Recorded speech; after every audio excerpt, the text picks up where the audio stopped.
Lamont. Lamont. What? Look, darling, there's something I think you ought to know. Yes, what is it? Promise you won't tell anyone? Of course, Margot, of course. You just went through another red light. Oh, sorry. You know, there's nothing duller or harder to be with than a crime detective when there's no crime to detect. Well, if you'd rather not be with me... I know. You'd be very glad to take me home. Last time I heard that line was from a boy who was courting me to a high school prom. Now, Margot. I should think you'd be happy that our fair city has no murders and no robberies, no corruption at the moment. Well, I am. Of course, if you really want a victim, why don't you track down the villain who put the tax on cigarettes? Listen, my sweet. You can go to your psychology teacher and get your money back because you haven't helped my mood one bit. Okay, then. Go ahead and sulk. Would you mind telling me where we're headed for? The morgue. But if you'd rather not come with me. No. In fact, after spending this day with you, the morgue will be a pleasant relief.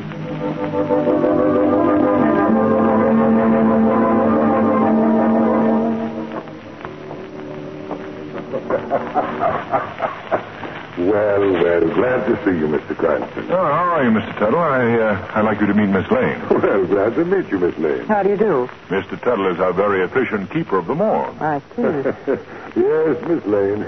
And we're open for business here 24 hours a day. Anybody in particular you were looking for, Mr. Cranston? No, you're just driving by, and I thought I'd drop in and see what was going on. Well, business is very slow right now. Very slack. But I suppose that's true of every business. But we did have a new one today. An old derelict died of pneumonia exposure, I guess. There he is over there. Oh, yes. Poor chap. Rather nice-looking old boy, isn't he? Is he the only new one? Yes, up to now. But stick around. You know the old saying, you never know what's going to turn up, eh, Miss Lane? Yes. Come on, let's get out of here.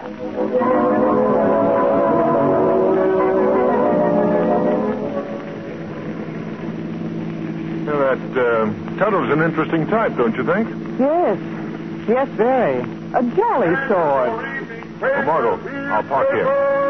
Will you tell him we want the evening news, please? Yes, sure. Boys, Yes, miss? evening news, please. Here you are. Evening news it is. Thank you.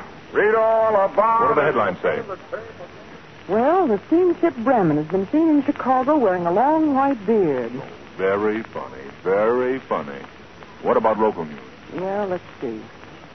Football team starting. Movie hero goes on. Nope, nothing new. Oh, why doesn't something happen? Good evening, Miss Lane. Mr. Cranston. How are you, Mr. Harvey? Hello, Harvey.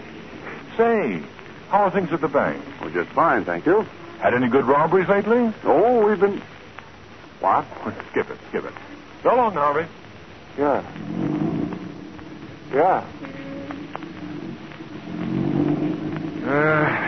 I feel like Sherlock Holmes must have felt when Conan Doyle stopped writing him. Where to now? We're going to dinner. Oh, no. Why not? Well, you're not going to give up so soon, Lamont. You know we can still chase ambulances. Oh.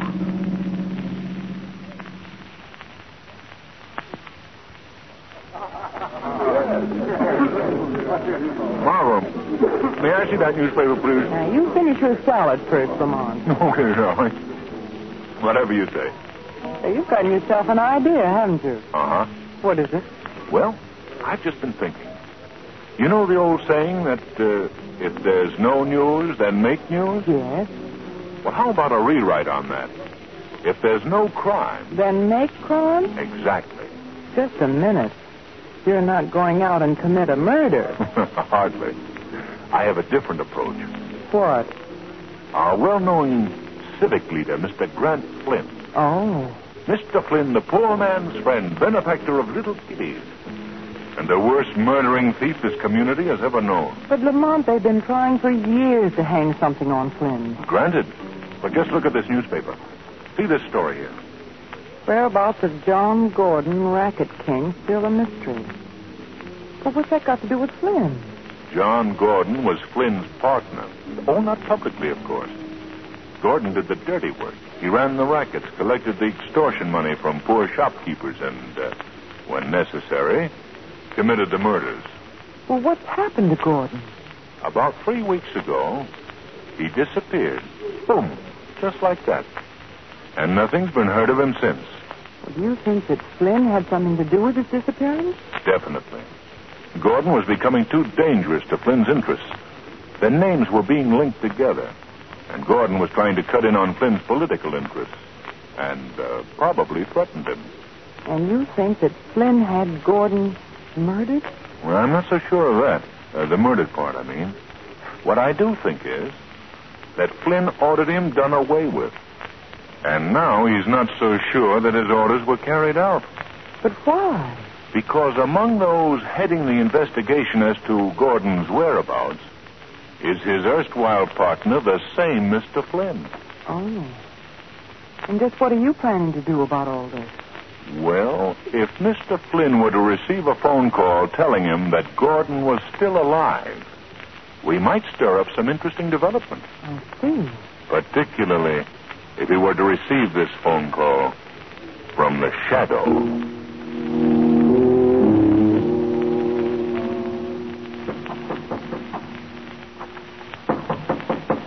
Come in. Well, what do you want? Phone call for you, Mr. Flynn. Well, who is it? He wouldn't give no name. You know I don't talk to people unless... Says he's got a message for you. Oh, yes? Yeah, from Johnny Gordon. What? Should I tell him your name? No, I'll take it. Now, you wait in here. Whatever you say, boss. Whatever you say. Hello. Hello, Mr. Grant Flynn. Yes? This is the Shadow. The Shadow. Yeah, I've heard of you. Thank you, Mr. Flynn. I have a message for you that might be of some importance. Oh, yes? A message from John Gordon. What do you mean from Gordon? Gordon is coming to get you. Gordon's dead. How do you know? Because I ordered him rubbed out. That's all I wanted to know, Mr. No, I didn't mean that. You hear me? I didn't mean that. Perhaps you can explain yourself more clearly in the morning at the district attorney's office. If Gordon doesn't get you first. Now, wait a minute. Wait. Good night, Mr. Flynn.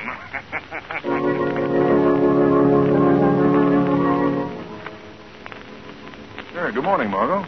Lamont, have you seen the newspapers? No. Well, look at this. Civic leader dies suddenly. Grant Flynn, pneumonia victim. Pneumonia? Expired at 9 p.m. last night Hey, now, at his wait a home. minute. I spoke to Flynn at 8:45. That means he contracted pneumonia, reached a crisis, and died in 15 minutes flat. Remarkable age we're living in, isn't it? Yes, to say the least. To say the least, there's something very phony about the whole thing. Let me see that paper. Here you are. Yeah. At his family's request, the funeral services will be strictly private. The body will be removed to Conrad's undertaking parlors this evening. Well, you can be certain of one thing, Margot. What's that? The services won't be strictly private. Because we're paying our respects to the late Mr. Flynn at the funeral parlor ourselves tonight.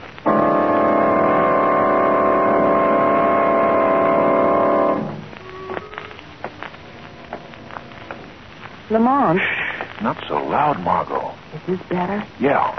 If I'm not too curious, why are we prowling up this back alley? This is the rear of the funeral parlor. And as we aren't among the invited mourners, I thought this was the best way in. Do you mind? No, it's fun. Haven't done this since Prohibition. Well, here's the door. Now we'll see if I have a key to fit it. What the well-dressed burglar will wear. How you fix the brass knuckles. Margot, could you stop being a bright girl for just a minute, please? All right. Thanks. Now, I'll try this one. No, this one. Ah, there we are. Come on. Quiet now. All right. Give me that flashlight. Here you are. Well, this seems to be the storeroom for the coffins. Yes, I gather that from the way they're stacked up around here. You're not nervous, are you? No. I was just wishing we were back in that jolly old morgue. Come on. Let's try this door over here. Stay close to me. Don't worry about that. This must be the funeral room. Now to find Mr. Flynn. What's the matter? Over there in the corner, something's moving. Where? There.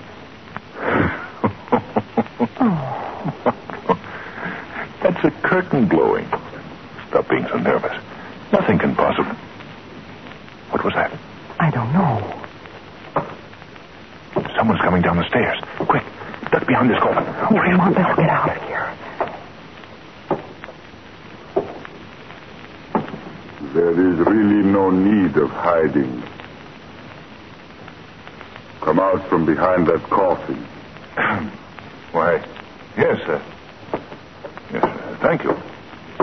That's better. We're very close friends of Mr. Flynn's, and, I know it may seem very unusual to you, our being here at this hour, but... It was the late Mr. Flynn you want to see. Yes. Follow me. Stay beside me, Lamont. All right. Sorry I haven't time to show you all around. You'd like it here. Yes, I'm sure we would. Mr. Flynn, wasn't it? Yes. I haven't gotten to know him very well yet. He's new here. Here he is. Now, would you help me with this coffin lid? Well, surely. There he is.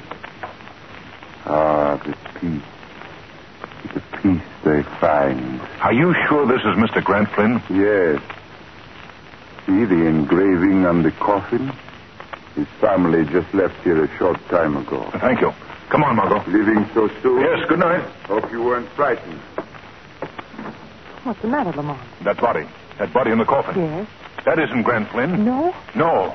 It's the body of that poor old derelict we saw yesterday in the morgue.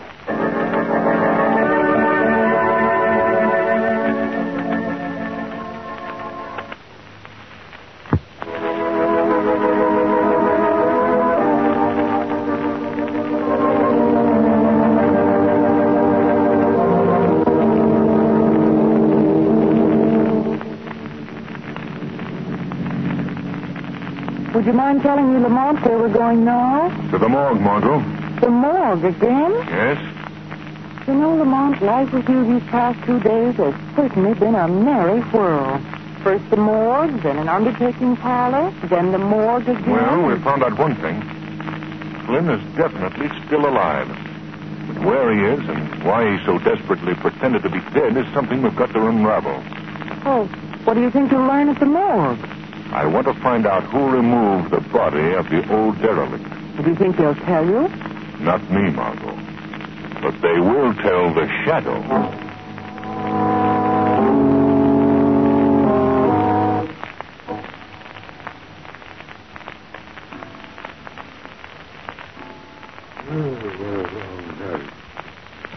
Mr. Tuttle.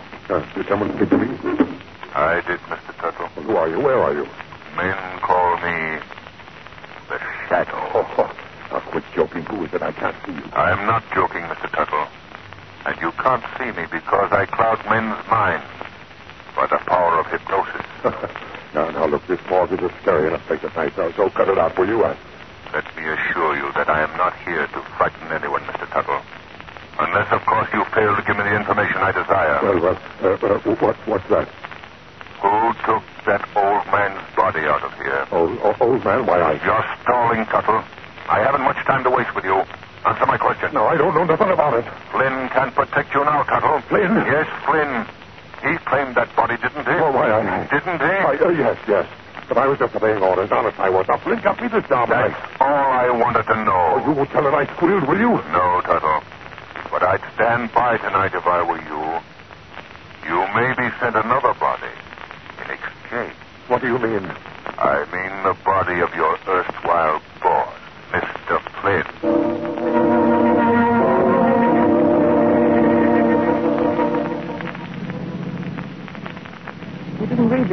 paper, did you, Lamont? No. Why, Margot?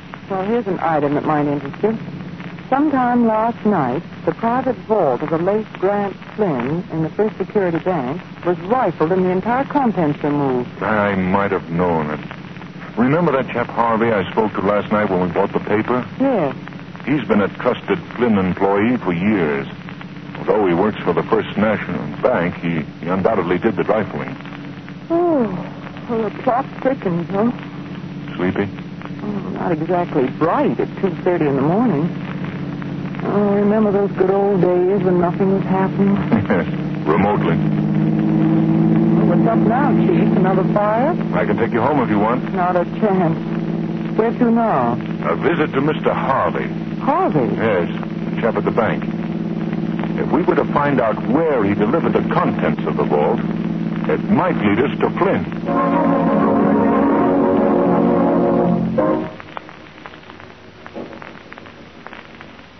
Wake up, Harvey. I said wake up. Oh, the wire. What? I want to talk to you, Harvey. Who's speaking? Right. Right beside you. Here in the shadows. Oh, put on a light. There's no one here. I must have been dreaming. You weren't dreaming, Harvey. What? Don't try to look for me. You won't see me. But I'm still right beside you. See? Wait. Must be a shadow. Man, nobody can see. That's right. Well, what do you want of me? Harvey, why did you break into Grant Flynn's vault? Me? Why? And where did you deliver the contents of that vault? Please, you made a dreadful mistake. Answer my questions, Harvey. I can't tell you anything. You're a fool, Harvey. You know that your knowledge that Grant Flynn is still alive is your own death warrant? No. That body they took from the morgue and placed in Flynn's coffin. They'll have to replace that body. Did you know that, Harvey? And do you know whose body they'll use as a substitute? Yours, Harvey. Yours. All right, I'll talk. You've got to protect me. You can't let them kill me. I promise you that. Now, where is Flynn? I delivered the papers to him at his own warehouse down on the riverfront. I think he's planning to make a getaway sometime tonight.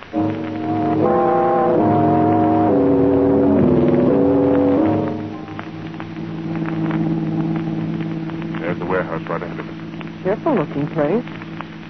Lamont, what's that boarded structure beside it? That, my dear, is what is affectionately known to the taxpayers of our community as Flynn's Folly. Flynn's Folly. Seems to me I vaguely recall that name. It's the title that was bestowed on the vehicular tunnel that was built under the river by Flynn with public funds and then never used. You must have made something on that little deal. Mm-hmm. Millions. Yeah, I think it's best that we leave the car here, Martha. We'll look for a door in the rear of the building. Come on. Okay, Chief. I never liked this neighborhood, even in the daytime. There's no one about at this hour. Now, if we can only... here's the door. Now to get... I know, those keys again. These keys are very precious, my sweet. I realize that. But wouldn't it be fun to just ring a doorbell once in a while? Yeah. There we are. The first one. All right. Let me have the flashlight. Yeah. Oh, the flashlight. Yes, the flashlight. Hurry. I left it in the car. What? You did? Well, that's Oh, fine. I'm sorry, Lamont. I can go back. No, never mind. We'll use matches. Stay right behind me. Right behind you. There. Look, Lamont. There's a flight of stairs in the corner. Good. That's what I was looking for. You see, I've heard that Flynn has maintained a hideaway here for years. Upstairs on top of the warehouse. Well, do you suppose he's up there now? There's only one way to find out. Now, you wait here. Wait here? Yes, it'll be much safer. If I'm not back downstairs in 15 minutes, I want you to get in the car and go to police headquarters. You can tell Commissioner Weston our whole story. Lamont, don't you think you ought to send for Weston now? I should say not. Well, see you in a few minutes, honey. Yes, sir. See you in a few minutes. And don't worry. Everything will be all right. Everything will be all right. Oh, shucks, I never could whistle. Oh, dear. Something wrong, lady? Who's that? No, don't get alarmed. Take that flashlight out of my eyes. I can't see you. That's the idea. Who are you? Oh, sorry. I forgot to introduce myself. My name is Flynn. Flynn. Yes. The man that your friend has gone upstairs to find. Won't he be surprised when he comes back and finds you gone? Gone? What do you mean? You see, you're coming with me. Oh, let go of me. You see that tunnel where you came in here? Well, what's that got to do with... Well, it's sealed up at both ends. And the rest of it's buried in the river. No, you can't. You can't. I'll have to muffle you, sister. Wait till you get down in the tunnel and you can scream all you want then. Come on now. Now, you go right through this panel on the wall. Yes, stop fighting me. It's too late now, sister.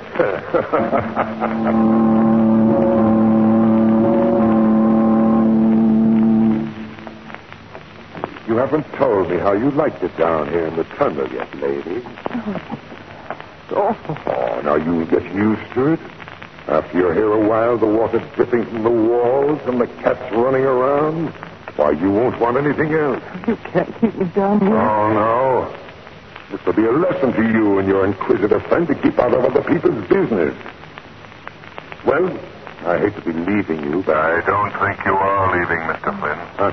Who is that? I believe we've talked before. I am the Shadow. The Shadow? How did you get here? I followed you down here, and I've come for you, Flynn. Oh, yes? Yes. I believe that Police Commissioner Weston will be very interested in the phenomena of a dead man Listen. come to life. Listen, even if I can't see you, you aren't scaring me. Scaring seems to be your specialty, Flynn. No one's turning me in. I'm dead, see? Legally dead. Come on, Flynn. Oh, no, you don't. This is the one case the Shadow failed on. We've thrown the flashlight away. Can you see anything? No. But it sounds like he's running down the tunnel toward the river. We must follow him quickly. Just ahead there, Margot. A shaft of light. Come on. Careful, Margot. The floor of the tunnel here is covered with slime. Oh, Lamont, this is... I thought you'd be fools enough to follow me here. We have you trapped this time, Flynn. Oh, yes? That's what you think. You see this lever right by my hand? That's a valve, see? A valve that'll let water roll into this tunnel at hundreds of tons a minute.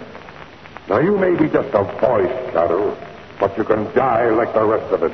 And that goes for your girlfriend, too. Well, don't you think you're being stupid, Mr. Flynn? Remember, you're trapped, too. Oh, yes, I'm dead. I'm dead already. You can't hurt me. Don't touch that valve, Flynn. Who was that? Look, right at Flynn's feet. Crawling along the ground. It's a man. 3 weeks ago, I was a man, lady. 3 weeks ago, I was brought into this hole and left to die. 3 weeks ago, I was John Gordon. Gordon. The missing John Gordon. But you can't be Gordon. You're dead. I ordered you, you killed and your body thrown down here. You trigger man's a bum shot, Flynn, but I'm not. You want a practical demonstration? Now, wait, Gordon. Put down that gun or I'll pull this barrel. You haven't got guts enough. Keep away from me. Put that gun away. Lamont, do something. I'm the one that'll do something, lady. Come and get it, Flynn. My friend, I think that... Oh, Lamont. Lamont. Steady, Margot. Well, I see what... Why, they're both dead. Gordon, too. Yes. He should have died days ago down here. The only thing that kept him alive was the hope of getting Flynn. Oh, horrible.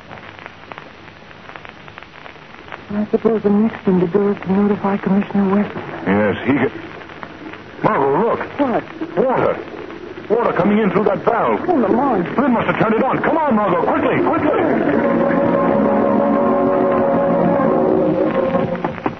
Here. Here's the passageway. Oh, sorry. Let's get up these stairs. Here. The door. Ooh. That was a close call. Oh. Oh, what do we do now? Well, we'll notify the city department that the tunnel is flooded. But as for telling Commissioner Weston about Flynn and Gordon, well, perhaps it's just as well that he never knows. Are you tired? Well, it has been a busy day. You like to go home? Mm-hmm. But stop off at the bookstore first, will you? The bookstore? Yes, darling. I want to rest my nerves by curling up in bed with a very gory mystery story.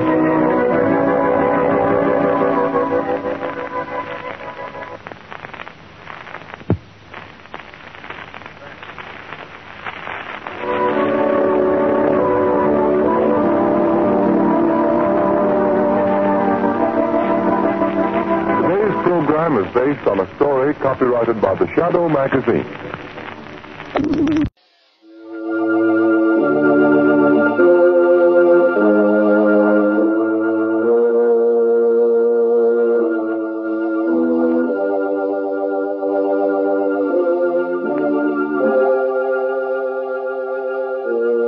Who knows what evil lurks in the hearts of men? The Shadow knows.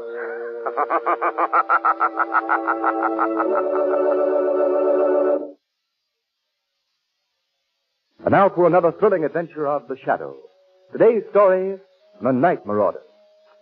The Shadow, a mysterious character who furthers the forces of law and order, is in reality Lamont Cranston, wealthy young man about town. The Shadow uses his hypnotic power to cloud men's minds so they cannot see him. Cranston's friend and companion, the lovely Margot Lane, is the only person who knows to whom the unseen voice of the Shadow belongs. As the scene opens in our story, it is night. Dark, still night. And we find ourselves the unseen observers of two vague figures moving almost silently across a windowsill and into a darkened bedroom where lies asleep a beautiful girl at peace with the world. Then, out of the stillness,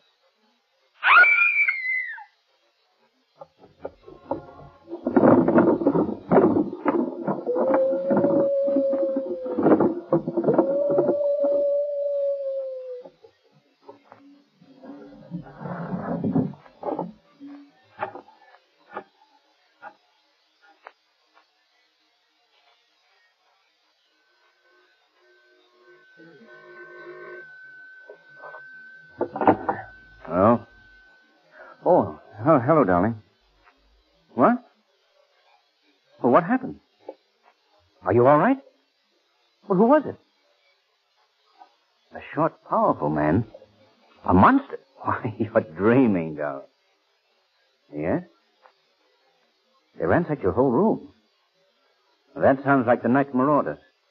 Margot, I'm coming right over as soon as I call Commissioner Weston. Now, don't worry. I'll be right there. Goodbye.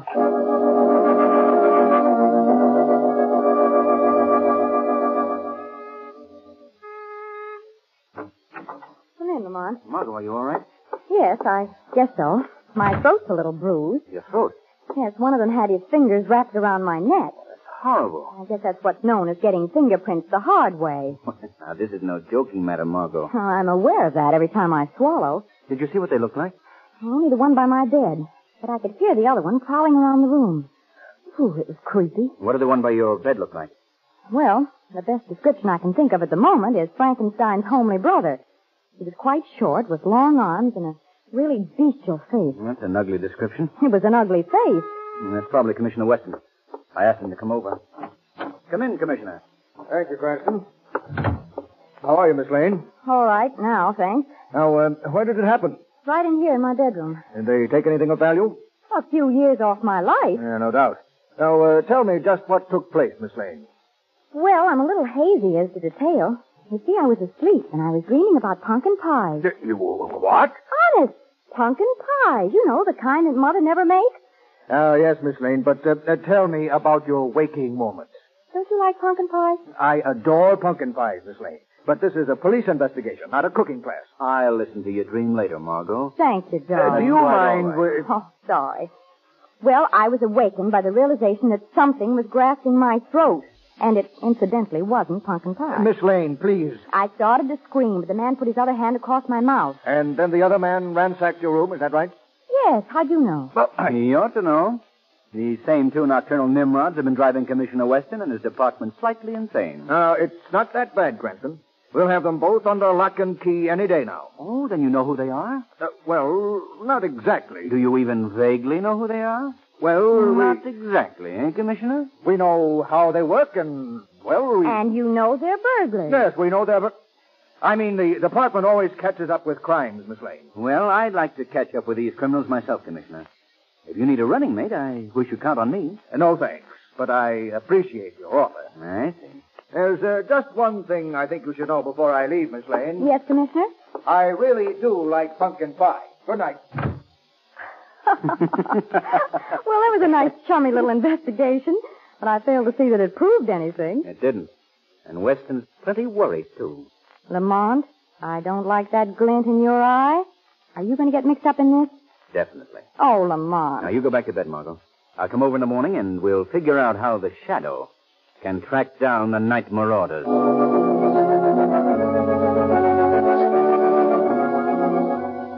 Yeah, Margot, you don't know how fortunate you were last night. What do you mean, Lamont? Now, look at this newspaper. Night marauders turned to murder. Murder? Yes. The body of John Kenyon was discovered this morning by his valet. He'd been brutally murdered sometime before dawn today. Due to the deep bruises on his throat and the fact that his bedroom had been ransacked, Commissioner Weston admitted that the night marauders were unquestionably guilty. Oh, Lamont. It might have been I. Yes, Margot. May I use your phone? Yes, surely. I'm going to ask Weston again if I can work with him.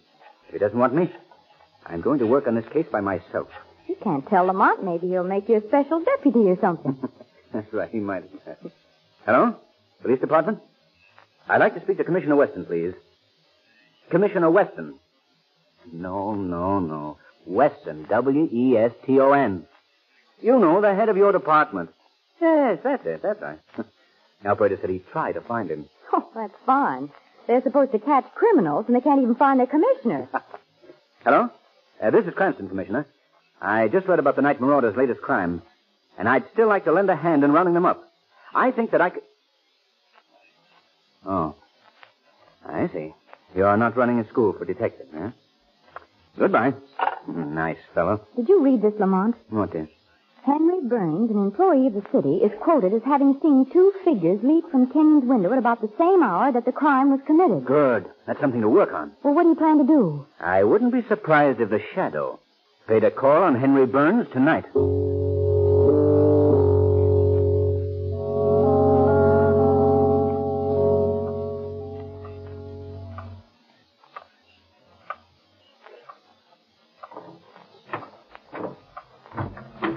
Thanks for making sure I got home safely. I guess you can go now, officer. No. Not until I take a look around your apartment, Mr. Burns. Now, you're so nervous that if a mouse... Nervous? How would you like to be locked up all day in a room the size of a cigar box? And hour after hour face the inquisition of questions hammered at your head? Now, they were only trying How would you like it? Answer me, how would you like it? Say, look, Mr. Burns, you'd better take it easy. I'll be dead before morning. Now, no one's going to kill you, Mr. Burns, not with me on the job. I'll be right downstairs. Good night. Pleasant dreams.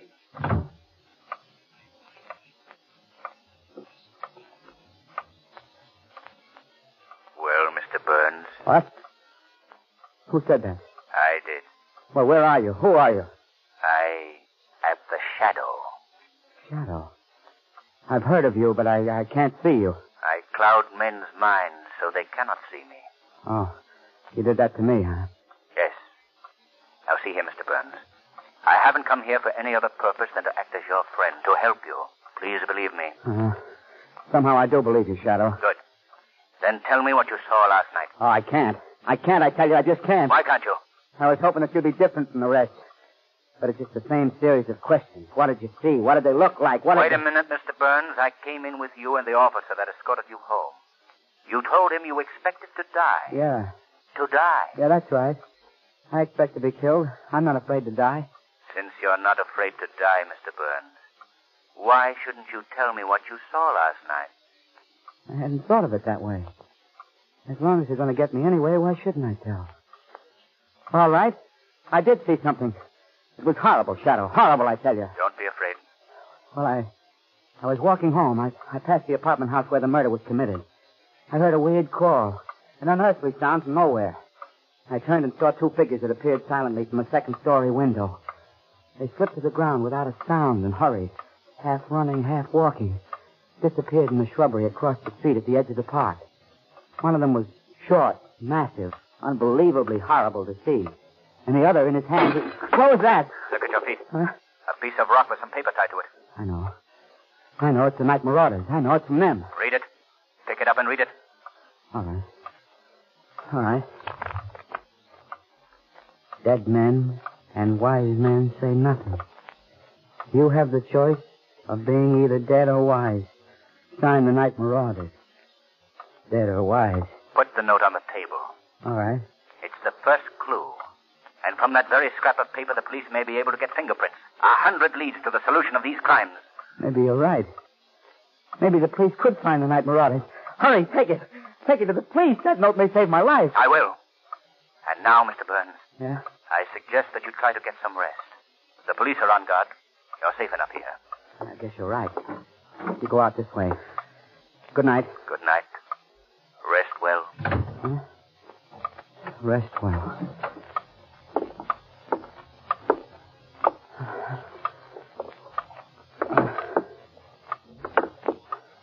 Dead men and wise men say nothing.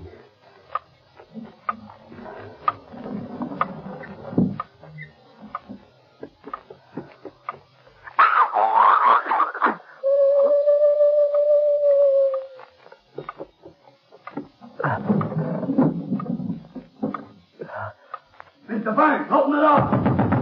Open it up, Mr. Burns! No answer. Come on, help me break this door down. Okay. Oh, here we are. Look at the poor devil. Oh, good Lord. Is he dead? Let me look at the body. Oh, I can't stand this. Quiet. Still breathing a little. Be quiet. Stand back. Mr. Burns. Mr. Burns, can you hear me? Can you hear me? Shadow. There's Shadow. So he's the guy behind the riddle of the night marauders.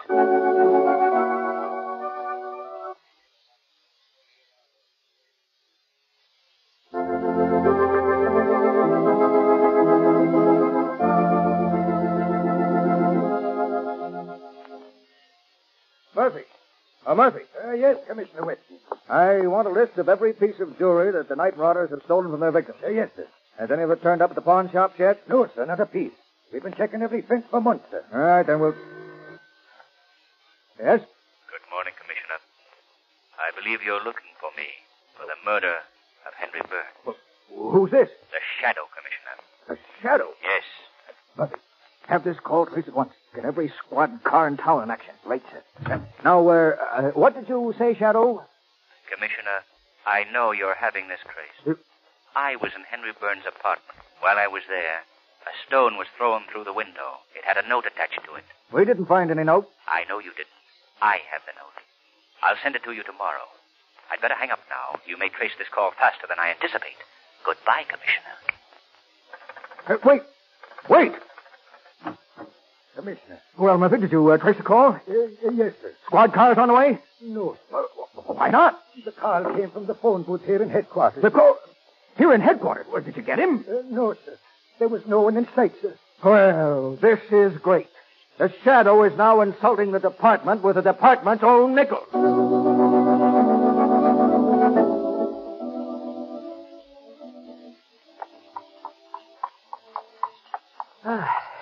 Park's beautiful tonight, isn't it? Yes, Lamont. What good does it do me? No, Margot. Oh, don't be alarmed. I'll behave. You know, Lamont, I made a dreadful mistake last night. And what was that? Well, I just remembered. It wasn't the kind of pumpkin pies that Mother made at all. What wasn't the kind of pumpkin pies that My Mother... dream. It was apple dumplings. Now, wasn't that silly of me? Whatever made me think it was pumpkin pie? Hey, driver, watch out for that car. It's cutting you off the road. I see the gun. Whoa, steady now. Good evening, Miss Cranston. Commissioner Weston. Hey, you gave us a scare. Oh, I'm sorry. Commissioner, I was just telling Lamont. It wasn't pumpkin pie at all last night. It was apple dumplings. What was which? A dream, Commissioner. Last night, you remember. Oh, yes, I see. I recognized you two riding along, and I thought I'd give you a little tip on detecting, Miss Cranston. Really? What's that? While you're driving around the park for a breath of fresh air, enjoying the sunset after a good dinner... And a very good dinner it was, too, Commissioner. I'm driving around in the park because after analysis I discovered that all of the crimes of the night marauders have taken place within a block of the park. What do you think of that? Well, is that what you call a clue, Commissioner? Is that what I call it? It's the first significant fact we've unearthed. Do you really think that the shadow is guilty, Commissioner? What else am I to think? He tried to mislead us today by calling up about some phony letter. And furthermore, I think he's right here in this park. Oh, no, Commissioner. Yes, sir, that's what I think. And I have a hunch we'll pick him up tonight. Well, I must be going. Goodbye. Goodbye. Well, maybe he's going to beat you to the punch after all. Maybe you've got something there. Lamont. What is it, Martha? You're white as a sheet. Did you hear that weird call? Oh, yes, well, what about it? That's the call I heard last night. I heard it while that man still had his hand on my throat.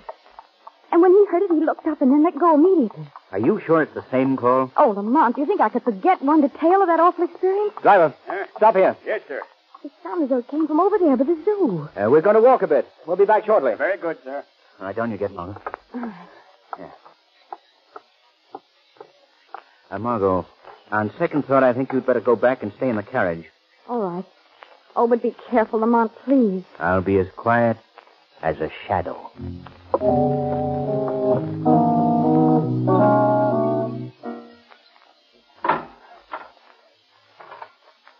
Get back, Freddie. Get back. You want me to clean your cage, don't you? There, that's better. Now you stay over there where you belong, Freddie. You know, Freddie, you're a very interesting playmate. Oh, you're a little rough once in a while, but when you figure it out, you're quite like a human. We've been friends for a long time, eh, Freddie? Yes, I remember when you first came here. Yes, you were just a little fellow, and now you're a full-grown gorilla. The finest specimen in captivity. Yes. Why, when you came here, you weren't any bigger than Jocko. If you could only read, Freddie, you'd laugh, too. Do you know what the papers said today, Freddie? They said that the shadow killed that man last night. Yes. Silly fools, as if the shadow had the strength to do what you did to that man. But fools, why should he get credit for those murders, Freddie? Oh, but it's just as well until you get more experience, Freddie, yes. Then no one will take credit for our work. You know, Freddie, we can rule this whole city. And do you know how, Freddie? Through fear. Here, now, what's the matter with you? Here, now, shut up, Freddie. Shut up there now. What's the matter with you? What was that? It's the shadow. Shadow? Where are you? Here in the cage with you and your gorilla. Oh, you're the man nobody can see. What are you doing here? I've been standing here listening to you talk to your friend Freddie. So you've heard everything I said? Yes. And we keepers always talk to our animals. They are more quiet when they hear our voices. It doesn't make any difference what we say, just so long as we talk. Now, what I said meant nothing, Shadow. Nothing at all. No! Now, Shadow, you and Freddie are locked alone in the cage. And he knows you're in the cage. You may be able to hypnotize my mind so I can't see you. But you can't do it to a gorilla, can you? Can you? You're right. I can't. Oh, the shadow is afraid of Freddie, is he? No. But you will be, because in a minute I'm going to tell Freddie to kill you. But first, I thought maybe you'd like to ask me about the night marauders. Shadow, may I present the night marauders? Little Jocko, the monkey who is in the cage down at the end. Freddie, the gorilla. And their trainer and brave, Joseph Shankville. Yes, it's a pleasure to at last be able to introduce us. even if it is only to a doomed man. Yes. Tell me, Shadow, will you be visible after Freddy kills you? That remains to be seen. But tell me more about your crimes, Joseph Shancro. They are not crimes. They are adventures. No, quiet, Freddy, quiet. It's not quite the time yet. Shadow, I'm going to be a great power. Power through fear is my motto. Why did you turn to murder? Oh, I was tired of taking jewelry. I wanted a new adventure. I have all the jewelry I need right now hidden beneath you. Yes, beneath the cage you're standing in. But now, Shadow, comes the newest of my adventures. I'm going to see you die. Yes, you know too much, and besides, I'm tired of talking to you. Oh, this is going to be fun. That's very amusing. Yeah, that's right, Freddy. Now's the time. Kill, Freddy. Kill. Freddy, do you hear me? Kill him. Blast him to death. Kill him. Well, Joseph Shancro, your power is gone. Your gorilla will no longer do what you want. Freddy, obey me. Kill him. He will not obey you anymore, Joseph Shancro. He belongs to me. I, too, know and understand animals.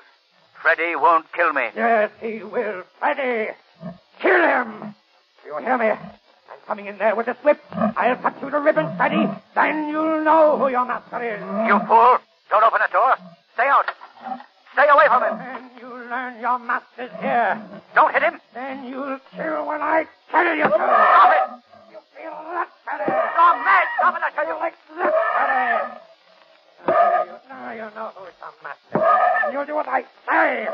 Now kill Freddy. Kill. No, not Freddy. Stop, let go. No, let go, Freddy. Stay back, Miss Lane. Stay back. Are you all right, Miss Lane? Yes. Oh, Commissioner Weston, did you fire those shots? Yes, I did. I was standing behind that tree there. Oh, just a second. Well, what are you doing? I'm shutting the cage door. A shadow's in here. It's a great moment for me. The gorilla is dead. The night marauders are no more. And I have at last caught the shadow. Not quite yet, Commissioner. The shadow? I was right here. I heard everything that went on between you and Joseph Shancro. I know you're not guilty of murder, but still there are a lot of things I want to know about you, and you won't get out of that cage until I find them out. But I am out, Commissioner. I came out when the gorilla escaped. And if you don't believe it, you'll find a bullet in the back of the gorilla that didn't come from your gun. Better luck next time, Commissioner. Miss Lane, if you were not here, I'd say a few things that no gentleman should ever say. Well, I don't mind if you do say them, but let me first say thank you for saving my life. Well, I did my bit, but I'm afraid that some of the thanks belongs to the shadow. So help me, someday I'm going to find out who he is. Margot, are you all right? Yes, Lamont. I heard shots. Good heavens, but gorilla, he didn't hurt you, did he? No, Lamont, he was dead before he got near me. The commissioner saved my life. Well, for that, Commissioner, I shall never be able to thank you enough. Well, sorry you weren't in on the kill, Lamont, in case the night marauders has been solved. And, Lamont, except for a very bad break, I would have been able to introduce you to the shadow. Really, Commissioner? I can think of nothing more interesting than to have you introduce me to the shadow. The weed of crime bears bitter fruit. Crime does not pay. The shadow knows. Who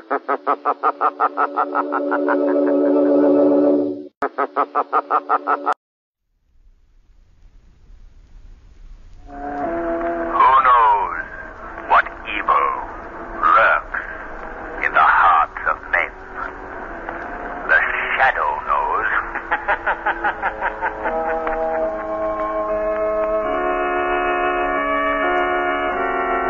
The Shadow, mysterious character who aids those in distress and helps the forces of law and order, is in reality Lamont Cranston, wealthy young man about town. Cranston's friend and companion, the lovely Margot Lane, is the only person who knows to whom the unseen voice belongs. The only one who knows the true identity of that master of other people's minds, the Shadow. Today's story, House of Fun.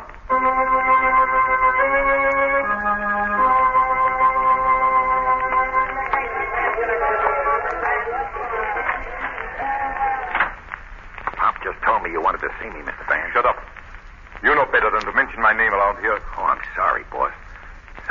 special you wanted? Yes, Lupton. I came here to the carnival to find out why all the delay. Well, Chief... You had your orders 3 weeks ago. I sent you a complete description of the man I wanted you to kidnap. But there ain't been no one like him. Come out here to the house and... Never mind the alibis. Now I want that man, and I want him tonight. Yes, boss. It's worth $1 million to me, Lupton. $1 million. $1 million bucks? Say, how do you figure that? Never mind. Just do as you're told. When my plans are completed, Lupton, I'll rule the world. I'll rule the world. Now, get me that man. Tonight.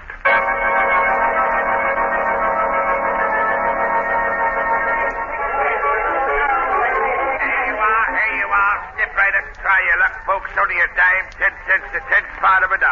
All you do is hit the funny man and knock him down. Now, just move in a little closer. That's right. There before you stands Sylvia, the lovely little lady from the mystic land of India. And she dances, folks. She dances.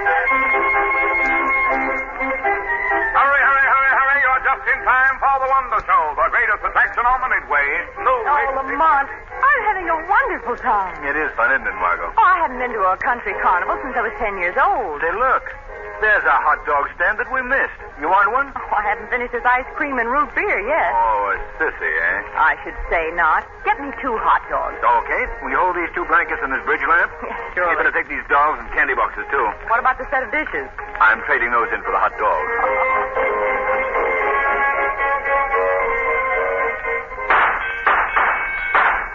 Lamont, you're a regular Annie Oakley. Annie Oakley was a woman. Then you're a brother. Can I try it? Well, sure. Let's have another gun, will you? Here you are, sir. 2 bits worth. How do you hold this thing? Hey, not under your chin. Your shoulder. Oh. Yeah, that's it. Now, fire away. Here goes. Say, I knocked the hat off that dummy. Don't look now, darling, but that's the proprietor.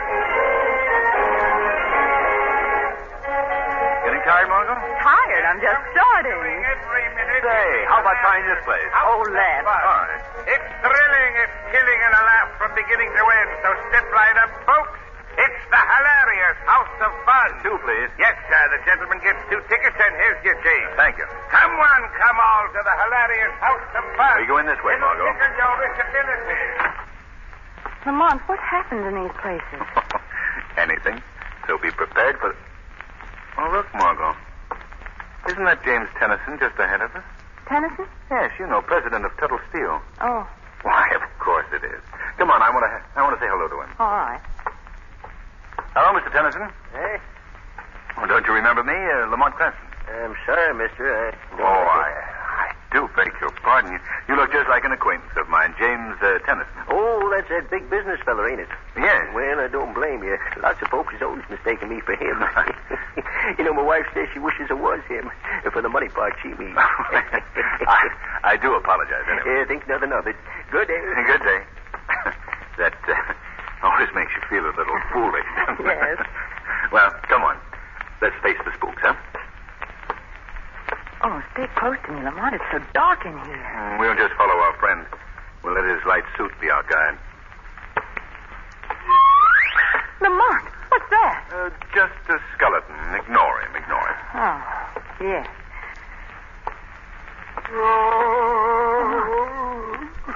Do you hear what I hear? Oh, Margot, just relax. Oh, yes. Sure. What's that awful thing in front of us? Where? Right there, look. That great big head with tiny arms and legs. Oh, if I tell you, will you promise not to be upset? Yes. That's you. Me? Yes. You're looking into one of those distorting mirrors. Oh, go ahead and laugh. You don't look so pretty in it yourself. Oh, is that so? Down this passage, Peter. Gosh, it's dark. Why do they call these places fun houses? Because it's so much fun when you get out of them. Here, let go of me. What's that? Our friend up ahead must be getting a scare. My throat, you're choking me. Margot, come on. What is it? I don't know, but it doesn't sound right. Something's happening to that man. Look ahead, Lamont. He's being pulled through a door in the wall. Stop, I say. He's gone. Are you sure you saw him disappear through this wall? Well, yes, of course. But there's no door here. It must be a sliding panel. Open up. Open up in there. What's going on? A man just disappeared through a panel in this wall. Oh, what's the matter with you, brother? Has this place gotten you? Well, who are you? Well, I'm the manager here. And you can take my word that there ain't no secret panel. Well, we saw him disappear. Oh, yeah? What'd he look like? Middle-aged man wearing a light gray suit. Why, that fella just left the place. I passed him on the way in here. Are you sure? Of course I am. Oh, that's funny. Well, why shouldn't it be funny, brother? This is the house of fun.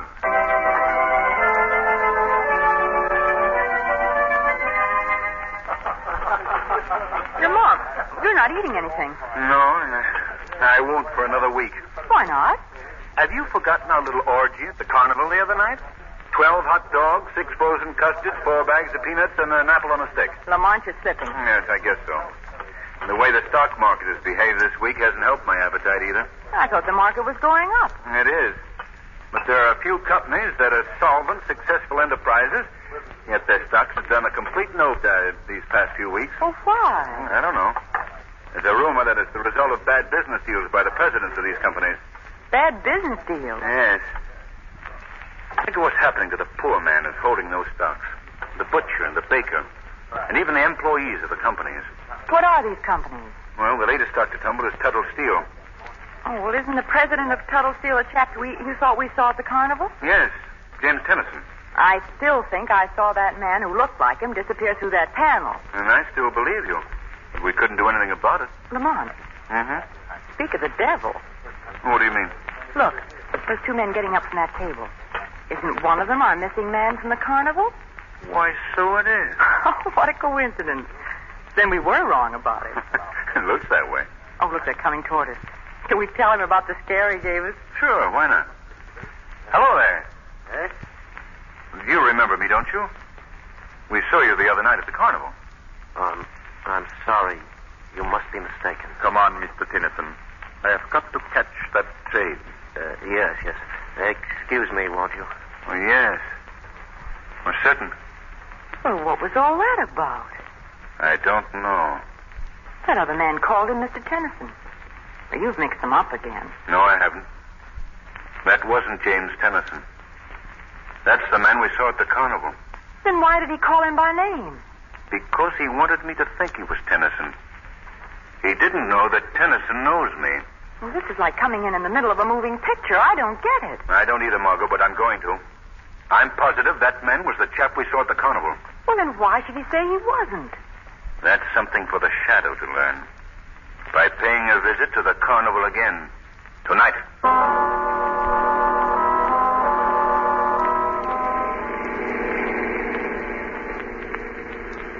I'd like to know what you're going after, Lamont. Well, Margot, it's weird and fantastic, but I have the feeling that this house of fun that we're heading for is somehow mixed up in the stocks falling off in the companies I was telling you about. How? Well, this is pure supposition, mind you. But wouldn't it be possible that someone who was interested in having those stocks decline, could dispose of the real presidents of the companies and substitute a person who looked and acted like him? Oh, Lamont, that's unbelievable. That remains to be seen. Well, here we are. You'd better wait in the car, Margot. What are you going to do? The Shadow has some serious business in the House of Fun.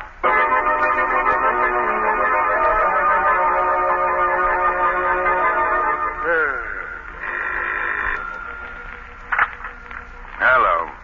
Oh, yeah, boss. What's that? A girl. But what must she look like? Dark? Medium height? Slender? Okay. I'll be on the lookout. Just send me a picture of her and I'll do the rest. Sure. Goodbye. Is it a tiresome business, Mr. Lufton? Huh? Who said that? I did, Mr. Lufton. Well, where are you? I'm standing right beside you. Beside me? But I don't see anyone. That's because I've clouded your mind. You can't see me. Who are you? I am known as the Shadow. The Shadow? I've heard of you. You can't be seen. I was listening to your conversation on the telephone, Lufton. Well? Kidnapping is a rather serious offense these days. Kidnapping? Yes. That is your work, isn't it? No. You're lying. Hey, what are you trying to do to me? I ain't crooked, see? I'm running a legitimate business. It's a house of fun where people come and enjoy themselves. Where people come to be kidnapped, you mean? You don't know what you're talking about. I know that some people have come into this place and never was seen again. No, you're all wrong. I can prove what I'm saying, Lupton. To the police. The police? Yes. You can save your protest for them. No, wait. Don't turn me in. I'm honest, I tell you. I don't know what happened to those people who disappeared. Then you do admit they disappeared. Yeah. I just obey my orders. What are your orders? Well, they give me a description of a guy, see? Then I keep a watch for someone who looks like him. Sometimes that takes weeks. Then when I see one, I give the tip off and they snatch him as he goes through the House of Fun. Who are they? The men I'm working for. They own this show. And these doubles that you're watching for, are they the doubles of any specific people? Usually a big businessman or something. Why do they want these doubles? I don't know. I just told you everything. Not everything, Lupton. Who's behind all this? No, I can't tell you. Who is the man that you just spoke to on the phone? The man you call boss? Please, I can't. Then you tell the police in the morning. I already have your confession as a kidnapper, Mr. Lupton. I'll tell you. But you've got to protect me. Who's behind this? My boss is Mr. You will never know, Shadow. You will never know.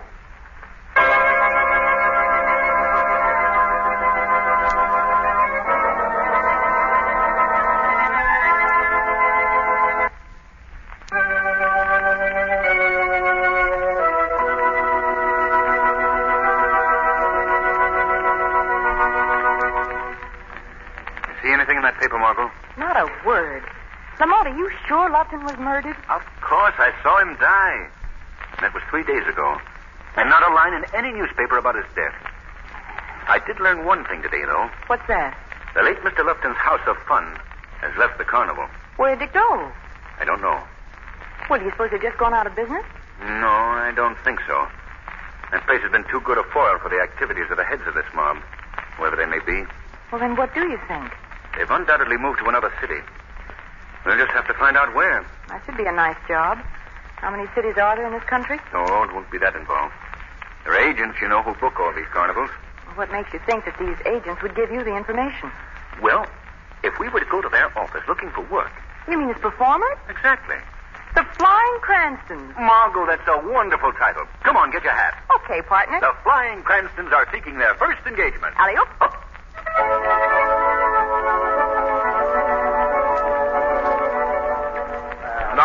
Nope, Charlie, nothing today. Well, how about me, Mac?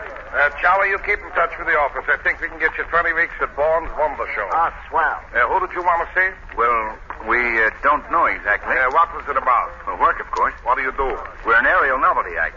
Flying Cranston. Flying Cranston? Never heard of you. What? The idea. Never heard of us, huh? Never heard of the Flying Cranstons, the king and queen of the high wire, defiers of gravity, daredevil supreme. Margot. Daredevil Supreme. Yes, I still never heard of you. Well, Mr. Lupton told us to see you. Lofton? Yes, the proprietor of the House of Fun. Oh, Johnny Lofton. Yes, that's right. Good old Johnny Lufton. Well, I'll have to see the act before I could book you any place. Well, I realize that. Oh, by the way, where is John these days? I ain't seen him in months, but his show is up at the Winkler County Fair. Winkler County Fair? Thanks. Wait a minute, where are you going? I just remembered we left the trapeze home all along. And you know how trapezes are. You can't leave them for a minute. Certainly not. What? We'll be in to see you again. Goodbye. Yes, goodbye. Yes, wise guys.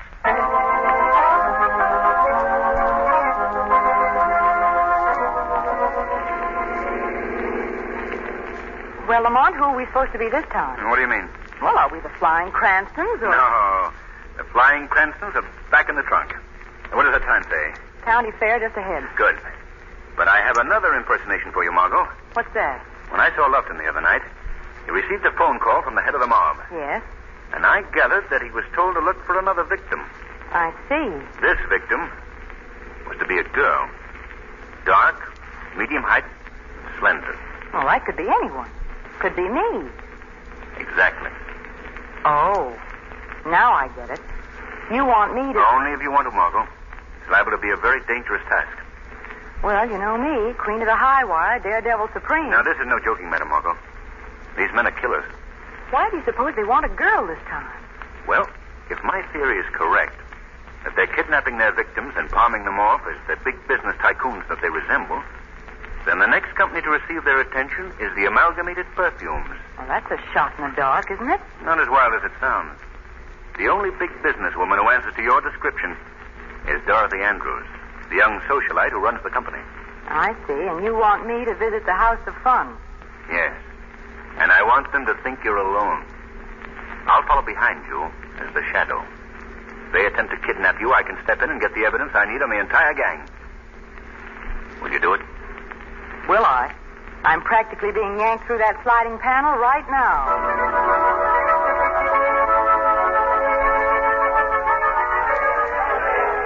There's something doing every minute in the hilarious House of Fun.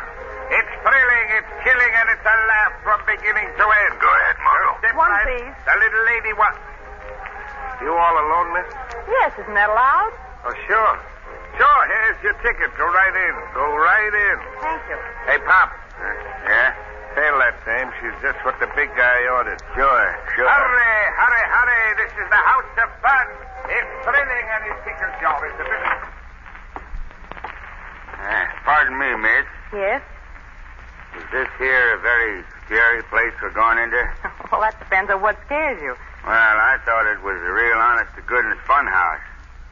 I don't like the look of all them bony things. Too spooky.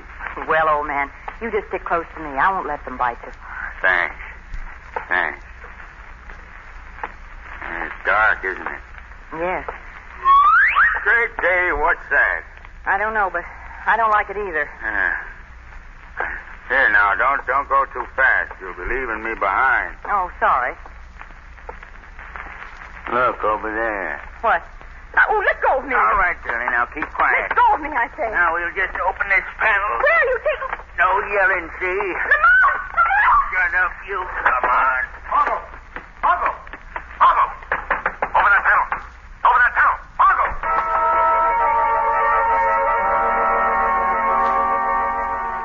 Now you listen to me. You are supposed to be James Tennyson. Do you hear? You are supposed to be James Tennyson. I am supposed to be James Tennyson. You are going to his office tomorrow and sell his South American property. I'm what? You are going to sell the South American property. I am going to sell the South American properties.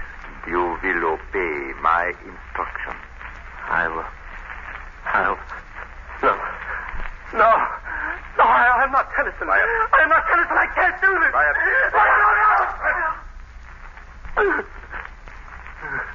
Listen, you fool. If you are trying to pit your will against mine to regain your freedom, you had better forget it. If you don't, when you have completed your job for me, I shall dispose of you as I have the other. Now, obey me. Concentrate on what I say. Look at me. Look into my eyes. Now, repeat after me. I am James Tennyson. I am James Tennyson. I will obey my instructions. I will obey my instructions. That is better. You may go now. Yes. I am James Tennyson. I am James Tennyson.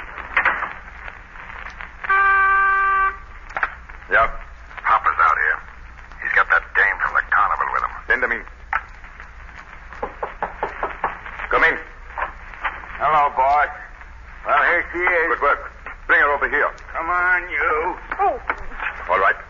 Untie her.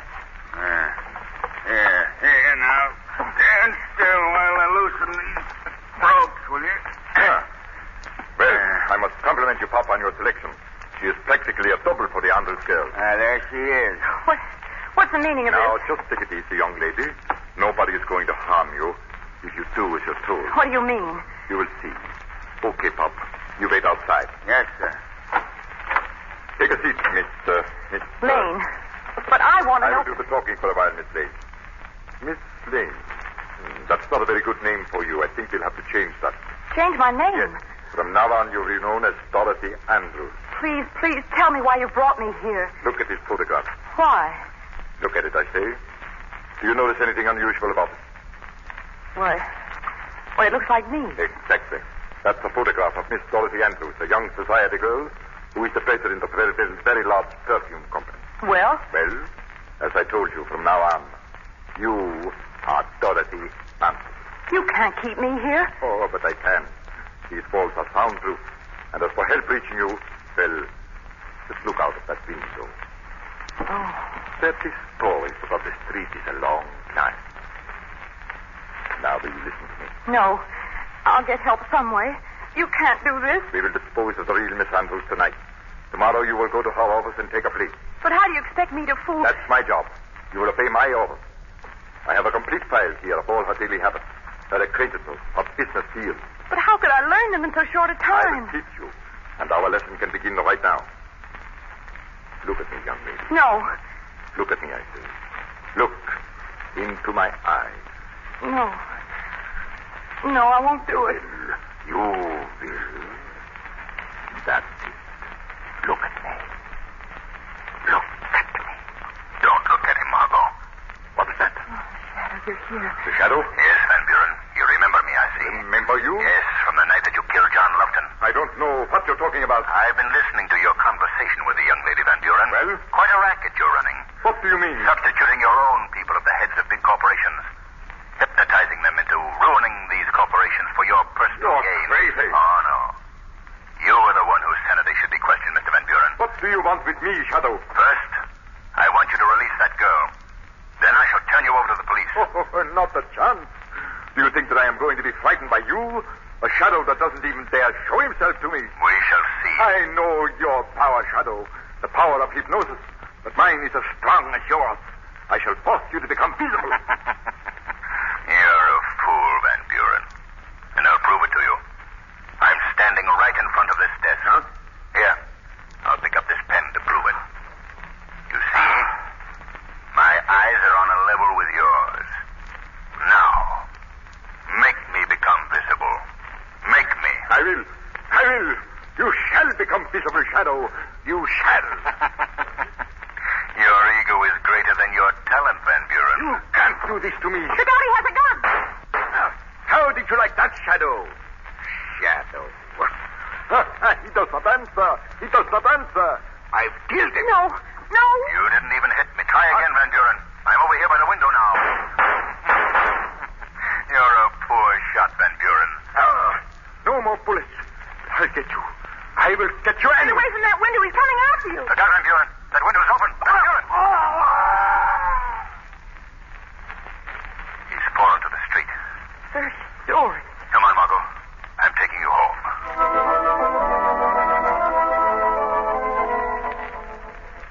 What did Commissioner Weston have to say, Lamont? Well, they found the real Mr. Tennyson and several other victims all alive in one of Van Buren's hideouts. The only murder committed was the one at the House of Fun. The case is officially closed. Oh, good. Well, how about a little relaxation, Margot? Something to take our minds off the events of the past few days, huh? I'd love it. Any special place you'd like to go? Yes. Where? A country carnival.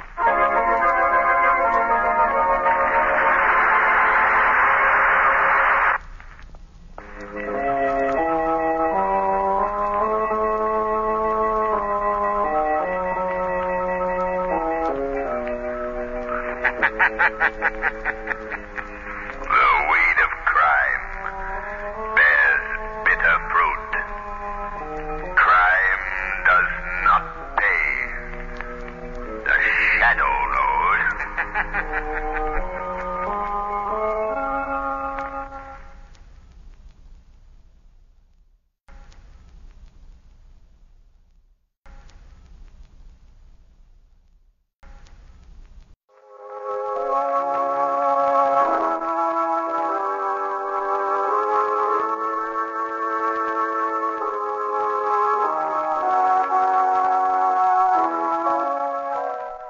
Who knows what evil lurks in the hearts of men? The shadow knows.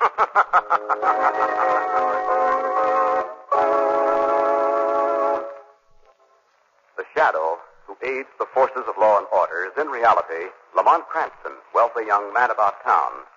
Years ago in the Orient, Cranston learned a strange and mysterious secret, the hypnotic power to cloud men's minds so they cannot see him. Cranston's friend and companion, the lovely Margot Lane, is the only person who knows to whom the voice of the invisible shadow belongs. Today's story, Phantom Fingerprint. But you must understand, Lord Hawley, I am a woman. No. Let's see. I am a lady. No. I am... You am crazy. Did you say something, Margot? Oh, Lamont, you're marvelous. Well, what do you mean?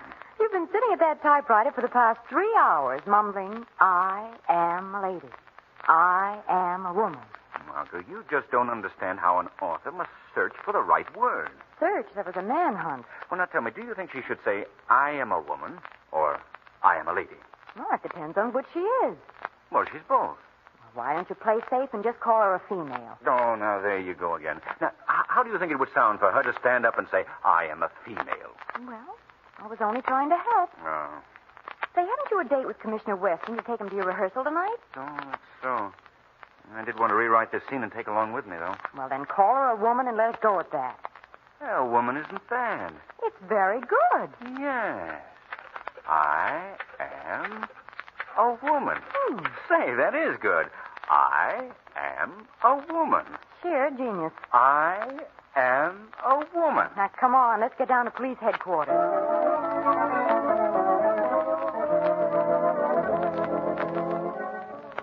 All right, Commissioner Weston. Ready to see the rehearsal? Well, Cranston, as a matter of fact, I don't care much for mystery plays, and as for rehearsal... Oh, grab him quickly, Lamont. He's slipping through our fingers. Now, Commissioner, I want your opinion on the play. After all, I am, as you've told me so often, merely an amateur criminologist.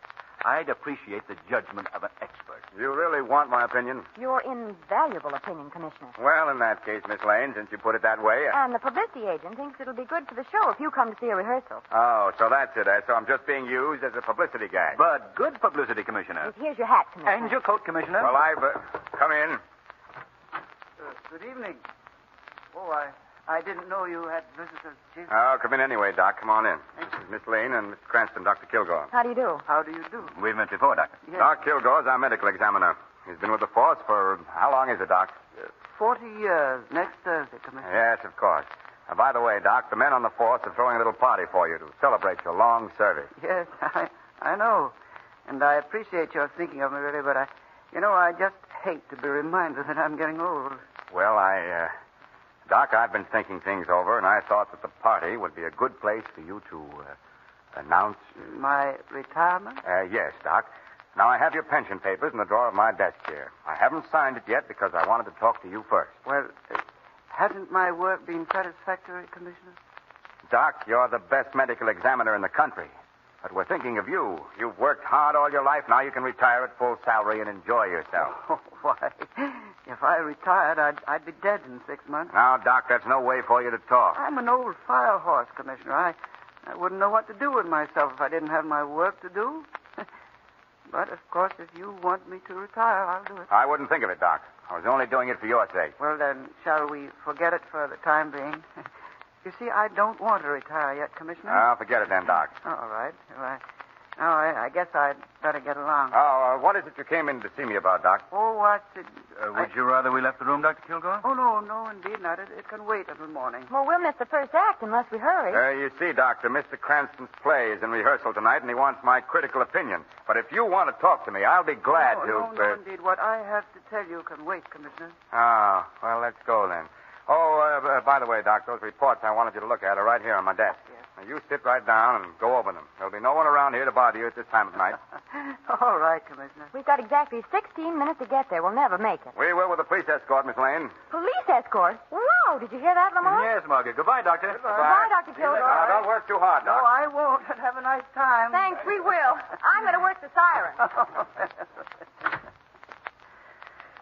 Oh, well. Now to work. Now, let me see. Where did he say those reports were? No, they're not here. Oh, yes, of course. Here they are on the desk. Now, let me see. Oh, yes, indeed. This is going to be a mighty interesting case. Why, that's odd. I thought I heard something. Hey, who's there? Who's there? I said, I can't see you over there in the dark. Oh, no. No, not you. No, don't look at me that way. No, you couldn't. I'll call for help. Oh, please, you couldn't. What have I done to you? Oh, please speak to me.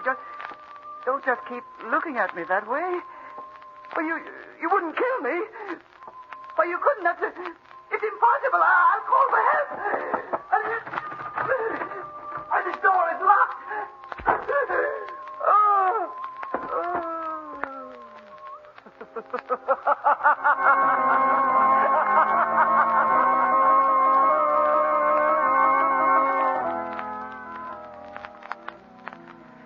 Well, Commissioner Weston, what's your opinion? I think you've got a mighty nice theater here. A mighty nice I think Lamont's more interested in your opinion of his play, Commissioner. Well, of course. Oh, that. Well, now look, Cranston. Your villain is supposed to be a master criminal. Yes? He makes a foolish blunder, for one thing. Well, then, you don't think a master criminal would leave his fingerprints around, even by accident? Emphatically, no. Well, I don't see why. Mr. Weston. You're being paged, Commissioner. Yes, one of my men from headquarters. Guy, what are you doing here, Giles? Well, Dr. Giles, hello. Chief, I've got bad news for you. Doc Kilgore is dead. Dead? What? Why, we just left him 2 hours ago in my office. He's been murdered.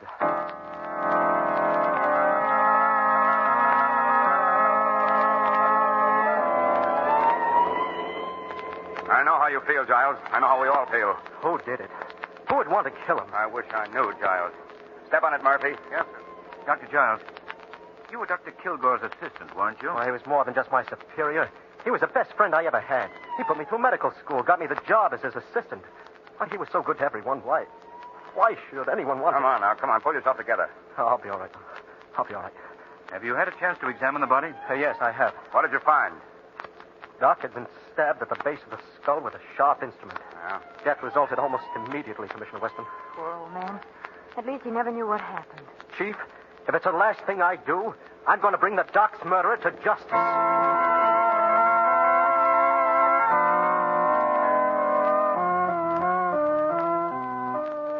Who did you say was with you when you discovered Doc Kilgore's body, Molly? No one, sir. What time was it? You've asked him that question at least 4 times, Mr. Weston. And you've interrupted this investigation at least 50. Oh, Commissioner, you're exaggerating. I haven't said more than a dozen words in the last 2 hours. Please, Miss Lane. All right, but I just wanted to be helpful. What time was it when you discovered the body, Molly? About 11 or just before 11. You were off duty at 8 o'clock. What were you doing at the office at that hour? Is this the 3rd degree, Commissioner? No, this is not the 3rd degree. We don't use the 3rd degree. We don't believe in 3rd degree methods. Well, you don't have to shout at me, and you needn't leave your office. I'm not leaving my office, but you are. What? Giles, where's Cranston? He's out here examining the body. He is he? We'll ask him to come in here immediately. Speaking about me, Commissioner? Now, look, Cranston. I don't mind you and Miss Lane being here, but she's interfering with my investigation. I am not. I was just... All right, Margot. I think it's time you went home anyway. Yeah. It's 2 o'clock in the morning, dear. No, I'm not going home. I'll wait outside for you, Lamont. And as for you, Mr. Weston, it wasn't necessary to be so rude. Good night. Rude. Now maybe I can get somewhere. Dr. Giles, tell Commissioner Weston what we've just discovered. Well, it's your idea, Mr. Cranston. You tell him. Well, all right. Commissioner, do you need me any longer? I'd like to go home. Go ahead. But I haven't finished questioning you yet. I'll see you tomorrow morning, Molly. Yes, sir. Good night, sir. Well, what is it, Cranston? Commissioner, do you remember Killer Norvelli? Remember him? I certainly ought to. I sent him to the chair in 1931. That's right. He was a tough customer, all right. Murdered about 5 people with his knives. Commissioner, before he started on his career of crime, he was a knife thrower in vaudeville, is that right? Yes, that's right. Now, what are you driving at? And Dr. Giles tells me he performed the autopsy on him. Right, Giles? Yes, I'll never forget. It was the fall of 1931. My first big assignment after Doc Kilgore got me my job in the department. What's a murderer electrocuted 8 years ago got to do with the death of the doctor? I don't know the answer to that, Commissioner, but there's an odd similarity in the murder technique. And as Dr. Giles pointed out, the weapon used on Dr. Kilgore left the same tri-cornered mark as found on Novelli's victims. Yes, everything is the same. Why, if I didn't know Novelli was dead and buried, I'd say he was our man. Now, wait a minute, gentlemen. I can see exactly what you're thinking. Killer Norvelli comes back from the dead to kill a man he never had anything against. Oh, no, Cranston. All right, Commissioner. Now, what about fingerprints? As I told you before, Cranston, a smart criminal doesn't leave his prints around. Oh, but O'Reilly found a clean-cut set of prints right in the center of your desk, Chief. He's down in the files right now, checking up on them. What? On my desk? You say a complete set of prints was found? 4 fingers and a thumb, all perfect. No smudges. Perfect. Well, you're very fortunate, Weston. We'll have the murderer within an hour, Cranston. I wish you luck. Chief, I've got the murderer. Here's the rat who killed Doc Kilgore. Molly? I knew your story sounded phony. I didn't do it. Dr. Kilgore was a friend of mine. You've got to believe it. Shut up. Now, what is all this, O'Reilly? Well, I was developing the photographs with the fingerprints we found in your office, Chief, when I heard a noise in Doc Kilgore's office. Yes? I rushed in and caught Moley red-handed going through the Doc's papers. And this paper was in his hand when I jumped him. Let's see it. Sure, I was going through his papers. But I didn't kill Doc. I can swear it. Why, he was the best friend I ever had. This is getting to be most interesting. What does the paper say, Weston? It's a note for $850. Made out to Doc Kilgore and signed Charles Moley. Well, that doesn't mean anything. I can explain that. Yes, I'd like to have you explain this, Moley. Well, I did owe Doc $850, but I paid him back early this evening. He was busy in the lab and didn't have time to get the IOU for me. After he was dead, I realized how bad things would look for me if the note were found, so I went to his office to get it. Go on, Moley. Well, that's about all there is to tell. He lent me the money to pay off the men I'd been gambling with. I didn't want to lose my job, and I knew I would if you found out that I'd been gambling. You say you paid the money back to Dr. Kilgore? Yes, early this evening, and I swear I did. No money was found on Doc Kilgore. Now, I'll tell you what I think, Moley. You owed Doctor money and you couldn't pay him. He threatened to come to tell me about it and about your gambling. You got desperate and killed him to save yourself. I gave him the money, I tell you. I'll get you for this. Keep away from me. Come on, get it. None of that, Giles. I know how you feel, but... Doesn't anybody believe I didn't do it? Take him away, O'Reilly. All right, Chief, come on. I'm tired. Give him a hand, Giles. All right, Chief. Well, there you are, Cranston. You're convinced you have Doc Kilgore's murderer? Absolutely. Motive and all. I don't think you have, Commissioner. There are too many loose ends. What about the fingerprints in the center of your desk? Why was the knife thrown instead How do you know it was thrown? Just a hunch. You can't convict a man on hunches. I've got proof and a motive. What happened to the money? There never was any. That was part of Moley's phony story. Oh, I see. You know, Commissioner, those fingerprints intrigue me. Well, go to work, Sherlock Holmes.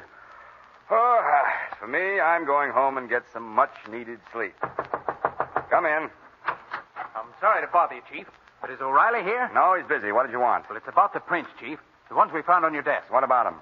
Well, I've checked them, and I've rechecked them. And they don't make sense. What are you talking about? The fingerprints we found on your desk, Chief, belong to Killer Norvelli. But he's been dead since 1931.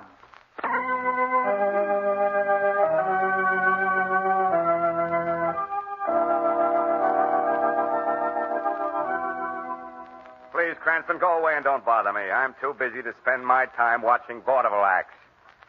After all the excitement last night, I had about 2 hours sleep. Look at this desk, piled with mail. I'll never get through it all. You're missing something, Commissioner. There's a woman knife thrower on the bill who's simply terrific. I don't care if she is simply terrific. I can't... Knife thrower. A most interesting woman, Commissioner Weston. Madame Maria Novelli. Killer Norvelli's widow, you know. Ah, Killer Novelli again. Cranston, if I hear that name again, I'll begin throwing things, and it won't be knives. But, Commissioner, don't you think that... Think. I'll... Go away, Miss Lane, please. Cranston, go write another mystery play or anything you want, but don't bother me. I got the murder of Doc Kilgore, and I got a motive, and that's all I need. I hope so, old man. I sincerely hope so for your sake. As for me, I've got a hunch. Come on, Margot. Bye, Commissioner. Goodbye. Margot, the Shadow is going to pay Madame Maria Norvelli a visit backstage at the Lyceum Theater.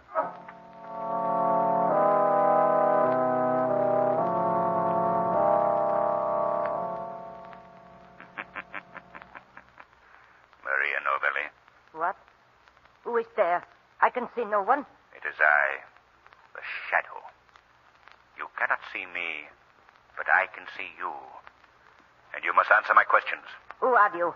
What do you want here in Maria Novelli's dressing room? Who murdered Doc Kilgore, Madame Novelli? I don't know what you mean. Is it Killer Novelli? Novelli? No. No, it could not be. He is dead. Novelli was your husband? Yes, but he is dead. Dead, I tell you. That is the truth? That is the truth.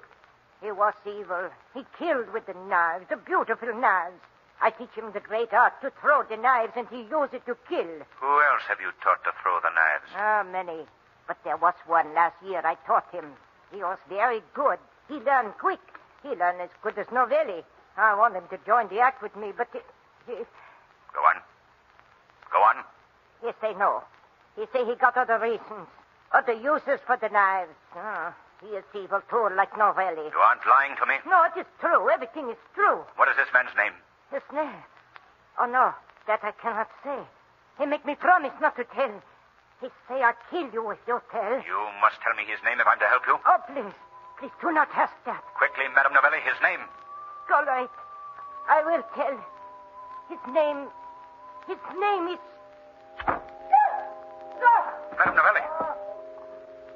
She's dead.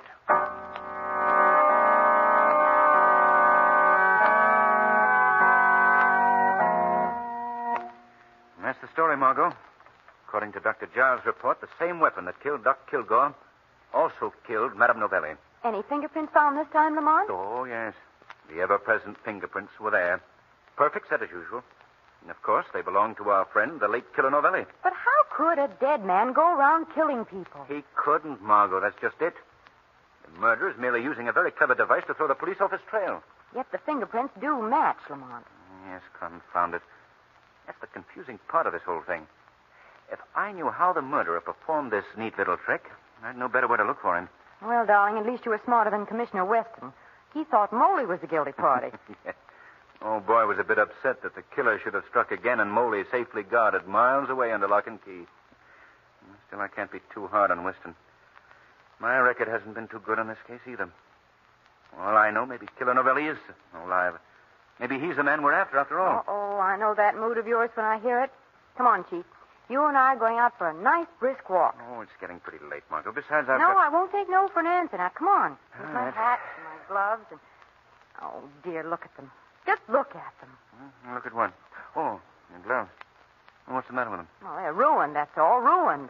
I just got them back from the cleaners, and they washed them instead of dry cleaning them. Now, look. Yeah. They've ripped. Of course they've ripped. All the oil's been washed out of the leather. If they had any sense, Hey, they'd wait a minute, know. Margot. Oil, leather, preserve. Margot, if the oil was still in the leather, the preserving oil, they'd still be good. The gloves, I mean. Lamont, sometimes That's I it, think... Margot. Of course that's it. You've just given me the one link I need to solve the case. But how? I don't understand what Remember I told you if I knew how the murderer performed his trick, I'd know where to look for him? Yes, but what... Well, Margot, right now the Shadow has to make a call on a gentleman in a dissecting laboratory.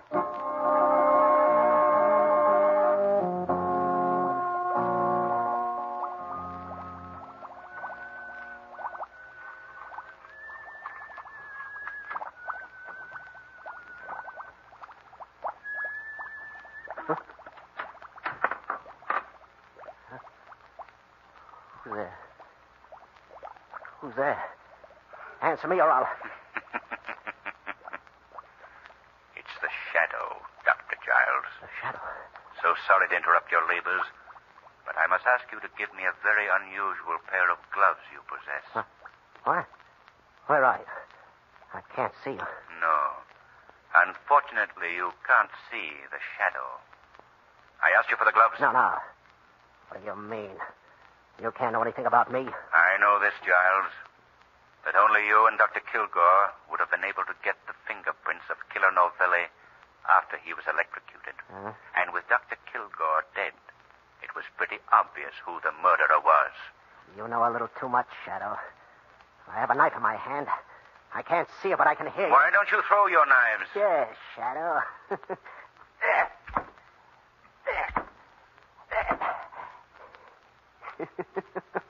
I've killed you. No, Dr. Giles. I'll not be another of your victims. Yeah? Well, what do you want of me? I want your confession to the murder of Doc Kilgore and Maria Novelli. I also want that pair of gloves you made of human skin. Huh? The skin you took from the tips of Killer Novelli's fingers when you performed the autopsy and then kept in preserving oil. You know too much, Shadow. But I can talk plainly to you, because you won't live to tell. You killed Doc Kilgore? Yes, I kill him. But why? Why, Giles? Because he stood in my way. I should have been head of the department long ago.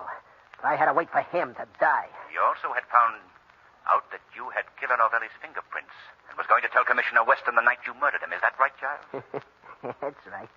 But he can't tell now, can he? Madame Novelli's dead, too, because she knew too much. Everyone thought Novelli did it, didn't they? You were very clever, Giles. Yeah. I prepared for years to do this. First, I stole the fingerprints from Novelli's hand when I performed the autopsy on his body. Then I got Novelli's own wife to teach me to throw the knife the way he did. No one would catch me. No one would suspect me. My crime was perfect. No crime is perfect. In some way, the criminal slips up and is brought to justice. Now, what is all this? Why'd you send for me, Giles? I sent for you, Commissioner. The Shadow. Shadow. Here in headquarters? Yes, Commissioner. And this is the man you want. The murderer of Doc Kilgore and Madame Novelli. What? Giles? Yes, Giles. Surprised, eh, Commissioner? Yes, I did it. I did it, but you couldn't catch me. You'd never have found out. And now that you have, you're not gonna take me alive. Not alive, you Quick, Weston, stop him. Stop him. Giles, drop that knife. Afraid it's too late, Shadow. He's dead. Killed himself.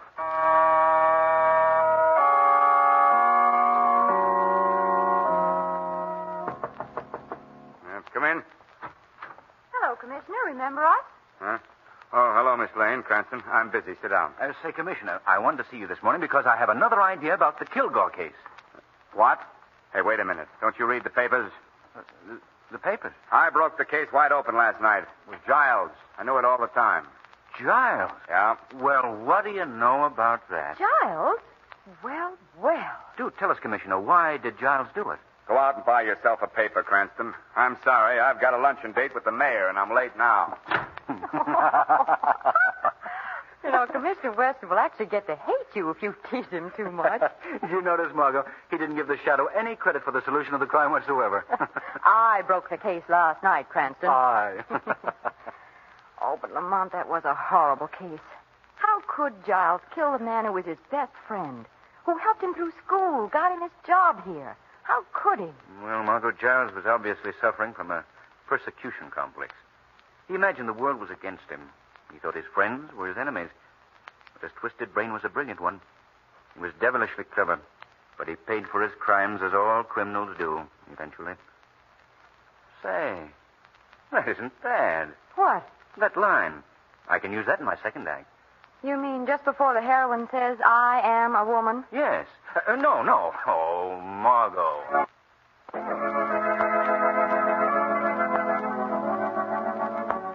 Today's program is based on a story copyrighted by the Shadow magazine. All the characters and all the places named are fictitious. Any similarity to persons living or dead is purely coincidental. The Shadow magazine is on sale at your local newsstand.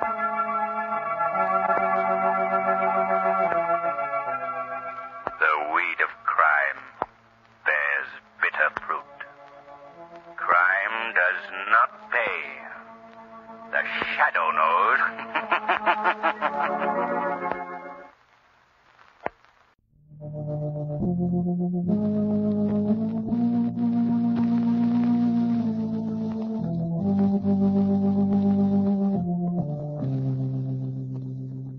Who knows what evil lurks in the hearts of men? The Shadow knows.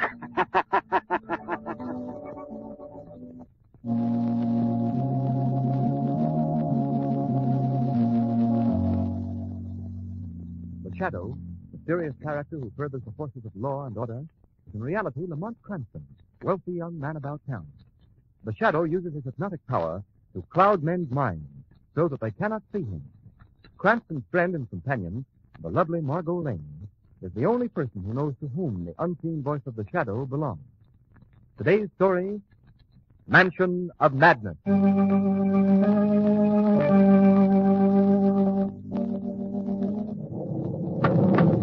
Hello in there. Hello? Is anybody home?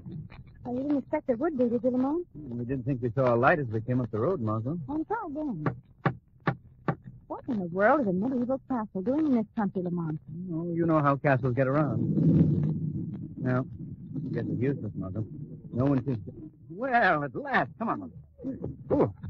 Well, how do you do? You will please come this way. Thank you. Come on, Margot. Come on. You see what I hope I don't see? Quiet, Margot. I hope you'll pardon our intruding on you here. We stalled down the road. You will please be seated. Thank you. As I started to say, we were stalled down the road. I will strike a light. Thank you. Our car was... Now, I will call the master. Thank you. Margot, would you be interested in hearing how we were stalled You down will please be seated. Nice, pleasant little man, wasn't he? Did you see his face? I saw half of it. It's all he has. One side is as flat as a coin. No eye, no ear. Yes, I saw it plainly enough in there. Look at this room. There's old hollow flambeau on the wall. Everything seems so musty. Old. Oh, Lamont, let's get out of here, can we? I don't like this. Careful, Margot.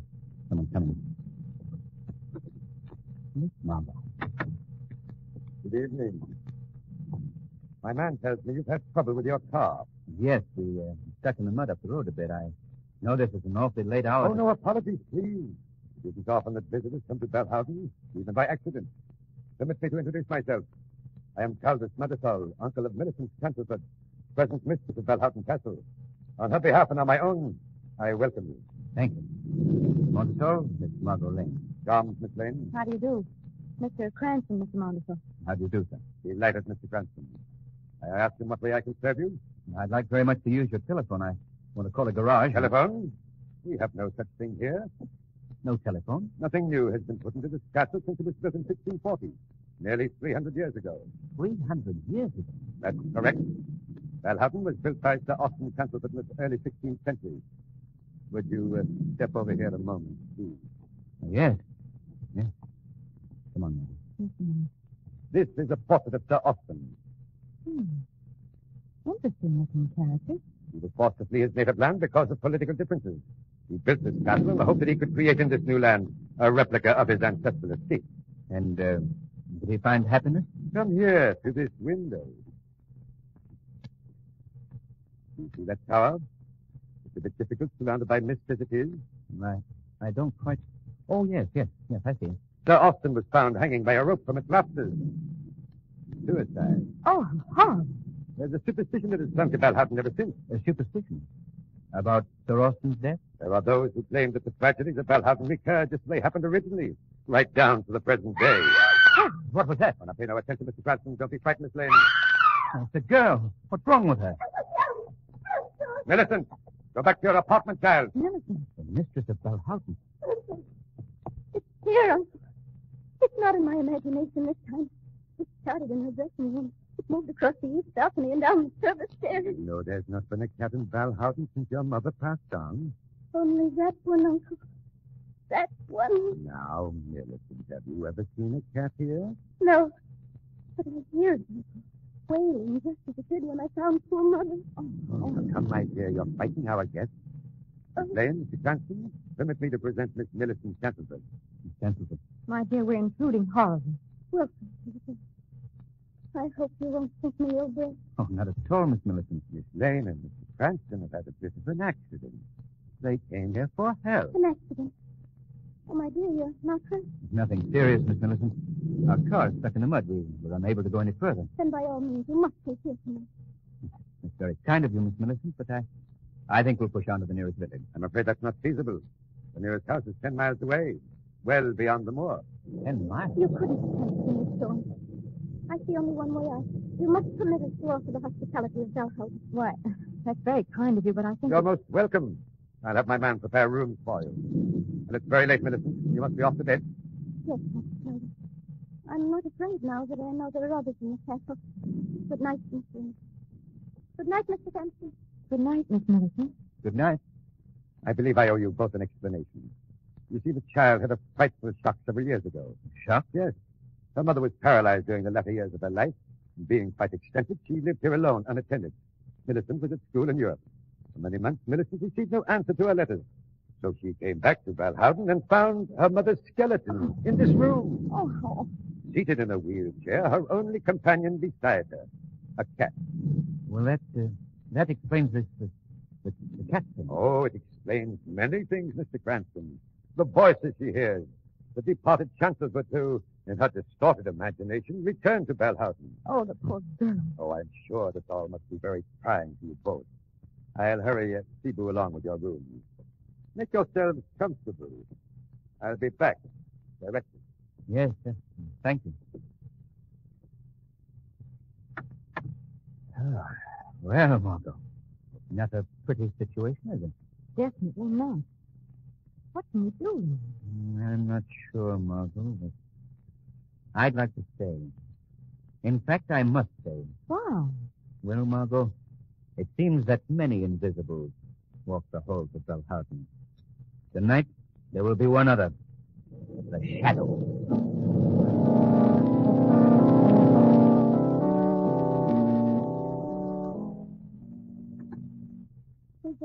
Don't be afraid, Miss Millicent. I mean no harm. What do you want? To help you, if help is possible. I'm a friend. I don't recognize your voice. You say you're a friend. What's your name? I have no name, really. I'm called the Shadow. I don't understand. Are you one of the visions? No, not one of the visions. Please let me explain. I'm a living, breathing mortal just like you. But I possess a hypnotic power through which I can create a mental mist that makes me invisible. Then you're not one of them. Them? The fantasy. You're not sure. No. Oh, Barton. There's nothing supernatural about me, Miss Millicent. These Chancelford you speak of, they're dead? Oh, yes, but they come back. They come back to Dalhousie with every change of the moon. With every change of the moon? Have you seen them? I've seen old Barton. Just as he was the night his Hindu servant threw the knife at his cousin killed him. A Hindu servant, did you say? Why? Oh, nothing. Tell me about old Barton. Who was he? He was my grandfather. The last mayor in Chancelford Line. You say he was killed? Yes. It happened on the main staircase. Old Barton had just come from a hunt on the moors with his hound. Now, tell me exactly what it is you've seen. His murder. Just as it happened 18 years ago. At first I hear his hound howling out there on the moor. Then I hear his footsteps on the stairs. Climb slowly to the first landing. Then he stops short. His hand goes to his throat. He makes a gurgling sound and turns and topples down the stairs. Has anyone else seen this? Anybody but yourself? No. And nobody believes me. I don't suppose you do. I believe you're sincere, Miss Millicent. Everybody humors me like I was mad. Siebel was rude enough to smile when I told him about the vulture. Vulture? Oh, of course. You don't know about that. It perches in the tree just outside that window. It comes when old Barton does. Nothing I do will drive him away. It just sits there. Its hollow eyes staring at me, emitting horrible sounds. You're positive you see all this, Miss Millicent? I mean, there could be no mistake. There, you see, you doubt me also. You said you wanted to help me. How do you think you can? I don't know. I'd hoped there might be a way, but frankly, I'm bewildered. I just don't know.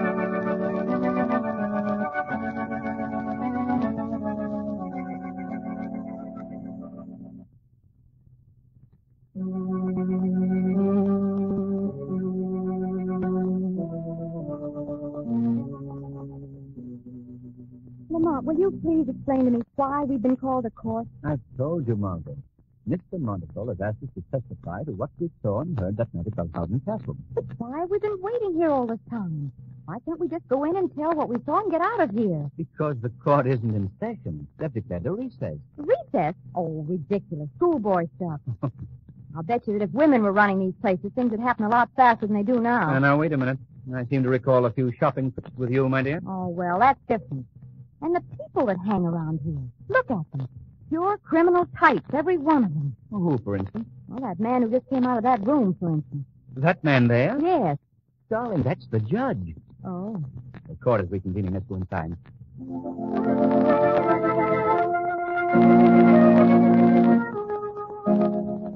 You have heard the testimony of Margot Lane and Lamont Cranston, two unimpeachable witnesses. Lamont, this is horrible. We've been summoned to this courtroom to help send that poor girl to an institution. We couldn't help ourselves, Margot. We had to tell what we saw and heard at Belhausen that night. Oh, poor Millicent. She looks so alone and It deserted. is quite obvious defendant Millicent Chancelford is of unsound mind. Evidence proves that beyond a question of doubt. My client, Aldous Montesol, has exercised extreme patience in caring for this unfortunate girl. Now he feels that for her own good, she should be placed in an institution where she can receive proper professional attention. That's not so. That's an infernal lie. Millicent's respectable as anyone in this courtroom. Quiet in the car. Oh, Robert, my darling. Silence. Young man, what is the meaning of this outburst? I'm sorry, Your Honor, but I just couldn't sit here and listen to all these lies any longer. If court, please. Just a moment, Counselor. Young man, come up here. Yes. Now, what is your connection with the defendant in this Stanford? What? She's the girl I love. The girl I hope to marry. Until her uncle, Mr. Montersall, shut her away from me. Your Honor, this boy is simply a disgruntled, rejected suitor. I demand Rejected by whom? By Millicent? All right, I'll show you how much of a rejected suitor I am. Millicent, tell him you love me. I do, Robert. I love you with all my heart. There. So you see, Judge? Your Honor, I object to this display. Judge, let me take Millicent away. Let me marry her and give her the protection and affection she deserves. Young man, I wish the problem before the court could be settled that easily. It pleases the court. I would like to proceed with argument on a motion to put this girl in an institution. It pleases the court to recess for 10 minutes. Perhaps we can resume in a more sedate atmosphere. Everyone will stand up as the judges of the courtroom. Margot, I have an idea, and I think it can be executed by the shadow.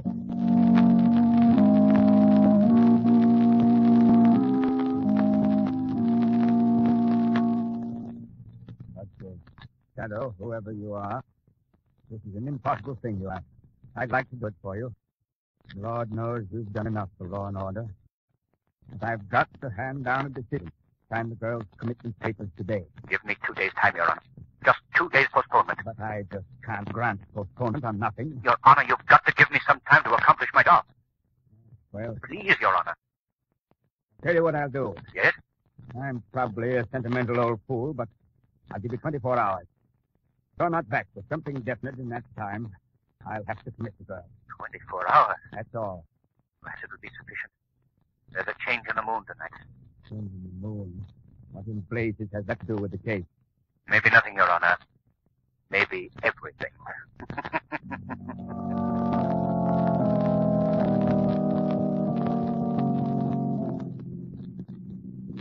It's funny, Miss Lane, the way things changed in just a few hours. Today, when you and Mr. Cranston were sent to fight, I was sure I could go on hating you both for the rest of my life. We were in a bad spot, Robert. Well, but I can see now just how Montersall made use of your visit to Bell House. What was the sort of a break he was looking for? Two prominent people like you to bear out its contention that Millicent was mad. I saw that, Montersall. He'd make a nice trophy for a hunting room. Nothing you're incorrigible. Hey, we're getting near Bell House. Don't you think we'd better go over what we're expected to do, Mr. Cranston? There's not much to it, Robert. You and Miss Lane will wait in the car. I'll get into the castle somehow. And I'll open the side door under Millicent's apartment for you and Miss Lane. But we must move quickly before Montersall notices us. Sounds simple the way you tell it. How are you ever going to do it? I'll let you in on a little secret, Robert. I do it all with Millers.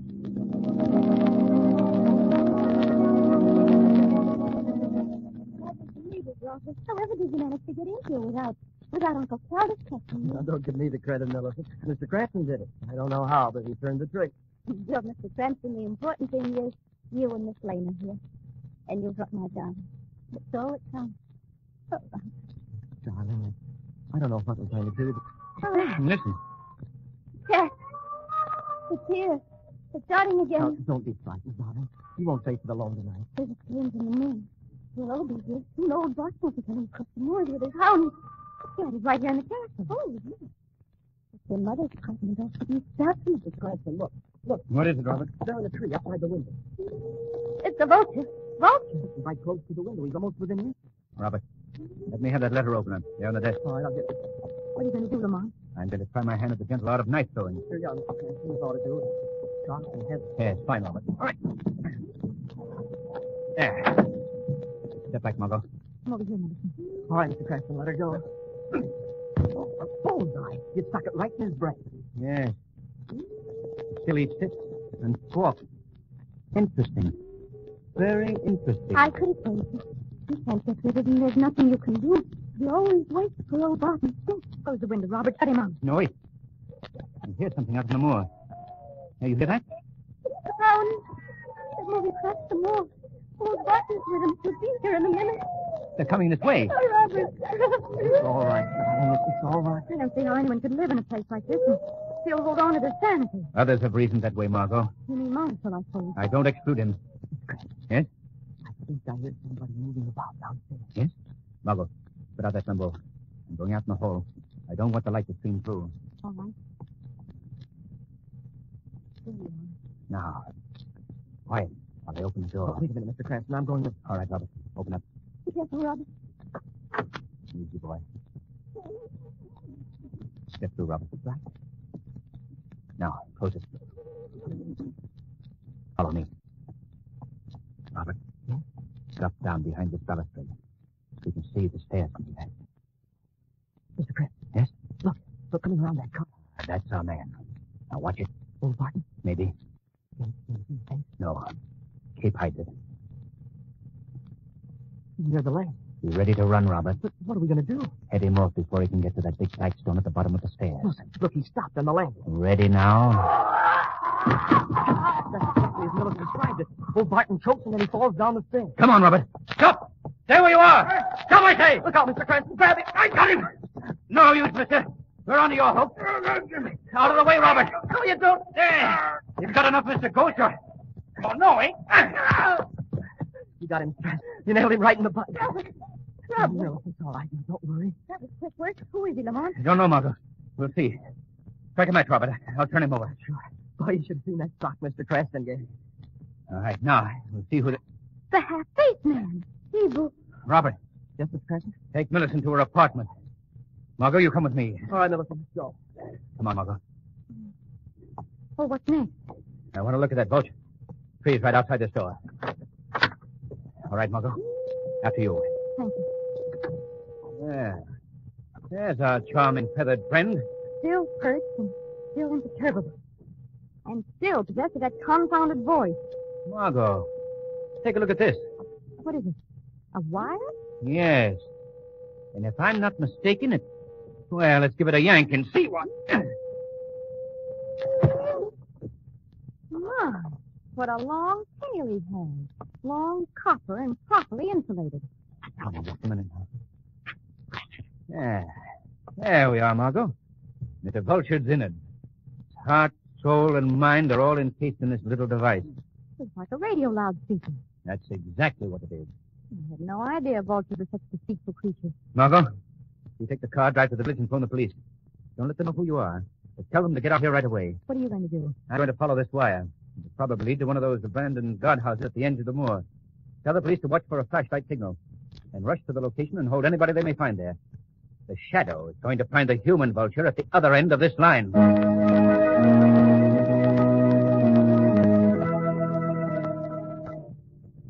All right, Timothy. The vulture once more. Longer this time. Let's see who's signal to take it down and bring it in. Okay, Madison. Here goes. Fine. You can disconnect the microphone now. Don't you want me to do the hounds again? Yes, at the pause. Like it sounded if they're coming back across the moor. Go ahead, the speaker's open. What was that? Did you do that, Stevenson? No. Came from over there by the door of the hut. That laugh is not in Stevenson's repertoire of impersonations, Montesol. Stevenson, what in thunder is this? You see anybody? I'll answer for him, Montesol. He can't see me any more than you can. Well, who are you? I am the Shadow. Shadow? Oh, yes, I've heard of you. Quite an elaborate array of insanity-producing machinery you have here. What do you mean? This is a simple portable broadcasting outfit. We're radio amateurs, that's all. Hey, yeah, sure, that's all. Amateurs at radio, but professionals at crime. I'm afraid you're making a mistake. You're the one who's made the mistake, Montesol. You made the mistake of thinking you could drive Millicent Chancelfoot mad. Or at least make her believe herself mad. This is ridiculous. I don't know what you're talking about. Your denials don't interest me, Montesol. I'm only concerned with destroying your plan. Your control over Mills, Aunt Chancelford, and her fortune is at an end. What's that? A couple automobiles coming along East Drive. The police, Montesol, coming for you and your impersonating confederate. The police? Come on, Stevenson, run for it. Come on. Run, Montesol, run to your doom.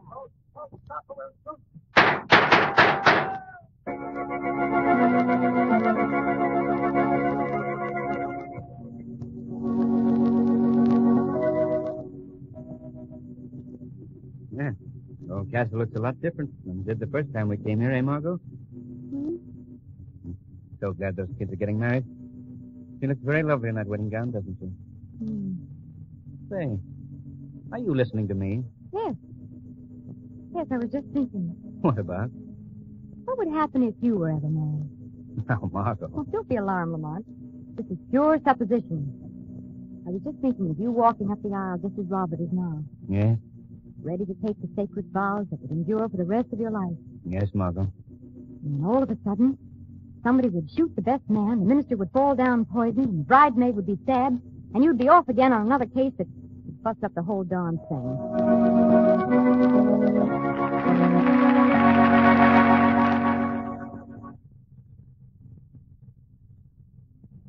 Today's program is based on a story copyrighted by the Shadow magazine. All the characters and all the places named are fictitious. Any similarity to persons living or dead is purely coincidental. The Shadow magazine is on sale at your local newsstand.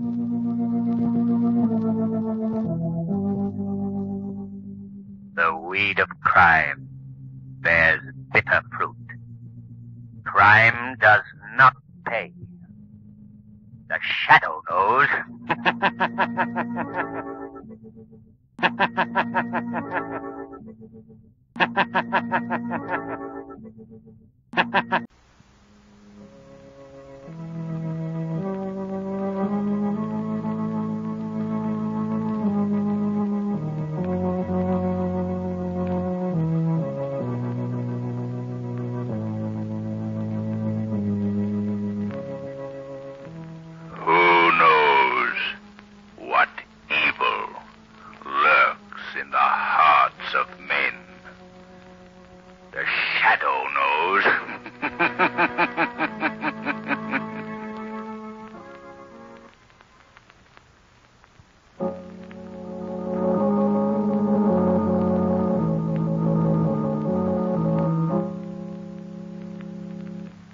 The Shadow, mysterious character who furthers the forces of law and order, is in reality Lamont Cranston, wealthy young man about town. The Shadow uses his hypnotic power to cloud men's minds so that they cannot see him. Cranston's friend and companion, the lovely Margot Lane, is the only person who knows to whom the unseen voice of the Shadow belongs. Today's story, The Inventor of Death.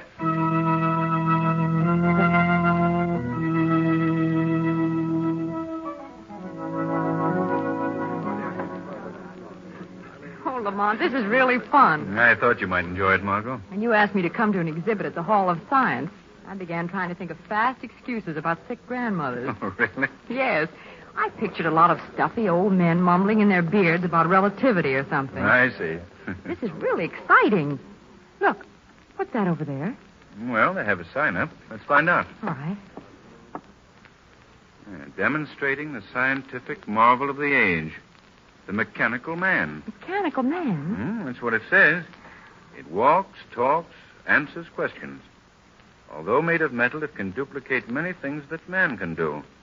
Oh, come on, Margot. We can't miss this. Oh, Lamont, you've seen robots before. Yes, but you never know when one may be different, more advanced. You know. Well, I'd like to bet this one's no different from the rest. Well, you I can. beg your pardon. I couldn't help overhearing what you were saying just now. I hope that you'll forgive my intruding, but I think if you do go in, you'll find that this robot is entirely different from any that you've seen before. Oh, is it really? You seem to know quite a lot about it. Well, yes, I do. As a matter of fact, you see, I invented it and built it myself. Oh, really?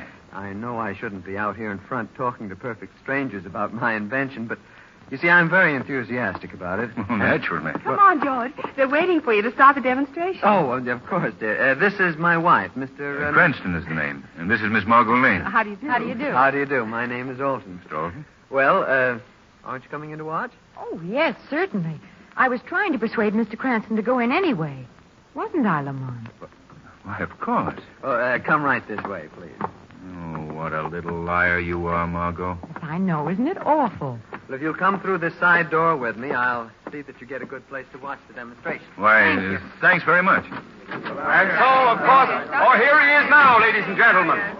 I'd now like to present the inventor of this mechanical man, Mr. George Alton. Mr. Alton, would you please step up here on the platform? Thank you. Thank you. Thank you very much, ladies and gentlemen. Before I proceed with the demonstration, I'd like to tell you a little about this invention of mine. galvanized gargantua is constructed on an entirely new principle. He is electrically controlled and can be operated by this small box here on the table.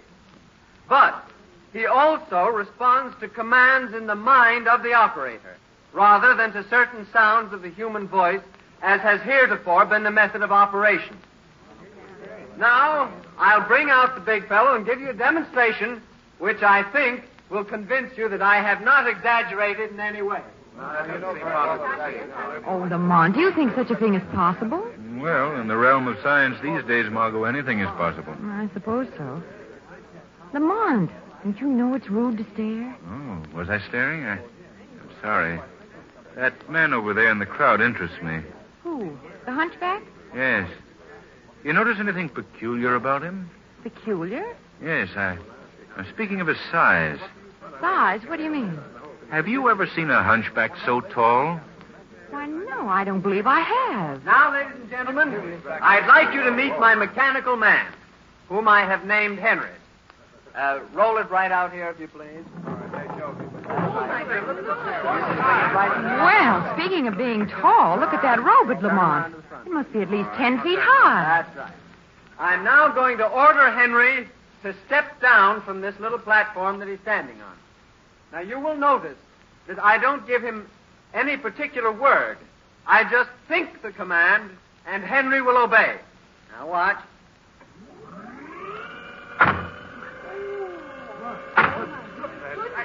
Lamont, look. That thing stepped right down off the platform just as he said it would. Yes. I will now ask Henry to answer a few questions. Henry, how much is 2 and 2? 4. 7 and 8. 15. That's right. Now, in case you think these answers are previously arranged, I'll ask anybody in the audience to ask Henry some question which he will answer. I'll ask him, what time is it? 8:20 p.m. That's right. Why, Lamont, this is weird. How do you think he does it? Lamont, you're not listening. Stop staring at that hunchback. Oh, I'm sorry, Margot. I was watching his expression. Just look at him. Why, his face is all contorted in pain. Not pain, Margot. Hate. Hate? Why? Well, unless I miss my guess, it's hate for your little inventor, Mr. Alton. Now, I'll ask Henry to walk among you and pick up various objects which I will call out from the platform. No, please, ladies and gentlemen, don't be alarmed. Henry is perfectly amiable and obeys my orders implicitly.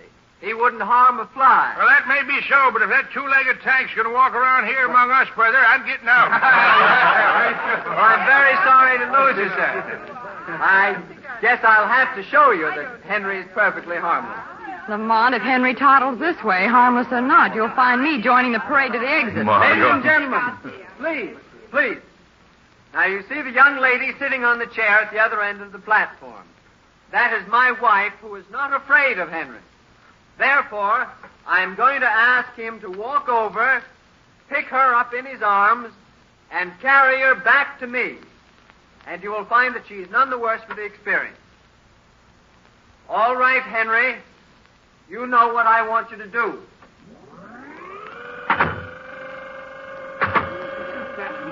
She has more nerve than I have. That robot is almost human in its reactions, Margot.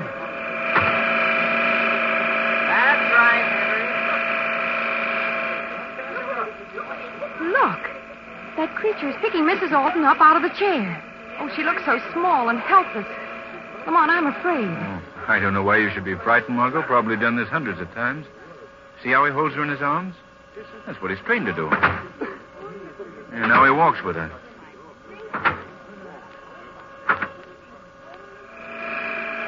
Well, look, Lamont.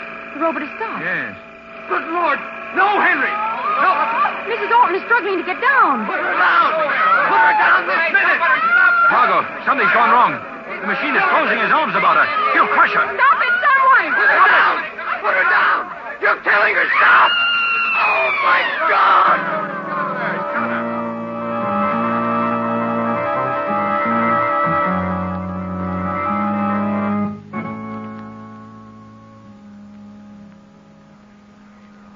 Jim, I've simply got to get out of here. Darling, the police have ordered us to stay here. Lamont, how do you suppose it could have happened? I don't know, Margot. I don't like it. What do you mean? There's something behind all this. Something sinister. Something perhaps for the Shadow to investigate? Margot, please don't ever mention that name in public. Oh, I'm sorry. I'm sure no one could have overheard. You think so? Look behind you. Why, it's the hunchback. He wasn't there a minute ago, but I'm sure he didn't hear me. I hope not. Lamont, look, the mechanical man. It's moving. Yeah, so it is. Its mouth is open. It's going to speak. Shadow must die. Oh, Lamont. Well, I'll be. Lamont, what does it mean? I haven't the faintest idea. Let me go! Let me go, I tell you! Mr. Alden, the doctor said... I don't care what the doctor said. I don't care what anybody said. I've got to do this before it's too late. Please, Mr. Alden. Go! Oh, look, Lamont. The inventor's going up to the robot. What's he going to do? He's smashing his invention to bits. The shock has put him out of his head. Margot, we've got to get that boy out of here.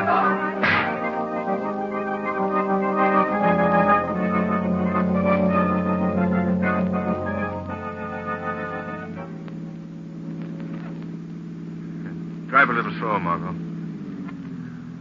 I think he's going to sleep. Oh, Lamont, the poor fellow. Yes. I imagine that outburst when he broke the machine relieved the nervous tension. He seems relaxed enough now. What a shock it must have been to him to see his wife killed in such a horrible accident. Yes. If it was an accident. Then you think it was murder. I don't know, Margot. I really don't know.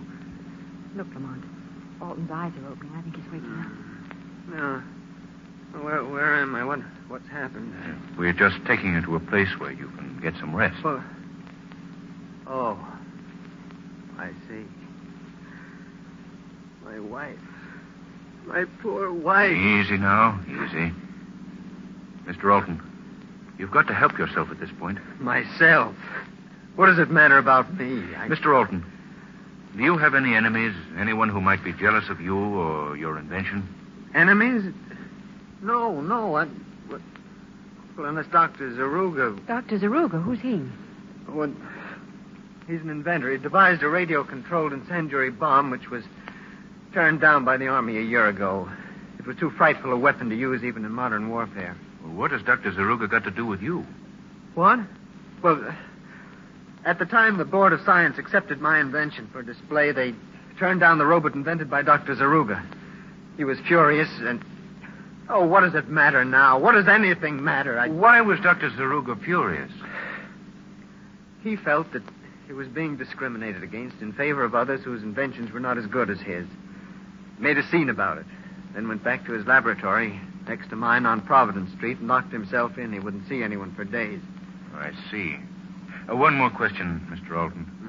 This Dr. Zaruga, is he a hunchback? No, I believe he was at one time a high military officer in some European army. He was distinguished by his military bearing and piercing black eyes. Why do you ask? Oh, just an idea. I guess it wasn't a very good idea. Margot, see that car coming? Get over to the right-hand side of the road more. Lamont, something's wrong with the steering wheel. What? I can't control the car. Well, put on the brakes, quick. I can't. The controls are locked. Margot, you've got Look out, we're going to crash.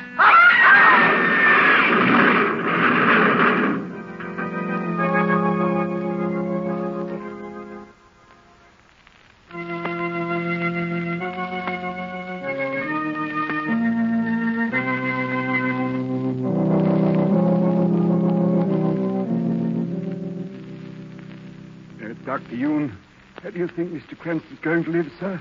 Why, of course, Alan. Of course he's going to live. Takes more than a simple automobile smash-up to permanently damage a man with the physique of Lamont Cranston.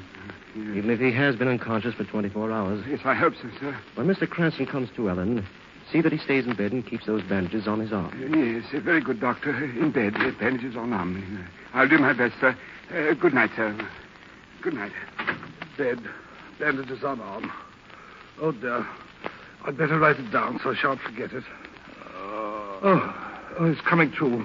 Mr. Cranston, sir. Alan, what happened? What am I doing here in bed, wrapped up in bandages like a Christmas package? Don't you remember, sir? You've been unconscious for 24 hours. If I've been unconscious for 24 hours, how could I remember? Well, yes, sir. Quite so, sir. Well, what happened? How did I get here? You're in bed, sir. Let me see now.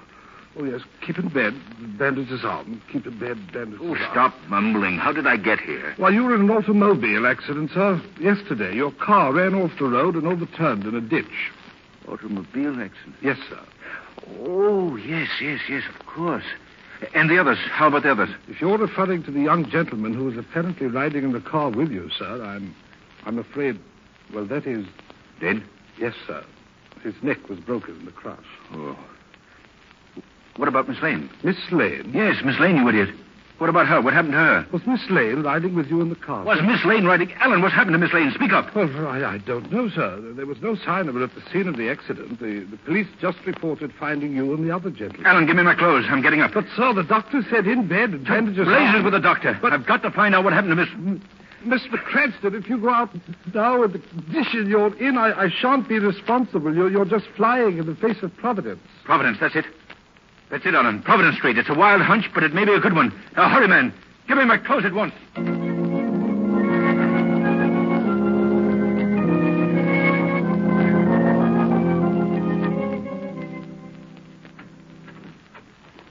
Oh, it's you. Yes, my dear.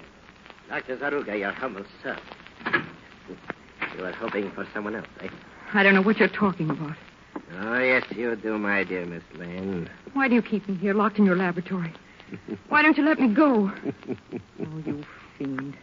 You inhuman fiend. Inhuman? Perhaps my character deceives you. I think you are being confused by my appearance. My hunchback. Oh. Why, you're not. No. That hump on my back contains the electrical equipment by which I not only control my own inventions, but those of other inventors, who, unfortunately, are not as brilliant as I am. Then you're not a cripple. No. No, I tricked them all. Silly fools. They wouldn't look at my inventions. So I caused your car to crash off the road, killing that little upstart orphan. I made his robot run amok. I forced it to kill his wife. Oh, you... Now, what do you think of me? I think you're a madman. A maniac. Oh, that poor girl. Seeing her crushed like that. Oh, you murderer. Oh, you still don't believe I'm the greatest inventor the world has ever seen. Well, I'll show you. What are you going to do? Why are you keeping me here? Because, Miss Lane, I overheard you make some reference to the Shadow. The Shadow? Yes. You see, I have always wanted to meet the Shadow. Meet him on my own grounds. Because the Shadow is the only man who could possibly ever unmask me. I thought perhaps if you disappeared, the Shadow might try to rescue you. Oh, no. But I see I overestimated his powers. The Shadow has not appeared. Therefore, Miss Lane, I am going to slightly alter my plans. I am going to give you a treat. What do you mean? I am going to demonstrate for you a robot I have invented. When you have seen it, I think you will admit that a terrible injustice has been done me. No. No. You will see it. Of course, you may not survive the demonstration. Oh, no. But that can't be helped. As a matter of fact, it's just as well. You know too much about me. Oh, stop. Stop taunting me. I keep it in a secret compartment. I open this panel. Oh. And there it is. Oh, how ghastly. I admit it is not a pretty sight. You see, my dear, your little friend Alton built his robot for constructive uses to benefit mankind. Mine is for destruction. A weapon for war. Imagine a regiment of robots like this marching against flesh and blood men. How horrible. And now, I will show you how he works. Robert, step forward 3 paces. Oh, no. No, don't. Please. Now, I want you to go to that girl. No. Pick her up. But delicately. No, please. Delicately. I want her to see how gentle you can be. First. Now. No. Oh, no. No, don't let it come near me. No. Help! Useless, my dear. The place is soundproof. Don't waste your breath trying to run away. The robot is so devised that electrically he can detect a living person. It will follow implacably until he catches up. Or until I give the command to start. Watch. Stop, robot. Oh, let me out of here. Very well. I'll open the laboratory door. Please, then. You can run over the whole house if you like. The robot will follow you till he tracks you down. It's all right, my dear. Now, just stand still. It will be over very quickly. Walk, robot. No. No! Now, Robert, pick her up in your arms. That's it. Let me go! You do not like to be held in his arms. He's hurting me! Stop him! Do not worry, he won't crush you yet. First, he will just hold you in a useless embrace. Please, let me go! Please, no! Oh, she's fainted. Let her down, Robert. Later you will hold her again. There isn't going to be any later, Dr. Zaruga. The shuttle. Oh, you did come after all. I've been looking forward to this meeting. Just you and I in my laboratory. You expected me then? Yes, that's why I kept the girl here. I knew that you would come to us. I see. Very clever of you. I've been waiting to meet you for a long time, Shadow. Meet you and test my powers against yours. Just what are your powers, Zaruga? Why, I am the greatest inventor in the world. I have the greatest mind in the world. That's a modest estimate. You doubt me, then? Perhaps when we are finished, you will think differently. Finished? With what? You will find out. You see that robot? He is my servant, my slave, obedient to my every command. He is not bound by human limitations. He can see you, Shadow. He can see you. Wherever you are in this room, he will find you. When he does, I think you know what the result will be. What? You will be crushed. Crushed to bits in his arms. You and the young lady, too. Dr. Zaruga, you've chosen a dangerous game. But let me warn you. 2 can play it, remember? You can't talk yourself out of this, Shadow. Robert, find this man. Rush him. I've warned you, Dr. Zaruga. You warned me. At last, Shadow, you've met your match. What avails man's mind against a machine? I agree with you, Dr. Zaruga. So I think we better eliminate the machine. Here. Let go of me. What are you trying to do? I'm interested in knowing what's under your coat, Dr. Zaruga. No! Robert! Robert, help me! Let me go. There, your robot doesn't move very swiftly, does he? Now there. Coat off. Well, an electrical control box. Don't touch that box. Don't touch it, I say. So that's your secret, Doctor. This contraption was a hump on your back, which controlled the other robot that day at the fair. Give me that box. Oh, no, Doctor. You think you've gained the upper hand, eh, Shadow? Well, I'll show you. You are still my prisoner in this room. You can't leave here, and you won't ever leave here, ever. Where are your great powers now, Zaruga? I'll show you. I can operate the robot by hand. Keep away from that robot, Zaruga. Keep away. I'll show you. All I have to do is pick up this lever. No, Robert. You misunderstood. Not me, you fool. It's got me. Let me go. Help. It's crushing me.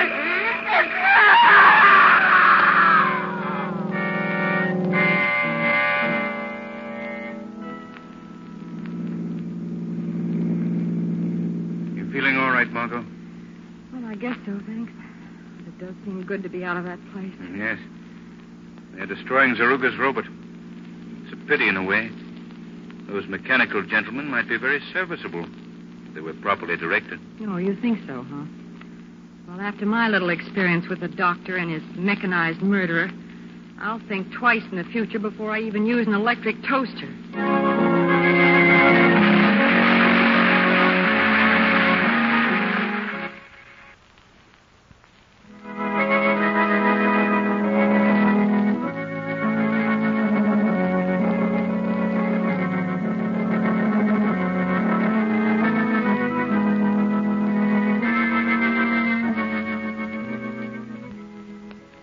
Today's program is based on a story copyrighted by the Shadow magazine.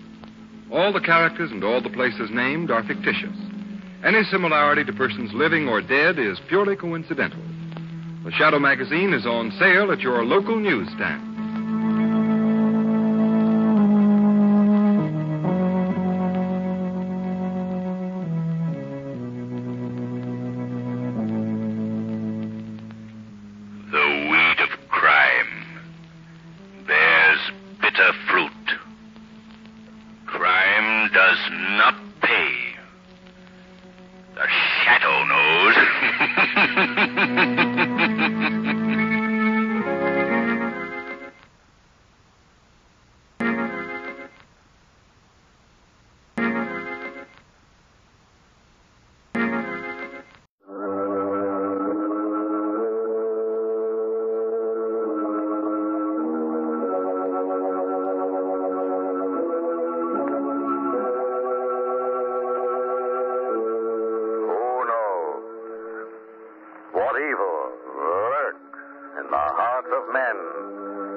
Today's story, The Shadow Returns.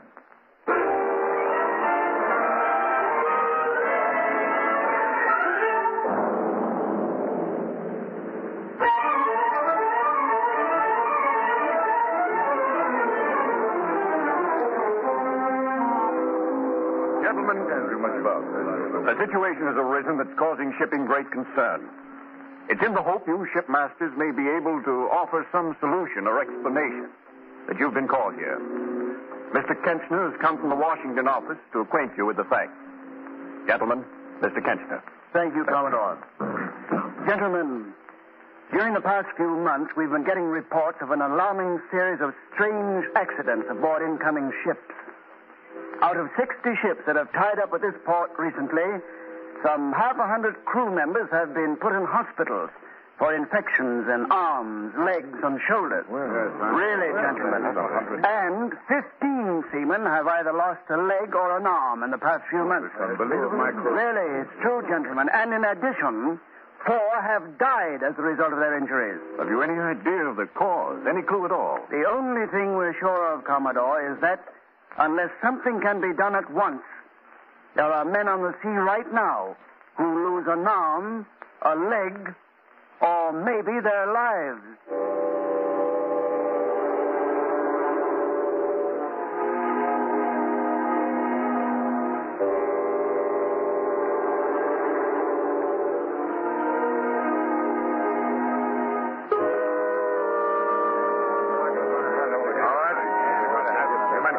And report to your stations. Okay, Doc. Examination's okay for sailing. Payne. Yes, Dr. Bedlow? Stay here. Yes, sir. I'll have to do something about that arm of yours. Victor, Yes, Doctor? if this doctor want to fool with your arm, you not let him. Don't let him. What do you mean? I sailed with him before. Many times. You let him do something, you'll be sorry. You remember what I tell you? What are you waiting for, Johnson? Hey, go now, doctor. Don't forget what I tell you. Gosh, I don't know what to do. All right, Payne. Now we'll take care of you. Where'd you get the vaccination? Well, I got it in Harvard. I went to that doctor you told me about. Oh, yes, I'd forgotten. Well, you've got a bit of an infection. Place your arm on the table. Oh, listen, Doc, I don't want to go home to my mother with my arm all tied up. She'd be scared to death. Now, look here, Payne. I can't force you to slip into treatment. But if you disregard my advice, I'll have your name stricken from the crew roster. Oh, no. You see, this is my first voyage. And Well, I want to make good. Well, it's up to you. What do you want to do? I can't waste all day with you. Well, all right, go ahead. This won't hurt. Steady down. All right. Shoot. Oh, stop. Stop. Stop. Stop.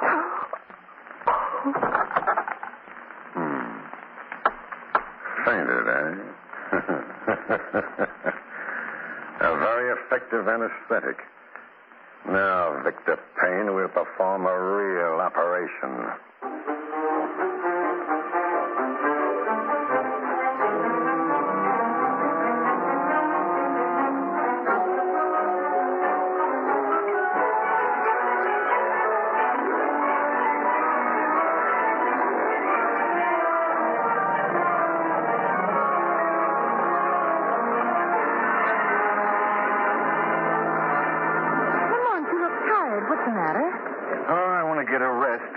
I've had on this ship. Oh, Lamont, it's been fun. Fun is right. I've never had so much fun thrust upon me in such large doses in all my life. Oh, you mean the cruise director? I mean the cruise director. That voice of his will haunt me for the rest of my days. Having fun this morning, Mr. Cranston. Join the deck games, Mr. Cranston. They're fun. Play bridge, Mr. Cranston. It's loads of fun. Be sure to come to the dance tonight, Mr. Cranston. It's going to be fun, yes, I know. Say, look, Lamont. Yeah, what's the matter? In the stern of the ship, that group of seamen, they've been gathering in little knots like that for the last few days. What do you suppose it means? Maybe they're planning to get the cruise director. Oh, no, seriously, Lamont. I don't like it. And look, there's Captain Blair running down from the bridge. Come along, Margot. Let's walk back and see what it's all about. Well, not too close, Lamont. Don't worry, Margot. Well, I don't like the look of this. Give me the rig. Yeah, let me go. Let me go. What the heck are you, Skipper? Here, what's going on here? You, Johnson, stop that. Get right there. Now, what's the meaning of this? Dr. Vadelaw. Yes, Captain. What happened? Why did this man strike you? I'm sure I don't know. I came out of my cabin and he jumped on me. You go below, Skipper. You look at young Payne. Then you know why I hit him. Victor Payne, the cabin boy? What's wrong with him? If we don't get the proper medical attention right soon, Skipper, the lad will lose his arm. He's been lying in his bunk screaming with pain for 2 days. And his sawbones won't do anything for him. What does this mean, Doctor? What happened to the cabin boy? He was vaccinated and half infection set in. His arm is swollen a bit. Big? His arms were big like 2 arms. Well, what have you done for the boy, Doctor? All I could. Needs an operation, but we haven't the facilities aboard. We get to port tomorrow. I'll take him to a sanatorium where I can do the job right. It'll be all right to wait? I mean, there's no great danger? No, sir. Very well. Johnson. Yes, sir. This is a serious offense, striking a ship's officer. I can't let it pass. You'll have a hearing later. In the meantime, Matthews. Aye, sir. Put this man in irons. Put him in irons. Put him in irons. All right, Johnson, come on. You can put me in irons now. But I get that fellow later. I'll fix him. All right. All right, now the rest of you. Get back to your posts. Go on now. Come on. Johnson and I. Boy, he was right. Margot, let's go below and see this cabin boy. The one they say has such a bad arm. You think there's some truth to what the men say? I don't know, Margot. They may exaggerate, but I've always inclined to the belief that too many men can't be too far wrong.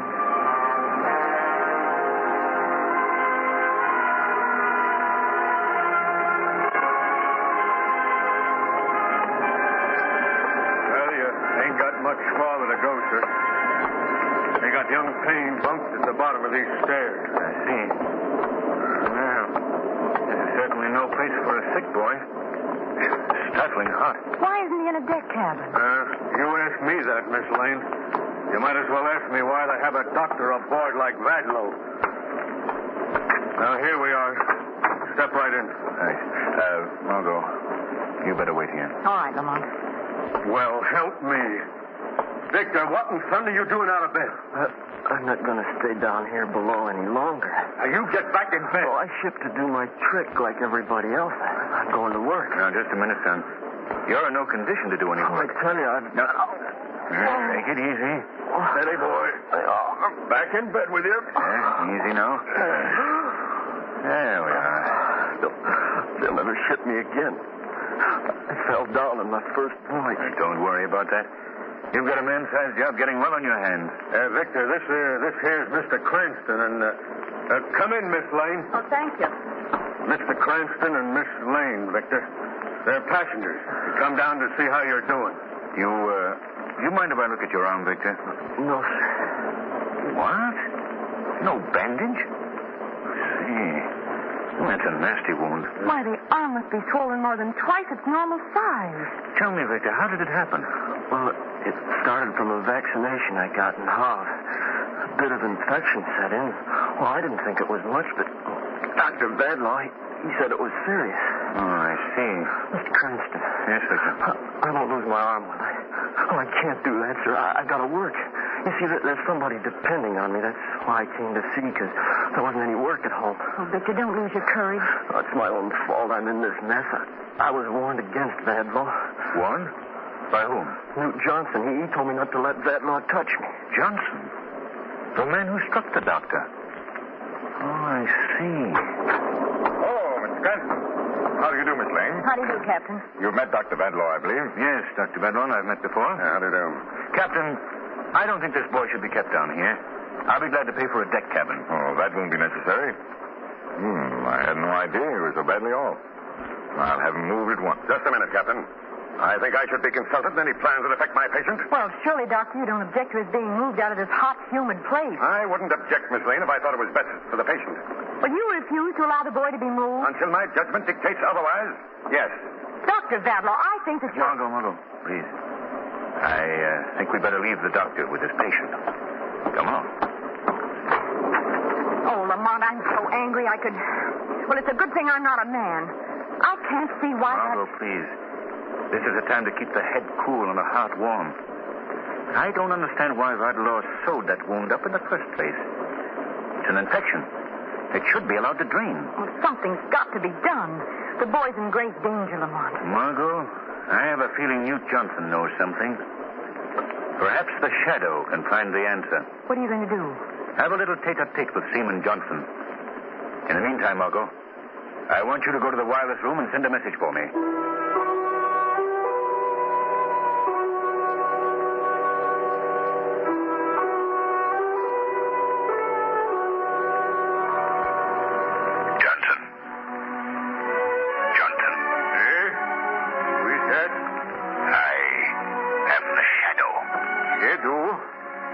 What you mean? I don't see you. I'm standing right here in front of your cell. I see nobody. Somebody play trick on me. You can't see me, Johnson. You can only hear me. Huh? You're a ghost, yeah? I am not a ghost, Johnson. If you're not ghost, why I can see you? Because I have the power to make myself invisible. Yeah? What you want from me? I'm here to help you. To help young Payne, if I can. I want to know why you attacked the doctor. Why you warned Victor Payne against him. 'Cause he is butcher. This is not first time he make people suffer. He trade firemen on Cerebic. Firemen lose leg. He trade Cook on Francis William. Cook lose arm. That certainly is not a flattering record. You think that bad? He killed my friend, Tage Olsen. Killed him? How? Tage have infection in shoulder. This doctor fool with him and he die. You believe me, this young Payne, he die too. Johnson, I want you to leave this matter entirely in my hands. Well, you may be smart fella, Mr. Shadow, but you believe me, you won't be able to do anything. This Victor Payne is going to lose arm, may lose life. Hey, no. You see.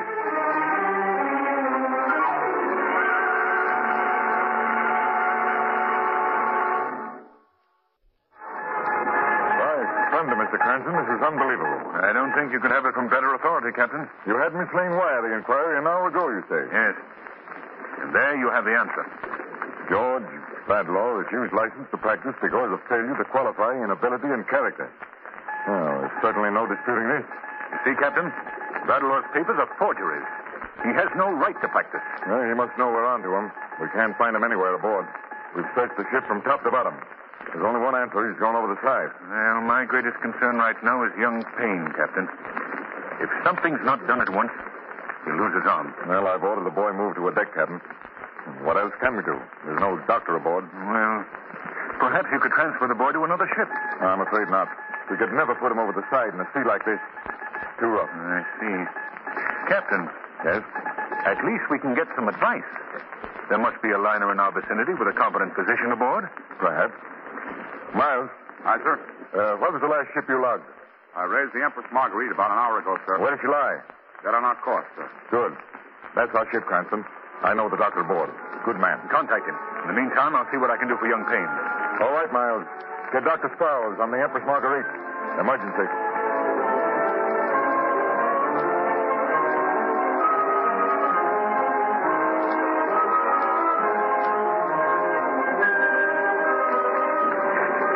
Oh, Lamont, come in.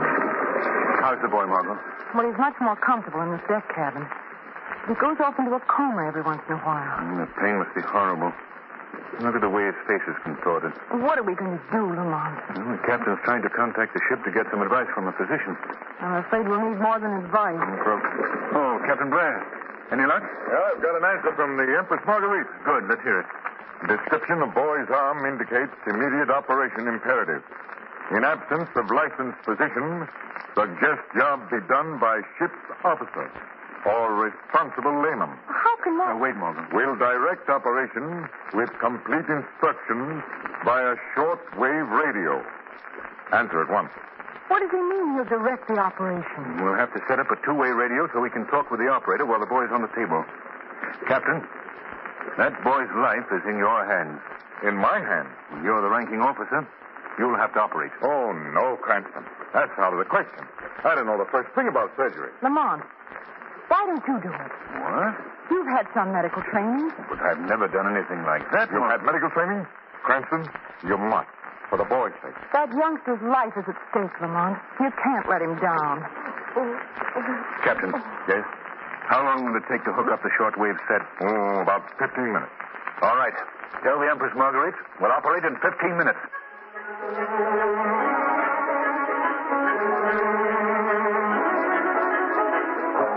Shortwave all set here, sir. You ready, Cranston? Yes, Captain. Margot, how about you? I'm ready. Good. I'll give you the go-ahead, sir, in just a second. As soon as I raise the Marguerite. As soon as you can. Here, Cranston. I'll put this microphone in front of you so you can talk to Dr. Sparrow. Thank you. Mr. Cranston. Yes, Victor. Could I have a cigarette? If it'll steady your nerves, certainly. It'll help, sir. Here you are. Thanks. Here's the right. QL, answer 36. Calling almost. QL. Victor, this is going to be a bit of an ordeal. QL. You'll have to listen to all the details of the operation coming from the loudspeaker. I can take it, sir. QL. You're sure, Victor? You want me to do this? You trust me? Trust you, sir. I'll bet on you. QL, stand by. Yours, Captain. Take it. All right. Hello. Empress Marguerite? Hello. Granada. Sproul speaking. This is Captain Blair, Doctor. We're ready on this end. Good. Who's going to operate? One of my passengers. I'll introduce him. Lamont Cranston, Dr. Sproul. How do you do, Doctor? Hello, Mr. Cranston. You've got quite a job on your hands, so let's get on with it. Good luck, Lamont. Thanks, Margaret. First, let me take a quick check on your setup. You've got a good, sharp scalpel, I suppose. Yes, Doctor. Plenty of towels. Few dozen. Any way of sterilizing them? Baking them with hot irons. Good. Gauze? Yes? Roll it into small strips about the size of cigarettes. Margot, will you take care of that, please? Yes, Lamont. You'll need those to drain the wound. Now, the disinfectant? Iodine. Anesthetic? I'm using a local, Doctor. I know how to administer that. I've done it before. Just one thing more. Yes, Doctor. Will you confirm all my instructions as I give them so there'll be no chance of misunderstanding? Yes, Doctor. All right. Now then, you say you know how to administer the anesthetic? Yes, Doctor. Hypo's all ready. All right. First, the alcohol. Alcohol, Margot. Here's one. Ready, Doctor. Swab the arm. Right. Feels good. Hypo. Hypo. Victor, this is going to hurt for just a second. So, brace yourself. Let it go, sir. All right. Oh. Good boy. There you are, Doctor. Iodine. Iodine. Paint the entire area. Right. Entire area of infection. Make an incision about 2 inches long, passing through the most infected area. That's all there is to it. All right, Doctor. Don't move anybody. That What is it? I have a of patience here, and I'm not going to let any meddler usurp my authority. You have no authority here. I hold my authority right in my hand, Captain. And unless you do as I say, this gun's liable to start making a noise. Mr. Cranston. Just a moment, Doctor. We've had an interruption. We've got to get on with this operation. Oh, you do, eh, Doctor? Mayor's liable to prove fatal. We can't let this Get away from that radio, Pablo. Get away! Now we'll get on with the operation. Without your help. What do you mean? I'm still the ship's doctor. I'm justified in taking any measures to protect my patients. You're a charlatan, Badlaw. A faker. Your papers are all forgeries. Shut up, Cranston, or I'll kill you. Come on now, all of you. Get out. Well, Margot? Captain Blair? It looks as though we'll have to leave. Oh, but Cranston, this man... I'm sorry, Captain. There's nothing we can do. Well, if you think I'm going to let that boy undergo an operation... Please, Captain. All right. I'll follow you right out. What are you waiting for, Cranston? Get going. Take your hand off that light switch. Put on those lights. Are you... He's gone. There. We won't be disturbed now. Well, Victor, they've all gone. We're alone. Just you and me. Keep away. Keep away. Don't come near me. Why, Victor, I'm your doctor. I don't want anything to do with you. But I want to help you. You haven't before? I'm going to now. What do you mean? You have a very bad arm. Yes, thanks to you. It'll have to come off. At once. No, Mr. Cranston. Captain, help me, please. Oh, they can't help you now, Victor. You're going. Take it easy. Just breathe in. You'll be sleeping. Now, Victor, when you wake up, your arm will be gone. Gone. What was that? Put on the scalpel, Butler. What? Ah, that radio. I thought I broke it. No use, Butler. This is a voice you can't shut out. Who are you? I am the Shadow. The Shadow? Oh, yes, I've heard of you. Get away from that table. I'm going to finish the operation on the boy's arm. You a shadow operator? Oh, no, you don't. Not while I can do anything about it. Put down that scalpel, I say. After the arm's cut off. In that case... You're some sort of a devil. Stay where you are. Keep away from this table. I've no time to bother with you. I can't see you, but I can see you lift those instruments. Put them down. Small incision. Don't cut. Stop, I say. Passing through. Stop, I'll shoot. Most You think I can't hit you because I can't see you? Well, I'll show you. Still operating, eh? I plugged you, Shadow. Still begging for it, eh? Well, that should finish you. What's that? Bring the white gun. The crew, they're coming for you. They'll never get me. You've used up 4 of your bullets. Only one left, but this time I won't miss. The last one behind the lock. Well, Shadow, here's for the last bullet. Break the door down, men. Easy now, men. Easy. Right there. You're hurt, Lamont. You're bleeding. Never mind about me. I've got to finish with Victor. What happened to Badlaw? Shot himself. Here, Margot, hold the boy's arm while I finish. All right, men. Thank you, folks. Badlaw's dead. Margot. Captain. Yes? Look. Under this muscle. Lamont. What is it, Cranston? It's a pure blood ruby. Embedded in the boy's arm. Yes. There's the reason for Victor Payne's infected arm. The explanation for Vadlaw's strange conduct. Let me have that scalpel, Margot. Here you are, Lamont. Yeah, we'll have to get it out. Lamont, how did it get in Victor's arm? It was placed there by Vadlaw. Why would he do a thing like that? It was simply a diabolically clever way of smuggling precious stones. Vadlaw was only one in a ring of similar fiends. By thunder. I never heard of the like. That's why Vadlaw didn't want to operate until he reached port. Exactly. He wanted to get the jewel past the customs officials. There. It's out. And this is the end of the ring's mutilating and murdering enterprise. We'll sweep the seat clean of the whole filthy tribe. Cranston, that shoulder of yours. We've got to take care of it. We've got to take care of this boy first.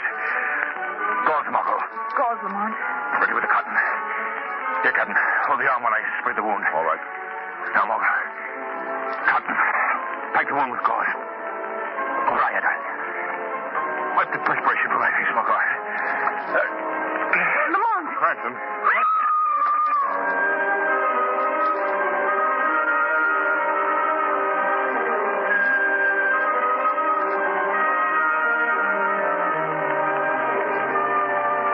Look, Lamont. Here's an article in the newspaper that should give you some satisfaction. Yes? What is it, Margot? Listen. Surgery smuggling ring broken. 10 fake doctors taken into custody. Their private hospital raided. Well, I guess that winds up the case very effectively. Listen, Lamont.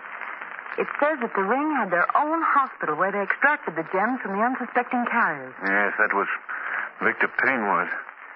An unsuspecting carrier. Well, Victor's none the worse for his experience, and the ring is broken. Badlaw's dead. Yes, and your wounded shoulder is healing very nicely. The doctor told me this morning that you'd be up and around again in a day or so. Well, that's good news. I imagine that if I take care of myself, eat the right food, exercise, build myself up, that eventually I'll be in proper condition to take another rest cure at sea.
Character who aids the forces of law and order is in reality Lamont Cranston, wealthy young man about town. The Shadow uses his hypnotic power to cloud men's minds so that they cannot see him. Cranston's friend and companion, the lovely Margot Lane, is the only person who knows to whom the voice of the Shadow belongs. Today's story, Sandhog Murders.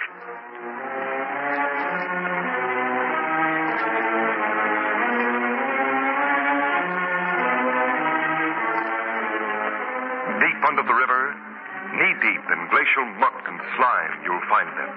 The sandhogs, working under terrible pressure. Pressure beating against their eardrums. Pressure forcing little nitrogen bubbles into their bloodstreams. Pressure that causes death. Pressure that keeps the river out of the tunnel that men are building under the river. 100 feet under the river. How far did we go on that last job? 27 inches, boss. Diagnose jacks next to the shield. Okay, boss. Yeah, Roger speaking. Time? Okay. All right, men, that's all for today. Let's go. Okay, let's go, fellas. Hey, Mr. Pine. Want to get left down here? Oh, I'm sorry. I was so interested. You better come along and get in the decompression chamber. Say, I hate to admit this, but when I feel sick, I can hardly move my head. That's the same complaint from all visitors to our little rabbit hole. Just give me your arm. Thank you. There we are. Come on, into this decompression chamber. Get the move on, all of you. Glad this shift is over with. Quit your beef and you get your pay regular, don't you? Sure, what do you... Okay, decompress. Decompressing. Mr. Pine, you know what could happen to you if you got left behind? No. Ever been in a pressure tunnel before?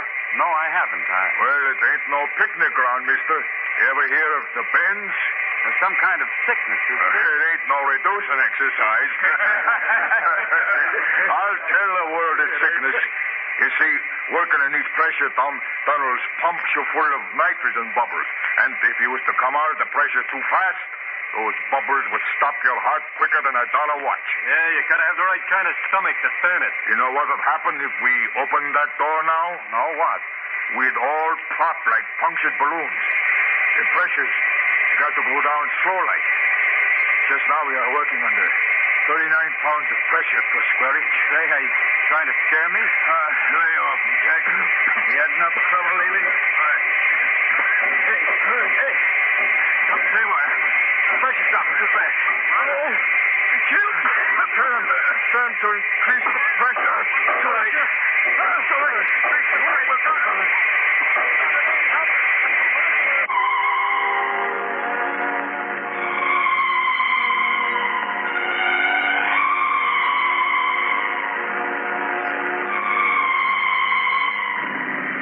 Lamont, did you read the comic strips this morning? Uh-huh. They were very humorous. Winnie Winkle's in the hospital. Little orphan Annie's house burned down, and Andy Gump was hit by a truck. Uh-huh. Lamont, I wonder why they call them funny papers. Say, are you listening to me? Huh? Listen, Mr. Cranston, you haven't paid the slightest bit of attention to anything I've said to you for the last hour. I'm sorry, Margot, but that horrible business in the new intercity tunnel has been on my mind. What business? 8 men were killed in the decompression chamber yesterday. Decompression chamber? Something evidently went wrong. Pressure was lowered too suddenly, and they all died terrible deaths. Well, how did it happen, Lamont? Well, they don't know. Looks pretty funny. According to the newspaper reports, the men working in the tunnel had been expecting something to happen. There had been several near accidents, and the men were pretty jittery. Well, you don't suppose that... Oh, Lamont, I know that look in your eye, that old crime detector look. You think that someone had something to do with that accident. I don't know anything about that, Margot. The reason I'm upset is that Pete Stockton is an old friend of mine. I know just how he must feel to have 8 of his men killed working on his tunnel. Pete Stockton? Yes, the contractor. We went to school together. This intercity tunnel is the first big job he's handled alone since his father died about a year ago. Oh, I see. And, you'd like to see him, wouldn't you? Why, no, Margot, not today. We have a date. I wouldn't think of it. Oh, it's just the trouble. You do think of it. So I guess we might just as well see this old schoolmate of yours. Margot, you're wonderful.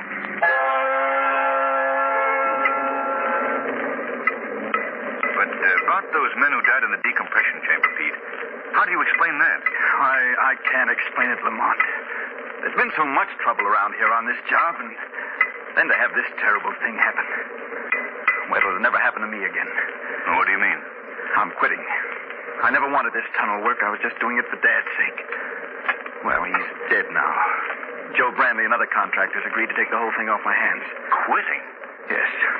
I couldn't stand another experience like this one. All those men left wives, sweethearts, and mothers. How can I ever repay them? Make up to them for their loss? Hey, Pete. The men want to talk to you. They want to go back to work. What, did you tell them that Brandley was taking over Monday? I told them, but they want to work for you, not Brandley. Well, I guess I'll have to tell them myself. Oh, by the way, this is Pop Berkey. Miss Lane. How do you do? How do you do? Cranston. How do you do? How do you do? Pop's an old-timer. He and my dad broke into the business together. Well, ask him anything you want to know about sand hogging. I'll be back in a few minutes. He's taking the whole thing pretty hard, isn't he? Yes. I'd like to help him, Margot. He's a swell guy. First time you two have been around the tunnel in the making? What?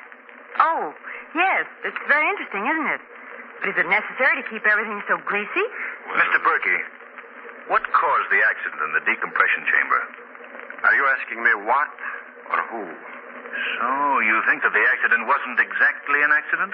I got my own ideas, but I'm not saying. If you know anything, Mr. Berkey, you've got to tell me. Well, now, supposing you were in the contracting business, and another contractor beat you out on a big job, an important job. Wouldn't you try a couple of little things to get the job back? You call the murder of 8 men little things? Maybe you didn't want to kill the man in the decompression chamber. Maybe you just wanted to scare them so they'd be afraid to work for your right. But to take a chance with men's lives. Lady, you don't know Joe Brandley. Joe Brandley? The man who's taking over the contract from Stockton? Yeah. A dirtier man would be impossible to find. He wouldn't stop at anything. Looks like he won out pretty easy, don't it? Beats turning the contract offered to him Monday. Well, he hasn't won yet. Pop Berkey, if you see anything suspicious happening around here, I want you to call me immediately. You understand? Right. Come along, Margot. We'll stop that fellow Brandley. Margot, I think the Shadow is going to pay a call on a certain Mr. Brandley.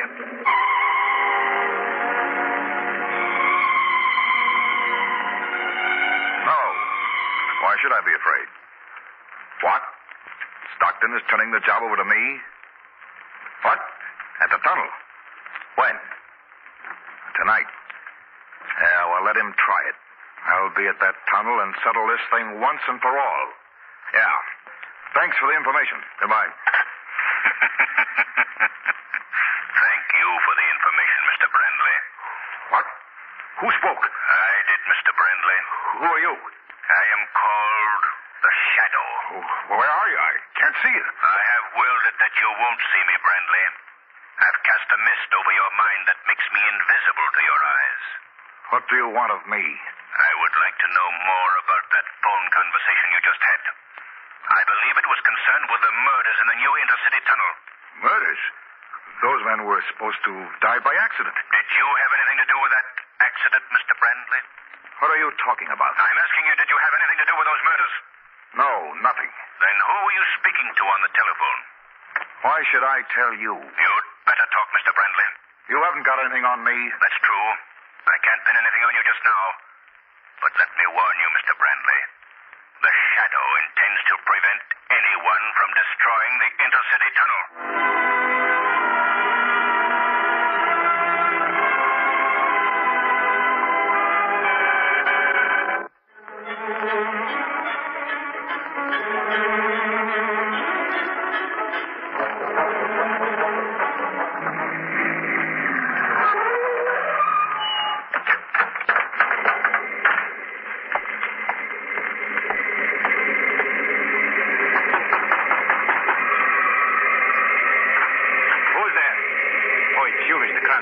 I couldn't see you in the dark. Yes, Pop Berkey. Oh, Lamont, thank heaven you've come. Margot, what are you doing here at the tunnel? Well, I was waiting for you at your apartment, Lamont, when Mr. Berkey called. You asked me to call you if anything suspicious was going on here. And something suspicious is going on here. There's someone down in the tunnel, Mr. Cranston. Yes, I know. I expected the killer would make his move tonight with the tunnel deserted. But what are you doing here, Margot? Well, I don't know, but I didn't know how to get in touch with you, so I thought I'd see what I could do in your absence. I left a note for you at your apartment, Lamont. Oh, am I glad you've come. The very idea of going down into that empty tunnel gives me the cold chill. Now, wait a minute, Margot. What were you expecting to do down in the tunnel? What was I expecting to do? Why, I was... Well, now that you mention it, what was I expecting to do? Margot, we're dealing with a desperate man. Do you realize what might be waiting for you down there? Mr. Cranston, he's down in the tunnel, all right. The elevator was at the bottom of the shaft when I came back from dinner. Berkey, what can I do to the tunnel? We could set a time bomb and blow it to pieces. Well, let's go. Where? We're going down into the tunnel, Margot, on a manhunt. You better wait here. All alone? We won't be going long. Not me. I'd rather go down the tunnel. All right, then, let's go. Now, where's the elevator, Berkey? Over this way. I have some boots for you to wear. It's a little muddy down below. All right. Yeah, step in, Margot. It's like going down into a coal mine, isn't it? Margot, have you ever been down in a coal mine? No, but this is the way I imagine it would be. How deep is this? What? This elevator shaft. About 100 feet or so. It isn't very deep. It's deep enough for me, thanks. This will take us down to the tunnel.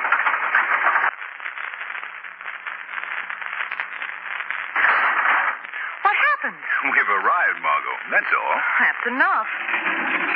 All right, step out. Look out for the mountain water. Better walk on the planks. Wait a minute. Flash your light around, Berkey. Well, no one here. All right, lead on, Berkey. It's a gloomy-looking place, isn't it? Sort of scary, too. You're just outside the tunnel now. All right, step in, Margot. Is this the tunnel? Not yet, lady. This is the decompression chamber. Oh, yes, the what? I'm not going in that thing. It's the only way we can get into the tunnel, Margot. Well, isn't that the place where those men were... Say, I don't think I'm going to like this. Come on, Margot. It's too late to back out now. Well, I'll get in, but it's under protest. Okay, Berkey. Shut the door. What's that hissing sound? That means that air is being pumped into this chamber. We're going under pressure. No, I don't like it. Your ears hurt, huh? The pressure. You'll get used to it. I don't intend to get used to it. It's necessary, Margot. You see, we've got to adjust the pressure in our bodies to the pressure in the tunnel before we can enter it. Well, pressure's even now. This is the tunnel. The river's right overhead, lady. Oh, it's so dark. Can you give us some light, Berkey? I wouldn't want someone sneaking up behind me in the dark. Yeah, that's better. Goodness, it's muddy down here. Now what, Mr. Berkey? Now we'll take a look around. Knowing you, Lamont, certainly gets me into the darndest places. You're not sorry, are you? No, but I do wish... Hey, look. I'm going back to the decompression chamber to see that whoever it is don't try to slip out while you're looking toward the center of the tunnel. That's a good idea. We'll go on ahead. Come on, Margot. Lamont, do you think that was such a good idea? What? Sending him back to guard the exit. Suppose whoever it is down here overpowers him and locks us in. Don't be silly, Margot. That couldn't happen. Berkey's no... The lights, they've gone out. Berkey! Berkey, what's wrong? Berkey! Come on, Margot. We've got to get out of here. I can't see anything, Lamont. I can't run in the dark. Over this way, Margot. Here, give me a hand. All right. Here's the door. Let us out of here. Berkey! Berkey! I don't think he can help us now. Well, what are we going to do? I guess we'll have to wait until someone comes and lets us out. That's a pleasant thought. Now, well, he's spending a night in this place.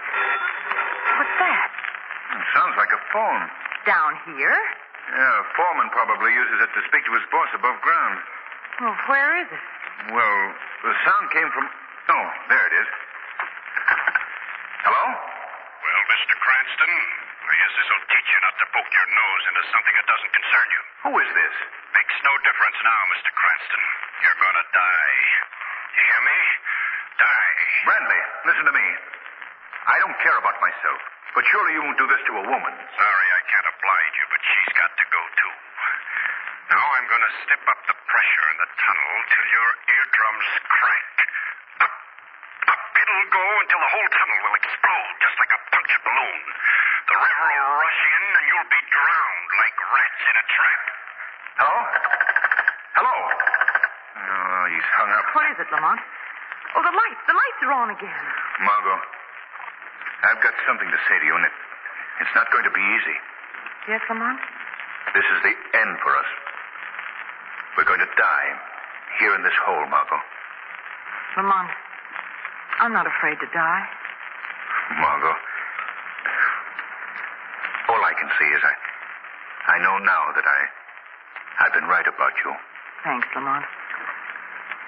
Is it Brandley? I don't know, Margot. I think so. Lamont, what's that?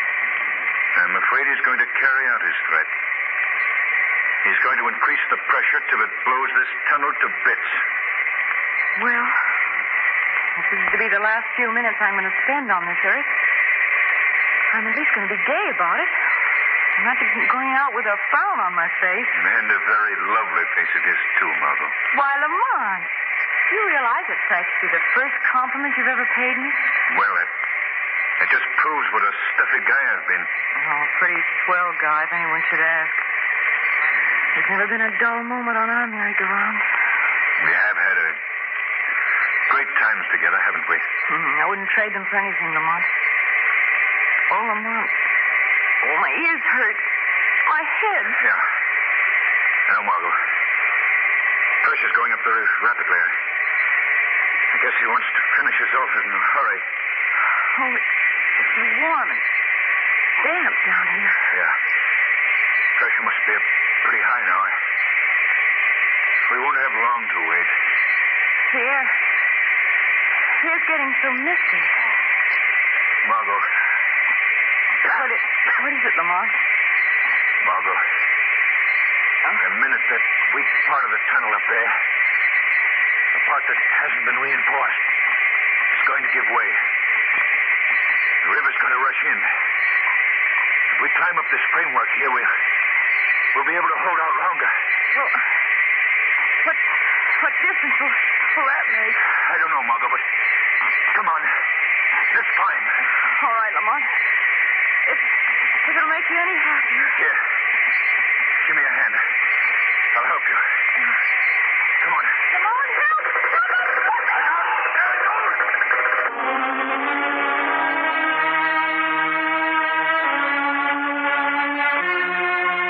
Well, Commissioner Weston, we pumped all the water out of the tunnel.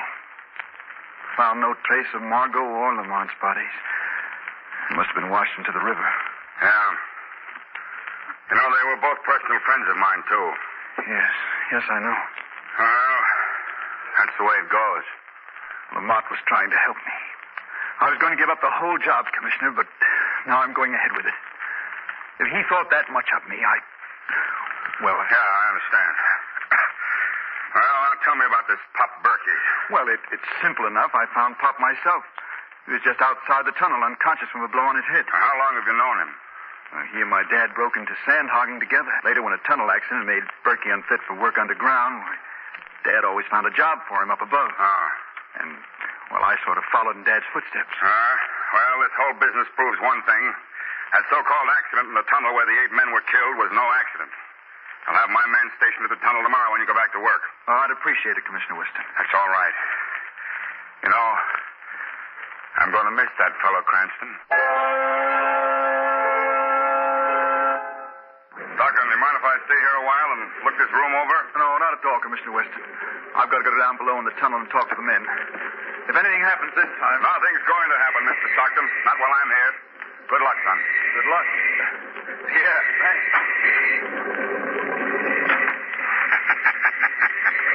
Commissioner Weston. Huh? What? It's the Shadow, Commissioner. The Shadow? Well, my friend, what are you doing here? I'm here to help you catch the murderer. That's what you're here for, isn't it? Yeah, sure. But who is he? Softly, Commissioner, softly. You wouldn't want to scare our murderer away, would you? Is he here? Very close now.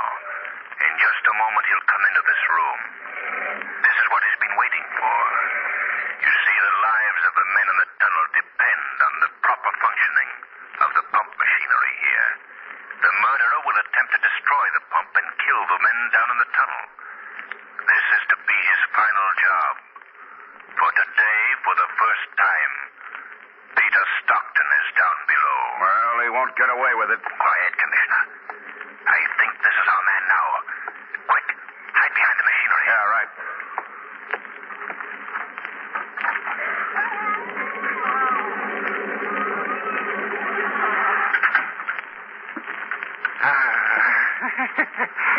Here it is.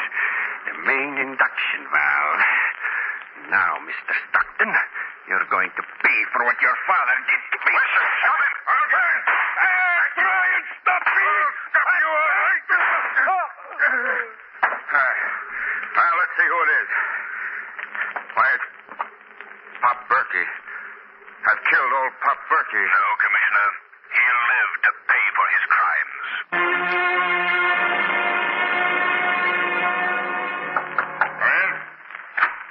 Hello, Commissioner. We've come to be witnesses. Now, wait. What? Cranston and you, Miss Lane. I thought you were... Yes, I know, Commissioner, but... Well, aren't you glad to see us? Oh, of course. Now, but how did you get out? Where have you been? You were in the tunnel, weren't you? One question at a time, Commissioner. We were in the tunnel, all right, but we escaped. Escaped? Yes, we climbed to the top of the tunnel just before the blow-off came. You climbed? There was an air pocket, a very wonderful air pocket. Don't forget the details, Margot. Oh, yes, I ruined a perfectly good pair of stockings. Oh, that's... But how did you get out? Through the escape chamber. Berkey had forgotten all about that. But Lamont hadn't. He found it, didn't you, Lamont? Right at the top of the tunnel. Let me tell you something, Commissioner. Yeah? If you ever get stuck in a tunnel, have Lamont along. Well, I still don't understand. What about Berkey? He confessed everything last night. Seems he hated Stockton because he thought Stockton's father was responsible for his accident. Also, because Stockton's father married the woman he loved. Couldn't get even with his old man, so he was going to take it out on the son. Then he tried to implicate Brandley to shield himself. Well, I guess you've got all the evidence you need, Commissioner, so Margot and I will be running along. Wait a minute. I'm not through with you two yet. Why didn't you let people know that you were safe? Because, Commissioner, we couldn't resist satisfying a lifelong ambition. What's that? Reading our own obituaries.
The Shadow, mysterious character who aids the forces of law and order, is in reality Lamont Cranston, wealthy young man about town.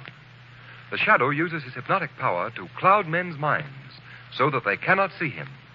Cranston's friend and companion, the lovely Margot Lane, is the only person who knows to whom the unseen voice of the Shadow belongs. Today's story, Death Shows the Way.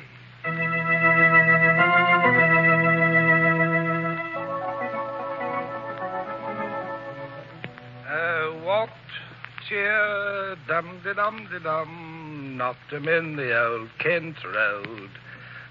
Walked, yes, Mr. Cranston, walked, cheer, lum-de-dum-de-dum. Alan. Doctor, yes, sir, dum-de-dum-de-dum. Alan, what in the world are you doing? Picking your clothes, sir. Now, just a minute, Alan. I'm going away for the weekend, not a trip around the world. Well, these are all necessities, sir. Now, look, Alan.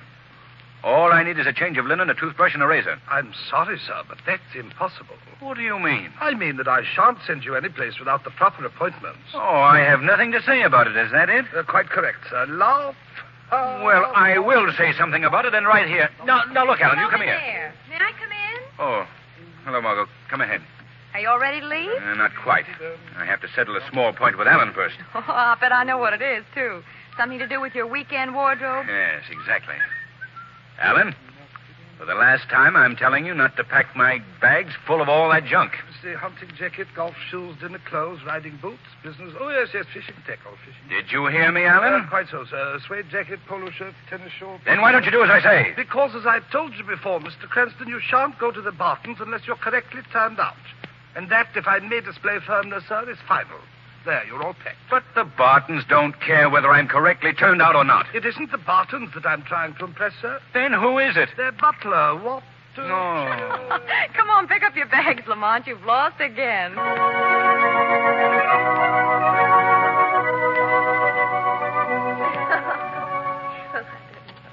Sometime before this weekend is over, Lamont, we must have the Count tell us about his marvelous experience on Capri. No, Mrs. Barton. I'm afraid it would be too long and dull for Mr. Cranston. Why, not at all. That's my specialty.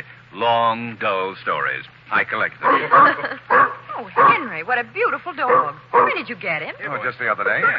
Come here, Major. What do you call that kind of dog? Great Dane. He's a big, ferocious-looking beast. Now, lie down, Major. How about some crackers and cheese, you people? That's for me, Henry. Okay, help yourself. Oh, Henry, that's a nice way to talk to a guest. What do you mean, guest? When Lamont Cranston spends a weekend with us in the country, he's a member of the family. Well, thanks, Henry. Say, speaking of members of the family, who's that young fellow approaching across the lawn? Yes, dear. Mommy, Nurse says I have to go in and have my face washed and have my supper. Do I have to, Mommy? Did he say Mommy? Why, Helen, I didn't know. Helen. Don't be alarmed. I didn't tell you that Henry and I adopted a child a couple of months ago. Oh, I see. Do I have to, Mommy? Now, Skippy, I want you to meet some friends of ours. Miss Margot Lane, Mr. Cranston, and Count Santos. Hello, Skippy. Hello, Skippy. Hello. Do I have to have my face washed, Daddy? Well, judging by its appearance, it wouldn't do any Oh, harm. I think you'd better go in and do what Nurse tells you to do. I don't wanna. Daddy promised me a story. Daddy will tell you a story after dinner. Run along now. I don't wanna. Oh, dear, what'll I do? Oh, I know, Henry. Call the dog. Tell him it's his new pet. Maybe that'll please him. Here, Major. Come here, boy. There. Now, look, Skippy. See what your mother and I bought for you? Oh, a doggy. Hello, nice dog. Major, get back to the house. Henry, that dog is vicious. Now, Helen, don't get excited. The dog just isn't used to children, that's all. Now, Skippy, you run along. Daddy, are you going to tell me a story after dinner? I'm afraid not, son. Daddy has a very important business date after dinner. But you promised. Now, run along, Skippy. Mommy will be up to see you later. I don't care. Daddy promised to tell me a story. Oh, now see what you've done, I Henry. can't help it, Helen. You know that Mr. Knight from Taylor & Company is coming here tonight with your necklace. But, Henry, you Now, promised... darling, we have guests here, remember? I hope you all enjoyed the little visit backstage in the home life of the Bartons. Oh, we loved it. You spoke of a necklace, Mr. Barton. Is it the same one that I read about your buying in the newspapers? Yes. The Great Harvey diamond. The Great Harvey. Have you bought that, Henry? Yes. They're bringing it here tonight. Well, isn't that the jewel with the great legend attached to it? Legend? What is the legend, Miss Lane? Why, I believe the story is that it brings misfortune to whoever owns it. Isn't that it, Henry? Some such silly yarn, yes. I take it, then, that you do not believe in this legend, eh, Mr. Barton? Why, of course not. You're a brave man, Mr. Barton. A very brave man.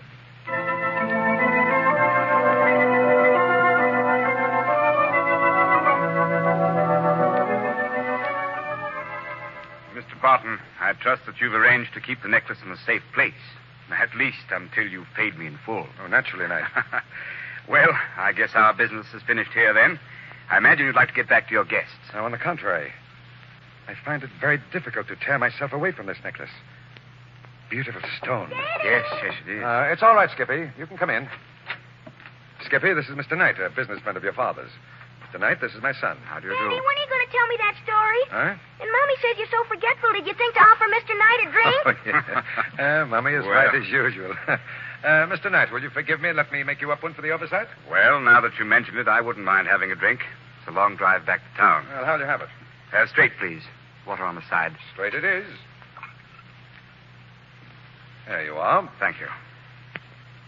Aren't you drinking, Mr. Barton? No, I've been on the wagon lately. Oh, that's too bad. Well, here's to the Great Harvey diamond. May it bring you much happiness. Gee, you drank it all in one gulp. Skippy, that's not very polite. Well, I've got to be going. What's the matter? I don't know. I feel peculiar. You're white as a sheet. Water. Get me some water. Yeah, but the canter's empty. I'll run and get you some. Oh. Oh, gee. Daddy! Daddy! Oh, here's the water. Daddy! Here, what's happened? Oh, Daddy! He fell down like that. Skippy, go out and play now, and don't say anything to anyone about this. You understand? To no one. Yes, Daddy.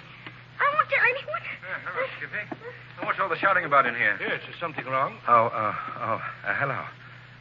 Mr. Knight's had a sudden attack of some kind. I'm afraid he's very ill. We must get him upstairs. Count Santo, will you lift his feet, please? Surely. I don't think that'll be necessary, Henry. Well, why not? It's too late. He's dead. Dead? Yes. What happened, Henry? What brought this on? I don't know. We were sitting here discussing the diamond, and... The diamond! The diamond! What about it? It was right here on the desk. It's disappeared.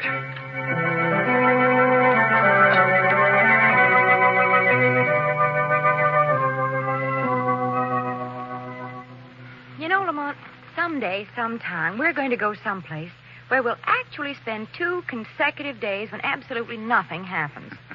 Margot, tell the truth now. You'd be bored to death. Yes, I suppose I would. It's the fire horse in me, I guess. Lamont, what do you make of this thing? Well, it's undoubtedly murder. The killer made off with the Harvey diamond. Well, why did Mr. Barton raise such a fuss about calling the police? I'm not sure. Probably didn't want his name dragged into a bad mess. Incidentally, what's keeping the police? Why haven't they gotten here? We're out in the country, Margot. It'll take them some time. And meanwhile, we're faced with a familiar question. Who done it? Yes. Margot, I think there's a partial answer to your question just leaving the back door of the house. Who is it, Lamont? I'm not sure, but it looks like our continental friend, Count Santo. Well, where's he going? My guess would be to the garage. Come on, we'll find out. Do you know something, Lamont? What? I don't think he's any more of a count than I am. Yeah? Do you know something, Margot? What? Neither do I. Do you think he's trying to make a getaway? I don't think I know. Come on, we better hurry. Well, what are you going to do? Have a talk with Mr. Santo and find out why he's so anxious to leave here. Oh, but Lamont, that's dangerous. If he is the murderer, he'll try to kill you, too. Don't worry, Margot. The shadow will take care of that.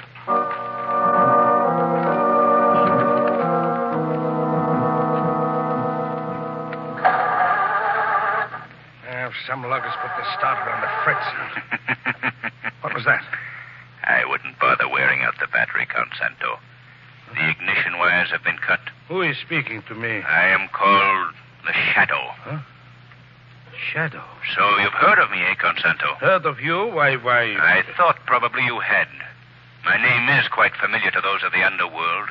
Underworld? Never heard of that either, I suppose. Who are you? Where are you? I am right beside you. Here. In the shadows. Oh, don't try to look for me. You see, I've clouded your mind so you cannot see me. Well, what do you want of me, Mr. Shadow? May I suggest first that you forget your accent? Well, what do you mean? I mean that when the starter of your car didn't work, you had no difficulty with the English language at all. You're a pretty smart guy, aren't you, Shadow? That's better. Well, what do you want of me? I'd like to know why, after a robbery and a murder have been committed in the Barton house, you are leaving it so hurriedly. That's my business. It's also mine. Now listen to me, Santo. Whatever your real name is. I'm seeing to it that you're not leaving this place until the police arrive. So you'd better tell me all you know about what happened in the house. I don't know anything. You're lying, Santo. So I'm lying, but I still don't know anything. Then what were you doing here, under an assumed name, accepting the Barton hospitality? Shall I tell you? Yes, do, Shadow. You came to steal the Harvey diamond. No, that's a lie. You'd better tell me the truth, Santo. There's been a murder committed tonight, and the finger of guilt points straight at you. All right, Shadow. All right, I'll talk. But you're not hanging any murder rap on me, see, because I don't know anything about that. That's the truth. How did you become acquainted with the Bartons? I met them last year in Europe. I made them think I was a count because, well, that's my racket, see? When a sucker gets taken by nobility, they don't feel so bad about it. Well, the Bartons looked like a soft touch, so I gave them a play. Go on. I didn't tap them for anything over there. I just had a hunch on it, that's all. I felt I could build them up for a bigger take later on. I was right. You mean the Harvey diamond? I mean the Harvey diamond. I read about old man Barton planning to buy it, so I looked him up again. I swung this weekend because I knew he'd be getting the necklace. I see. And you came up here to steal it? Yes.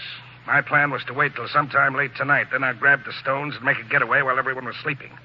That somebody else beat me to it.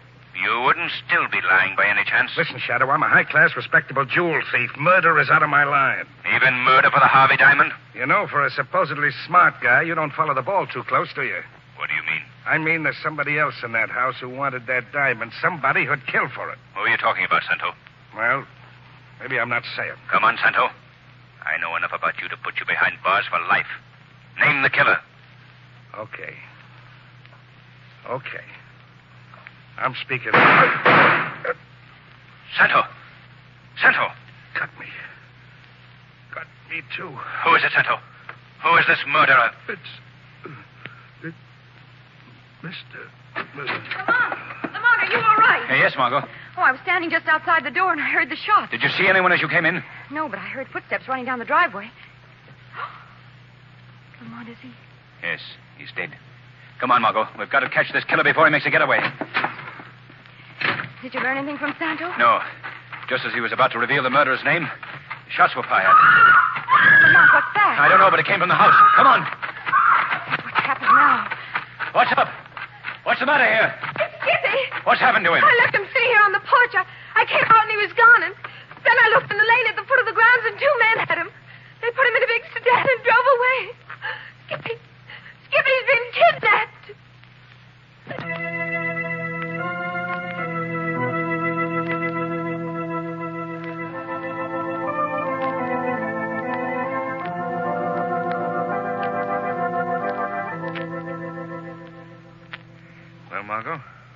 How's little Skippy?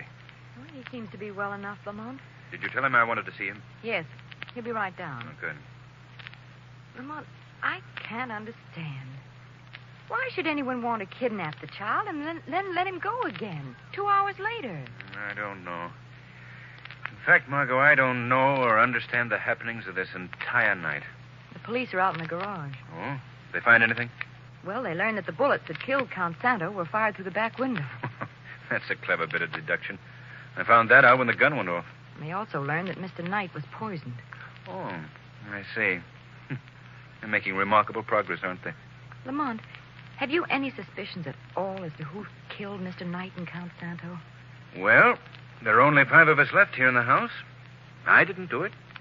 And I'm reasonably certain you didn't. Thanks. So that leaves no one but the Bartons, doesn't it? Oh, Lamont, you're not saying that Mr. Barton... I'm not saying anything, Margot. Yet. Did you want to see me, Mr. Cranston? Oh, yes. Come in, Skippy. I'd like to ask you some questions about what happened tonight. You carry a gun.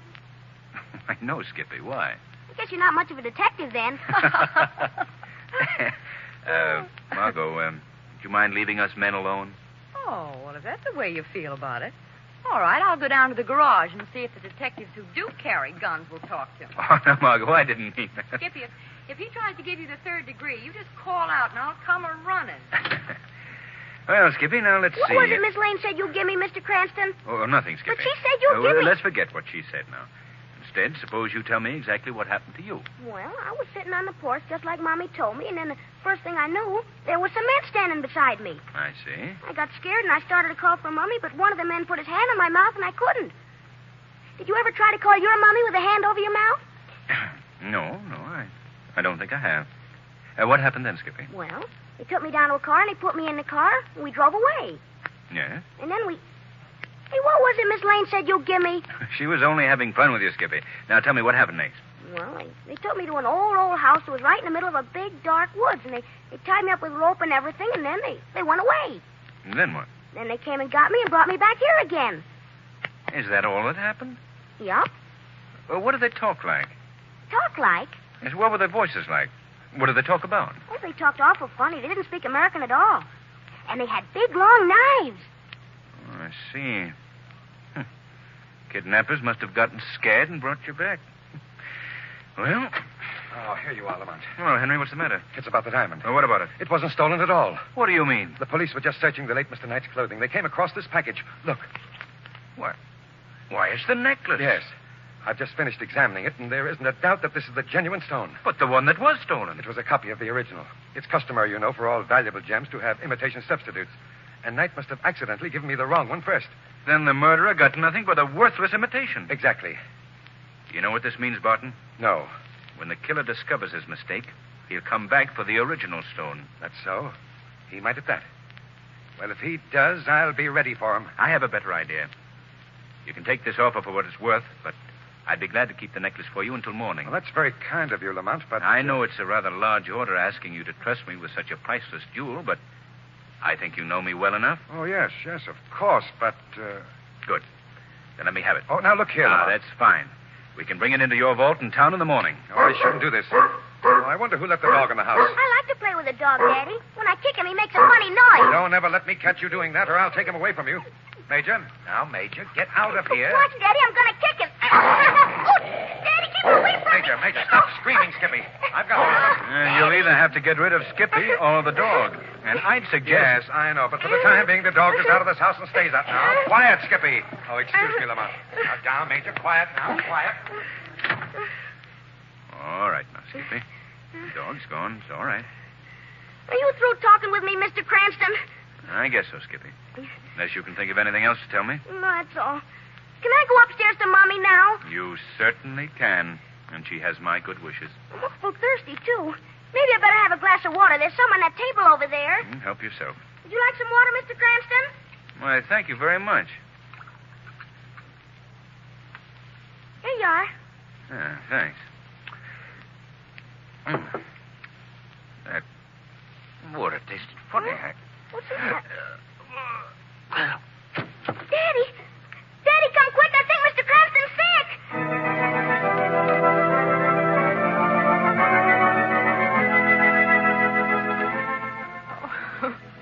I asked him not to do it. Why in the name of thunder did I let him? What do you mean, Henry? Lamont was keeping the diamond for me. That's why he was poisoned. It must be. The diamond, the real diamond, is missing. Daddy, what was the matter with Mr. Cranston?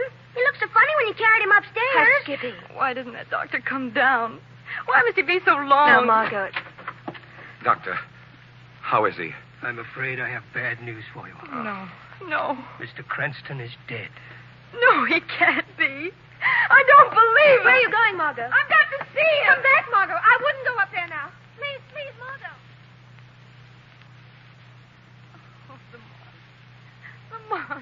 Lamont. Take it easy, Margot. What? Did you? Yes.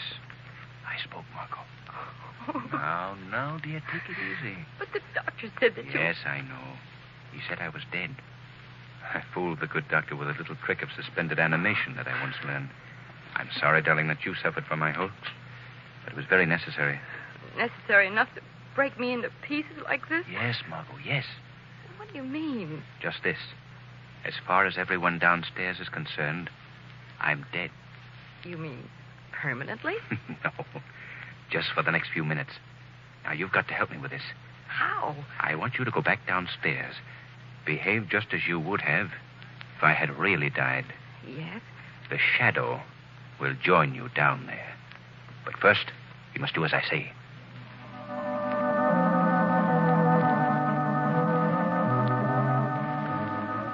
Well, Margot? I can't believe he's dead. Who's dead, Mommy? Mr. Cranston dead? Quiet, Skippy, please. Margot, why don't you get some rest? I don't want to stay in the house with a dead man, Mommy. Please, can I go outside? Oh, that's a good idea, Skippy. Why don't you? Oh, Helen, you can't let that boy out of here after what happened to him before. But I want to go out, Mommy. No, Skippy. Miss Lane is right. I don't care about Miss Lane. I want to go outside. Skippy, how dare you talk like that to your mother? I'm going out. No, you aren't, Skippy. You let go of me. I want to get out. What was that? I think you'd better stay right here, Skippy. Daddy, who's talking to me? I'm called the Shadow. Does my name sound familiar to you, Skippy? No. What are you doing here, Shadow? And why are you trying to frighten this boy? Because, Mr. Barton, this boy, as you call him, is at the bottom of everything that's happened here tonight. What do you mean? I mean that he is the murderer of Mr. Knight and Count Santo and the thief who stole the Harvey diamond. That's preposterous. How could a child... Skippy's not a child, Mr. Barton. Skippy hasn't been a child for many years. Not a child? No. He's a midget. What? Oh, I don't believe Daddy, what's he saying about me? If you don't believe me, Mr. Barton, then I suggest you look in his jacket pocket. I think you'll find the missing necklace. But I... Go on. Look. Daddy, please, I want to go out. I don't like that man. Now come here, Skippy. No. Why don't you let him search you, Skippy? Well, Skippy, there's no harm. All right. Keep away from me, all of you. Look out, Henry. He's got a gun. Yes, and I'll use it on the first one of you that makes a move. And let me warn you, Mr. Shadow. I can't see you. But if you lay a hand on me, I'll get these people before you get me. Skippy, what are you saying? All right. Can of Skippy stuff. From now on, you can call me by my real name. It's Mike. Mike Karate, see? Mike Karate? Sure, and I got your diamond, too, Mr. Barton, right here in my pocket. Put that gun down, Karate. Not a chance, Mr. Shadow. I'm getting out of here right now. He's turned off the lights. So long, Daddy. He's climbing out the window. We've got to stop him. He's running across the lawn. No. Quick, Henry, the dog's attacking him. Oh, I can't watch it. I'll go and help him. I'm afraid that Mike Karate is beyond help now, Mr. Barton.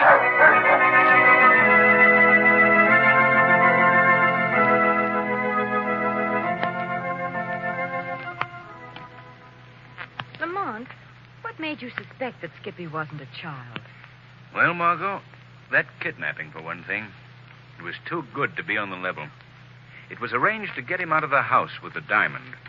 And then, when his Confederates found out that he'd stolen the phony gem, they brought him back again to steal the real stone. Oh, I see. And to clinch matters, I asked Barton to let me keep the real necklace. And after I keeled over, after apparently drinking the water, I felt him take the jewel from my pocket. Nice business. Well, it wasn't a dull weekend. I should say not. 2 murders and little Mike killed by the dog. You know, Lamont, I'm going to have a funny attitude toward children from now on. Well, how's that? Well, when I touch them on the cheek, I won't know whether to pet them or feel for a beard.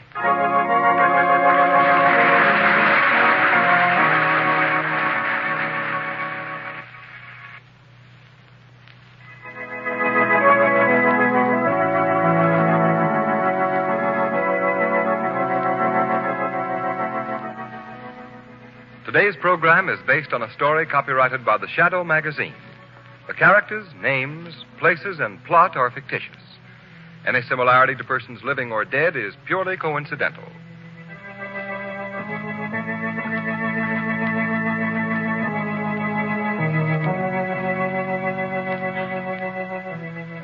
The weed of crime bears bitter fruit. Crime does not pay. The Shadow knows.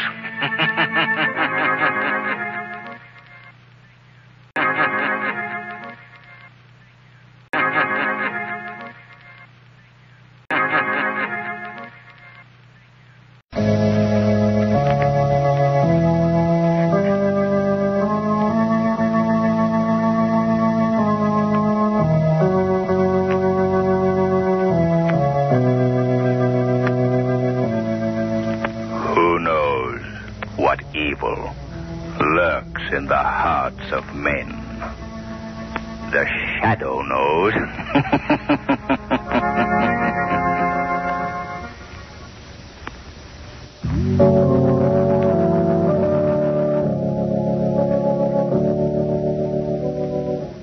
The Shadow, mysterious character who aids the forces of law and order, is in reality Lamont Cranston, wealthy young man about town. The Shadow uses his hypnotic power to cloud men's minds so that they cannot see him. Cranston's friend and companion, the lovely Margot Lane, is the only person who knows to whom the unseen voice of the Shadow belongs. Today's story, The Flight of the Vulture.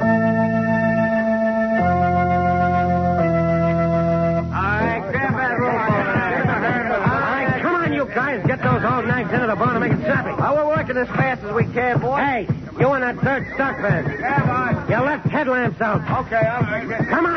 Lock up those vans. We'll be here all night.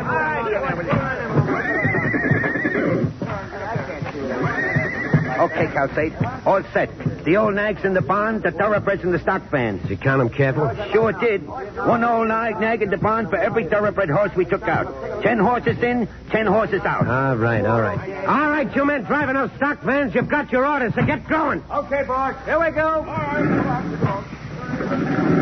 come on. Push him along. Roll him fast, will you? Hark. Yeah, boy. All those old nags tied up in their stalls? Yeah. Not a chance of any of them getting out. They're tied fast. All right, let's go in the barn. Right. Open it up. And I guess everything's all set. Horses are quiet in their stalls. All right, put them at you, that straw in the corner. Right. This place ought to go up like a piece of paper. There she goes, Calcade. All right, let's get out of here. Bolt that door. They're beginning to yell good now. I guess they know what's up. All right, what's the difference? They're all old or sick nags. They die soon anyway, wouldn't they? I've seen a lot of things in my time, but I don't want to be around when the fire hits them nags. Let's scram, Calcade. All right. I'm hungry anyway. Let's go eat.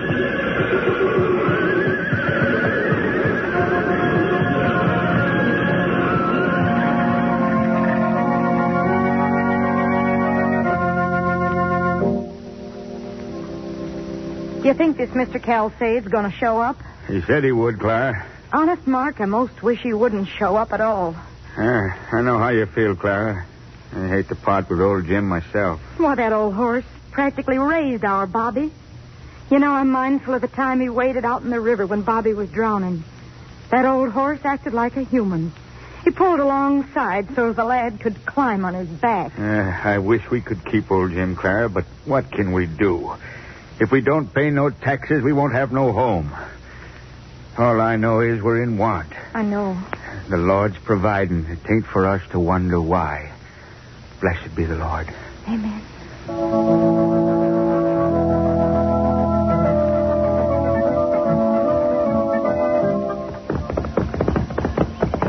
Hold it, Margot. Rein up. Oh, boy. What is it, Lamont?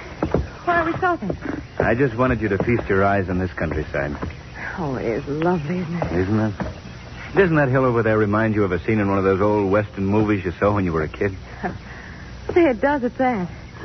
All it needs is a silhouette of William S. Hart on horseback. Say, Margot, did you ever know that I almost became a cowboy once? Oh, Lamont, you're kidding. No, that's a fact. Oh, I don't believe it. I could never picture calling you Hoot Cranston. I spent a year and a half on a ranch when I was a youngster. Really? Yeah, here, I'll prove it to you.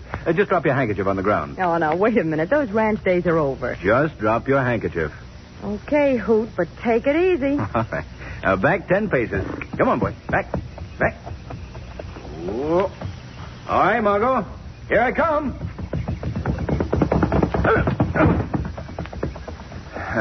Well, anyway, you got the handkerchief. Yes, but who's going to get my horse? Here he comes back again. Listen, from now on, Hoot, I'd advise you to do all your handkerchief picking up in department stores. I think you're right, Margot. Hi, Mr. Cranston. Miss Lane. Well, hello, son. Well, Bobby Heflin, you're getting to be quite a little man. Why, you've grown a lot since the last time we visited the Wentworth. Gee, Miss Lane, you look pretty in that riding suit. Oh, Bobby, bless you, and thanks. Bet Mr. Cranston thinks so, too. Tell you, Lamont, there's nothing wrong with that young man's poise. Oh, quite the urban young gentleman. I'll have to tear a leaf from his book. Not a bad idea. How are your mother and father, Bobby? Mother's fine, but Dad's ailing with rheumatism. Oh, that's too bad. Oh, how about your old horse, Jim? I hope he's all right. There he is.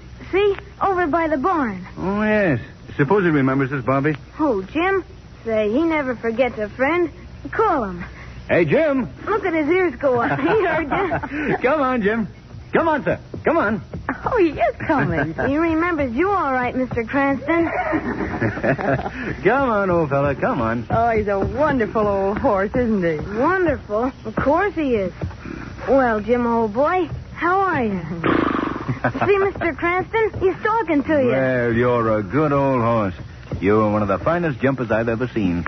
Weren't you, Jim, huh? Nod your head, that's it. Can he still laugh, Bobby? Oh, sure. Want to see? Hey, Jim, give Miss Lane a smile. He's not smiling, he's laughing at me. Well, Bobby, we must be going along. Thanks for a very interesting little exhibition. You're welcome. Goodbye, Miss Lane. Goodbye, Mr. Cranston. Bye, Bobby. So long, Jim. Bye, Bobby. Bye. Come on, Jim. Let's go and get you some water. Gee, Jim, someday I'm going to get a nice riding suit like Mr. Cranston had. Then you and me will ride way over to Martinsville. Hey, Bobby. Come here, son. Oh, Pa, Miss Lane and Mr. Cranston were just here. They're visiting the Wentworths. That's so. You just missed them. Oh, did I? That's too bad. Hey, Heflin. You go to the house, son. Your ma wants you. Can I take Jim to water first, Pa? No, son. You leave Jim here. This gentleman wants to look him over. Look him over? What for? You a veterinary, mister? No, kid. Bobby, go to the house. I'll tell you all about it later. All right, Pa. Don't talk in front of the boy, Mr. Calcade. Old Jim's the apple of his eye. I guess the old horse loves the boy just about as much. Yeah, kids are funny. They can get attached to any old miserable nag. Yeah. Well, I told you old Jim didn't amount to much as you figure horse flesh. Certainly a bag of bones, all right. But he means a lot to folks hereabouts. Well, if anyone's willing to pay more than $20 for him, they'll bet on my price. $20. Is that what you're offering me? Well, I'll tell you what I'll do. I'll give you $35. Now, before you answer me, look at my stock van out there on the road. See them old nags? Yes? Well, I bought the push of them for what I'm offering you for this one. All right. All right, the horse is yours. Treat him well. He's been a good old fella. Yeah. Don't worry about that, mister. I know how to treat horses. Yep. Poor old Jim. Pa! Oh, Pa! Bobby, go back to the house, son. Go back. That man, he's taking old Jim away. Where's he taking him, Pa? Where's he? Look, son, you love your ma and Pa, don't you? Yes, Pa, and old Jim, too. I love him. Yes, I know you do. We all do. But, son, you know me or your ma wouldn't do anything out and out wrong, don't you? Yes, Pa. Well, you'd believe me if I tell you we were in danger of losing the farm? Yes, Pa. You know, Jim never refused to do anything to help us. No, never, but Pa... Listen to me now, son. All right, Pa. That's what Jim's doing now. He's helping us, same as always. Helping us keep our farm. And you got to help too, son. But being a little man now, you... But, Pa, how's Jim helping us by going away with that man? Well, son, it's like this. We need money, need it bad. Taxes to pay. Pa, you ain't sold Jim. Answer me, Pa. Yes, son, we had to. Oh, no. Oh, don't, Pa. Get him back. Easy now, son. Pa, Jim's our friend. Do people sell a friend? No, Would you sell me, Pa? Oh, Lord bless you, no, son, of course not. You sold Jim. Son, I'm trying to make you understand. There's a lot of things people have to do against their will. This is one of those things. Don't you understand that? No, Pa. Well, you will someday. Someday you'll understand. Now, come on, son. Let's go to your ma. Pa, look.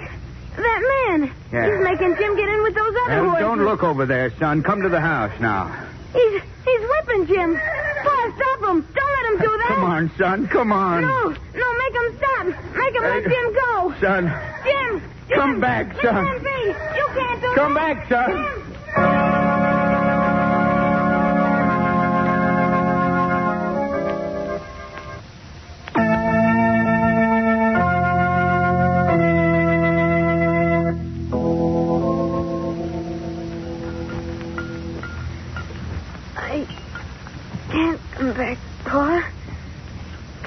Can't come back. Gotta save Jim. Bobby, here, son. Take this for your ma. Come on, like the doctor said you ought to. Do people sell a friend, Pa? Oh, Jim. Your pa's gone to get Jim back, son. Now won't you take this? So you'll get a little bit of sleep. Jim. Never come back. Never. Oh, Lord of mercy. Ain't nothing to be done for our little Tice. Nothing. Oh, don't, Mrs. Heflin. Don't give way. Here. Let me have that medicine. He ain't closed an eye in 2 days. Margot, Yes, Lamar. take the spoon. All right. Bobby, now listen to me. This is Mr. Cranston. Mr. Cranston? Yes. Mr. Cranston. Mr. Cranston. I saw you coming over hill. Riding old Jim. Bobby, will you drink this for me? It'll put you to sleep. And when you wake up, we'll talk about Jim. Well, will you bring him back? Yes, Bobby, I will. Oh, Mr. Cranston. If you do, I'll pray for you. So will Jim. Oh, Bobby. Thank you, Bobby. Now, will you take the medicine? Here we are. That's it. Take a good long drink, son. Oh. Yeah. And just a little more. Oh. There, that's fine. Now, lie back and sleep. Sleep. Wake up. Talk about Jim. Talk about old Jim. Bobby. Son. Oh, you've done it. Praise be the Lord. You've done it. He's going off to sleep. Oh, thank heavens. He certainly needs it badly. Well, there's only one thing to do. Old Jim will have to be brought back. Back? Why, we'd give the farm if need be to get him. Poor Mark's walked his shoes bare trying to find that Mr. Calfade. Nobody knows him hereabouts. You say nobody knows this man, Calfade? None that we can find. He just come round and paid us $35 for Jim. Then he loaded him in a van with 3 other old horses and went on his way. And that's all we know about him. For all of us, he may be on the other side of the country. $35? That's right. Yeah. Dealer in old horses. Strange. Listen, there's Mark coming up the porch now. Oh, good. Good. Do hope he has some word. Oh, Mr. Cranston. Miss Lane. Hello. Mark. Mark. Come to see the little tyke, did you? Yes, Mark. That's mighty nice of you. How is he, Clara? Mark, he's asleep. Oh, good. Oh, ain't no use in me asking. I can see it in your eyes. You didn't find him. No, Clara, I didn't. Oh, Mark. Mark, Easy. what are we going to do? Easy, Clara. Girl, ain't no use you putting yourself down, too. No trace at all, eh, Mark? Traces, yeah. But that's all. I ran into a couple of farmers that sold him horses, but he'd gone. Old horses? Some old, some sick or blind. Margot, I promised that boy I'd bring old Jim back. Well, maybe I can't, but I'm going to give an idea I have a good fling. Oh, good for you, Lamont. Good night, Mrs. Heflin. If I stir anything up, Mark, I'll get in touch with you right away. In the meantime, don't lose hope. Thank you, Mr. That's Cranston. wonderful. Good night. Good night. Well, Lamont, let's see now. You've got the whole state and a couple of million people. And out of all that, you've got to find one Mr. Calsade, trader in old horses. How do you think you're going to bring about such a momentous social event? Well, suppose we start by calling on some farmers. Or rather, let me correct myself. Suppose the Shadow starts by calling on some farmers.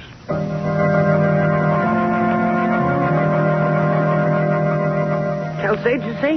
You never heard of him? Never? Night before last, he was here. Bought an old sorrel horse. Long about noon today he came, but I had nothing to do.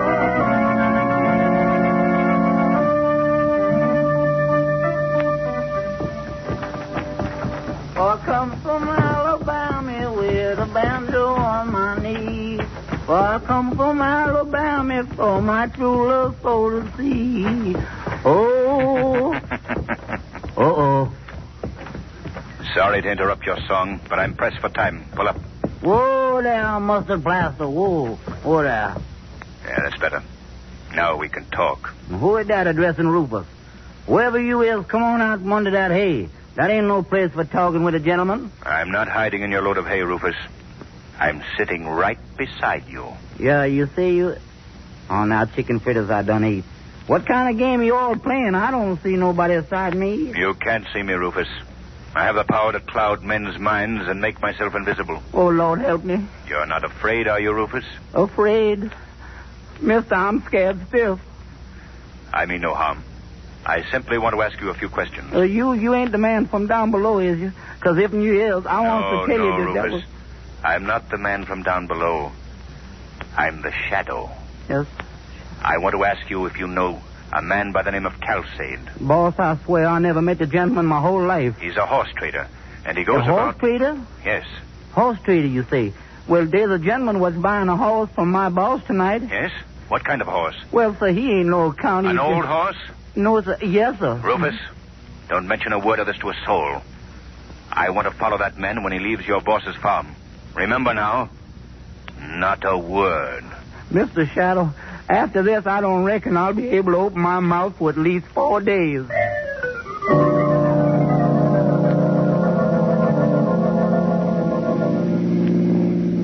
Faster, Margot, faster. I've got it right down the floor now. It's no use, Margot. Car ahead has given us the slip. Well, are you sure it was Calsade? Positive. He had 2 horses in the van. Bought one from Rufus's boss. It was Calsade, all right. We've lost him. Well, he couldn't outride us with that van. He must have turned in one of those side roads back there. Maybe. Turn back, Margot. We'll scour the countryside. We've got to get a line on Calsade.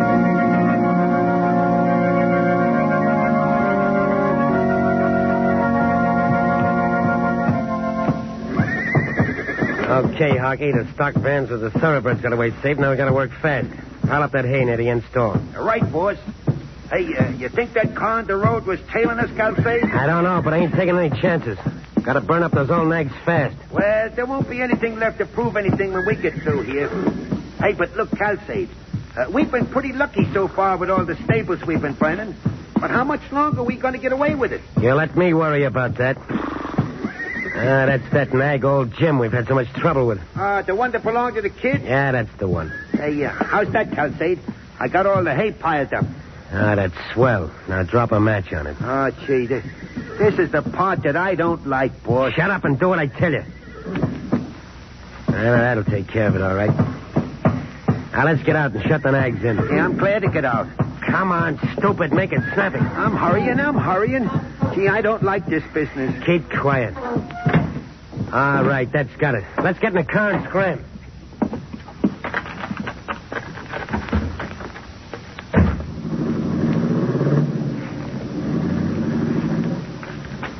out, Margot. They've gone. Thank heaven. Phew, those ramblers have my face all scratched. That was a strange performance, wasn't it? I don't understand it, Lamont. They took 10 thoroughbred horses out of that barn and then put 10 old ones into it. Yes. I wish we could have been near enough to hear what those two were talking about. Lamont, look. What? Margot, it's smoke. The barn's on fire. The horses, they'll be burned up. Oh, Lamont, we've got to get them out. Hurry, Margot, hurry. Well, what are you going to do? Stand back, Margot. I'm going to try and run those horses out. Well, I'm going in with you. No, Margot, you can't do that. You can't handle all those horses alone, Lamont. All right. Release those in the center stall. Fire hasn't reached there yet. They'll run for the door. Well, how are you going to get the others to pass the flames? I'll blindfold them with my coat. Work fast, Margot. Be careful, Lamont. Come on, boy. Come on.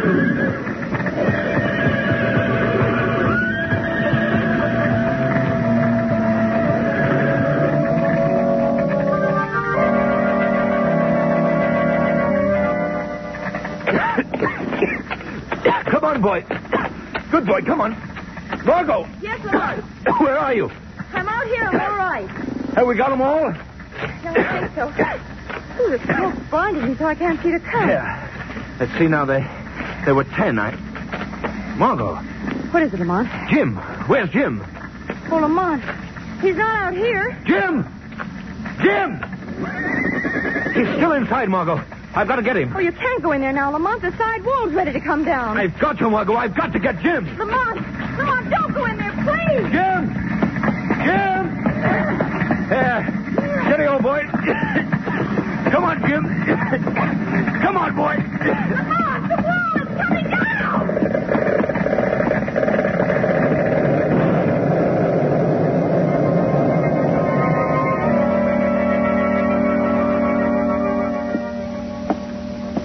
What kind of an insurance outfit is this? How long do I have to wait, Macy? Sit down, Mr. Colsade, and calm yourself now.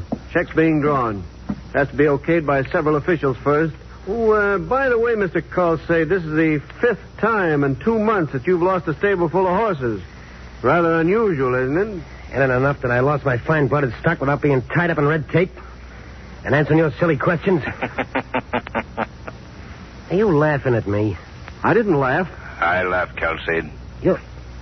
Hey, what is this? Who's doing the talking? It is I, Calcade.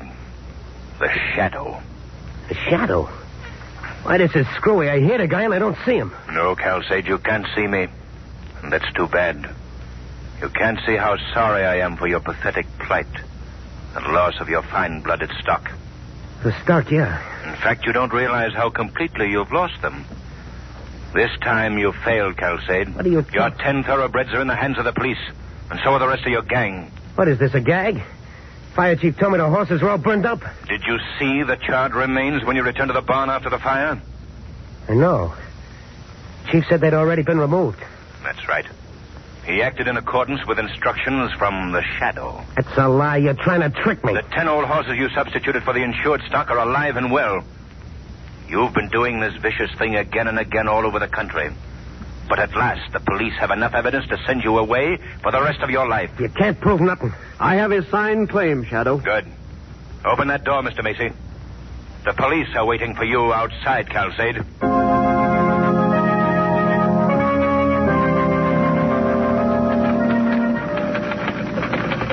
Well, package is all set, Margot. How about the note? Here we are, Lamont. All right, read it to me, will you, Margot? Mm-hmm. Dear Bobby, enclosed is your riding habit, made just exactly like Mr. Cranston's. Old Jim's blanket should reach you before you get this. Mm-hmm.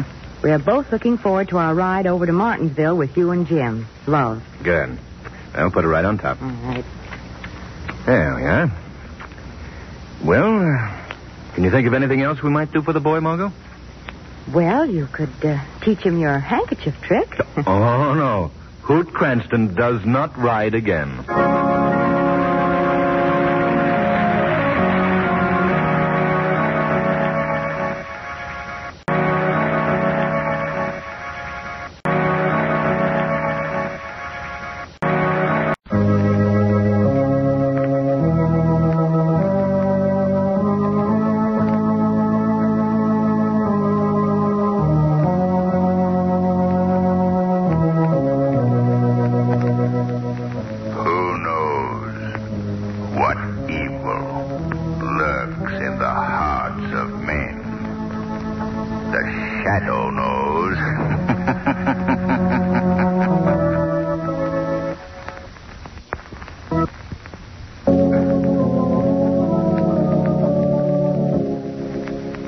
Shadow, mysterious character who aids the forces of law and order, is in reality Lamont Cranston, wealthy young man about town.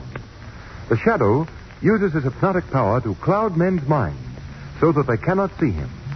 Cranston's friend and companion, the lovely Margot Lane, is the only person who knows to whom the unseen voice of the Shadow belongs. Today's story, Murder Incorporated.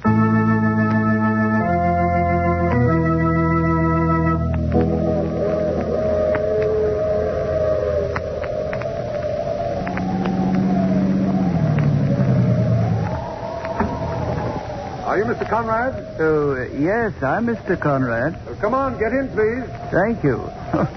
You must be Mr. Pascal. Yes, that's right. Sorry I wasn't at the station when your train came in, Mr. Conrad. Bad night.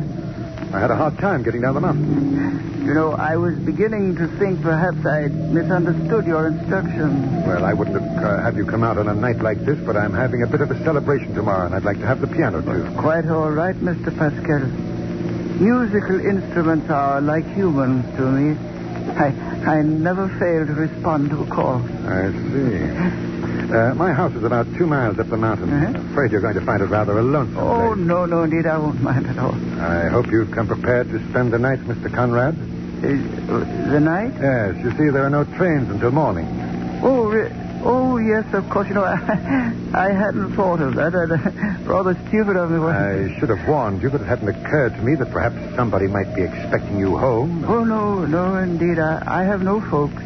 There's nobody to expect me, Mr. Pascal. Nobody to expect you, eh? Well, you'll not be missed, eh? No, indeed, Mr. Pascal. I shall not be missed. It's a bleak and dismal night, isn't it? Yes, a bleak and dismal night.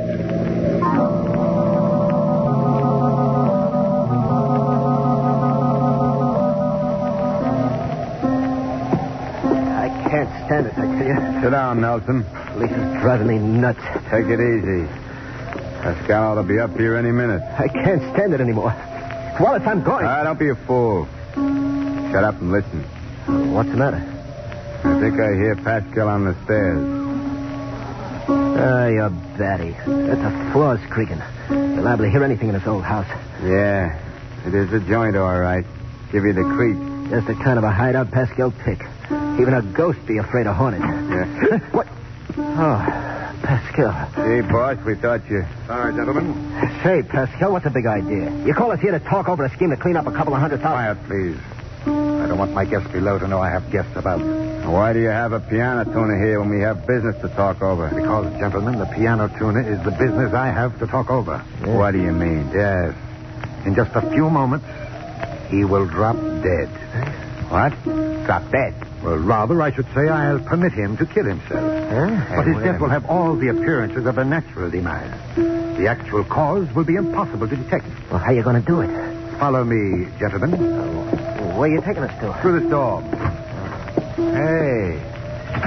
What is this? This, gentlemen, is my laboratory. For the past 2 years, I've devoted myself to research and experimentation in this room on a chemical that could kill and yet leave no trace. You mean a secret poison? I'll explain.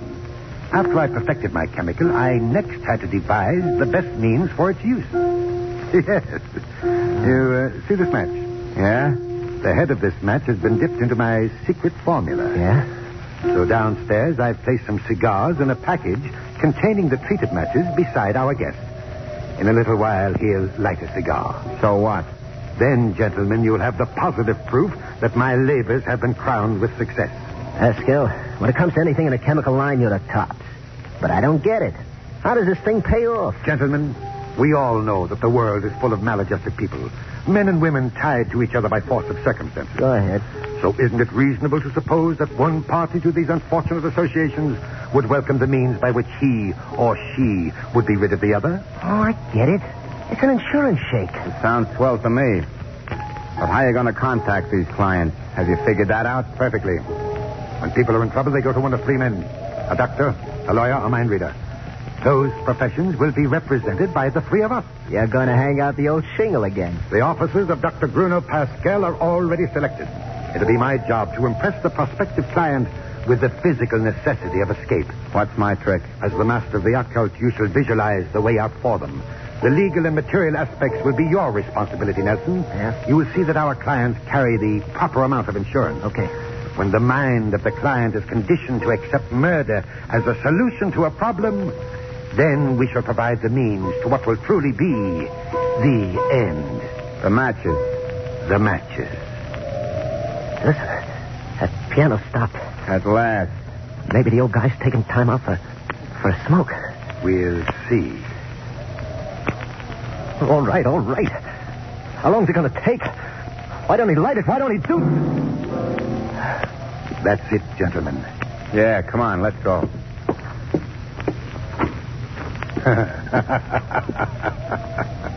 Little Mr. Conrad in the rain. There, gentlemen, look down. The piano tuner is dead, and a new enterprise is born.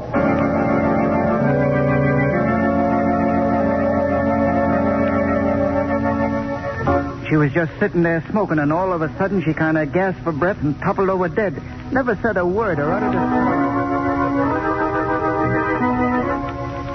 He died real peaceful, just like in a cigarette he was. It was such an easy death. You do nothing, ma'am. Just give him the matches. He does it himself. That's all there is to it. You haven't a thing to worry about.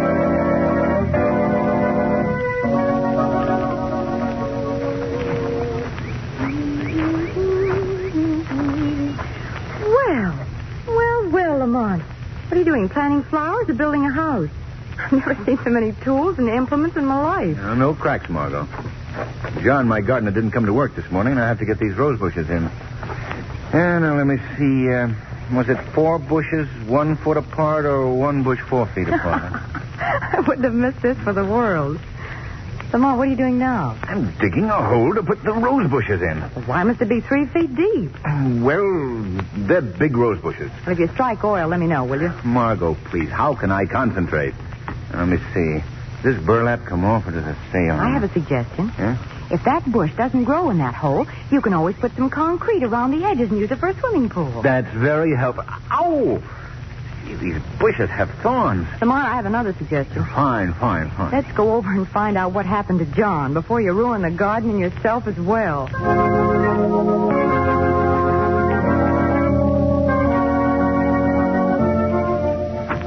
Who is it? Oh, Mr. Cranston. Good evening, Miss Graham. Hello, Miss Lane. Hello, Miss Graham. And John home? Why, yes, sir, he is. Well, he didn't report for work this morning. We thought perhaps he might not be well. Matter of fact, Miss Lane, he's sick in bed. Oh, I thought so. May I go up and see him? Well, I don't think you'd better. The doctor says he wasn't to see anybody. Then it must be serious. John was always so healthy. He's complained to me before, Mr. Cranston. You see, it's his heart. Oh. Yes, his heart's been pretty bad lately. Mrs. Graham, John called you. Oh, did he? Well, tell Mr. Cranston I'd like to see him. Well, I'll go right up. Mr. Come Cranston, along, Margot. Yes, Lamont. Now, don't worry, Mrs. Graham. We won't stay with him long. Well, I won't go up. I've got to call the doctor. Lamont, Yes, Margot? isn't Mrs. Graham a terribly nervous woman? Yes, very. And I suppose it's understandable under the circumstances. Yes, I suppose so. Ah, here we are. This is the room. Well, hello, John. Hello, Mr. Cranston, Miss Lane. Hello, John. I asked my wife to send for you, sir. You asked Mrs. Graham to send for me? Yes, sir. But your Please, wife... Margot.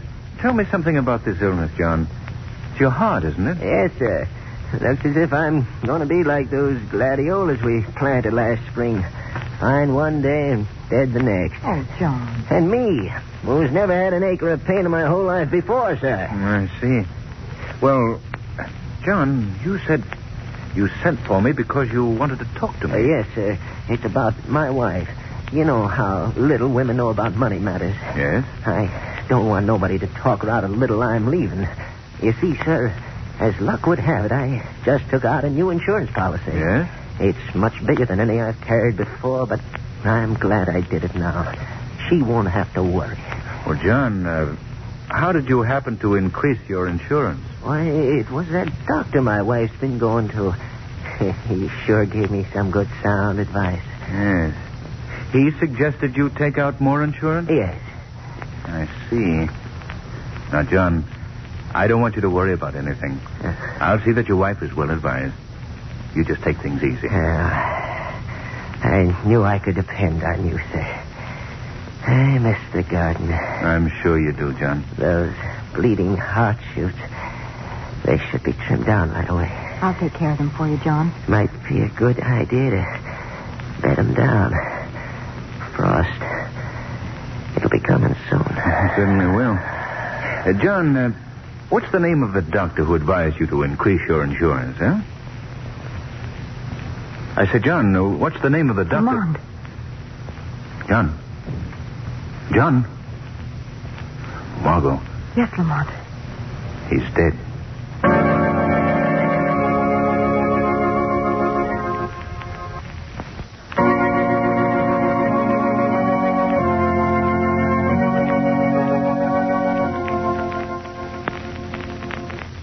Well, Lamont, how do I look? Does my costume make me look like the poor, harassed housewife? Quite, Margot. But I'm afraid you're going to an awful lot of trouble for nothing. I don't think so, Lamont. We know now that it's this Dr. Pascal who's been treating Mrs. Graham for a long time. He's the one who advised John to increase his insurance. Well, that might have been advice sincerely offered. But how do you explain Mrs. Graham's conduct? If you mean what I think you mean, Margot, you're just about accusing that poor little woman of murdering her husband. But I'll play along with you. You're going to Dr. Pascal as a patient? Yes. I see. I'm a nervous case. You know what I mean. Married, nervous. Oh, you mean married nervous. Uh-huh, I see. Well, you should have a name. Oh, yeah, sure. Let's see. Belden, Mrs. Belden. How's that, eh? Too good. I'd rather you save the characterizing until you see the doctor. Okay. Oh, say, suppose you have to produce a husband. Oh, very simple in that case. You'll be my husband, Lamont. What? Now, let's get going. Mrs. Belden may have a date with destiny.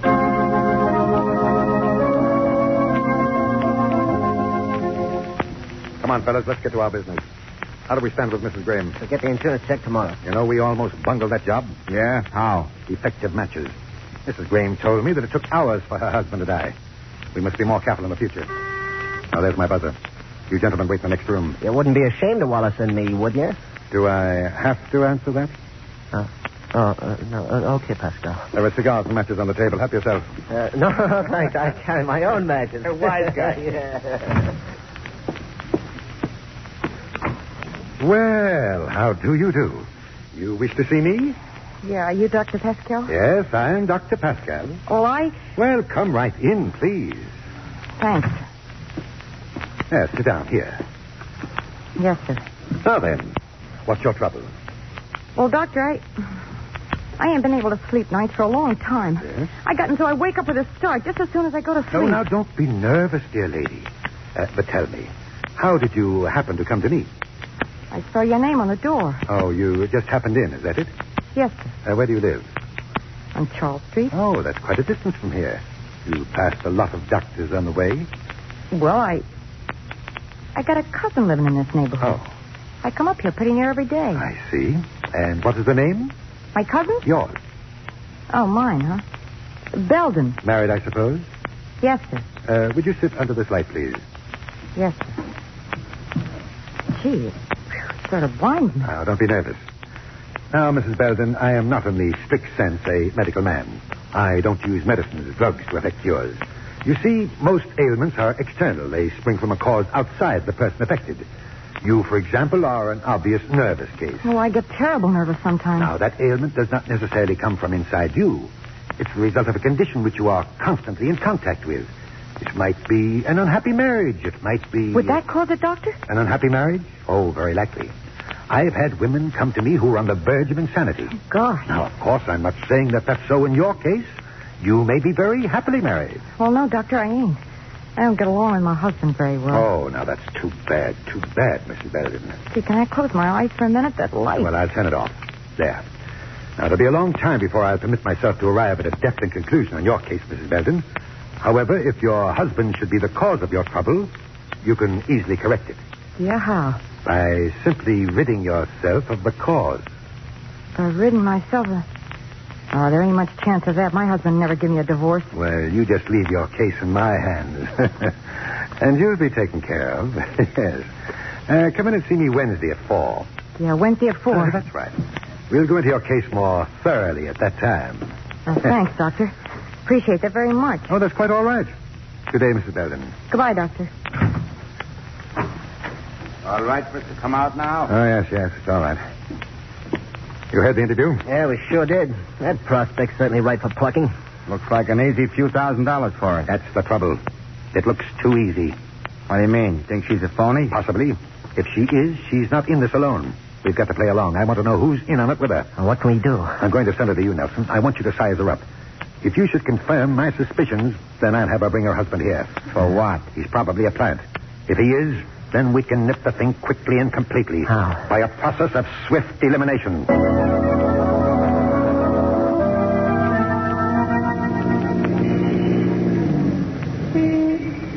There it is, Lamont.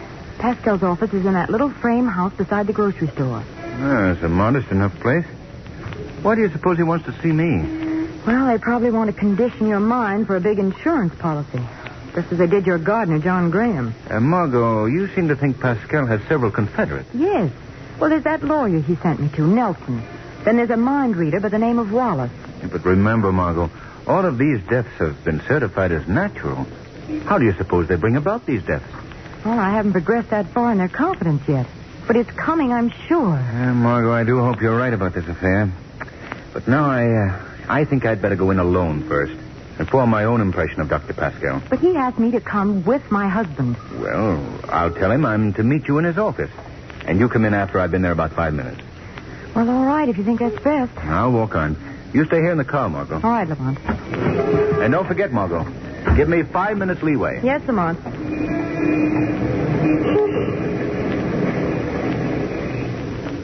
There's no mistake about it, I tell you, Pascal. I knew there was something familiar about her face. Then I remembered where I'd seen her.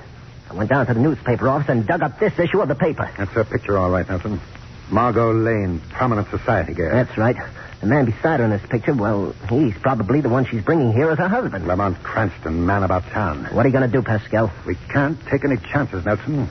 They must be destroyed. Both of them. Uh-huh.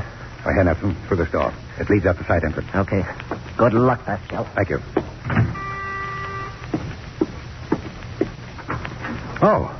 Well, how do you do? You wish to see me? Dr. Pascal? Yes? I'm Mr. Belden. Oh, Mr. Belden. Well, didn't your wife come with you? I expected her. I'm supposed to meet her here. Well, in that case, I guess you'll be along soon. My wife said you wanted to talk to me. Oh, it's nothing of great importance, Mr. Belden. I simply felt a man should know his wife's doctor. Well, how's that going to help her? Mr. Belden, your face looks familiar. I've seen you somewhere before. Yeah? I ain't never seen you before. I'm sure I've seen you. Well, lots of people see me. I drive a cab. Oh, a cab driver, eh? Truly a man about town, eh? Huh? Oh, yeah. I get around all right. Yes, I imagine you do. Will you have a cigar with me, Mr. Belden? I smoke cigarettes. Oh, here, have one of mine. I got my own. Match, then? Thanks. You want a light? After you. Okay. Oh, that one must have been damp. Yeah, I guess so. Well, some matches you'll get, believe me. Try the third. I'm sure you'll get results from that one. I hope so. Well, it's about... What's the matter, Mr. Cranston? Aren't you going to smoke with me? This match.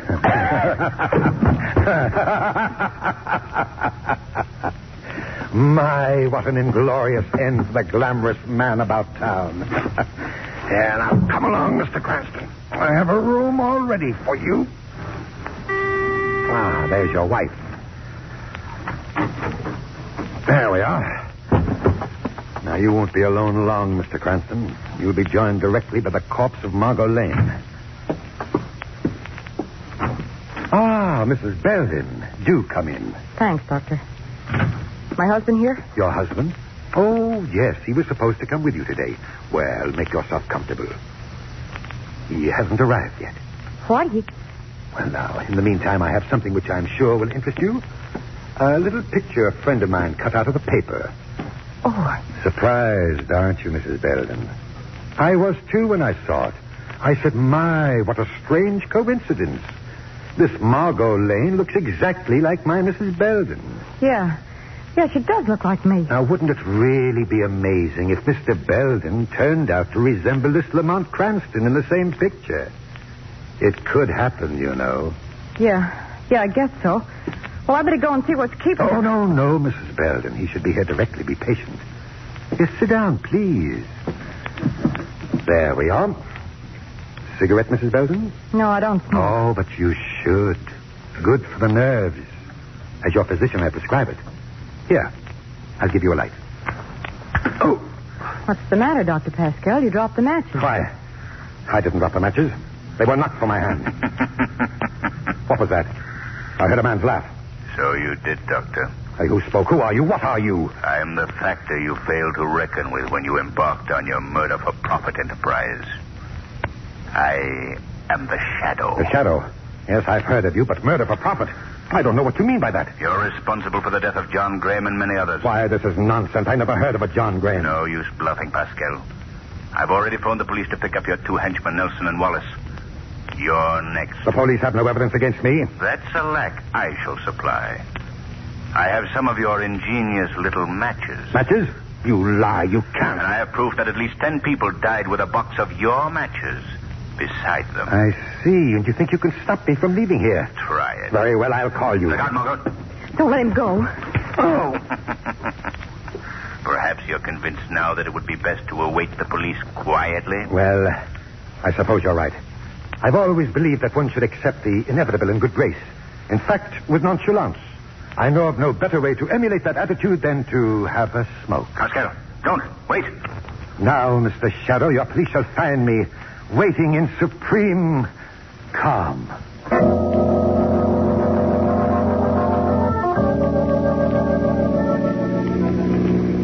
I'm glad we're on our way home, Lamont. I feel as though I've been living in a land of the dead. That's very near to the truth, Margot. We were both pretty close to it. What will happen to Mrs. Graham and those other women who worked with Pascal in killing their husbands? The law will deal with them, dear. Lamont, how did you ever find out about those matches? Well, I learned that many of the people who died so mysteriously were found with an empty matchbox beside them. But that peculiar circumstance didn't crystallize in my mind until Pascal invited me to have a smoke. Well, why didn't the match kill you? Because I had palmed Pascal's match and lit one of my own. He thought he had me, though. Lamont. Yes? Wouldn't it be wonderful? Wouldn't what be wonderful? If you were only that clever at planting rose bushes. Who is the arch criminal who believes he can realize his base desires by outwitting the Shadow? The weed of crime bears bitter fruit. Crime does not pay. The Shadow knows. Shadow knows. Shadow knows. Shadow knows.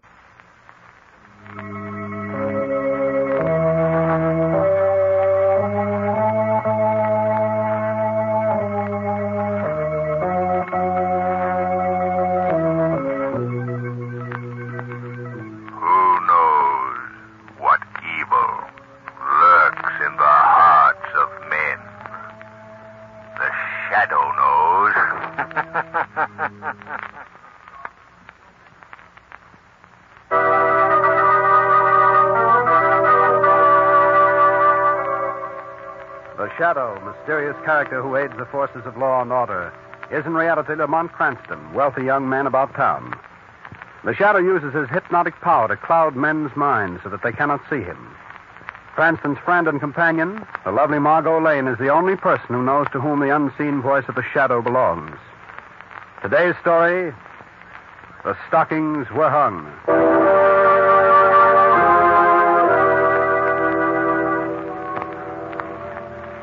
This is a story of Christmas time in a great city. Tonight, with Margot Lane and Lamont Cranston, we look in on the lives of the Grover family. Get out of here. Get out. You'll not get a cent of pay from me, Mr. Grover. Simon Jordan, you know my wife's dead and I have 2 children. And it's Christmas. I've got to. Get out before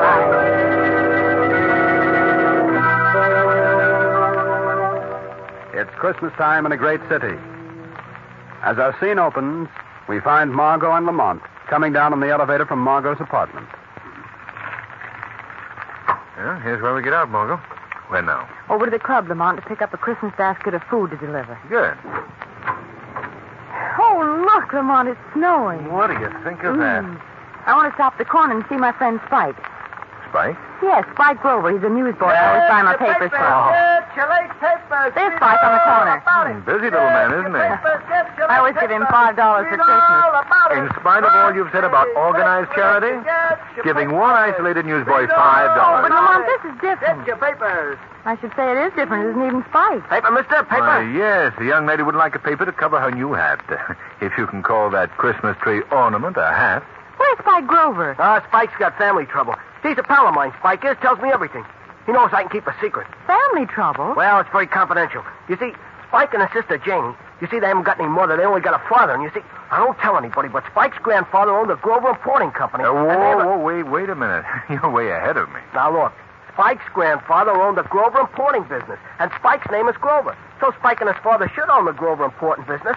And, well, it seems there's a fellow named Jordan worked for Spike's grandfather. And the way I figure it, this fellow Jordan put the snatch on the whole business. Did what? Lady, you wouldn't understand. I was just telling this gentleman here, as far as I can figure, this old miser named Jordan steals the whole business right out from under Spike's father's nose. So a couple of days ago, Jordan fired Spike's father from his own business, mind you. Ain't that awful? But where's Spike? And where's his father? Lady, if I knew that, I'd tell Spike. Well, where does he live? He lives in the old house down on South and 7th Street. What's your name, son? They call me Gabby. But, you know, I could never figure out why. No? Well, Gabby, here's a Christmas present for you. Oh, thanks. Gee, thanks, mister. Merry Christmas, Gabby. And the same to you, lady. Bye. Well, you go over to your club and pick up the Christmas basket, Margot. I think I'll go down and see Spike and family. I'll pick you up at the club, Margot.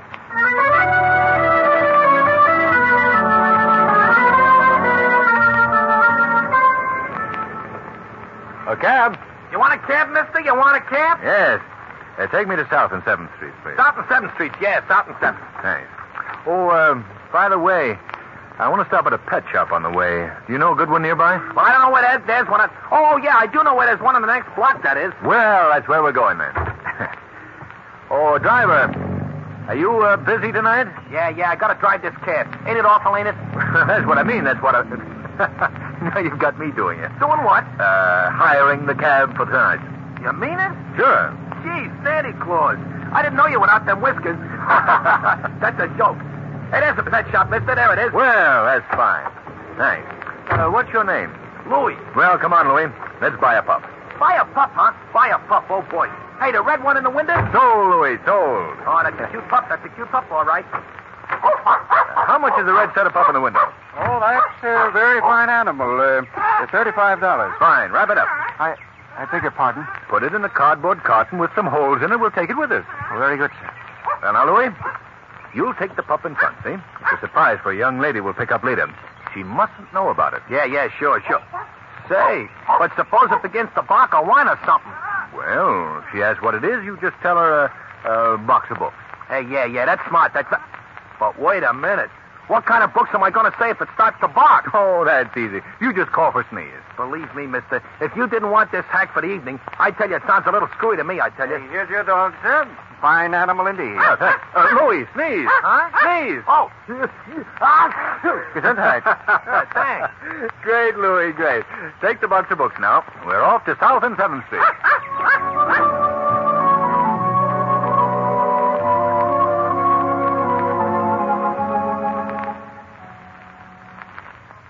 Brother would be very mad if I didn't make these cookies just perfect for Daddy. Let me see. Here it is, Mother's recipe for Christmas cookies. 1 1/4 cups of flour. I've got that. 1 1/2 teaspoons vanilla. Maybe nobody'd notice if there's no vanilla in them. 1/3 cup of sugar. 1 egg. And 1/2 cup of butter. 1/2 cup of butter? I haven't even got half a cup of butter. much to surprise Daddy. Well, that's no way to feel on Christmas Eve. What's the matter, Jamie? I haven't got hardly any butter. Well, we'll take care of that in a minute, Jamie. But I came here looking for your brother Kingsley. But I don't know where my brother is because he's looking for my father. And I don't know where my father is. Daddy hasn't been home for 2 whole days. Oh, easy, Jamie. Well, Kingsley says Daddy will be home for Christmas. I'm sure he will. But now Kingsley's gone. I haven't any butter, and Mother always made such good Christmas cookies. Well, now, look, Janie. I think this will give you all the butter you want and anything else you might need for your Christmas cookies. Oh, it's $5. You can't expect me to find your father and Kingsley if you don't have Christmas cookies ready for them when they come home. Will you really bring them home? I'll try, Janie. I'll try.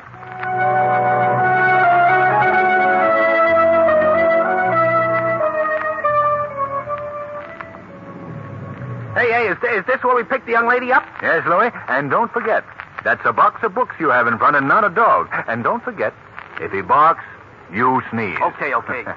Well, there's Miss Lane now. Oh, Margot. Been waiting long? Oh, no, Lamont. Whew, I just piled the snow on my best hat so I look like the spirit of Christmas. Oh, the gun sight. Did you deliver your last basket? Yes. What's that package you have in front, driver? Oh, I got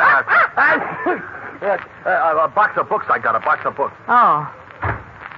Well, I thought you'd never get here. The South and 7th Streets, Louie. That's Spike's house, Margot.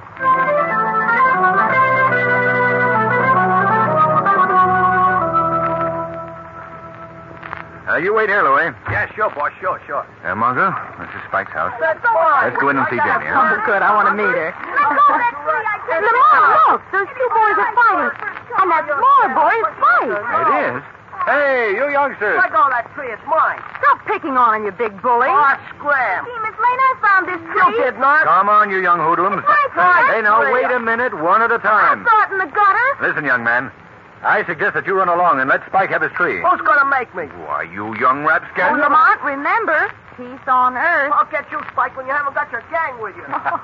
What a piece of the society column. The well-known clubman, Lamont Cranston, seen brawling... Ow! Why, that... He hit me with a snowball. Remember, Margot, peace on earth. Well, if you were half a man, you'd do something about it. Never let it be said. Well, here, you're not going to throw a snowball at him. It wouldn't look well if I shot him, would it? Boy, what a wing! Ouch! Hey, who do you think you are, Lefty Gomez or something? I'll get you, Spike. Mister, and it isn't even a good Christmas tree. Oh, Spike, it's a beautiful tree. It hasn't got many needles, but gee, you gotta have a Christmas tree when you got a girl in the house. You're right, Kingsley. Kingsley, have you been talking to my sister? Yes? Nothing's happened to my dad yet, has it? Why, of course not. We know your dad's missing, so we just came down to help.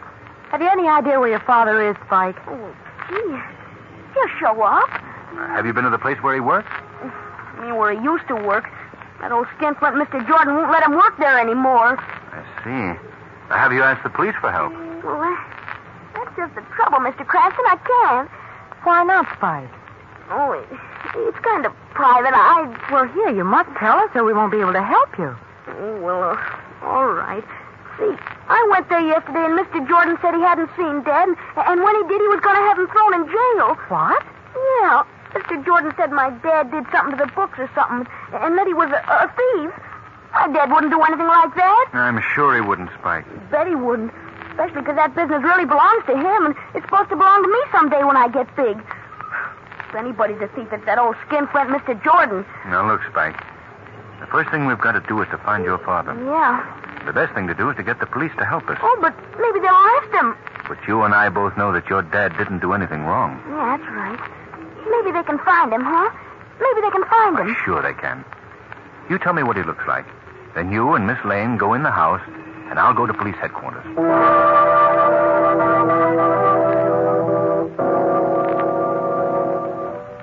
Good evening, Sergeant Murphy. Well. Season's greetings to you, Mr. Cranston. Same to you.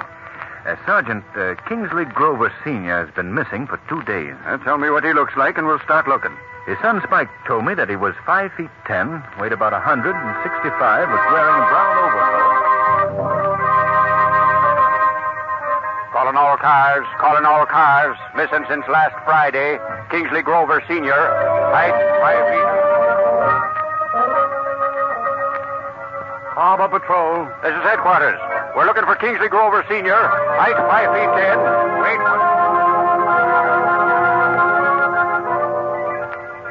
City morgue. Hello, cheerful. Headquarters calling. Merry Christmas.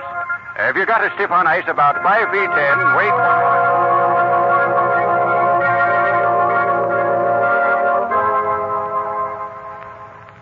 Hello, Louis. Hello, Mr. Cranston. Did you find out anything about Spike's old man at police headquarters? No, not yet. Miss Lane's still in the house? Yeah, she's there with Spike and his sister. Say, the dog's all right. I didn't have to sneeze or nothing. He was so quiet I thought he was froze or something. So put my hand inside the box. You know what happened? No. He bit my finger. He's a cod, all right. He's a cod. Keep up the good work, Louis. I'm going in the house. Okay, boss, okay. Hello, everybody. Oh, Mom, hello, these gentlemen. Gee, you were gone a long time, Mr. Cranston. The police find him? They'll get him soon, Spike. Don't be impatient now. No, I won't be impatient. Say, would it be bad if you and Miss Lane went into the other room for a minute? I want to talk to my sister. Do you mind? No, of course not, Spike. Come on with me, Lamont. It'll only be a second. Take your time, Spike. Look at Janie. We'll find him in time for Christmas.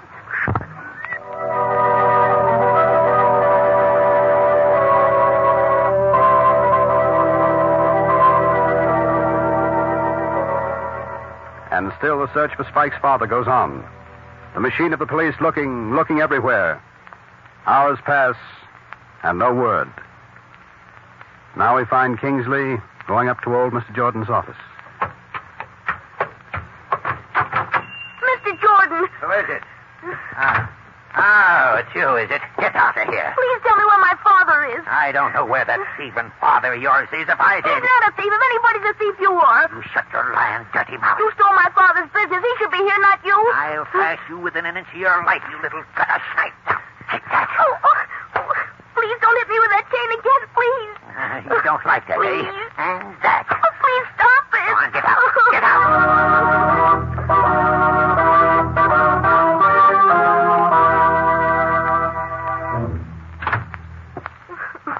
Spike, what's the matter? Kingsley, you're hurt. You poor kid.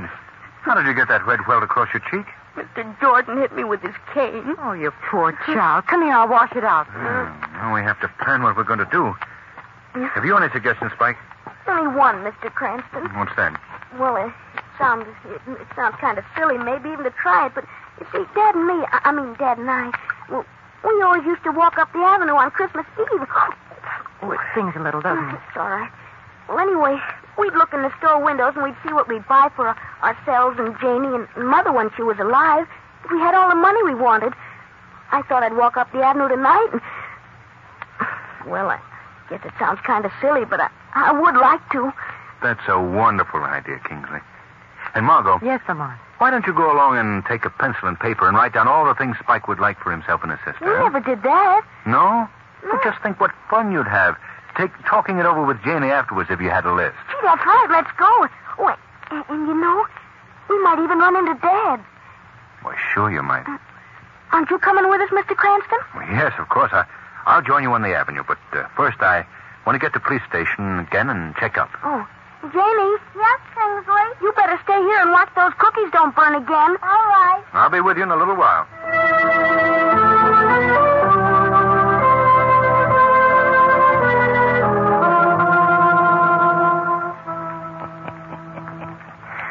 Well, I guess I can close the books for tonight.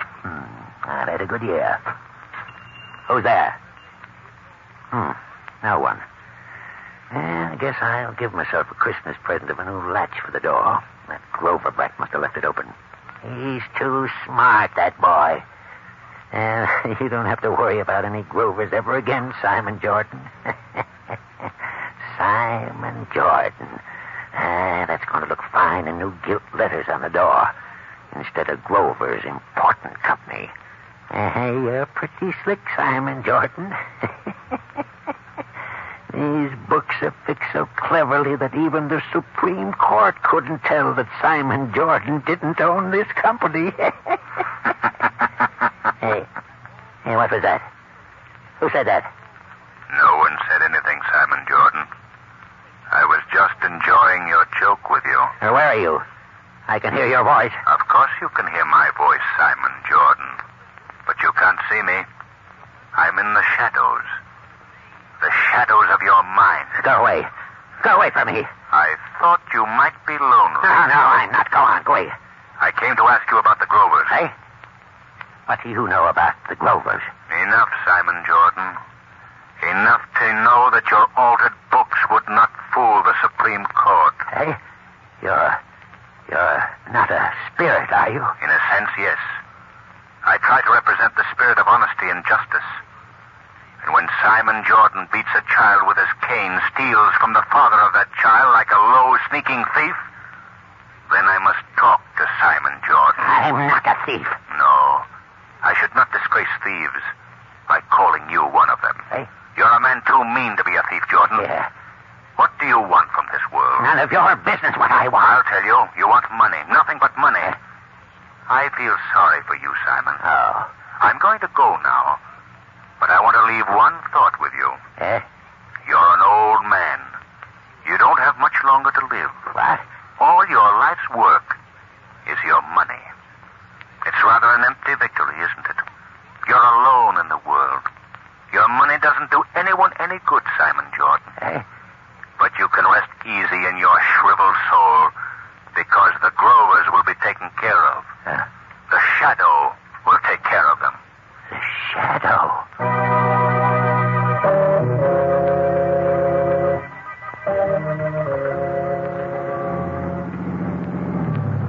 There they are, Louie. Stop here. Margot, Spike. Hello. Hello there, Lamont. Oh, I thought I'd never pick you up. Well, we're beginning to worry, too. How are things down at the police station? Well, not much news yet, Spike. But they've got a couple of leads that might amount to something. That's good. Are you pretty near the end of your Christmas Eve walk, Spike? We've got one more stop. Pop and me always stopped in here at the cathedral, just to get out of the cold for a minute. You don't have to be afraid. They'll let you in. If you take us, they will, Spike. Up these steps. Lamont, I didn't know there were as many windows in town. I'm dead. I've got a list of presents as long as... Oh, there's your arm. Don't sweat, Miss Lane. I hope you've got a preferred list. Oh, I have. Here, in here. Boy, this door's heavy. We can stand back here and listen. All right, Spike. Look, Lamont, that poor man over in the corner. Yes. Mr. Cranston. It's my dad. What? It's my dad. Daddy. Dad, speak to me. Speak to me. You won't speak to me. Mr. Grover. Mr. Grover, this is your son. Don't you know him? Dad. I can't remember. Margot, this man has been hurt. Let's get him outside, Lamont. Do you remember your name, sir? Gee, there's something wrong with him. My name? You must try to remember. Truck. Skidding. Hit me. Oh.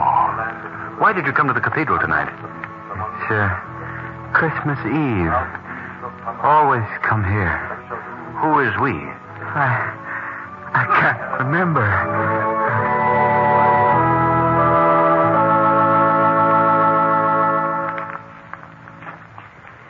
Louie, Miss Lane leave some packages with you? Did she leave some packages? Did she leave some? She dumped them in the back of the hack and went to the kids. He, Spike, was talking all the way down about you found his old man. Is that the kid's old man with you? Yes, he's in pretty good shape now. Oh, gee, that's the nuts. That certainly is. Now, Louie, don't forget to bring in those packages when I call you. All right, now, Mr. Grover. Just lean on me. You're still a little bit shaky. I know it. Now, watch the step. I'm all right, thank you. Yeah, you're fine now. All right. You go first. Merry Christmas, children. Daddy! Oh! How is the lady of the house? Oh, just wonderful now you're here. Oh, Daddy. And I make Christmas cookies, too. Fine. And how about you, young man? How have you been behaving? I've been getting along all right. Where did you get that nasty welt across your cheek? You haven't been in a fight, have you, son? Oh, I'll go. Oh, no, sir. It was only an accident. Mr. Jordan, what are you doing here? I came to speak on a matter of business. I don't believe this is the occasion for a business discussion. Oh, I think it is, Mr. Grover. In going over the books tonight, I found that a great and terrible mistake has been made. Huh? The Grover Importing Company has been making more money than I thought, and over half of it is rightfully yours as partner in the company. Partner? Yes, part owner.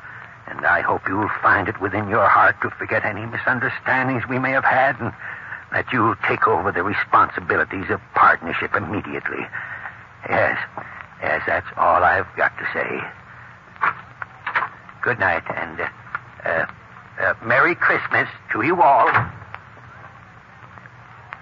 Oh, how can such an awful old man say such beautiful things? Well, we haven't time to talk about whether he's awful or not. We have things to do. Louie! Oh, you don't have to yell. You don't have to yell. I'm right here. I got all the stuff right with me. Good. Bring it right in. Look, presents. Are they flowers? Quiet, Janie. Of course they're not. But they are, Kingsley. Oh, don't kid me, Mr. Cranston. You're not getting fired. I don't know how I can ever repay you for what you, Miss Lane, and Mr. Cranston have done tonight. We've been more than repaid, I assure you. Louie, don't bring that in here. I didn't tell you I wanted you to bring that in. It was my own idea, and I'm not even going to have to sneeze. Oh, I dropped. Oh, Lamont, you're a darling. Did you get that puppy? Well, yes. Gee, is that for us, too? Why, oh, of course, Spike. Mr. Cranston got that for you as a surprise. Margot, hear ye. It's about time for all three of you, and that means you too, Mr. Grover, to sit down and open some packages. We've got to go. You ready, Margot? Where's Louie? He went outside. Merry Christmas to you all, and to you all, good night. Merry. Well, Margot, earlier tonight, we disagreed on our interpretation of charity. Silly, wasn't it? I know what you mean, Lamont. There should never be a thing called charity. There should never have been the necessity to create the word. In this short span we call our lives, if each man would only realize that every other man has dreams and hopes, this world wouldn't be a topsy-turvy place. Then peace on earth would be a fact. Goodwill would be for every man. Is that you, Louie? Yeah, Mr. Cranston. Have you got a cold? A box of books. Box of books? But you brought that inside. Yeah, but this is another one. Another one? Yeah, another one. It's for you, Miss Lane. You mean it's another puppy? Yeah, it's my own idea. You see, when I went by the pet shop, and the other pup's brother was in the window, so I went in and I pet him on the head. Do you know what he done, Mr. Cranston? No. He bit my finger. Oh, he's a card. So I had to go and get him for Miss Lane. And I charged him to you, I did. Aunt? Yes, Margot? I'd like to say something. Why, certainly. What do you want to say? Merry Christmas to everybody. Thank you, Margot and Lamont.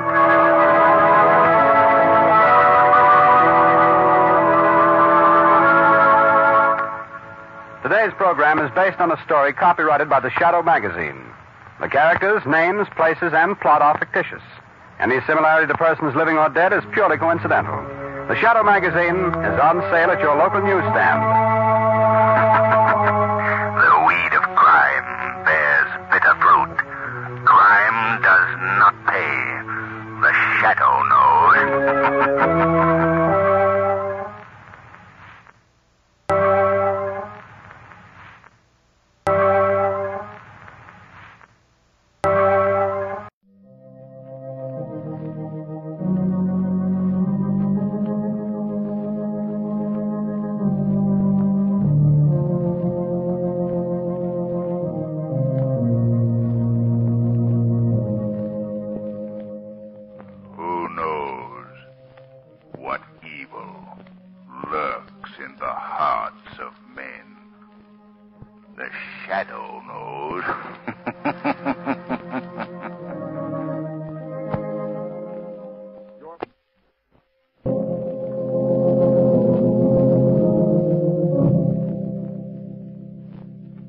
Shadow, mysterious character who aids the forces of law and order, is in reality Lamont Cranston, wealthy young man about town. The Shadow uses his hypnotic power to cloud men's minds so that they cannot see him. Cranston's friend and companion, the lovely Margot Lane, is the only person who knows to whom the unseen voice of the Shadow belongs. Today's story, The Cat That Killed.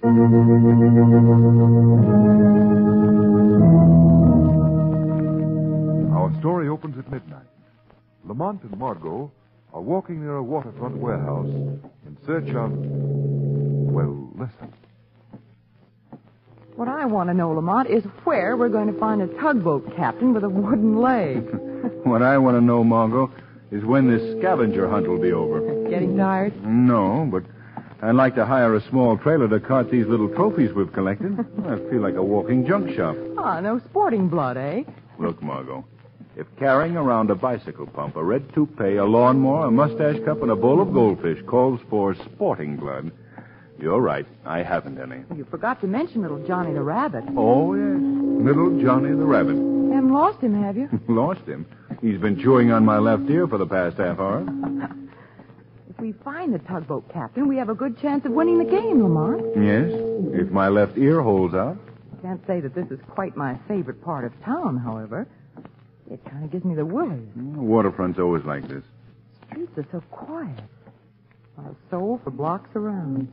Lamont, look at how the fog seems to wrap itself around that warehouse like a... A ghost? Yes. No. Listen, don't mention ghosts around here, please. What's the matter, Margot? You're not afraid... What was that? I don't know, but it came from up there on the roof of that warehouse. Wait here for me, Margot. Oh, no, you don't. I'm coming with you. Oh, you can't. Oh, just try and lose me. Oh, well, come on then, but hurry, Margot, hurry.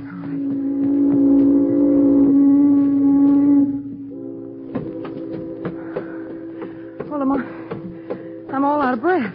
We're almost at the roof, Margot. One more flight of stairs. This warehouse must be 50 stories high. No, it's only 10. Wait. Here's the door leading to the roof. Now get behind me. All right. No telling what's on the other side. Listen. What's that? It sounds like a cat. That's the loudest cat I've ever heard. Lamont. Quiet. I'm going to open this door. What do you see? It's pretty dark. Fog's clearing, though. The moon will be out in a second. For the time being, let's wait here. Lamont, that cat howling. It's frightening. Yes, I don't like it, Margot. Here comes the moon. I can see the roof now, and... Lamont. Oh, Lamont, look. A cat. A cat bending over the body of a man. It's a cat, all right, but the size of it. Why, it's almost as big as you are. It's monstrous. Monstrous is the word, all right. And it sees us. Don't move, Margot. It may spring for us. No. It's backing away toward the edge of the roof. Now we'll see what this is all about. Oh, Lamont, don't follow it. I've got to get a closer look at it. The weirdest thing I've ever seen. Oh, Lamont, you mustn't. I don't think it'll spring. Still backing toward the edge of the roof. If it once it gets to the edge, it'll turn on you. It'll have to. No cat can jump 10 stories. I'm prepared for that. There. It's at the edge of the roof. Look out. If it springs. Jumped, Lamont. It jumped off into space. It leaped, all right. 10 stories. Can you see anything down there? Nothing. Nothing but blackness. Well, before we go down, we'd better have a look at this body over here. Yes, I suppose so. I'll strike a match. See better. The size of that cat. Almost as big as a tiger. Oh, it was hideous. It was odd, to say the least. Now, we'll see about this body here. Oh. What is it? Don't look, Margot. Oh, Lamont. Oh, no. I told you not to look. Oh, I couldn't help it. The match flared up, and I couldn't help but see. Lamont, his throat. It wasn't pretty. Looks as if the claws of that cat just dug in and ripped. He's dead. Oh, Lamont, please. I'm sorry. Well, what do you make of it? Margot, this is unbelievably weird. A cat that kills. A cat the size of a tiger. A cat that can leap into space and fall 10 stories. It doesn't make sense. It doesn't make sense right now, Margot. But it will make sense before I'm through.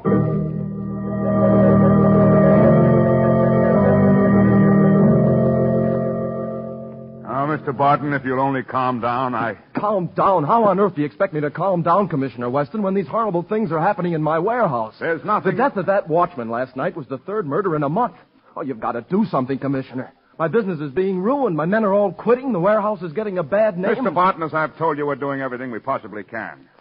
There are some cases that just can't be broken overnight. But we must the whole try. thing's fantastic. I've never heard of anything like it. Greetings, Commissioner Weston. Oh, it's you, Cranston. Well, as long as you're here, come on in. I thought I'd bring a little cheer into your life. So I dropped around and brought Margot with me. Fine. Hello, Miss Lane. This is all I needed right now. Oh, now, Commissioner, you know we're impervious to flattery. I'm afraid I can't visit with you right now, Cranston. I'm up to my eyes in one of the strangest cases ever came my way. Really? Fantastic, Cranston. Unbelievable. Oh, by the way, this young chap here is Mr. Barton. How do you do, How do Mr. you Barton? do, Mr. Barton? Barton owns a warehouse on Water Street. A warehouse on Water Street? Why, Lamont. Please, Margot. 3 murders have been committed on the roof of that warehouse in the past month. 3 in 1 month? Well, who were the victims? All watchmen, Mr. Cranston. Their bodies were horribly mangled. Lamont, I was trying to say that's the same. Ow. What's the matter? I twisted my foot. Oh. I'm telling you, Commissioner, this thing has got to end. You simply got to do something, and you've got to do it fast. Mr. Barton, please. My men have been investigating this case for weeks. There's absolutely nothing to go on. Nothing but those confounded claw marks we found on the neck of every victim. How about sending a few officers along to guard the watchman? We tried that, Cranston. Nothing happened while my men were there. Oh, I see. Well, we decided the murderer, whoever or whatever he may be, had struck for the last time. We kept working on the case, of course. Well, we didn't think it necessary to keep men on continuous duty. As it turned out, the very next night, another watchman was murdered. His throat completely... Well, there's no need to describe it. If only we had some idea as to how these murders are committed. Well, have you taken adequate precautions, Commissioner? Night and day, yes. We've surrounded that warehouse with men. We've guarded every entrance, every exit. And yet the murderer's been able to do his work without leaving a single clue, mind you. I'm beginning to believe in ghosts. Well, all I know is that I'm losing business. The warehouse is getting a bad reputation. People are saying the place is haunted. Now I need a watchman, and I can't get one. No one will take the job, I suppose. You can't blame him, can you? No, I suppose not. I was just thinking, Mr. Barton, I might be able to help you out. Oh, if you could, Mr. Cranston. I have a friend, rather an old fellow, who'd be only too glad to get the job, I think. Oh, fine. If I send him around to see you, will you try him? Try him. I'll welcome him with open arms. You send him around to my office at the warehouse tonight, will you? I certainly will. Well, Margot, you and I had better get along. We're interrupting the inspector's business. Well, Cranston, you've always wanted to be a detective. Why don't you go home and figure out this case? Thanks. I think I will. Goodbye, Mr. Barton. I'll send your new watchman around to you tonight. Oh, I'm indebted to you, Mr. Cranston. Goodbye. Goodbye, Cranston. Well, he did get you a new watchman anyhow. Lamont Cranston, I wish you'd wear sneakers. Sneakers, Margot? Why? You kicked my ankle in there. I thought you'd broken it. I'm sorry, Margot. But little girls should be seen and not heard. Mm-hmm. And just who is this old man you're going to send around to Mr. Barton? I don't recall your knowing any poor old man. Well, you forget I have a wide and varied acquaintance with people in all walks of life. Mm-hmm. I know a very fine old fellow who'll jump at the chance to spend a night on that warehouse roof. And who is it? Who is it? Why, Old Man Cranston, of course. Oh, Lamont, you sound like the boy who played Methuselah in my high school play. You certainly don't mean that you're going to take that job. I certainly do. Don't you see, Margot? I've got the edge on Weston and the police. They know nothing about the monstrous cat we saw last night. And because of that, they're handicapped. They don't know what to look for, what to expect. But I do. But what are you going to do? Tonight I'll be on that roof waiting for the cat myself. And something tells me our feline murderer will get a reception he's not prepared for.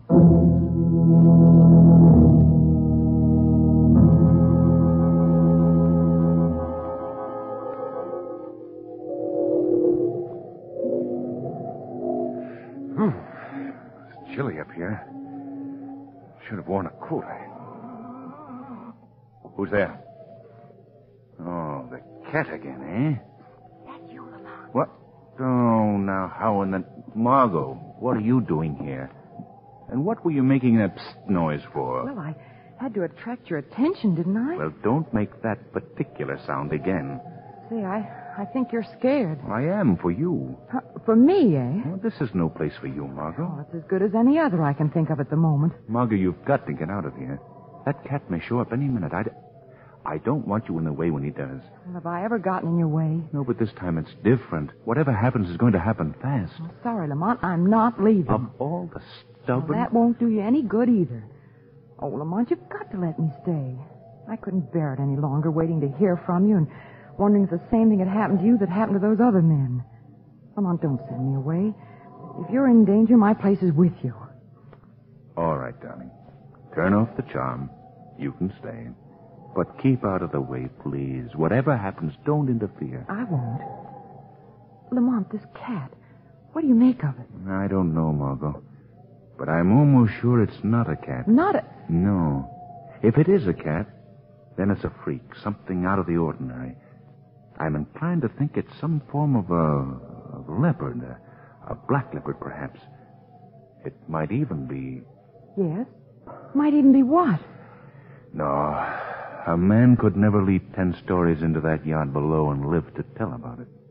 Well, Lamont, how are you going to handle it? You haven't got a gun. And that thing looks so ferocious. I brought a few things with me. A bullhide whip and ropes to tie the thing up with. I intend to drive the cat into that corner over there with the whip. That's the one spot on the roof where he can't leap off. Then I'll... Listen. Come. Remember, we heard that cat howling the other night. Now listen to me, Margot. When the cat reaches here, it'll do something to attract the attention of the watchman it believes to be somewhere in the building. That's how those other watchmen were lured up here to the roof. They heard something that attracted their... There it is, Lamont. I can see it in the moonlight. Oh, Lamont, it's monstrous. Quiet. Watch it. Just watch it. It broke a pane of glass in the skylight. That's to attract the watchman inside the building. Look out now. I'm going to swing this bullwhip and try to frighten him into that corner. Whatever you do, Margot, don't leave this spot. Now then, I'll see what sort of a cat tamer I am. You struck him. Look out, he's turning toward you. Lamont, his eyes are blazing. I think this whip will soon subdue him. He's getting ready to spring. Lamont, look out. He's coming for you. Oh, bless you. Lamont! Get away, Margot. Run for it. I can't leave you like this. Run for it, I said. Run for it.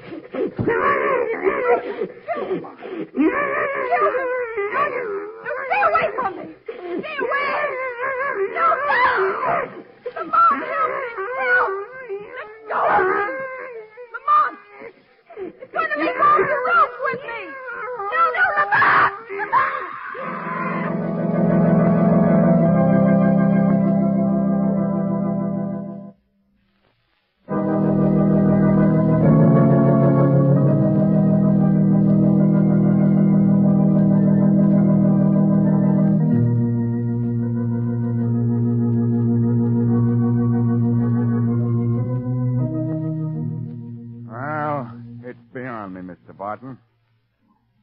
You say Cranston sent the man over as he promised? Yes, Commissioner Weston. He arrived all right yesterday afternoon. He was an old man, and he was very anxious to get something to do. I told him the whole story. All about how 3 watchmen had been murdered on the roof. Yeah? And he still wanted the job? Yes, he told me not to worry about him. Said he'd be all right.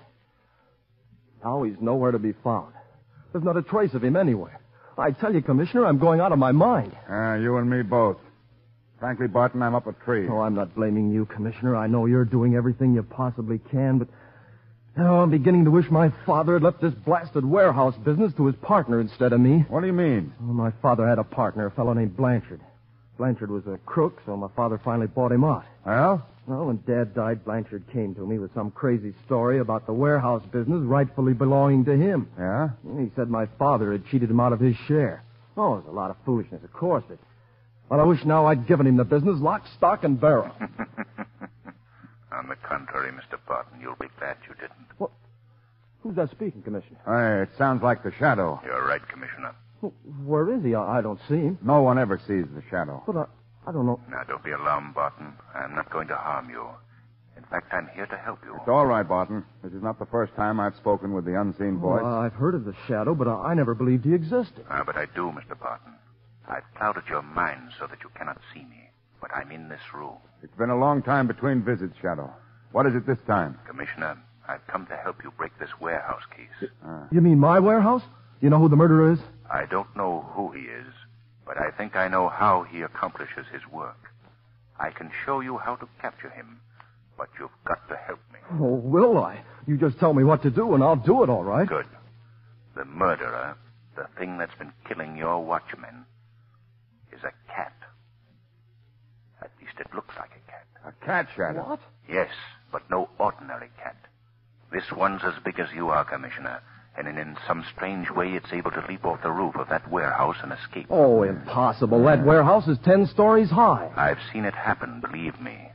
But whether you believe it or not doesn't matter. What is more important, Mr. Barton, is that you spend tonight on that roof alone. Me? Well, I don't know. This murderous cat thing still hasn't accomplished whatever he's trying to do at your warehouse. But I have reason to believe that he'll be returning there tonight. Now, will you do as I ask? Come on, Barton. What do you say? I'll send an officer along with you. Okay, I'll do it. Well, if I hadn't been such a coward, I'd have done it long ago. What else am I to do? Nothing. Just be there on the roof. And now you, Commissioner. Yes, Shadow. Besides detailing an officer to stay with Barton, I want you to throw a cordon of men not only around that warehouse, but around the entire block. Every bit of that territory must be kept clear, and no loophole must be left open to permit the cat's escape. I'll see to it. Now then, there's another warehouse not far from Barton's. It's taller than Barton's by 2 or 3 stories. I want your riot squad to set up searchlights on that roof and be ready to play them down on the roof of Barton's warehouse when I give the word. Searchlights? What in the world do you want with searchlights? Just do as you're told, Commissioner, and I think I can promise you we'll solve this case tonight. Well, I can't understand why you're going to all this trouble, Shadow. I'm sworn to the tracking down of criminals. I've dedicated my life to the eradication of crime as far as possible. But there's more to it this time. There's someone in danger whom I must save. If it's not too late. If it's not too late. A friend of yours? I say, is it a friend of yours? He doesn't answer. I might have known. He's gone. He goes usually just as quietly and mysteriously as he comes. Breaking this case must mean a great deal to him. I've never heard him speak that way before. Well, I'll do my part tonight. How about you, Commissioner? I've been in this business a long time, Barton, and I've learned a good deal. But there's one thing I've learned above everything else. When the shadow tells you to do something, Mr. Barton, do it.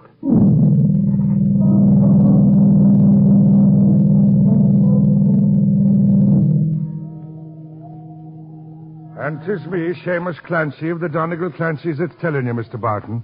This is a night for goblins and pixies. And for banshees, too. Clancy, for heaven's sake, be quiet. Bad enough sitting up here on this roof waiting for a giant cat. You don't have to make it worse by all this talk of banshees and goblins and whatnot. Well, 'twas only passing the time I was, Mr. Barton. It's lonely I get just a sitting here in the dark, not saying a word. Did they get the searchlights set up all right? Yes, they did. The Shadow said when he wanted them, he'd yell for them. Now, there's a modern banshee for you. That Shadow. You can't see him, but... Quiet. Listen. Oh, what do you think would be the meaning of that caterwauling? Sounds to me like a signal. You better get ready, Clancy. I've got a feeling that something is about to happen. Look, Clancy, that cat. Saints in heaven, 'tis a monster. Get back in the shadows. Don't let it see us. Oh, no, we can't let him see us. Oh, devil take it, I tripped. You've given us away. The thing sees us. It's coming for us. Clancy, look at those eyes. They're blazing like coals of fire. It's thinking I am. I'd better be drawing my revolver. You better be quick. There. I missed him. Clancy, don't shoot again. Oh, the devil. This is the Shadow speaking to you, Clancy. I want to take that cat alive if I can. All right. You can stop that hissing and waving of claws, my friend. The game is up. Did you hear me? You're not fooling anyone. You're not a cat. You're a man. A man disguised as a cat. Still insist on play acting, eh? Well, the show's over, and you can take that costume off. Look out, Shadow, wherever you are. He's backing toward the edge of the roof. Wait, I'll stop him. Stay where you are, Barton. Those claws may not be real, but they're pretty dangerous. My hand's steadier now, Mr. Shadow. Let me bring him down. Don't shoot, Clancy. Backing toward the edge of the roof, eh, Cat? Going to jump, are you? Well, go ahead. We're ready for that, too. There he goes. Lights! Lights!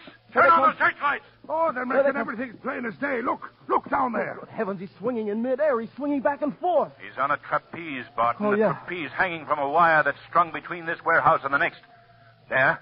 He's off the trapeze and hanging onto the wire. He's pulling himself across to that window. Oh, you'll get away. They'll never get to him in time. Perhaps they can't, but I can. But you don't mean you're going to leap for that trapeze? Oh, no, it's suicide, man. Suicide. That may be. But I told you there was someone in danger whom I've got to save. This is the only way I can do it. Here goes. Oh, sense above, you'll be killed.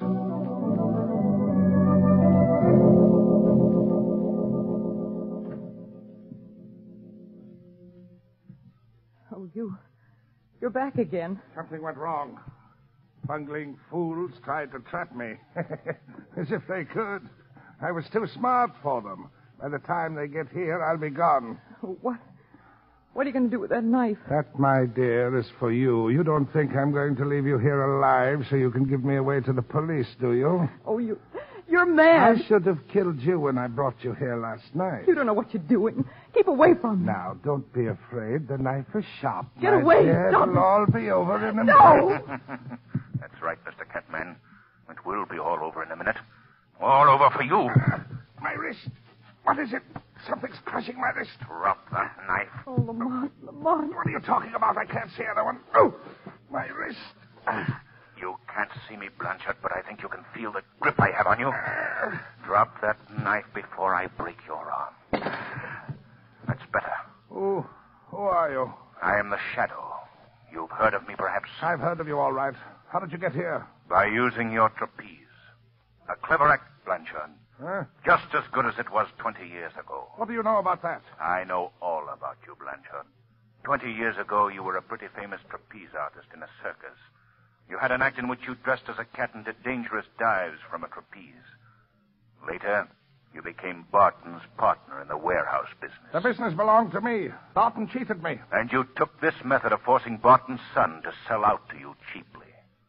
Well, the game is up. That's what you think, Mr. Shadow, but you haven't trapped me yet. This building is surrounded, Blanchard. You're cornered. Oh, no, there's still the trapeze. I can still get away. You forgot the trapeze. Lamont, stop him. The window's open. You can't stop me. He's climbing out the window. Stop, Blanchard. Goodbye, Mr. Shadow. Lamont, he's gotten away. The trapeze. There was no trapeze this time, Margot. I cut it down.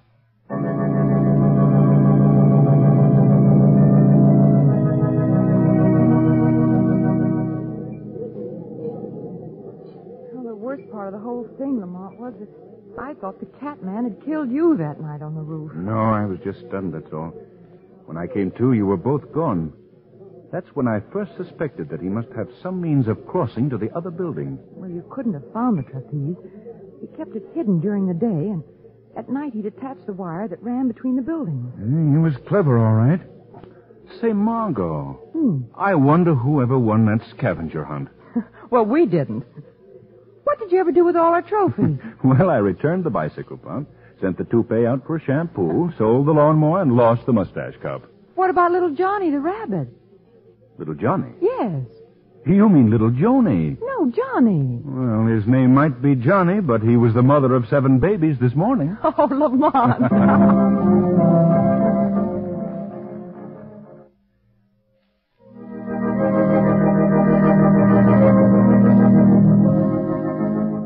Today's program is based on a story copyrighted by the Shadow magazine. The characters, names, places, and plot are fictitious. Any similarity to persons living or dead is purely coincidental.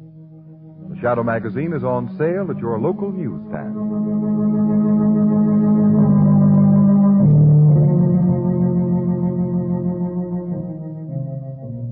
The weed of crime bears bitter fruit. Crime does not pay. The Shadow knows.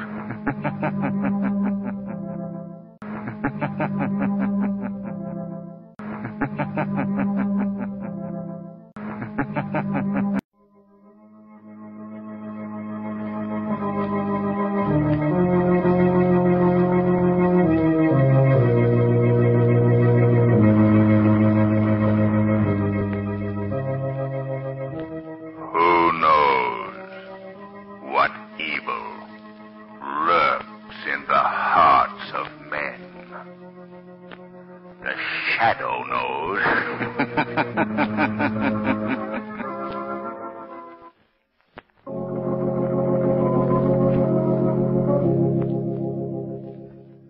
The Shadow, mysterious character who aids the forces of law and order, is in reality Lamont Cranston, wealthy young man about town. The Shadow uses his hypnotic power to cloud men's minds so that they cannot see him. Cranston's friend and companion, the lovely Margot Lane, is the only person who knows to whom the unseen voice of the Shadow belongs. Today's story, Murder in the Death House.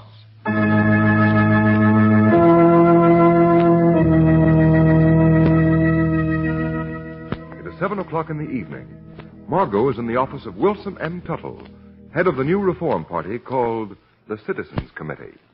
Miss Lane, I'm going to make you my aide in the Women's Division of the Citizens Committee. You've shown such zeal in recruiting people to our cause. Well, the cause of a cleaner state is one that isn't hard to work for, Mr. Tuttle. You're right, Miss Lane. As you probably know, I'm an amateur at politics myself. But when I understood what graft and corruption there was in our state, I decided it was time for me to take an active interest. Well, if we get Warden Cooper in the governor's chair, things in this state will change for the better. I hope so. But the machine that controls things in this state isn't going to give up without a fight. And I can promise you it won't be a fair one. You mean that they'll try to discredit Warden Cooper in the voters' eyes? Certainly. There's a ring of racketeers and mobsters in this state headed by one man. The underworld refers to him as the Brain. That's all anybody seems to know about him. Well, I know one person who'd like to meet him. And who is that, Miss Lane? Why, a friend of mine. Oh, by the way, what time is it? 7:20. 7:20? Good heavens, and I was supposed to meet Lamont at 6:45. I've got to go, Mr. Tuttle. But I haven't told you what your duties are. Well, I'll come and see you tomorrow. Lamont will be furious. All right, Miss Lane. I'll expect you at the People's Rally tonight, though.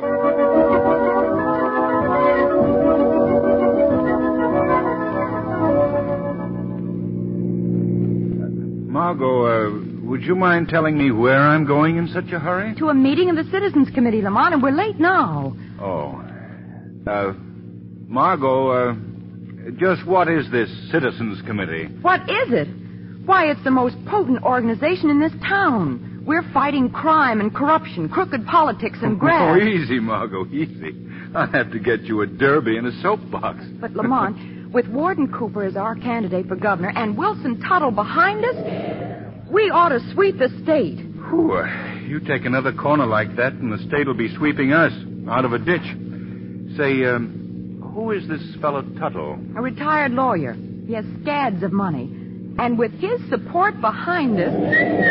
Here we go, sweeping the state again. Too bad you won't be alive to enjoy it. Oh. Say, Margot, what does this Citizens Committee stand for? Law and order. And we're going Law and order, eh? Now, listen, Margot.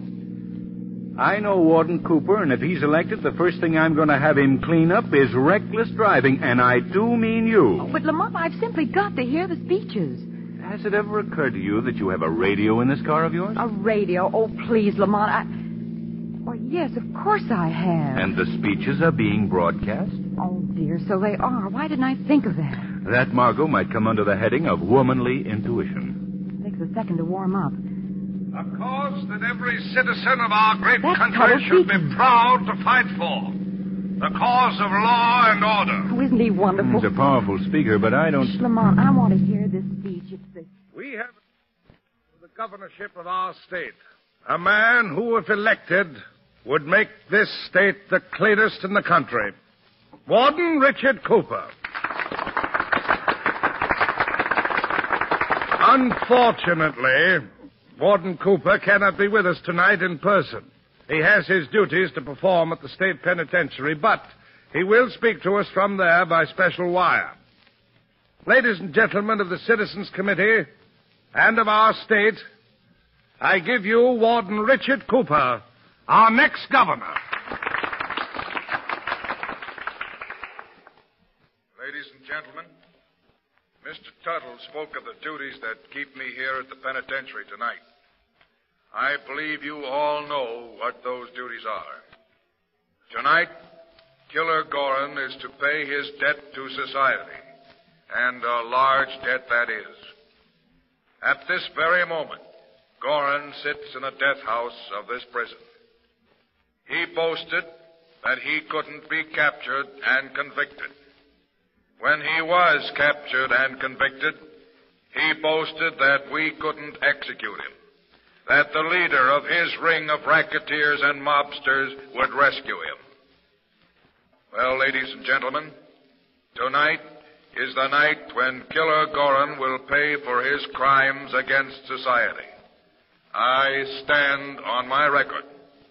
Killer Gorin will die in the chair tonight.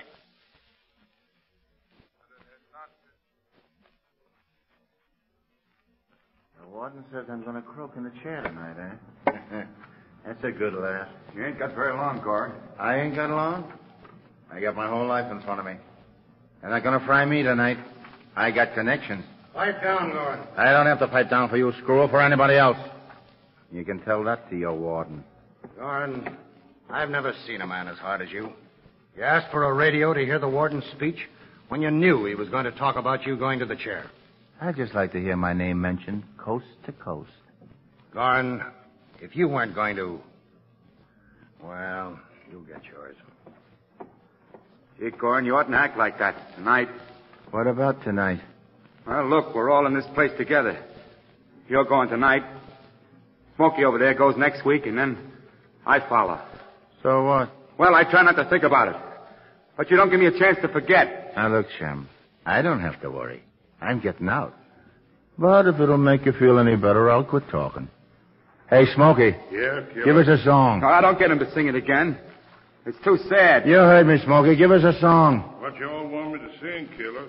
Something good and unhappy. We got to keep Chum here cheered up. Okay. Nobody knows the trouble I see. Shut up, Smokey. Shut up. Keep it up, Smokey. You're terrific. Make him stop this song. It's driving me out of my head. I like it. Keep it up, Smokey. Cut it out. Keep it up. Keep it up. Stop this racket. What's the meaning of all this? Speak up. It's Smokey singing, Warden. It's driving me nuts. All right. Quiet, you men. Gorin, I've come to tell you that the time has come. So what? The chaplain is with me. Wouldn't you like to say something to him? No. Please, my son, let me speak with you for a few minutes. I'm sure you'll feel much better. You're all acting like I was really going to fry tonight. Well, I ain't. You understand, Warden? I ain't going to fry in the chair. And you ain't going to be governor. Because you're going to look pretty silly when people find out you can't run this prison right. What are you talking about? The brain don't like you, Warden. And he'd like you even less if you get to be governor. So, he's going to stop you. The brain? My boss. Only one guy in this state knows who he really is. And that's me. And your boss, the brain, as you call him, is out to get me? Out to get you? He's got you now. We'll see about that. Guard, unlock Gorin's cell. Yes, sir. Gorin, since you refused the comfort that the chaplain has offered you... Please, son, for the last time. Let chaplain save your breath. I ain't going to die. All right, let's start. Guards on either side. Chaplain, you and I'll walk behind. Come on, Gorin. This is your last mile. That's what you think. Our Father who art in heaven, hallowed be thy name. Yeah, this feels Thy good. kingdom come. I needed exercise. So long, Gorin. My white boy. It won't hurt much, Killer. They tell me it's over quick. I'll be back in a few minutes, fellas. Open the door, guard. Just a minute, Warden. Yes? Now that you got me where you want me, can I have a last request? Anything within reason, Gorin? Well, when they strap me in the chair and they put the clamp on my head, that's what they do, ain't it? Yes, Gorin. And then when they turn on the juice, would you hold my hand? Is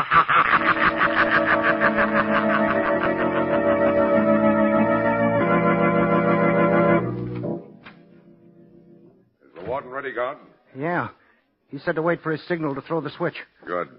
I'm glad we're getting this over with in a hurry tonight. I want to get home. My wife isn't feeling so well. Yeah? Is that so? Yeah, she's been ailing now for... Say, what's the matter with you? I don't know. Oh, I get it. You're new here at the prison, aren't you? Yeah.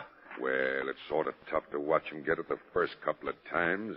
Yeah, I guess you're right. Now, you'd better stay in here with me. The warden asks why you didn't come back into the death chamber. I'll tell him that you were helping me. Thanks. And it won't be so bad in here. You don't have to watch anything. When I get the signal, I just throw this big switch here, and it's all over in a few minutes. That's it, huh? Yep, that's it. My hand has got let go. You'll be killed. Warden! Warden! Warden! The executioner, he's... Shut off the main switch. No, don't touch that. The main switch. All right. He's dead. The executioner is dead. I told you they couldn't kill me.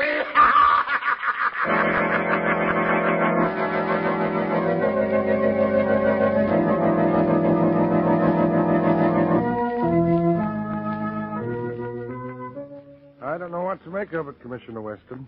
Here I thought we had the strongest man in the state as our candidate for governor, and to have this happen. It wasn't the warden's fault, Mr. Tuttle. The electric chair was rewired to kill the man who touched the switch. But Gorin is going to be executed tonight, for sure. The warden has found a new executioner, and there'll be no slip-up this time. I hope not. I hope that Warden Cooper's reputation for efficiency hasn't suffered too much already. Well, Hi, Commissioner. Remember me? What?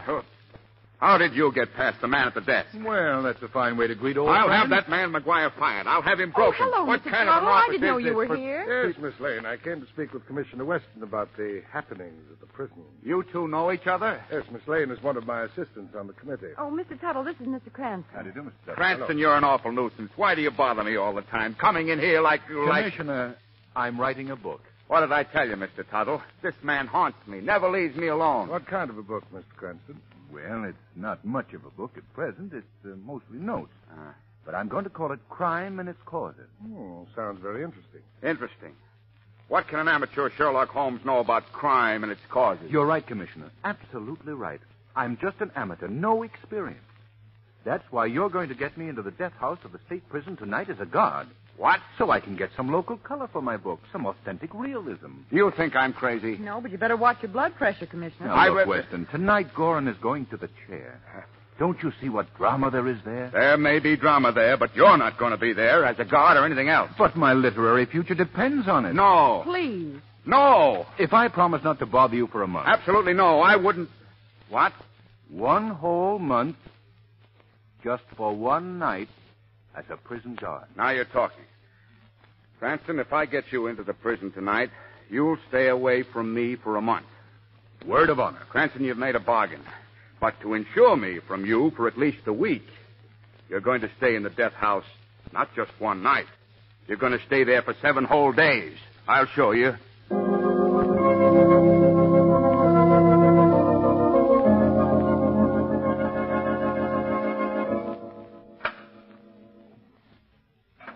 Are you Kenzie? Yeah. You're the new guard, ain't you? Warden said you'd be on tonight with me. Yeah. Well, things are pretty quiet right now. But you never... Hey, Kenzie. Who's the new screw? Shut up, Gorin. Hey, just We're a out. minute, Kenzie. I'd like to talk to Mr. Gorin. Sure, let the gent speak with me, Kenzie. So, you're the notorious killer Gorin, huh? Well, I ain't the warden. What's your moniker?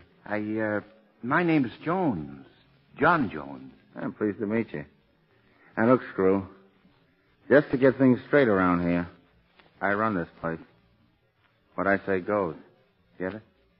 I understand what you said, if that's what you mean. Oh, a smart guy, huh? You know, it ain't everyone that can talk back to me and get away with it. So everyone's afraid of you, huh? Sure. I'm the guy they can't kill. Say, how did you work that, Gorin? I got connections. Now, you got to know the right people, Screw. You certainly was an amazing escape from the chair, all right. Yeah, it sure was. Did you, see the spread I got in all the papers? Yeah. Listen, you'll pardon me for saying it, but I don't think the pictures did you justice. You know, that's just what I think. I'm a better-looking mug than those newspaper pictures showed me up to be. Why, sure. You ought to have your own photographer take them. Then you could be sure. Say, that's a swell idea, Joan. I'll do that. You know, I like you. maybe I can help you. Yeah? How? By having you meet up with the real bunch that's running this state. You're a smart guy, Gorin. Yeah. There's only one guy in the state who's smarter. Yeah? Yeah, the brain. He's the one who had the chair rewired and bumped off the executioner last night. Oh, I wondered how that was done. He runs everything in the state. Every racket, every mob. You think the warden runs this prison? Well, who does? Brain. We've got men planted all over this place. Gee. How would a guy get in with him? You mean you'd like to get in? Yeah. Maybe you are in. If I say so. Now listen. Tonight when the break comes... The break? You don't think I'm going to stick around and give him another chance to put me in the chair, do you? I did last night because the brain ordered it. It was to make the warden look bad so he wouldn't have a chance of being governor. Say, that's pretty smart. Yeah, we thought so. But you ain't very smart, Cranston. What did you call me? Cranston. I know why you're here, Stool. I see. How did you know my name? I got ways of finding out. Then you knew all the time. Then all that talk about the jailbreak was just... There's going to be a break, all right. But it ain't going to do you any good to know about it. I'm going to bump you off myself. Just before. Well, maybe you are, and maybe you're not. Nice work, Kenzie. Gosh, Gorin. Suppose he'd seen me coming up behind him. Suppose he'd been able to get to the warden. Well, he didn't, so don't worry, Kenzie. Now go on, drag that guy Cranston over in the corner. They're out of sight. When the break comes, I'll fix him so he'll never talk again.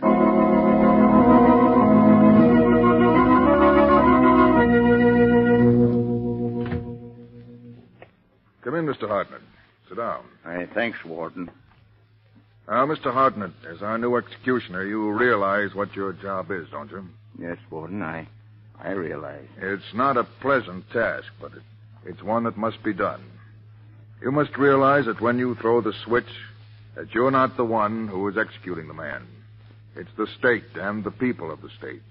And the man is merely paying for his crimes. Please, Warden, I'd rather not talk about that part of it. All right.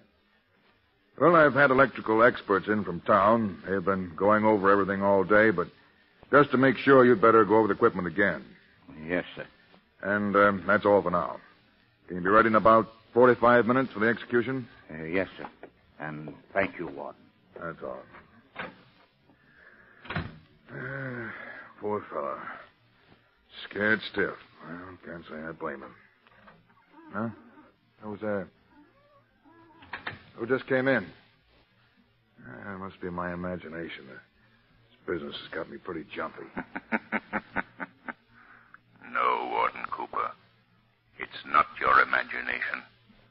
Who's there? I can hear your voice, but I can't see you. Men call me the Shadow. Shadow? You've heard of me? Yes, I've heard of you, Shadow. You fight crime and injustice. You're the fellow nobody can see. Yes. And that's why I'm here. What do you want of me? What do you know of the murder of the executioner? Nothing, Shadow. Strange it should happen after Gorin had boasted that he couldn't be killed in the chair. Shadow, I'm fighting for law and order. Killer Gorn will definitely die tonight. At this very moment, the new executioner is testing the equipment. What? There'll be no slip-ups this time. When did he go to test the equipment? Just a few minutes ago. Why? Warden, I've just examined the wiring. Those men you hired to go over it have fixed it so that the whole west wall of the prison will be blown off at the first touch. It was planned for a prison break. Quick, we must stop him before he touches anything. Come on.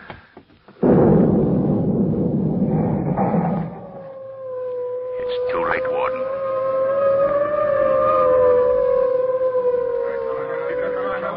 Stop! Stand where you are, or I'll fire. Get out of my way, Screw! Go back to your cells, or I'll fire. There's only one guard and 20 of us. The rest of the guards on this side must have been knocked off in the explosion. Get out of my way, guard, or we'll let you have it. Shoot him if you don't want to. Go on, shoot him! That's got him. Come on, man. Stop where you are. All of you, stop. Hey, look! That gun's hanging in the air by itself. Yeah. The Shadow is holding that gun. Shadow, let me know. Go back to your cells. Go back, I say. If there ain't nothing there, how can it stop it? Yeah. Come on, all of you. Does that convince you? I fired above your heads that time.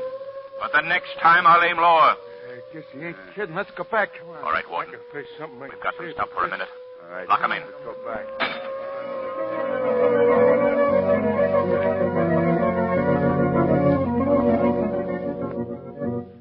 Shadow, are you still here? Yes, Warden. I want to thank you for what you've done. I don't know how I could have stopped that prison break without you. I've failed, and so have you. But the prison break is stopped. The prison break is stopped, but Killer Gorin has escaped.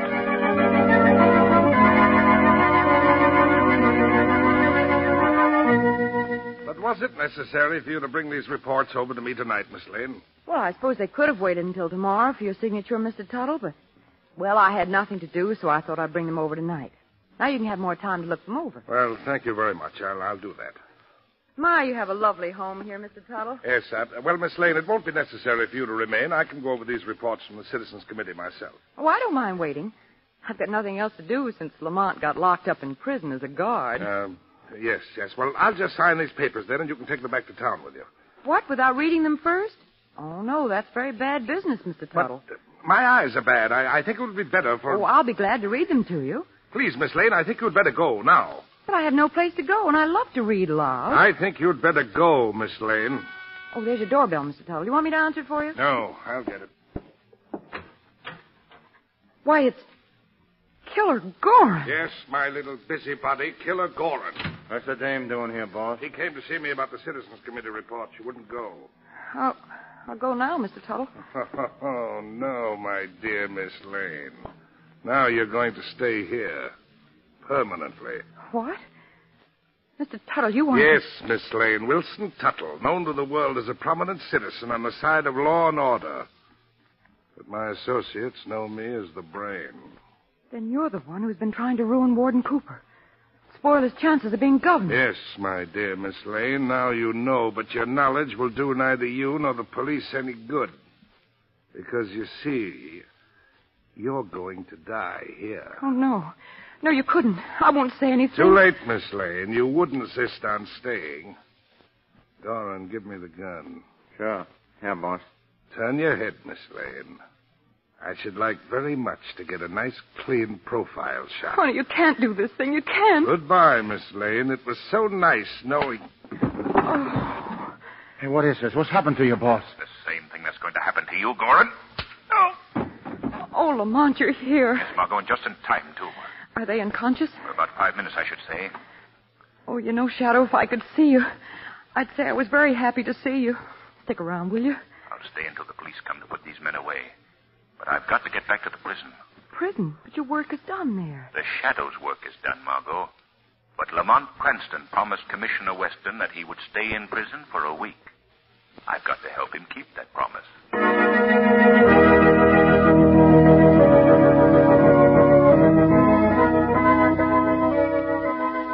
Well, Miss Lane, I've just sent for Mr. Cranston. He ought to be here in my office any minute. Do you think prison has changed him much, Warden? I bet it's knocked some of the crazy notions out of his head. Oh, Lamont, darling, it's so nice to see you. Hello, Margot. And Commissioner. Hello, Cranston. We're here to let you know that you're being pardoned for good behavior. Thank you. How about the crime book, Lamont? Did you get any worthwhile material? Oh, we must have. Yes. What with the prison break and escapes. I'll bet you got some exciting data, Cranston.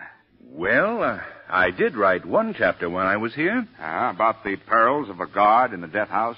Worse than that, Commissioner. The perils of riding with a woman driver. Oh, Lamont.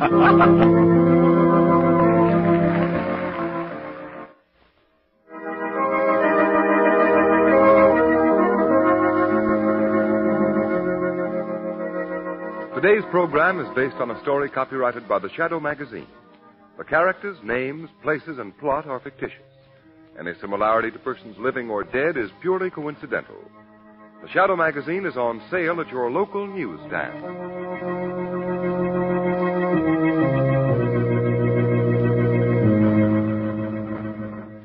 The weed of crime bears bitter fruit.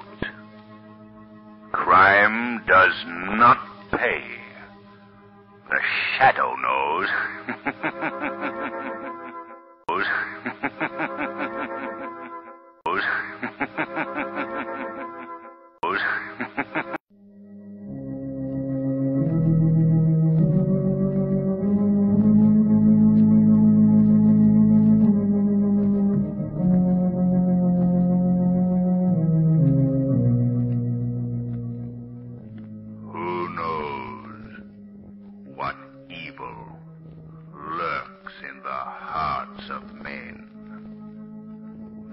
shadow knows.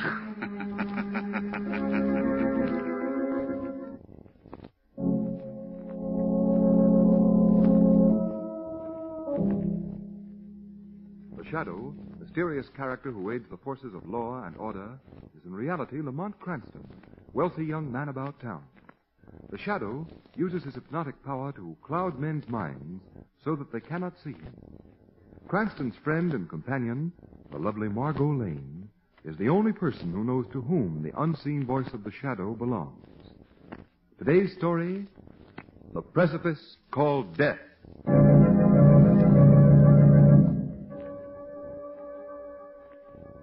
Mist and fog shroud the moonless night in a mantle of revenge.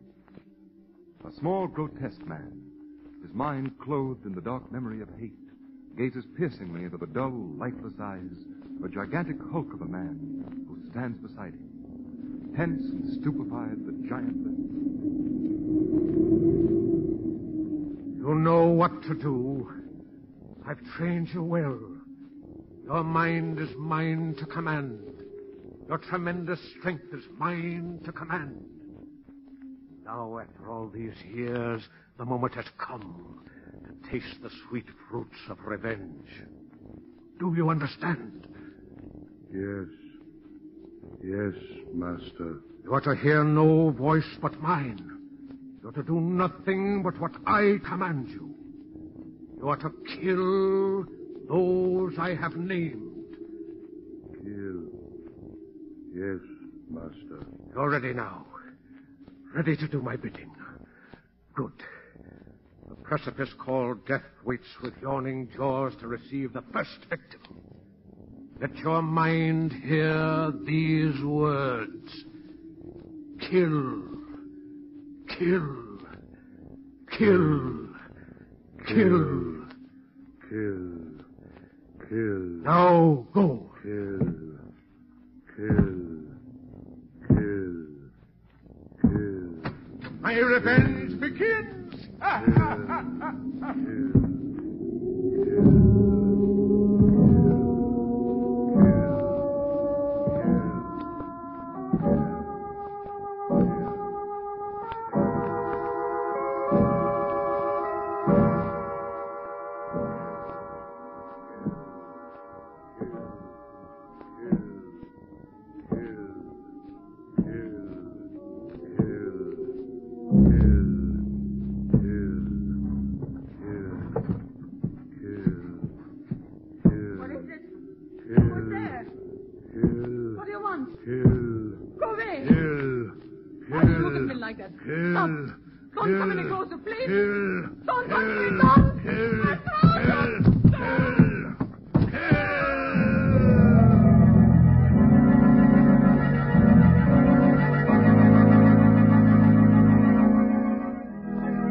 Commissioner Weston, you've got to save me from Margot. What? Commissioner, he promised that he'd eat carrots all this week, and now he's trying to get out of this. Carrots, Miss Lane? Well, is there anything wrong in that, Commissioner? No, I like carrots. Yes, but how would you like to eat them 3 meals a day, 7 days a week, and nothing else? Commissioner, I've eaten so many raw carrots in the last 3 days, I feel like Peter Rabbit. What is all this? Margot, she's off on some crazy notion about health diets. This week she has me on carrots. Next week it'll be spinach, and heaven only knows where it'll end. Pardon me. Yeah, certainly. Hello?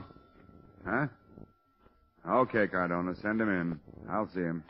You want us to leave, Commissioner? No, stick around. This is just routine. Some guy that thinks he's being... Mr. Weston, may I come in, please? Yes, come ahead. John Reynolds. Well, aren't you going to say hello? Huh? Margot, how are you? I didn't notice. Well, I'm here too, John. Well, hello, Lamont. How are you? Commissioner Weston, Well, you all know each other. Oh, yes, we're old friends. Well, tell me, John, where have you been keeping yourself? Well, What are you doing here? Commissioner Weston, I need help. I tried to tell you on the phone. There was an attempted murder at my house last night. Murder? Now, look, Mr. Reynolds. I just got through reading the report on that business at your place last night. The man who entered your home was no more murderer than I am. He wanted to kill my wife. The report says it was the maid who was almost strangled. I know, but that was a mistake. The killer thought... Now, wait a minute. It's an old story to me. Burglar enters house. Someone sees him and yells, and he gets scared. But this man was a giant, a killer. Oh, sure.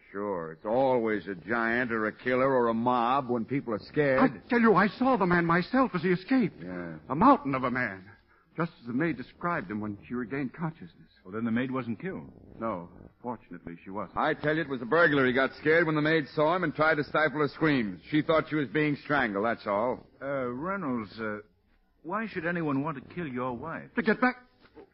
Oh, no reason I can think of. Maybe I'm just... Lamont, what do you think? I don't know, Reynolds. Now, look, Mr. Reynolds. You go on home and don't worry. Lamont, look... Just a moment, Margot. Reynolds, I'm inclined to think that the commissioner's right. You should go home. No doubt about it. Whoever that prowler was, he's probably so scared he'll never come near your house again. Lamont. Margot, please, will you be... Of course, if he ever does come back... Dear, I dropped my handbag. Oh, I'll pick it up. I'll get it for you. No, I'm so sorry. Here you are. Yeah. Thank you, Mr. Reynolds. Now, Mr. Reynolds, I guess that's about all I can do for you. Oh, sorry I disturbed you, Commissioner, but naturally I... Yes, don't mention it. That's what we're here for. If the man comes back, why, you call us and we'll send some men over. Yes, of course. Thank you. Nice seeing you again, Lamont. Well, thank you. I think I'd better be going. Goodbye. Goodbye. Goodbye. Don't worry. Come on, Lamont, we'd better be going, too. It's time for lunch. And I know the sweetest little health restaurant. Yes, I know. Carrots again. So long, Commissioner.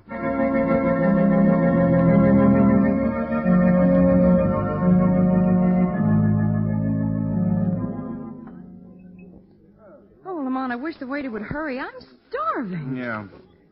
Margot, I saw you deliberately throw your handbag on the floor in Weston's office. Why did you do it? I was trying to tell you something, but you wouldn't listen to me.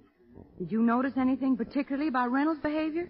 What do you mean? He was twisting and crumpling a piece of paper in his hands. Oh, so what? He was nervous. That's why I threw my handbag on the floor. Because he was nervous? Margot, I don't get it. But I did. What? I had a hunch about that piece of paper, and now I've got it.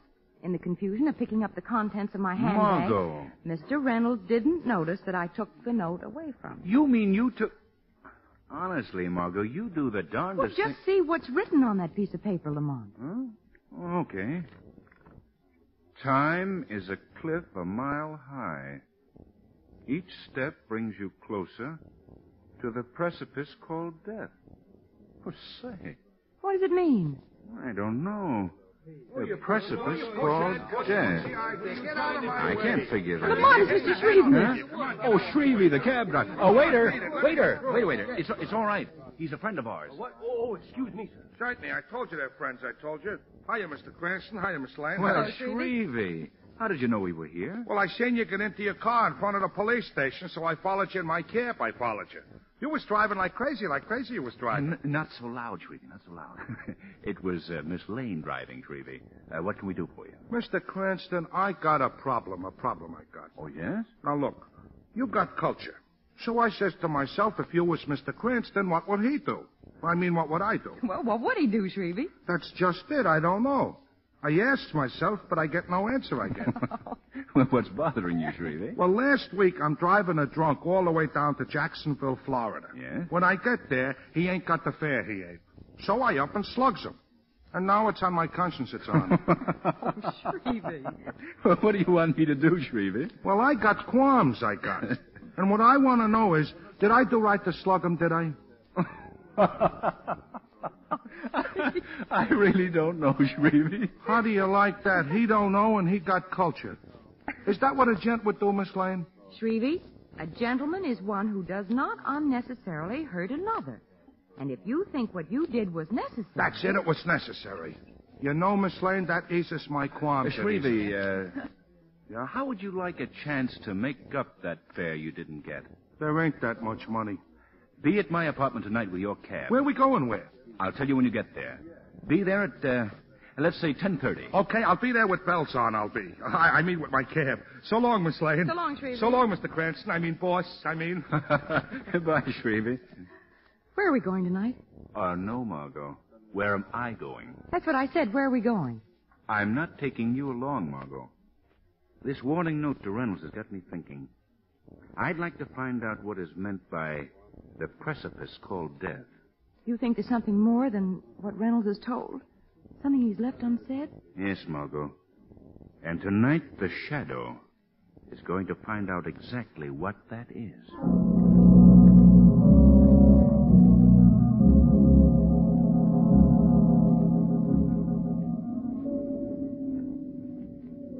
That wind. John, come over by the fire, dear. Stop staring out the window. Doesn't the wind ever bother you, Carolyn? Now, darling, don't be so nervous. Remember what Commissioner Weston told you. Yes, I know, but anything would have happened to you or the children. Nothing's going to happen to us. The man was just a prowler, as the commissioner said. He won't come back. I wish I could believe that. Is there anything you haven't told me? Carolyn, have I been a good husband to you? Of course, John. I married you because I loved you. And that love has grown stronger with the years we've been together. You know that I've been fair with everybody. I've never tried to cheat anyone. I never took anything that didn't belong to me. Never done anything that you or the children would be ashamed of. Isn't that right, Carolyn? That's right, isn't it? Why, yes, John. You speak as if... I know, as if I had something on my conscience. Tell me, John. Carolyn, I've had a feeling, a premonition. A premonition? First time I've wondered if it wasn't a mistake making our home here in this isolated mountain lodge. Away from everybody. Only a forest of huge black trees for neighbors.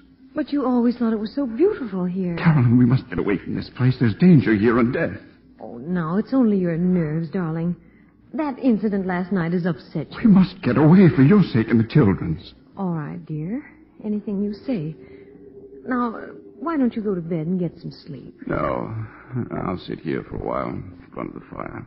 Well, don't sit up too late. I won't, dear. Good night, dear. Good night. And don't worry. Mr. Reynolds. What? Who is it? I can't see anyone. That voice. It's the Shadow, Mr. Reynolds.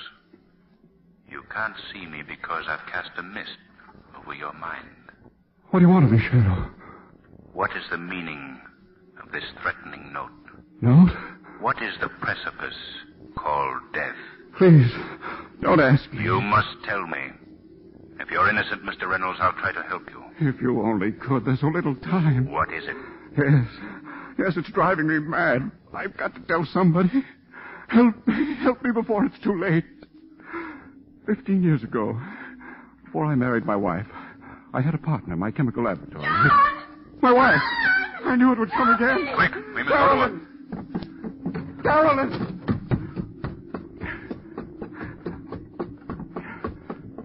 This is her room.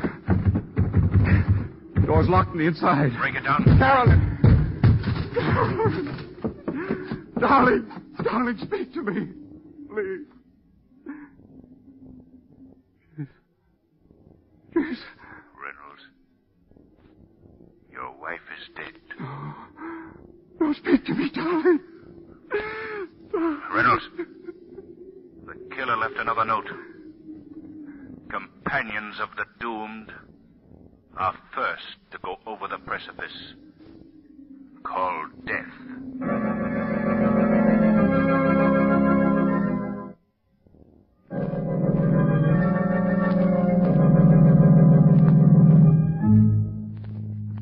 But I don't understand it, Lamont. What could Reynolds have on his conscience? And why was his wife killed? What's the tie-up? I don't know, Margot. The whole household rushed to Mrs. Reynolds' room, and before I could get Reynolds alone, the police arrived. Then you still don't know what's behind those mysterious notes. No. Now the police have accused Reynolds of his wife's murder. Certainly looks bad for him. Weston, in his own blundering way, is convinced that Reynolds is guilty. Well, what are you going to do about it, Lamont? Margot, the Shadow is going to Weston's office and get this straightened out once and for all.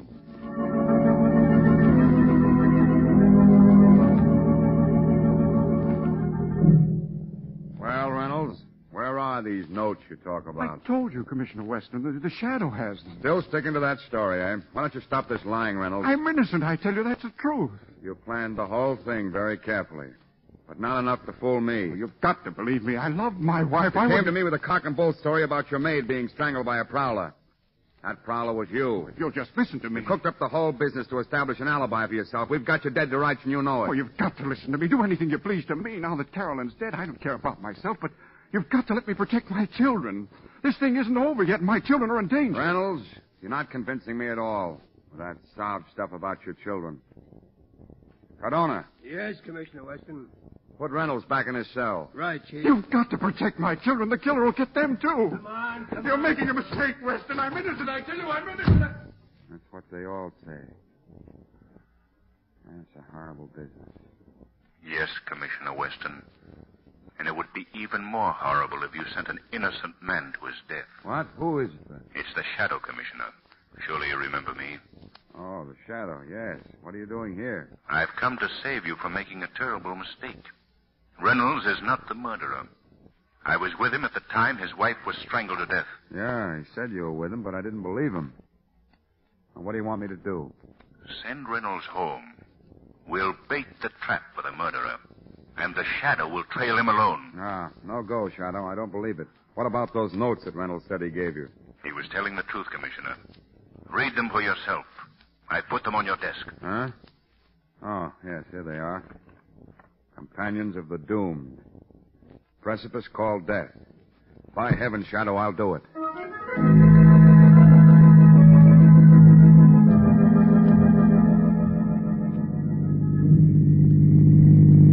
Hey, Mr. Cranston, why are we driving out here for? Why? There ain't nobody out here on the roads, there ain't. Gee, it's kind of what they call spiritual. You know, the spiritual. Shrevey, look in your rear vision mirror. What do you see? I don't see nothing. Nothing I don't see. There's a car following us. Huh?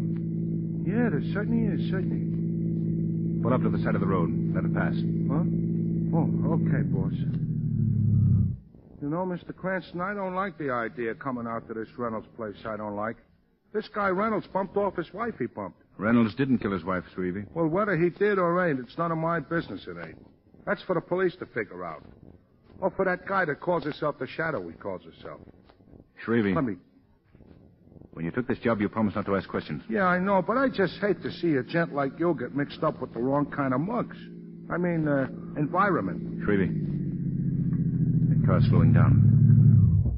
We were being followed. Lamont, is that you? Hey, it's Miss Lane. It's Miss Lane, hey. Margot. Why are you following us? Lamont, you're up to something, and you're not going to leave me out of it. Margot, if you aren't... Well, as long as you're here, you may as well come along. Follow us in your car. Let's go, Shrevey. But we're here, boss. The Reynolds joint is right up this private driveway right up. What? Oh, so it is. Then wait for me here, Margot. You too, Shrevey. Oh, Lamont, you're not going to leave me here in this lonely place? Well, I'm with you. I'm with you. Yes, Margot, you've got Shrevey for a bodyguard. Yes, sir. I mean, yes, ma'am. But if it'll make you feel any safer, take my revolver. Here. Thanks. I hope I won't need it. Hey, Mr. Cranston, ain't that a car hidden in them bushes over there? I mean, off the road off. Yes, so it is. Perhaps Reynolds already has the visitor he was expecting. I hope I'm not too late.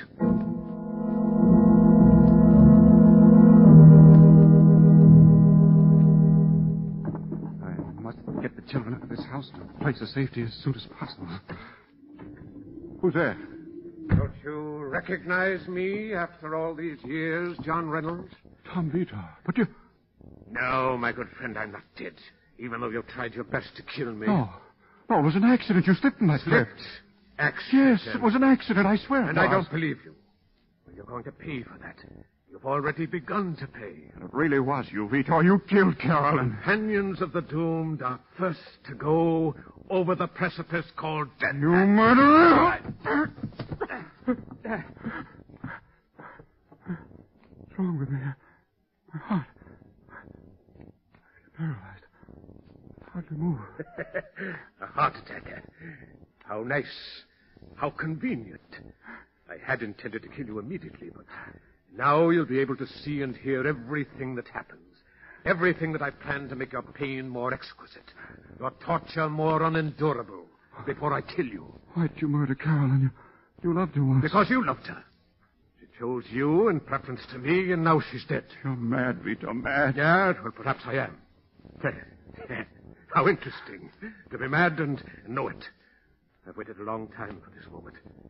Tell me, Reynolds, Now that your wife is dead, what do you love more than anything else? No. No, you wouldn't. Your 2 children. They lie asleep upstairs in the nursery. Please, do whatever you will with me, but don't harm them. What would you give to save them? Everything I possess. Please, Vitor, you Everything you possess, huh? Everything you stole from me? Listen to me, Vitor. When you fell from that cliff... Then you threw me. Please, listen to me. I was your partner. Naturally, I inherited the rights to the formula. My formula. The product of my brain. Oh, yes, you've had everything. Fortune. Fame, the woman I loved. Everything that should have belonged to me. How did you achieve all this? Huh? Just by a simple little push. Oh. Well, now I'm going to have my revenge on you by destroying everything you love, and then by destroying you. Vitor. Look into the garden there. Through the French doors. What do you see standing there? The giant. The monster. Yes, the giant whose will I control. 1 minute I'm going to call him in. I'm going to send him up the stairs for your children. And then... And what then, Dr. Vitor? Who spoke? Men call me the Shadow, Dr. Vitor. I fight crime and injustice. Shadow? Oh, thank heaven you've I can't see you. I've cast a hypnotic mist over your mind, Vitor. I've come to stop your evil work. Well, you can't stop me. Giant! Giant, come, your master's in danger. Yes, now we'll see which of us is stronger. I can't see you, Shadow, but this giant can, because he's already hypnotized by me. He can see you. You're not invisible to him. Stop, Giant. Stop, I say. It's only me, Shadow. Kill the Shadow. Kill. Shadow, stop him, stop him. He's closing in on you, Shadow. He can see you. Soon your career will be ended. Reynolds. Mr. Reynolds. Hey. Say, isn't anybody home? Who's that? Oh, I beg your pardon. I thought... The giant! Wow! Miss Lane, shoot that gun. I can't. It isn't loaded. Wow, it was loaded. Vitor, shot. Look. The giant stopped. Giant, you're no longer controlled by Vitor. The hypnosis has dropped from you. I hate him. He make me kill. I don't want to kill. I hate him. I hate him. He make me kill. I kill him. Giant, stop. Too late, Shadow.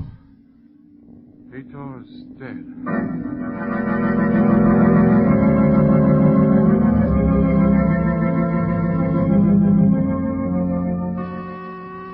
Just a minute. Hello, Margot. Oh, Lamont, come on in. Sure. Ooh, what's in that box? Margot, I have in this box a slight token of my appreciation. You saved my life, and What's in it? Flowers? No, don't be impatient. Seriously, Margot, if you hadn't come in at that moment, Oh, so at last you admit that I'm some help to you, huh? I most certainly do. But what I want to know is, why did you come in after I told you to stay in the car with Shrevey? Well, Shrevey examined the gun you left with me and said, "Hey, this gat ain't loaded, it ain't." It was a lucky thing that it was. Yes, I aimed at the giant. And hit Vitor. What a shot. Say, Lamont, what are the police going to do about the giant? I don't know, Margot, but it's obvious that he was merely an instrument of Vitor's revenge. They really have no case against him. As far as Reynolds is concerned, it was definitely established that Vitor had slipped over the crib. Oh, I'm glad to hear that. I feel sorry for him. Well, I just dropped in for a minute. I'd better run along. Hey, wait! Wait, you haven't given me my present. Oh, yes, here's the box. Here, Margot. Open it. All right. Ooh, I bet it's orchids. Why, it's a rabbit! Yes, Margot, a rabbit. He's your new companion at those carrot banquets of yours. I'm going back to steaks.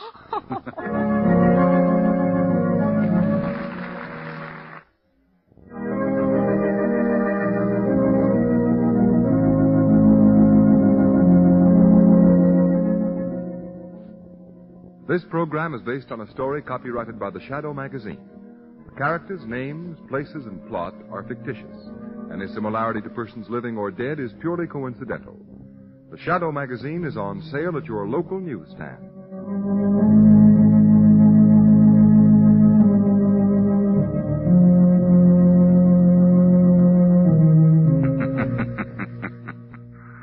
The weed of crime bears bitter fruit. Crime does not pay. The Shadow knows. knows. knows.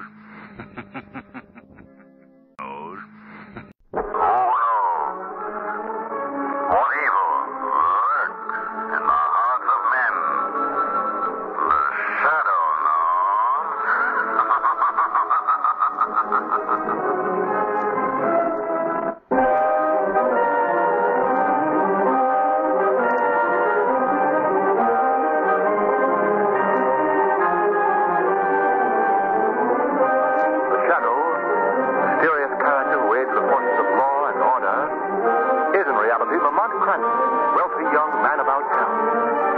As the shadow, Cranston is gifted with hypnotic power to cloud men's minds so that they cannot see him. Cranston's friend and companion, the lovely Margot Lane, is the only person who knows to whom the voice of the invisible shadow belongs. Today's story, The Return of Carnation Charlie.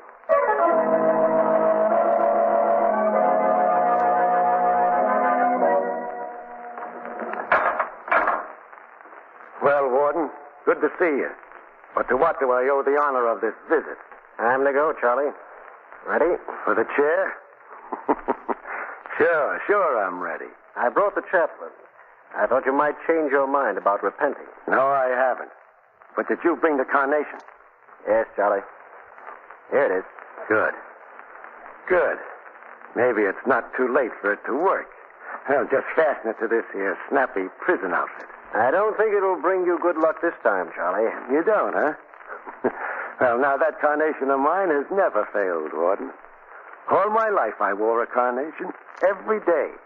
And I always had good luck. But the day I come to trial for the murder of that rat Colucci, your Commissioner Weston says I ain't to wear it. It's against the court etiquette. And what happens? The jury says first-degree murder. Superstition, Charlie. That carnation isn't going to save you from the chair. Maybe and maybe not, Warden. Maybe you think I'm nuts. Well, all I know is I've beaten every rap when I had my carnation. But the first time I don't have it, they slap a death sentence on me. But remember, I said I'm coming back, and I will. I got my carnation. Nothing can stop me now. Calm down, son. First of all, I'm going to get that florist. The stupid boob made it easy for Weston by never sending me my carnation once during that trial. Yeah, I'm coming back. And that florist is the first guy I'm going to get. Once you're dead, Charlie, you won't... I ain't through, Warden. Then I'm going to get Moley. Bo Moley. There's a guy supposed to be my best friend, my right-hand man. And what does he do? He rats on me. He waits till I'm in a jam. Then he moves in and takes over my gang. No, I mustn't forget him. Haven't you any other thoughts than revenge, Charlie? Not a one, Warden. I'm coming back. And I'm going to get that guy Weston. He put the screws on me, that Commissioner Weston, and he twisted him. You see, I don't like that from a cop. I don't have to... You deserved what you got, Charlie. You know that. You're not dying for the murder of Colucci alone, but for the murder of many others. Yeah? They couldn't pin a thing on me, and you know it. You're a killer, Charlie, and you deserve to die. Okay, so I'm going to die, ain't I? But remember, I'm coming back. And I'm going to get first that florist, second that rat, Bo Moley, and last the Commissioner Weston. Just remember that. And now, let's go and give the newspaper boys a thrill, huh? All right, God. Like the prisoner on both sides. Chaplain, whether he wants it or not, if you will. Certainly. All right, Charlie. Let's go. Wait and see, Warden. Pater noster, coming back. Just remember that. I'm coming back. Advenit regnum tuum. Aminatus regnum.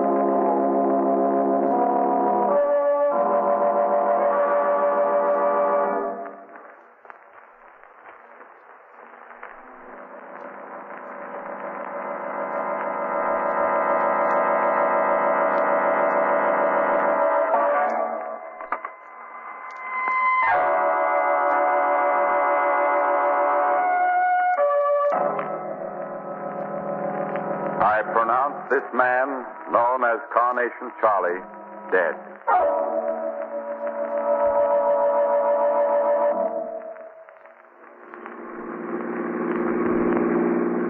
Oh, Lamar, how wonderful to think that we're actually going to see Gone with the Wind. You sound excited, Margaret. Well, I am. After all, I read the book, and I'm so anxious to see what they've done to it. You'll find it to be a now very faithful adoption, Miss Lane. Oh, have you seen it, Shrevey? Yeah, hey, last night, hey. I turned a cab in and took my wife out. I made a big now social event out of it I bought her flowers, hey. Flowers, hey?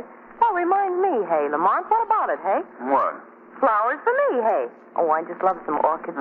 Orchids, no less. Why don't you break down and get us some, Mr. Cranston, hey? Hi. Bravo, Shrevey. There, Lamont speaks a true gentleman. Look, Mr. Cranston, if she wants a course at Orchards, get her one. Shrevey, you stay out of this. Hey, there's a place right there, and whether you like it or not, Mr. Cranston, I'm pulling up. I'm pulling. Shrevey, this is playing right into the little lady's hands, but go ahead. Well, Margot, my dove, await us here, and we shall return from yon florist laden. All right, Shrevey, let's away. Hey, you know, Mr. Cranston, you're an all right guy, all right, but sometimes I don't think you speak so good. That's so, Shrevey. Well, I'll have to be more careful in the future. Shop seems to be empty. Hello? Anybody here? Gee, don't it smell elegant in here with all the posies and stuff? Smell of carnations. Yeah. Well, overpowering odor. Carnations. I never seen so many flowers, I never. Hey, look at that showcase back there, just full of them. Ain't they beautiful, hey? Well, they're more than beautiful, Shrevey. They're downright interesting. And let's have a look.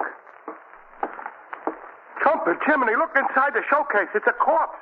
A dead corpse. And let's get that showcase open. Oh, gosh, Mr. Cranston, this is gruesome. That's what it is, gruesome. Gruesome is right. Must be the florist, Shrevey, the man who owns this place. Lying in state in his own showcase with flowers banked all around him. Gee, they're all carnations. Carnations? What is it, boss? What is it? Carnation, Shrevey, of course. Now I remember. This is the same florist who neglected to send flowers to Carnation Charlie during his trial. Charlie swore he'd come back and get revenge on this fellow. Oh, yeah, I remember now. Wait a minute. There's something in the corpse's hand. Looks like a card. A visiting card. Yes. And the name engraved on it is that of Carnation Charlie.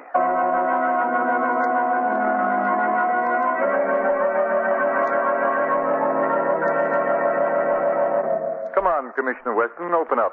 We've got to get a story for our papers on this Carnation Charlie case. What are you doing about it? Now, why don't you boys give me a break? You know everything I know. Carnation Charlie was executed over a month ago. Whoever killed that florist must be a pal of Charlie's. Couldn't be Charlie himself. What about the fingerprints found on that visiting card? Well, fingerprints have been duplicated before. Well, you've got to admit it makes a swell story, Commissioner. First, the ghost of Carnation Charlie kills the florist that double-crossed him on the flowers. That's according to schedule. Ah.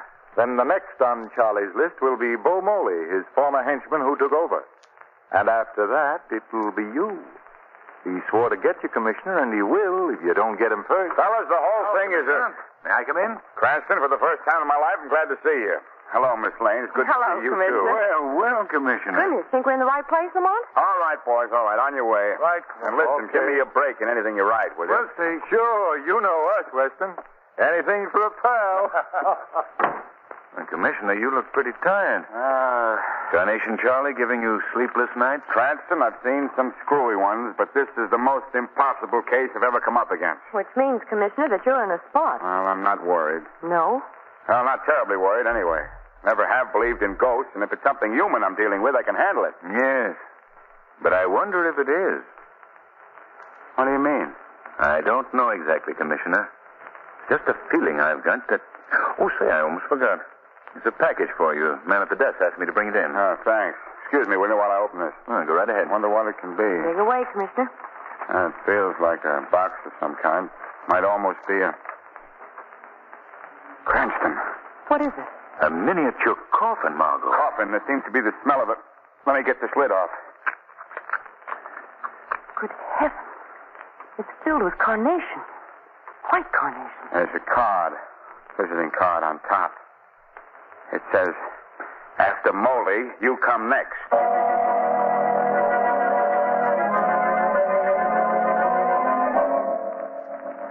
Yeah, and then Moley's got the jitters. Well, why shouldn't he? He got that little cough on the carnations. Didn't he? Carnation Charlie said he'd come back, and he has. He got that florist, and now my brother's next on the list. What did Moley call this meeting for anyway? You gonna take a run out? You got me. All I know is Bo's scared to death. He shouldn't have ratted on Charlie because...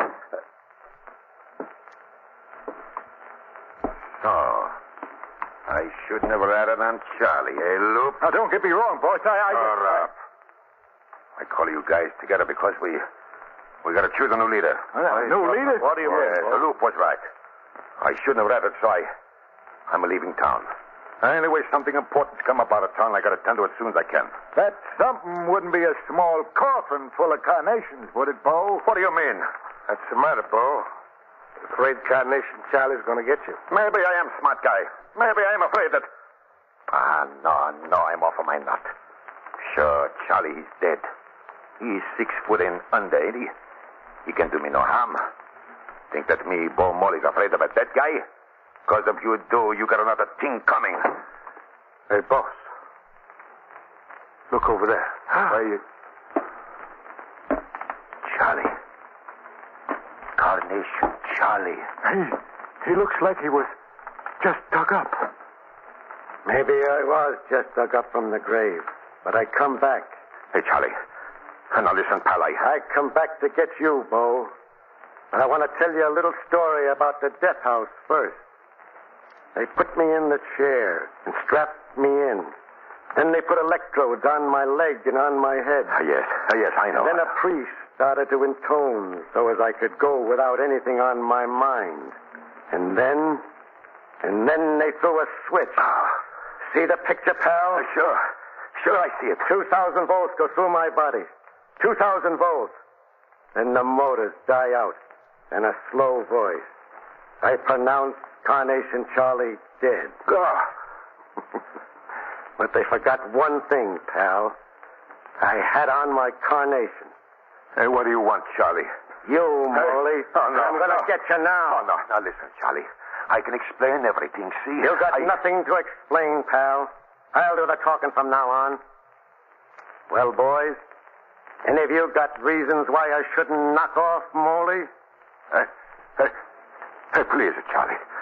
Be reasonable, will you? Put down that gun. I'm talking to your mob now, pal.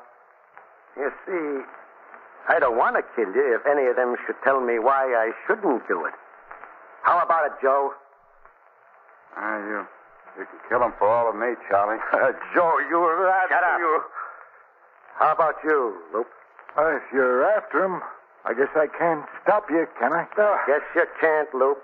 In the name of heaven, have a mercy, Charlie. I'm sorry for what I've done. Are you, Molly? Now, ain't that nice? Okay, Louie. That leaves only you. What are your feelings about my knocking off our friend? I said, what are your feelings about knocking off our friend? What do you want? I should vote for my own brother's death? Even you, Charlie, wouldn't expect that. Oh, yeah. Yeah. Silly of me to have forgotten that you and Bo were brothers. Well, now that makes it easier. What's on your mind, Charlie? You'll find out, Bo. Louie, I don't particularly like bumping rats off, so I'm going to let you do this job for me. Hey, what do you mean? No, Charlie, you don't want me to kill my own brother. That's exactly what I want. Pick up that Tommy gun at your side. Oh, no, I can't do it. I won't. You'll pick up that Tommy gun or I'll blast you from here to Kingdom Come. All right, Charlie. Louie. Now what? Louie, you fool. You're going to do this to me. And Louie, pick a good spot so it'll be over quick and let him have it. Louie, please. Okay. Please, Louie. Here it comes.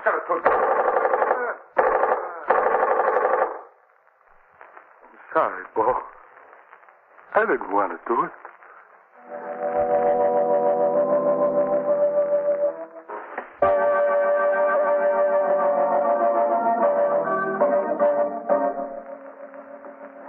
This, I think, Al, is the picture of the chap with his fingerprints and record. Yeah, that's the monkey.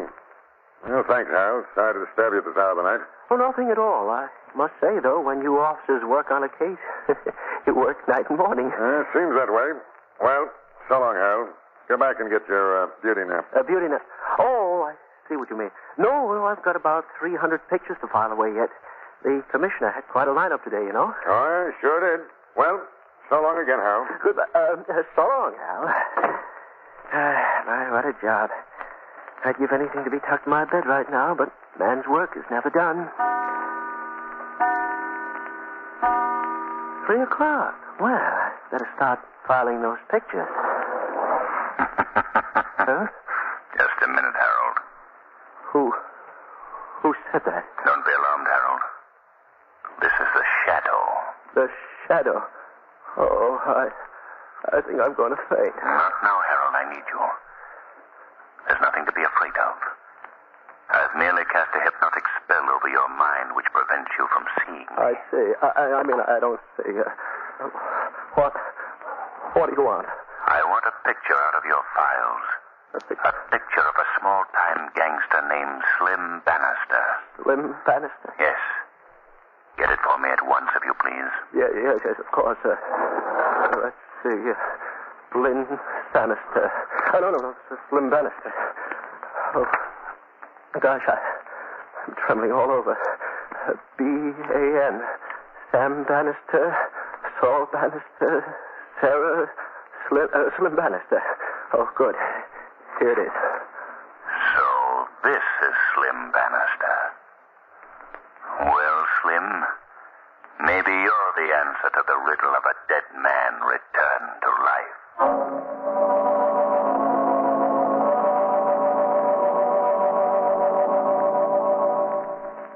You all going out again tonight, Miss Bannister? Sure, Virginia.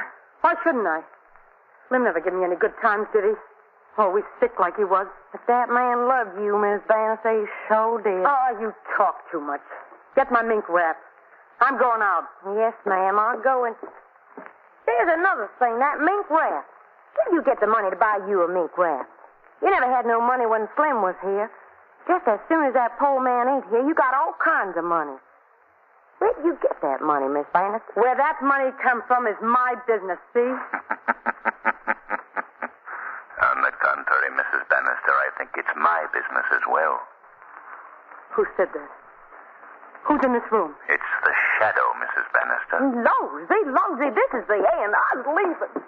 The shadow, huh? So it's true.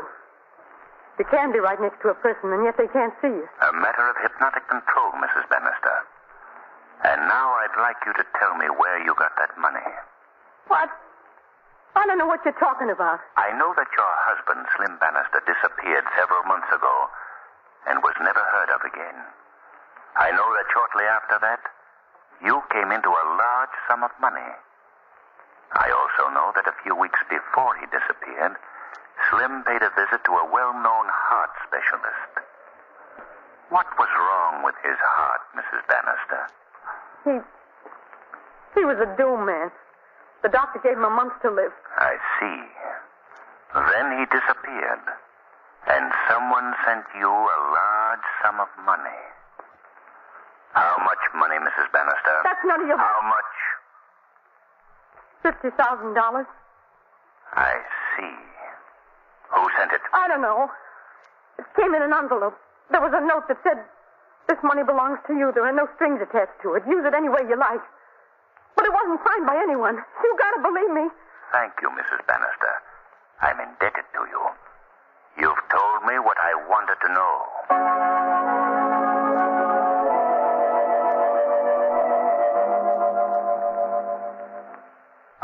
All right. There must be a clue or a bit of evidence somewhere, Reynolds.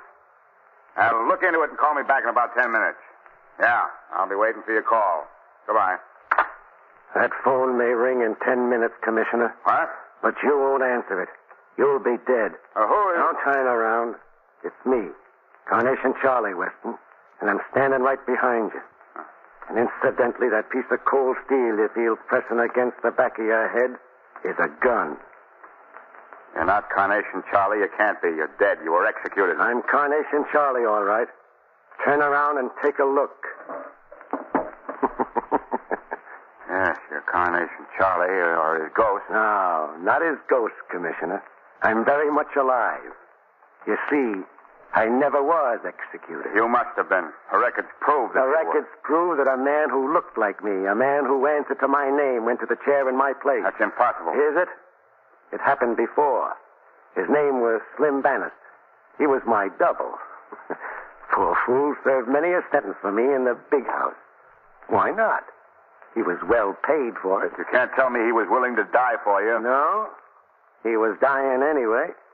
The doc gave him a month to live. Funny, Commissioner. He was kind of in love with that wife of his. And since they didn't have any money, he jumped at the chance to leave her $50,000. And she... I'm talking too much. Let's get along with this. Impossible. How could you have changed places with Slim Bannister? I'm here, ain't I? Money can do a lot of things, Weston. But there's one thing that money can't do. It can't buy back your life for you. I'm going to kill you, Weston. And I'm going to do it right now. Wait a minute, Charlie. I'm waiting for nothing. I said I'd get you. Now I'm going to do it. All right, Charlie. Go ahead. Get it over with. Don't answer that. Okay, Weston. Give my regards to the other rats I've already taken care of. Who knocked that gun out of my hand? I did, Charlie. The Shadow. The Shadow, huh? Why, You'll do nothing. I've got your gun, Charlie, and the game is up. Yeah? No Shadow or no Shadow, I'm... You'll do what, Charlie? Okay. I'm smart enough to know when I'm licked. Sensible of you. Oh, by the way, Commissioner, I think you can answer that phone now. Yeah. Hello. Weston speaking. Oh, hello, Reynolds. Never mind, he's right here. Yeah, that's right, Carnation Charlie's here in my office. Well, he came in and tried to hold me up, and You needn't mention me, Commissioner. Tell him you did it all yourself. Well, that is, Go ahead. You can use the publicity. Oh, thanks, Shadow. You're all right. Hello, Reynolds. Sorry, I just had to smack Charlie down again. How did I do it? Well, it was the greatest fight you ever saw. Came for me with a gun, but as he fired, I ducked and let him have it, straight from the floor. But he comes again. This time I gave him everything I had.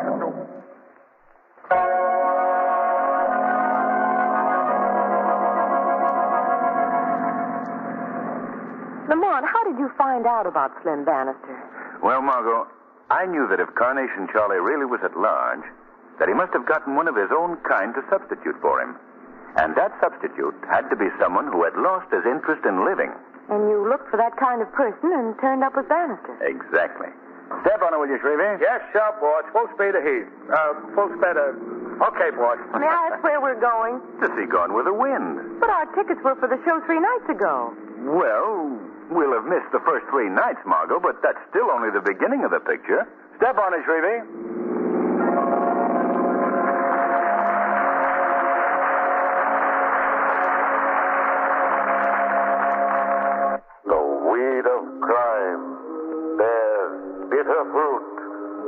Crime does not pay. The Shadow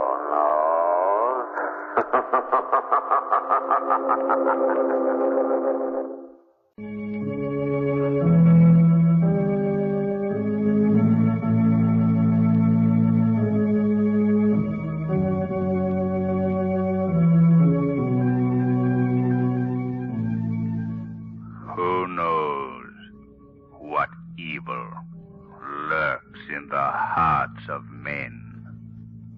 The Shadow knows.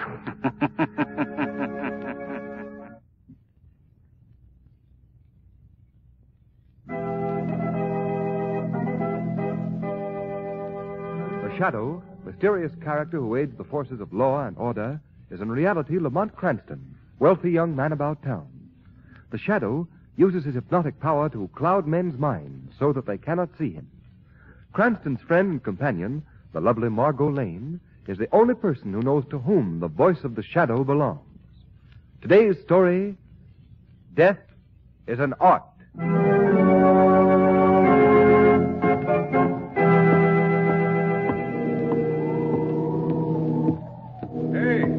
Hey, you. Hold on there, my lad. I want to talk to you.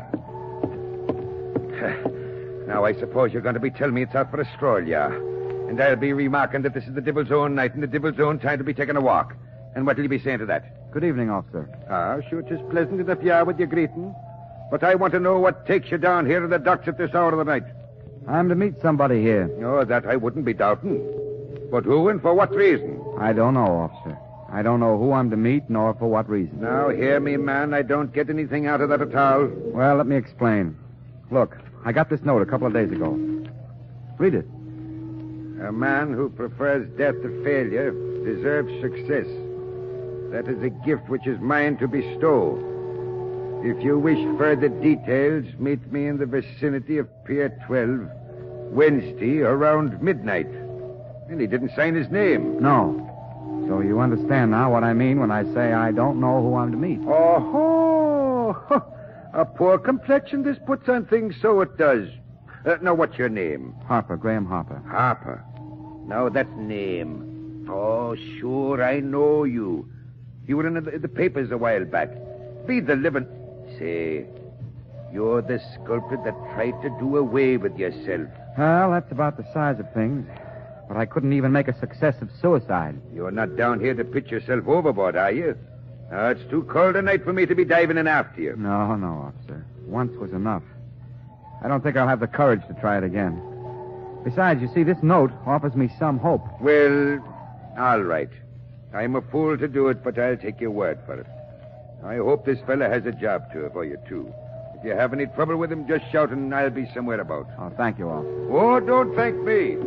That's what I'm paid me good money for. Well, good night to you, me son lad. Good night, officer.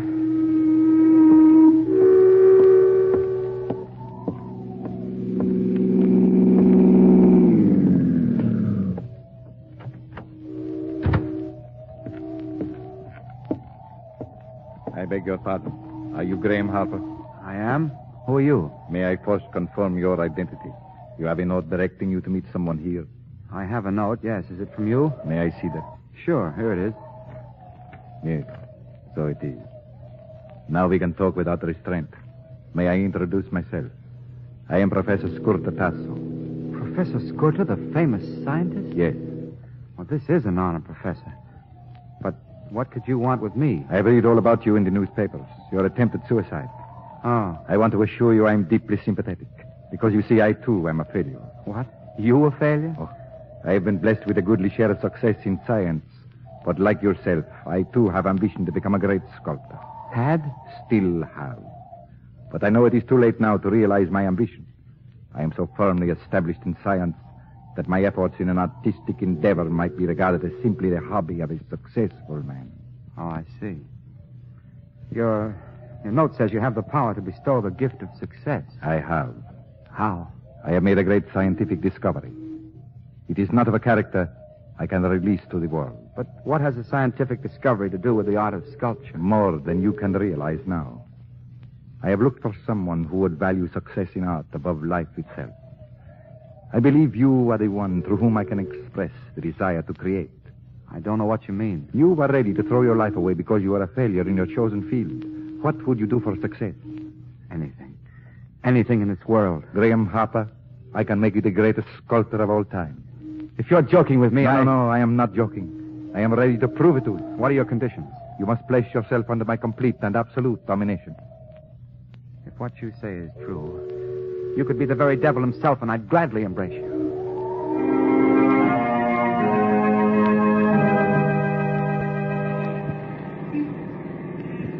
Say, Shrevey. Yeah, Mr. Cranston? Something the matter, something? Well, nothing except that Miss Lane and I'd be just as well pleased if you didn't try to make this old hack fly. Oh, I get it. I'm going too fast, I'm going. Is that it? Is it? Yeah. Oh, no, Shrevey. It's just that all the others are going so slowly. Miss Lane, you're a genius. I never thought of it like that. Hey, Shrevey.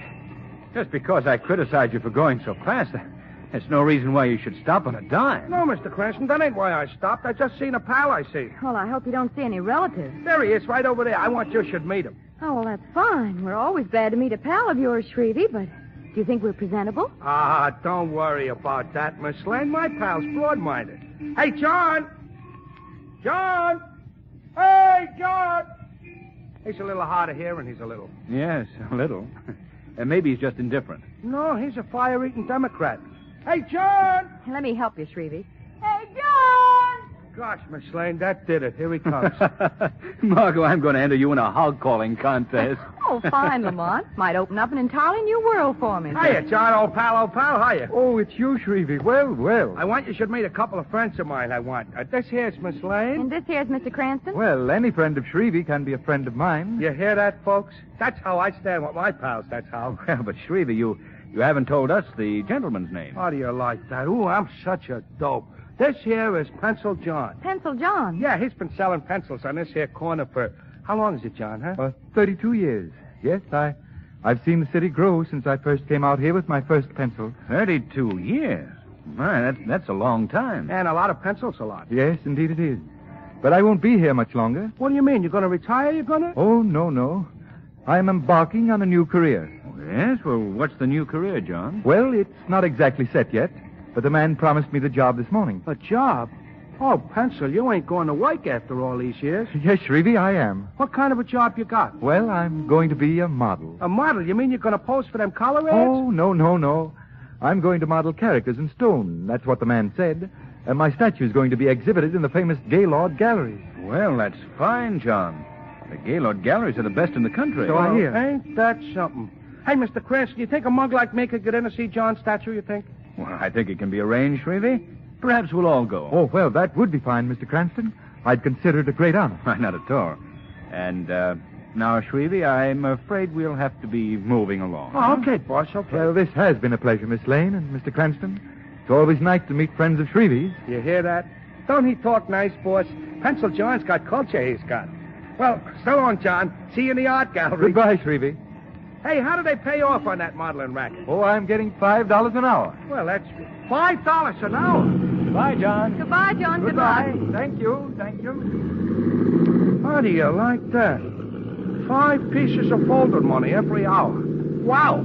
Hey, Miss Lane, look, get this. How's my profile from this angle? Oh, it's fine, Shrevey, but I think I like the back of your head better. You do, Miss Lane? You do? Yes, then I know you've got your eyes on the road. Oh, I get it. $5 an hour.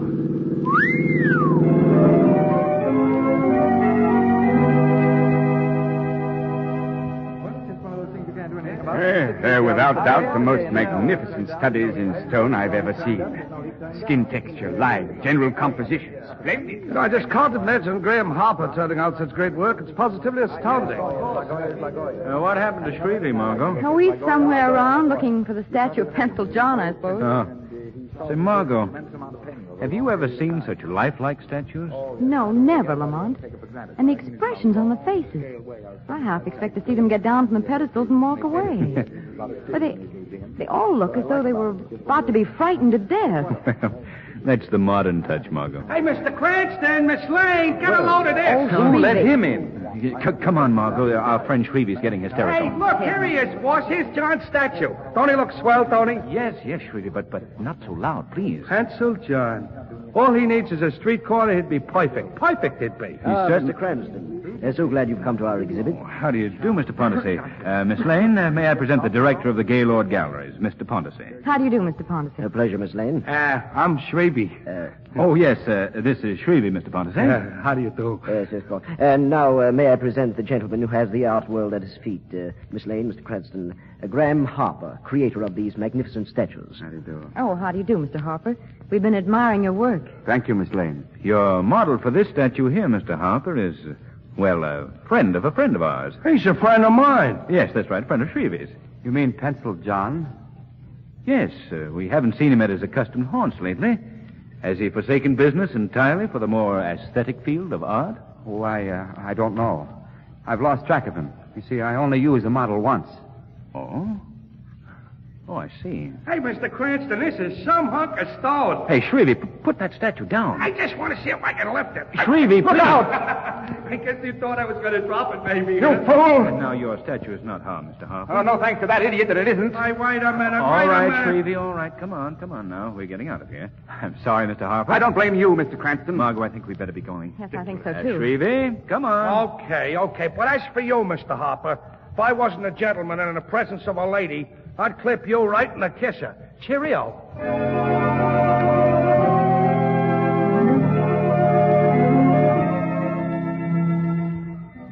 You know something, boss? That Harper guy oiked me. If you know what I mean. He oiked me. Yes, I think I know what you mean, Shrevey. Well, if we never see Mr. Harper again, it'll be soon enough for me. But I think we will be seeing Mr. Harper again, Margot. Why? Oh, for a closer inspection of his works of art, perhaps? Well, he is a great sculptor at that. So thorough. Lamont, did you notice the fingers on that statue of Pencil John? Such detail. Every bone and muscle and sinew was there. Yes, Margot. And I have an idea that if the statue were broken open, you'd probably find the heart, lungs, and all the other organs, too. What do you mean? Well, you see, Margot, I have a strong suspicion that's not merely a statue of Pencil John. I believe that is Pencil John.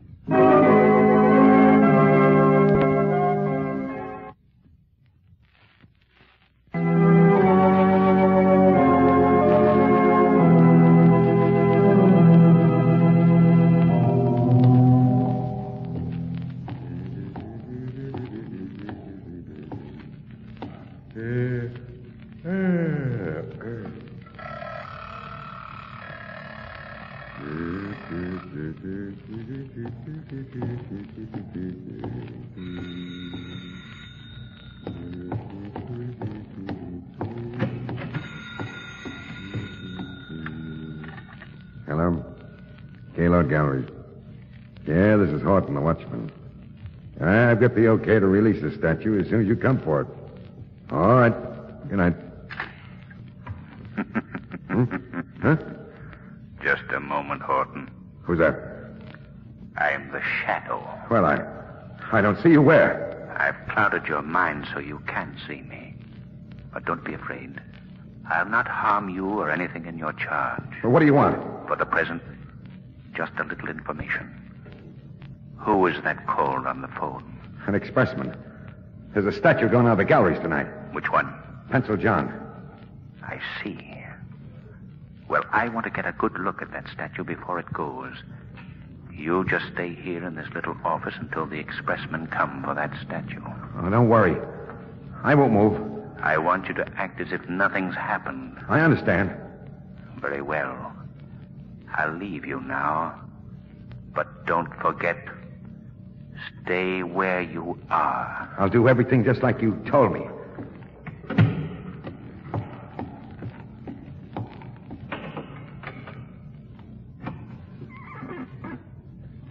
All right, Margot.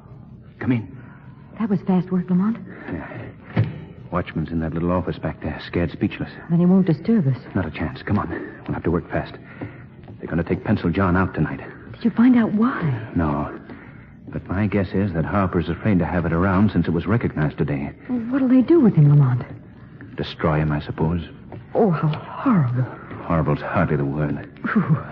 You cold, Margot? No, just nervous, I guess. An art gallery's certainly a spooky place at night. Here we are, Margot. Lamont, there's Pencil John. Yes. Be interesting to see if Harper even worked out the fingerprints, too, eh, Margot? That certainly would clinch your theory. Well, let's see if he...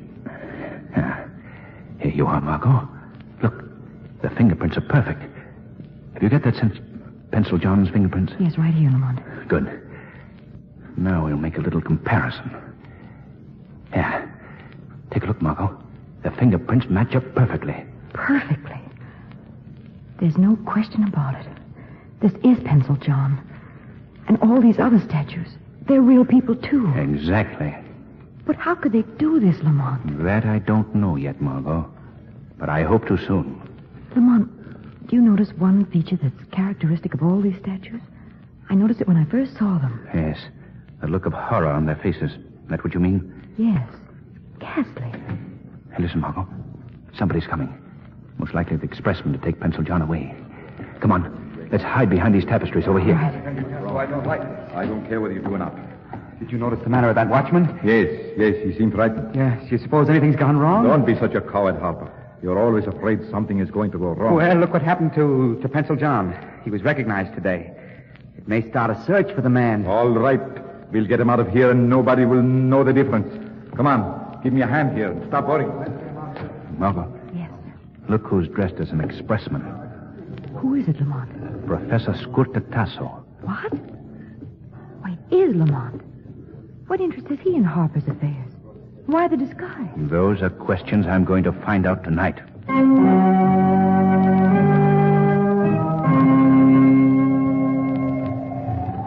We could have kept this in my studio tonight. Would have saved us the trouble of coming out here to the seacoast. I feel more comfortable here in my laboratory. Besides, this statue will have to be destroyed at once. Destroyed? How? Broken up and thrown into the sea. Take that sledgehammer there. What? Oh, no, I couldn't do that. I couldn't. All right, then. I will do it myself. First, we'll have to get to work on a replacement for the exhibit. All right. Have you a subject? Yes, he is here in this room. Come out, old fellow. You're gonna let me get out of here, mister, are you? Yes, old fellow. You will be out of here in a very short time. What was the idea of bringing me here in the first place? What do you think of him, Harper? Raise your head a bit. Excellent subject. Well, can I go now? In a little while. Sit down here in this chair a minute. I want to get out of here. Sit down. Well, only a minute. Now. Oh! Shut up. Take these clamps from around me. Hand me the hypo. I'll quiet this old fool. Oh, listen, mister. What do you want to hurt me for? I ain't never done nothing. I won't hurt you, not a bit. Roll up your sleeve, Harper. All right, what are you going to do? Prepare you for a greater destiny than perhaps you deserve. No, go away from me. Go away. Come over here, Harper. No. Strange how even the most disreputable will cling to life. In just a few hours now, Harper, you will have a statue every bit as fine as Pencil John. Hand me my case. Yes, Professor. This is the most amazing process imaginable. No, it is a simple thing. Nature gave me the clue. Calcification of the human body is a device of nature. I just intensify the disease until the body attains the consistency of granite. Professor! Yes, what is the matter? I heard a noise outside. The wind, no doubt. No, somebody's out there. Well, let's put your mind at rest before you get hysterical. Come on. No. See anyone? No, there is nobody there. I thought you were right. There is somebody. Huh? Come on. Hey there, you. Come back here. It's a man and a woman. They got into that car. They've got to head them off. Hey, come back. There goes the car. Found it. Come on. He struck the pulse. Come on. Hurry.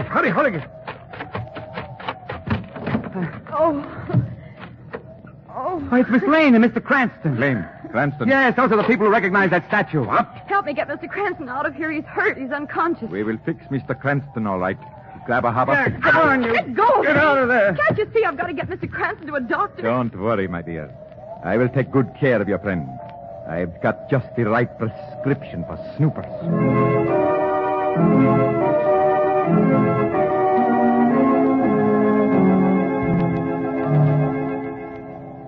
All right, Harper. You can put Mr. Cranston in that room with the old derelict. They will be good company for each other when they regain consciousness. I can tell you now, Tasso. You'll never harm Mr. Cranston. You'll never get the chance. For the moment, I am interested only in you, Miss Lane. All right, Professor. Taken care of. Good. Now, Miss Lane, for the last time, are you ready to tell us why you and Mr. Cranston were snooping about here? For the last time, Tasso, no. I'll tell you nothing. Very well, then. I can only conclude that your visit here is an aftermath of your interest in Pencil John. You can think as you please.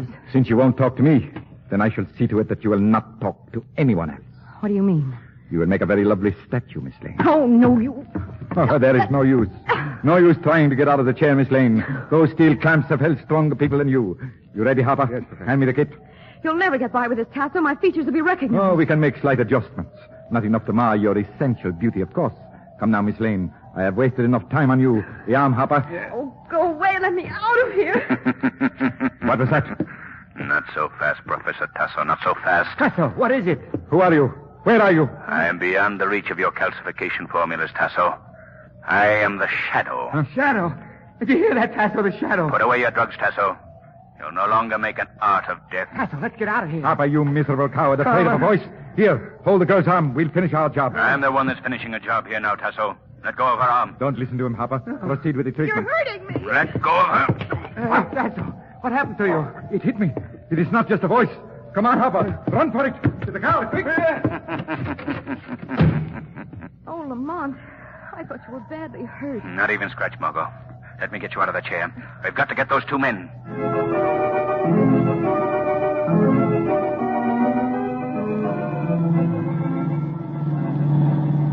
Good driving, Margot. We're gaining on them. Tasso and Harper are certainly giving their car all it can take. Yeah. Look, Margot. The railroad crossing. Oh, Lamont, they're going to try and beat that train. They're insane. Oh, no. Lamont! Oh, Lamont. Look. Turn around, Margot. Oh. Let's go back. Professor Tasso and Graham Harper will never bother anyone again.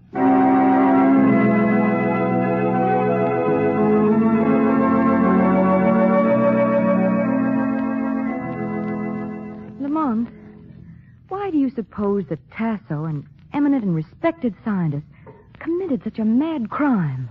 Well, his love of sculpture and his overpowering desire to show off his new process to the world could explain it. Plus a distorted mentality. Do you realize how close I came to being one of his prize collection? Yes. You'd have made a lovely statue, too, Margot. I'd undoubtedly have bought you for my mantelpiece. Oh, I see. Just another ornament in your vast collection. No. You'd have been quite useful. Useful as a statue on a mantelpiece? Yes. I would have put an electric clock in your mouth. Oh, cute.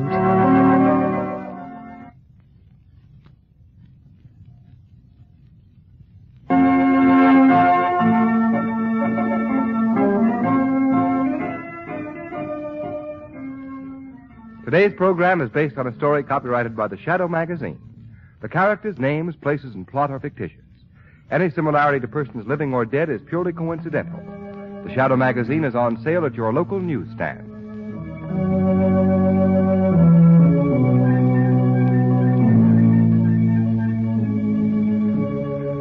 The weed of crime bears bitter fruit. Crime does not pay. The Shadow knows.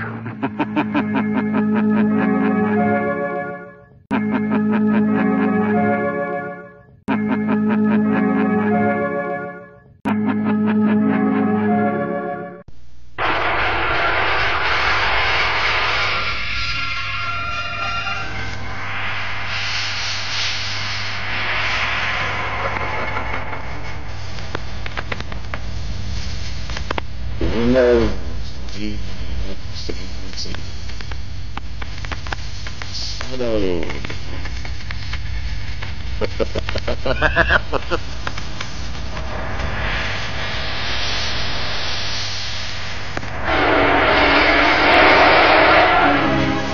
Once again, we bring you the thrilling adventures of The Shadow, the hard and relentless fight of one man against the forces of evil. These dramatizations are designed to demonstrate forcibly to old and young alike that crime does not pay.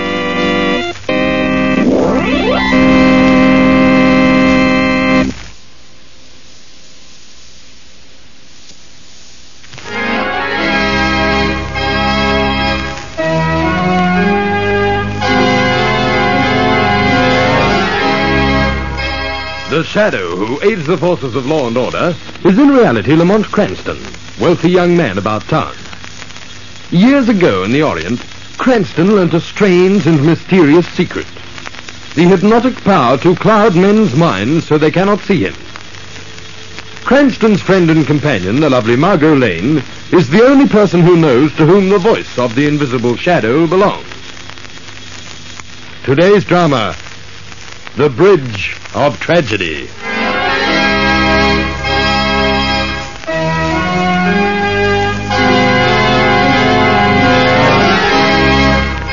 Over the river, men are throwing a web of steel cables and concrete. The bridge.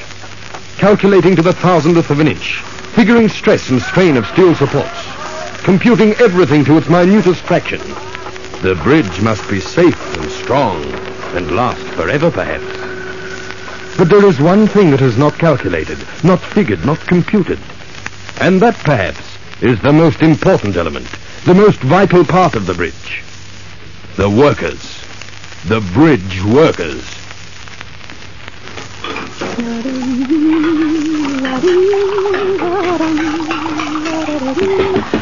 Oh, just a minute. Oh, dear.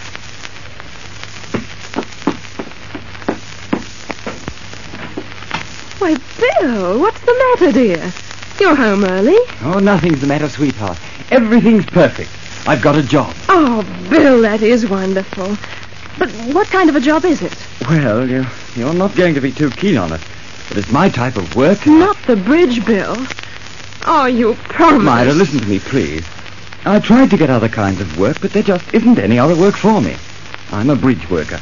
I can't let you and the baby starve. I've been out of a job now for 6 months. Oh, but Bill, you know how I feel when you're up there. Never knowing whether you'll come home each night. Dreading to hear a knock at the door and someone waiting to tell me you've fallen. There's been so many accidents on the new bridge, so many men killed. I'll be careful, Myra. That death siren won't blow for me. Those other men probably said the same thing. Told their wives that they'd be careful, too. Myra, it's my kind of work and we need the money.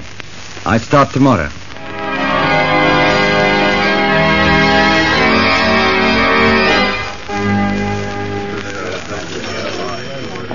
Oh, I beg your pardon, but could you tell me where I can find Jim McVicker? Jim McVicker? Yes, that's right. He's a friend of mine. He told me to come here today and said there'd be a job for me on the bridge. Well, what's the matter? You haven't heard? Jim was killed yesterday afternoon. Killed? Fell from the bridge tower while he was spinning cable. Haven't found his body yet. They've been dredging for it all night. Perhaps they'll never find it. What with the undertow and everything. Killed, and that's what'll happen to all of us if we don't leave this job. There's a hoodoo on the whole darn thing. You've hit it on the head. There's a jinx on this bridge, all right. Too many men have been killed. And then those voices. What voices? You know the saying about the spirits of the bridge workers who were killed on the job, coming back and haunting the bridge? That's only a superstition. I never heard any voices. Superstition, eh? Yeah, that's what I thought. But I don't anymore. Jim McVicker heard the voices 2 days before he died. Yeah, and so did Joe and Tom and Tiger and Shorty and all the rest of them that are dead. The voices warned them to leave, but they didn't. Believe you me, if I hear them voices, I'll leave as quick as that. Who do I see about getting a job? You still want one? I need the work. All right, mate. George Austin. He's the contractor for this job. His officer's over there. He's doing the iron now. But you can't say we didn't warn you. Thanks.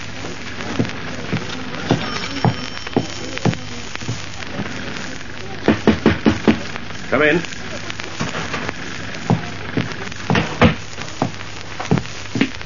Mr. Austin?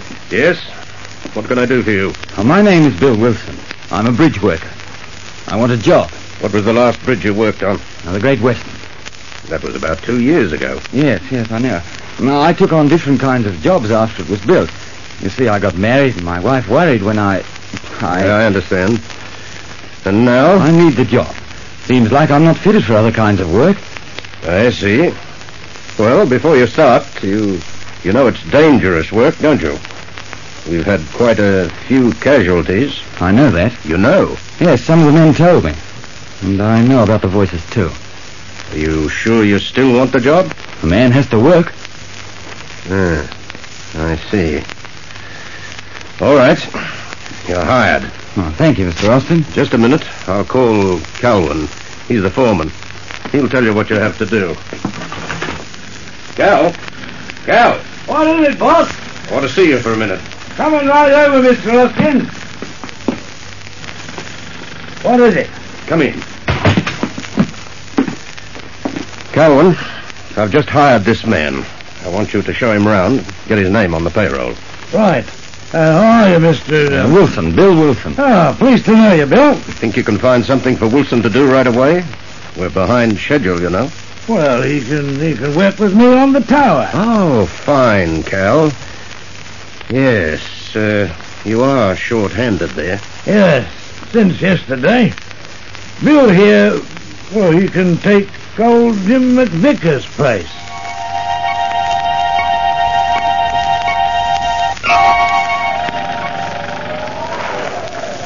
Hey, Bill, how you doing?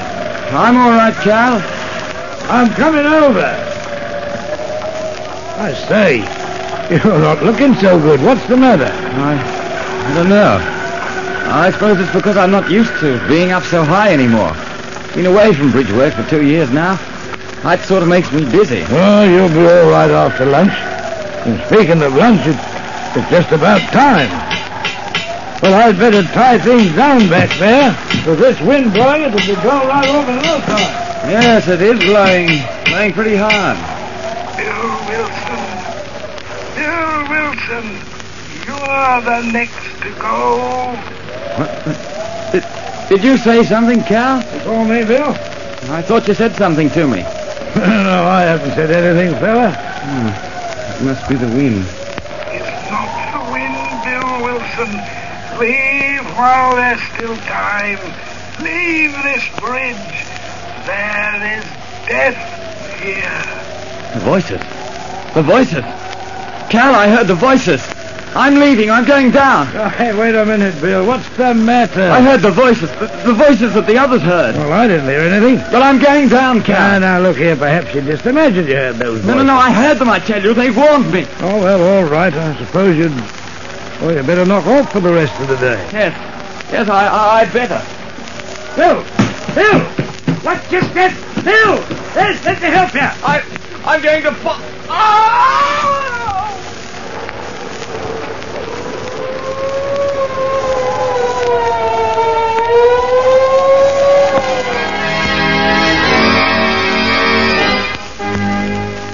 It sounds so weird, Lamont.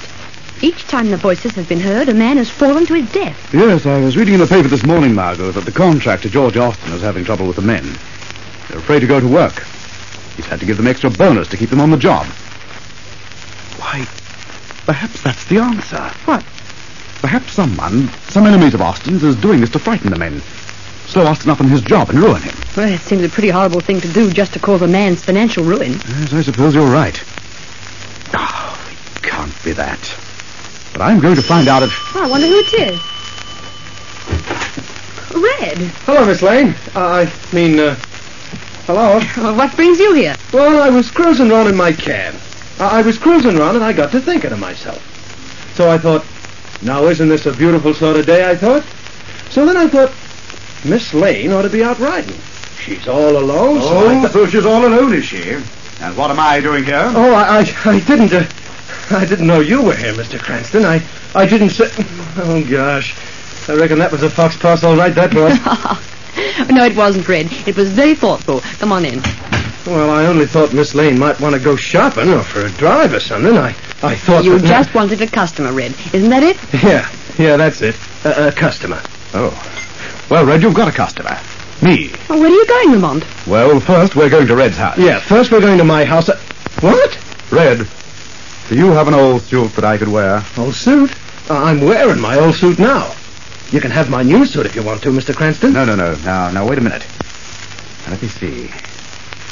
Yes, I think the suit you have on would be just about right for me. What? Red, have you a brother? No. But I got two married sisters, Isabel and Clarissa. Well, now you've got a brother, too. Me. I'm your brother. Stan. Stan? But you aren't my brother. I don't understand. You're not the only one, Red. Lamont, what is all this Stan business? Margot, I'm going to get a job on that bridge as a worker. I want to hear those spirit voices with my own ears. Come on, Red. We've got a job to do. As bridge workers.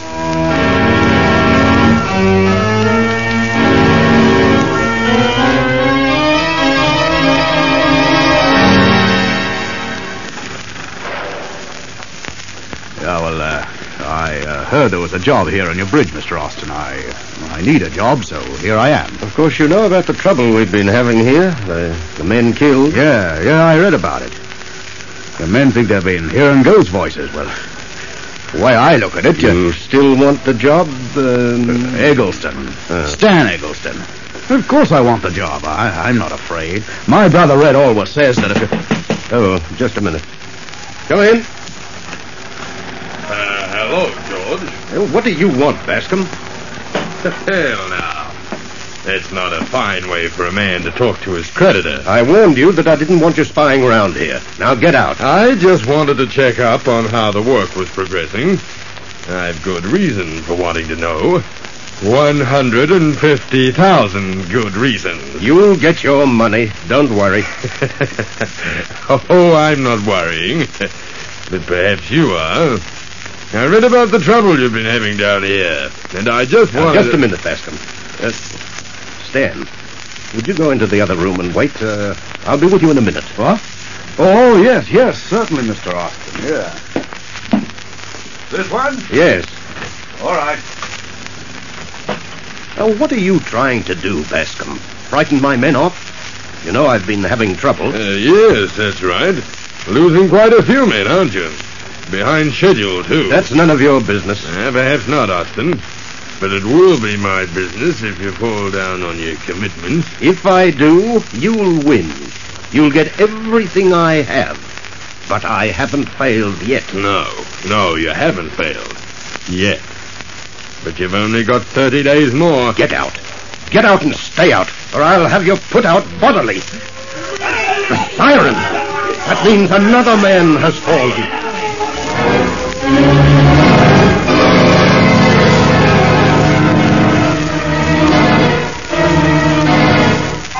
The bridge has claimed another victim. We'll return to our story in just a moment. But first, our announcer. And we turn over the record and continue.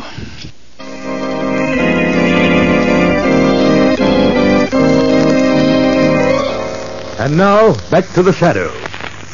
The long, mournful siren that signals death amongst a construction gang blows once again. Contractor George Austin listens stunned to its one-note requiem for a moment, then strides across the room and opens the door. Mr. Austin! Davis has fallen! I'll be right with you.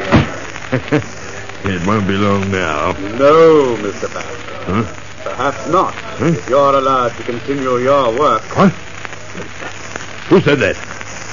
Men call me the Shadow. I can't see you. No man has ever seen the Shadow. What do you want with me? What do you know of these accidents? What have you to do with them? I have nothing to do with them. I don't know what you're talking about. If George Austin fails to complete the bridge by the specified time, you will profit, Mr. Bascom. I lent Austin the money to complete the project. If he fails, I'll get everything he has. But And Austin will be ruined. Isn't that right? You want to see him ruined, don't you? Austin undercut me on this job. He took it away from me. Now, why shouldn't I like to see him fail? He'd do the same to me if he got the chance. That is the argument that all men like you make, Bascom. What are you going to do? Nothing yet. I have no proof that you had anything to do with the death of these men.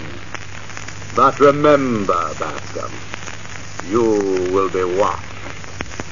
Austin still has a chance to complete this bridge if he's not interfered with.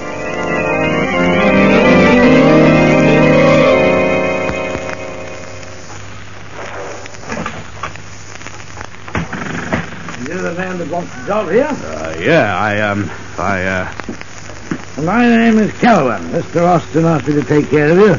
He's busy. How do you do? I'm, Ever work on the bridge? Well, no. I've been doing... What are you doing here, then?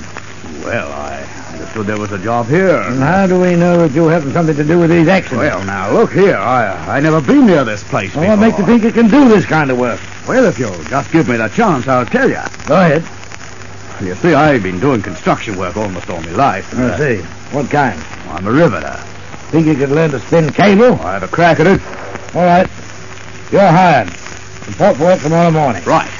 I'll be there. Wait a minute. What's your name? My name, Stan. Stan Eggleston. Stan Eggleston? Yeah, I live with my brother. He's called Red. He drives a cab. Any other relatives, Stan? No, sir. Well, then he'd be the one to... Well, this is just a matter of form, you understand.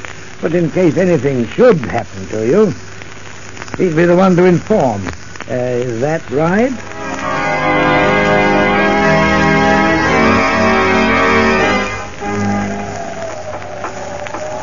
Well, you're getting along better than I expected for a new hand, Stan. Thanks, Cal. I'm doing my best. One thing, I don't feel dizzy being up this high. In that case, I'll leave it yourself for a while. If you get into any trouble, call me. I'll be right up ahead there. All right, Cal. This is the warning, Stan. Leave this bridge. Leave while there is still time.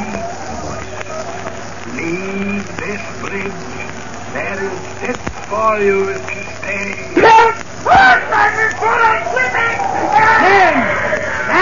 Stand! Another one gone.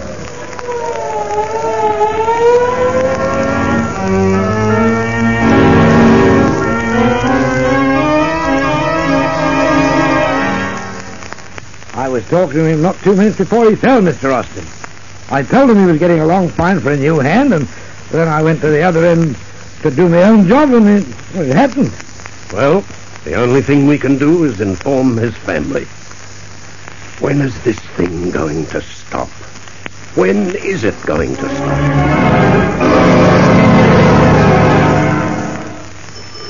Oh, just a moment.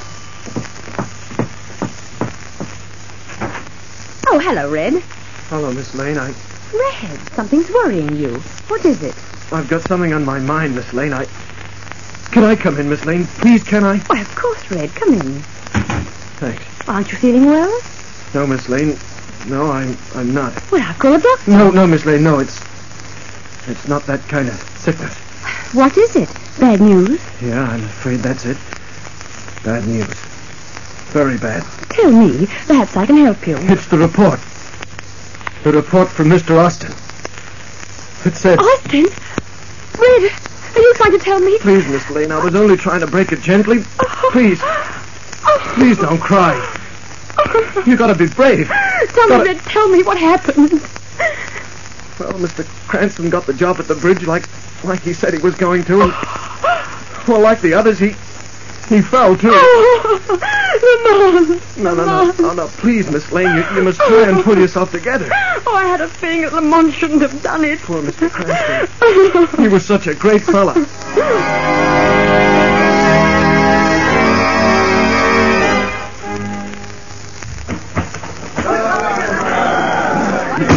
Mr. Austin, the men have quit working. They won't go back. What, Calvin? Oh, they're all quitting. They want their money. I've ordered the cashier to close up. Well, this is the end of everything. We want our money, Austin. We're quitting. Mr. Austin, I can't hold them much longer.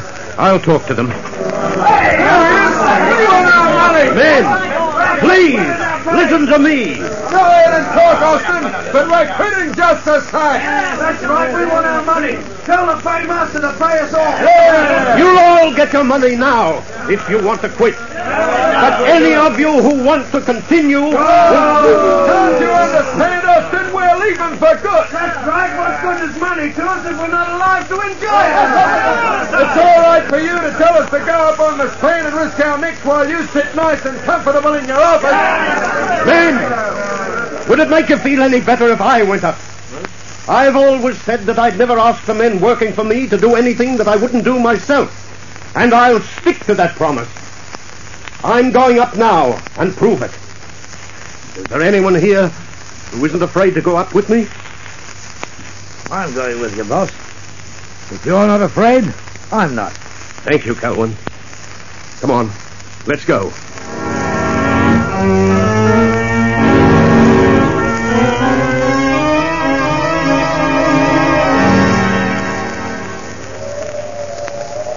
How long have we been up here, Calvin? About half an hour, Mr. Austin.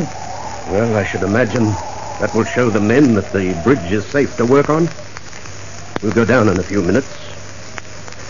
If the accidents would only stop, I could get more money from the bank. Look at them down there watching. Yes.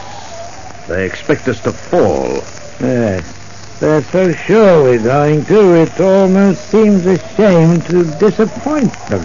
What? You're going to die, George Austin. And at last I have you up here. I wanted you to die the way she died, falling down. Calvin, you are the voice. You've done all this. Yes, I'm the voice. I pushed young men to their death. You wanted to ruin me? Yes, I wanted to ruin you. But more than that, I wanted you to die as my daughter did. I planned all this to bring you up here and... No, you couldn't. You're my friend. I've known you for years. I'm your friend, eh? Your friend. But my daughter wasn't good enough for your son to marry. I had no control over that. It wasn't anything I could do. He wasn't in love with her. It was you who persuaded him not to. You who sent him away. And she wasn't good enough for him, you thought. Calvin, you're out of your mind. Yes, perhaps I am. Yes. Perhaps if you'd seen your daughter jump to her death, then you'd be out of your mind, too. It's all your fault. All yours. Calvin, let's go below and talk this thing over. You're mistaken, I tell you. Ah, yes. You'll go down, all right. Oh, yes, you'll go down the quick way, turning over and over. It'll only take a second or two, but in that second you'll suffer. Yes, you'll suffer as she suffered. Calvin, Let go of me. We'll both go over. Let go. That's the truth I do. I have nothing to live for now, and you die. I can rest then. Calvin, I'm slipping. I can't hold on much longer. No, you're going to die if you've got any prayers to say them. No, Calvin, you fail. My throat! Let go! Let go! I'm choking! Austin, are you all right? What? Who said that? I can't see you. Men call me the Shadow. You can't see me because of the hypnotic mist I've cast before your eyes. Shadow? Yes, I've heard of you. Calvin, where is he? He's lying there unconscious, Austin. He tried to... Yes, I know. But justice has caught up with him, as it does with all criminals.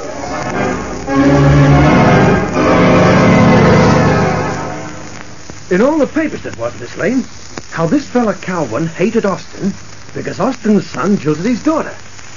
It appears before Calvin became a bridge worker, he was in vaudeville, a ventriloquist. That's where he learned to throw his voice. Then, pretending to help the new hands, up he'd go with them, scare them with this weird voice, and then push them off the bridge span. And very clever he was, too, pretending to be so innocent. Please, Red, let's not talk about it. Oh, yeah, I'm sorry, Miss Margot. I should have more sense. Red. I won't say another word. Now, just you stay right here, Miss Lane. I'll answer it for you.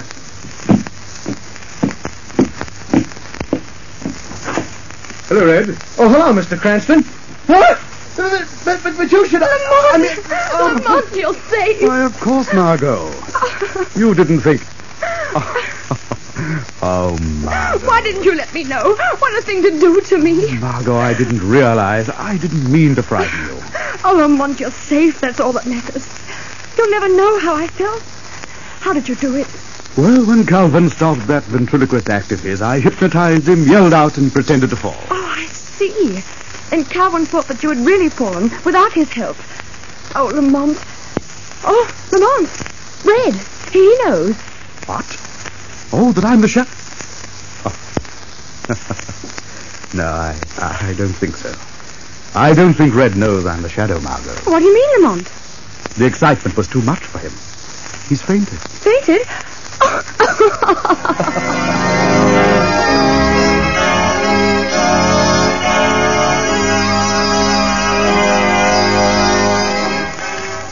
In a moment I shall return with further news of the Shadow. But first, your announcer. Next week, same time, same station, we bring you another thrilling adventure of the Shadow. Be sure to listen. Crime does not pay. The Shadow knows.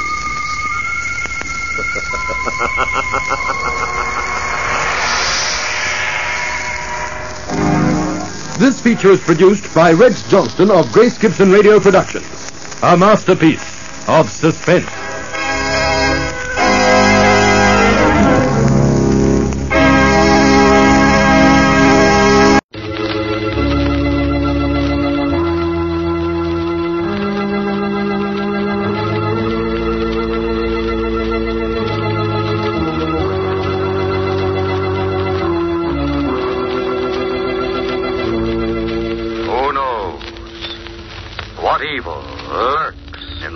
Of men. The Shadow knows.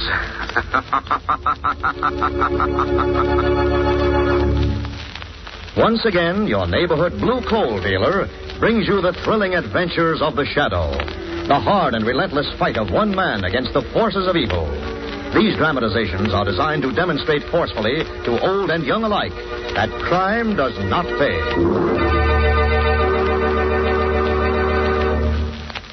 There is enough anthracite for all the lucky householders whose homes are heated with hard coal. These homes are enjoying healthful warmth in every room. Even though winter winds blow, there is no need to cut down heat or close off rooms in homes heated with dependable hard coal.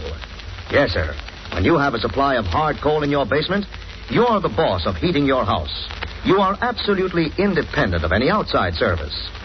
Be glad you heat with anthracite, the home heating fuel that never fails. And remember, blue coal is the finest anthracite money can buy.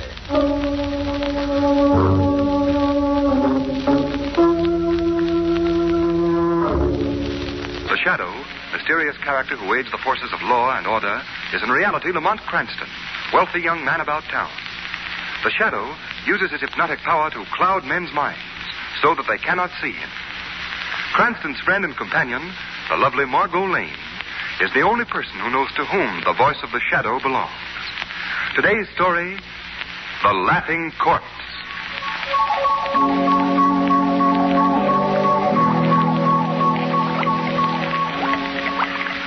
So when I see you come into the bar, I says to myself, there's a nice guy, I says.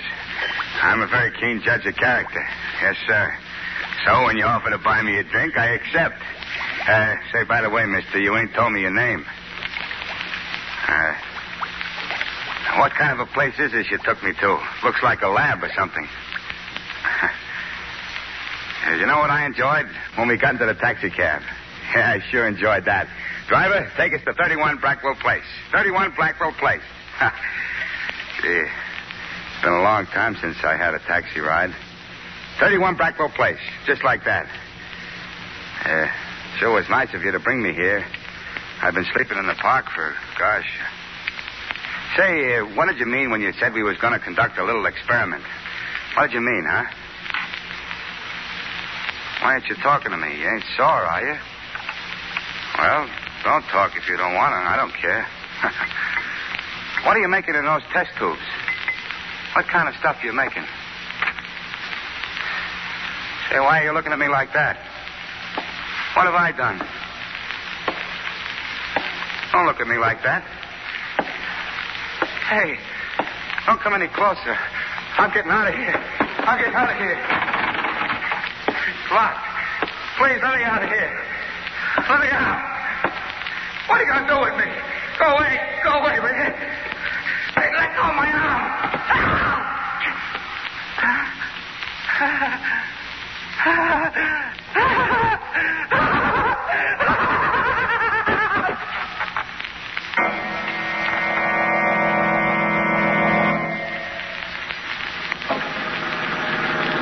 Margot, look, I do enjoy this lovely cab drive with you, but will you tell me where I'm going at this hour of the night? Well, Lamont, if you knew, you'd get angry. And not knowing makes me angrier. Shrevey. Yes, sir? Do you know where you're driving us to? Let me see now. What was the number of that place again, Miss Lane? What was it? 31 Brackwell Place, Shrevey. Oh, yeah. 31 Blackwell Place. Oh, I'm such a stupid. We've been there twice today, and all the time I keep forgetting the number. I got to get a new memory system I got to get. What was the old memory system, Shrevey? Oh, the old one was easy. You see, like, take, for instance... Which way you going, Shrevey? Oh, excuse me. You take, for instance, the digits 3 and 1, which is the place we're going to now. I hooks the 3 up with my kid, which is 3 years old, and the 1 I remember is by thinking how in 1 year he's going to be 4. Simple, ain't it? Elementary. How could you possibly have forgotten the address for that system, Shrevey? You know how? I got myself all mixed up with my other kid, which is 6. Oh, I'm such a stupid. Shrevey, I feel just as stupid as you do. I still don't know where we're going and why we're going to this place at 11:30 at night. Well, if you wait till tomorrow, the apartment may be rented. Shrevey, now you've given it all away. Margot, are you taking me apartment hunting at this hour? You know I hate that. Oh, but Lamont, don't you see? I wouldn't take it unless you thought it was all right. I know, but... You know how I value your opinion. Well, why didn't you tell me sooner? I wanted to surprise you. Okay, I'm hooked. What are you laughing about, Shrevey? Well, I was just thinking, Mr. Cranston. I was thinking how dames could twist guys right around their little fingers. They could twist them. That'll be about all from you, Shrevey. Don't talk so much. Yes, sir. All right for you, Mr. Cranston. You're pretty jumpy tonight, Lamont. What's the matter? Oh, nothing, Margot. I'm just bored, that's all. I know. You haven't had anything to keep you busy. No criminals to track down. Shrevey, why'd you stop? Shrevey! Shrevey, why don't you answer? Mr. Cranston said I shouldn't talk. I shouldn't, so I ain't. Now, you see what you've done, Lamont? You've hurt Shrevey's feelings. I'm sorry, Shrevey. I'm in a bad humor tonight. No, you ain't, Mr. Cranston. Oh, yes, I am. Oh, here we are. This is the building, 31 Brackwell Place. Yeah, it's 31 Brackwell Place. That's why I stopped, 31 Blackwell Place. Wait for us, Shrevey. Okay. Come on, up the flight of steps, Lamont. All right. This certainly is a weird-looking place. Well, that's just because it's dark. Looks all right in the daylight. Yeah. Ring the superintendent's bell, will you, Lamont? Yes, right. Margot, won't he be angry at our disturbing him at this hour? Oh, no. He told me I could come back tonight to look at the apartment. Oh.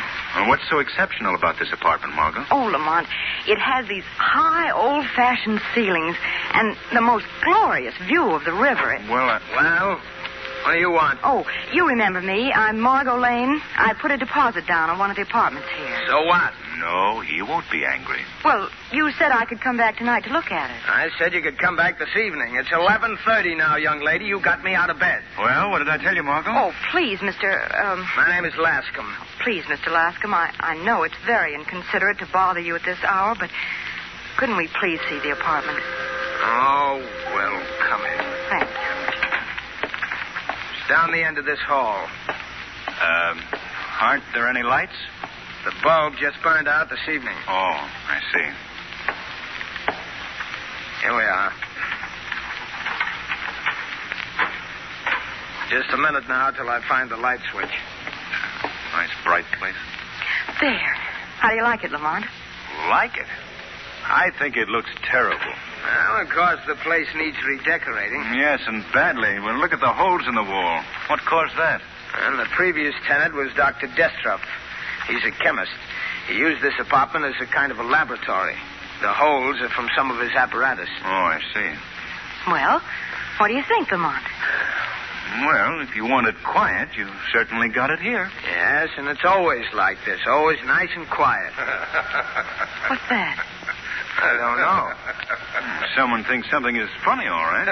Well, listen to him. Lamont, that doesn't sound like... Come on, Margot. I'm going to see what this is all about. There, Lamont, across that door sill. Dr. Lorenz. Here, give me a hand. His body's so tense. As if he had a convulsion or something. Let's turn him over. There we are. Oh, his face. His face, Lamont. Margot, get hold of yourself. Oh, but his face, Lamont, it's all twisted up as though we were laughing. Well, don't look at him, Margot. What are we going to do? There's nothing we can do now. This man is dead.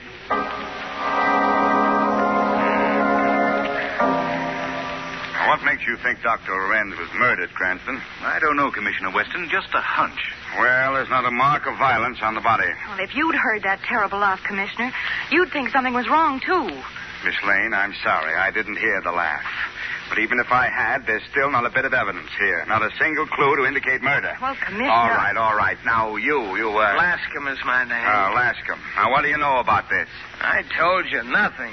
I was showing Mr. Cranston and Miss Lane that apartment when it happened. Did the dead man, Dr. Lorenz, have any enemies, Lascom? No, not that I know of. Who was the man who occupied that apartment Miss Lane was thinking of renting? Dr. Destrup, but I told you that, Commissioner Weston. Destrup and Lorenz. Yeah. Now I remember those names. They're partners. They own a big chemical laboratory. Didn't you know that? You didn't ask me. I didn't ask you. Why did Destrup move out of his apartment? He had a big argument with his partner, Dr. Lorenz, about 2 weeks ago, and he moved out the next day. Then he's the one who must have done it. Done what, Miss Lane? Murdered Dr. Lorenz. Miss Lane, as yet I'm not convinced that Lorenz has been murdered. In the second place, from what your cab driver, Shrevey, says, no one has come in or out of this house. Well, maybe he's still here then. Miss Lane, my men have searched this house from top to bottom. Well, I still think... Cranston, please. I understand, Commissioner. Come on, Margot. You're going home. In all my... Commissioner. Oh, yes, Doc. What is it? How long ago was this man supposed to have died? Well, we heard the laugh and then the sound of a body falling about an hour ago. From my examination, you couldn't have. What? Are you trying to tell us that we're hearing things? Well, all I can say is it's all pretty strange. What do you mean, Doctor? Well, the body was as stiff as a board when I examined him. Rigor mortis is so far advanced, you couldn't possibly have heard him laugh tonight. What?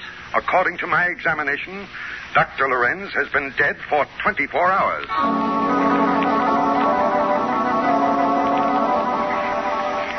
The way the medical examiner talked, you'd think we didn't know what we were doing, Lamont. How could the man be dead and laugh? The laughing corpse. It is pretty strange, Margot. I think Commissioner Weston ought to get a new medical examiner. That's what I think. Well, Margot, you remember when I went to turn Dr. Lawrence over, I remarked that the body was stiff? Well, it does look as if he'd been dead for some time. But that terrible laugh, Lamont. What of that? I don't know, Margot. And Lorenz's face was contorted as though he'd been laughing. Margot, I believe it was Lawrence that we heard. Why do you say that, Lamont? Now, look at this. Why, it's a little box. Looks like a jewel box. Yes. Read what's written inside the cover. You will laugh, but not from joy. You will laugh, and the laugh will be the laugh of death. Lamont. I found this little box lying in the floor near Lorenz's body before Weston came. What do you suppose was in it, Lamont? I don't know, Margot. But I'm going to find out. The Shadow is going to pay a visit to Dr. Destroff's laboratory tonight. Perhaps there I shall find the solution to the mystery of the laughing corpse.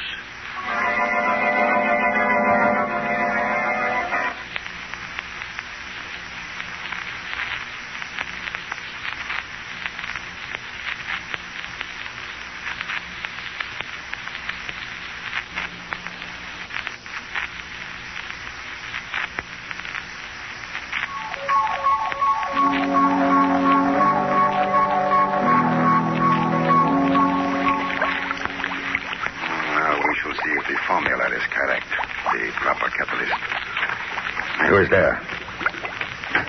I thought I heard the door open. It must be my imagination. It is more than your imagination, Dr. Destroff. What? Who is it? I can't see you. No man has ever seen the Shadow, Dr. Destroff. The Shadow? Oh, yes, I have heard of you. What do you want of me? Have you ever heard this phrase before? You will laugh, but not from joy. You will laugh, and the laugh will be the laugh of death. Where did you hear that? The Shadow has ways of finding things out, Dr. Destroff. You'd better tell me what you know of the Laughing Death. The Laughing Death? Here, tell me, Shadow. Has it already happened?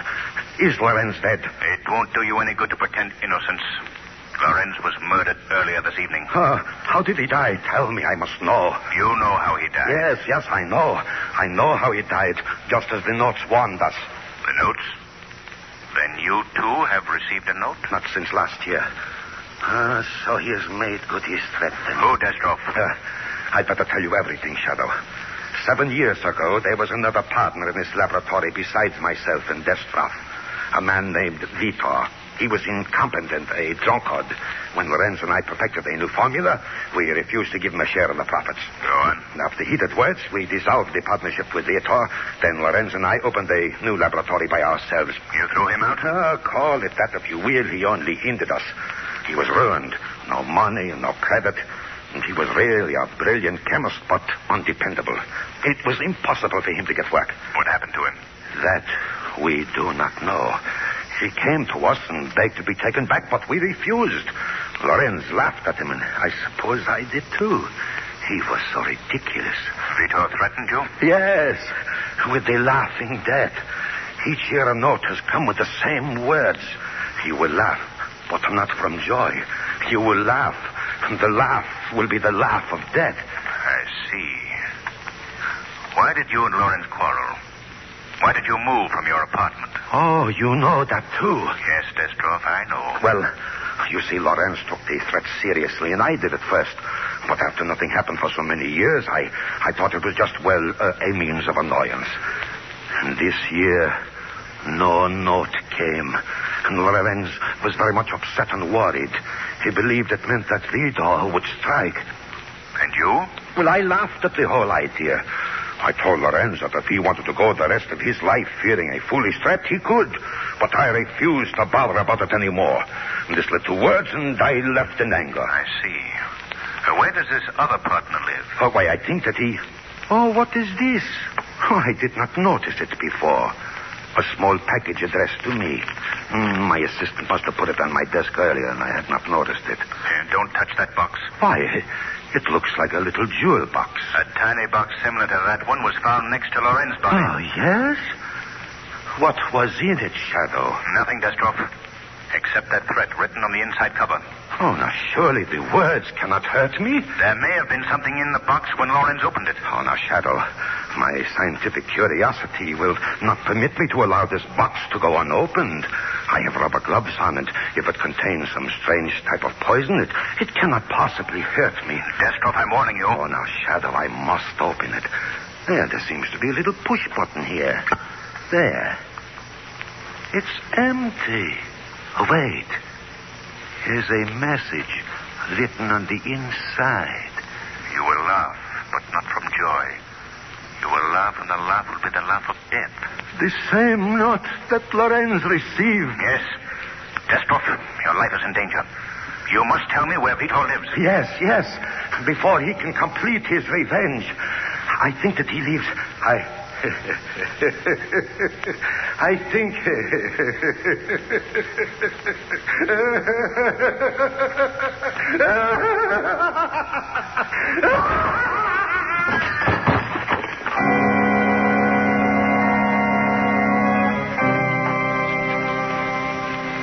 Where should I put these bundles, Miss Lane? Oh, just set them down anywhere, Shrevey.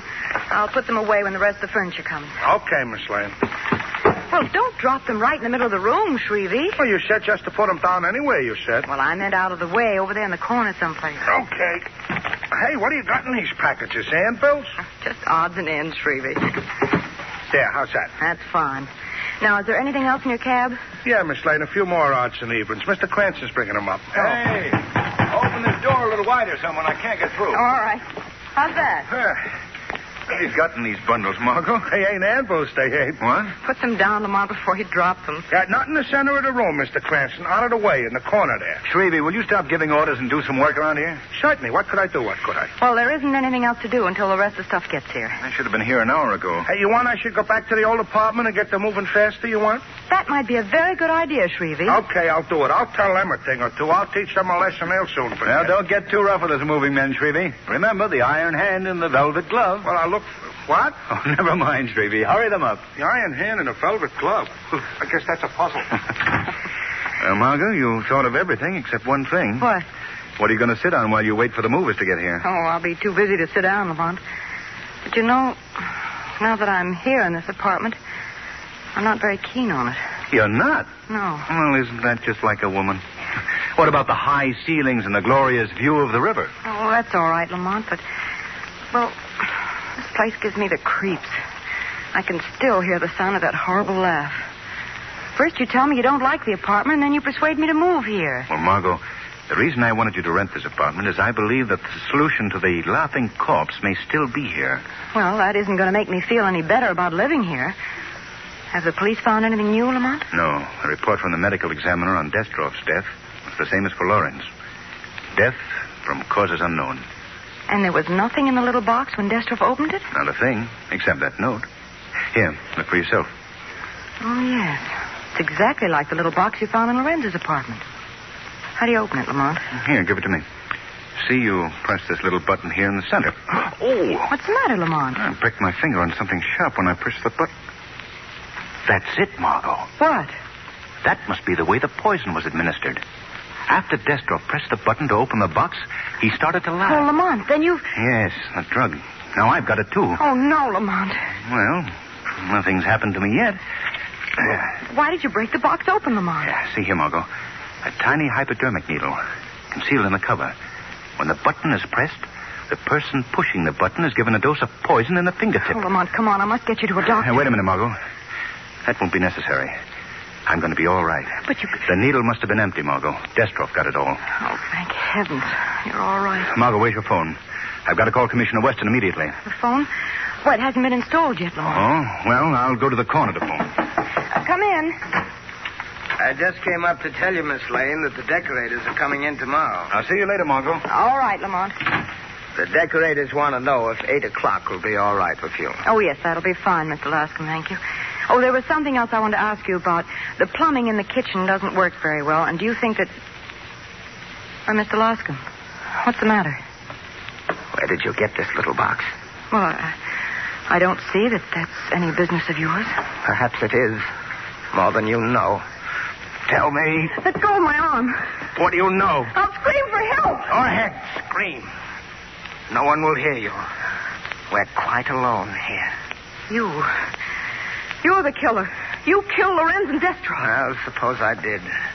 You know now, but it won't do you any good to know. You're going to die. Lamont! Oh, go ahead.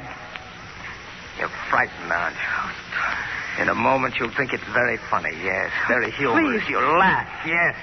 You'll laugh. Oh, no. And you will die laughing.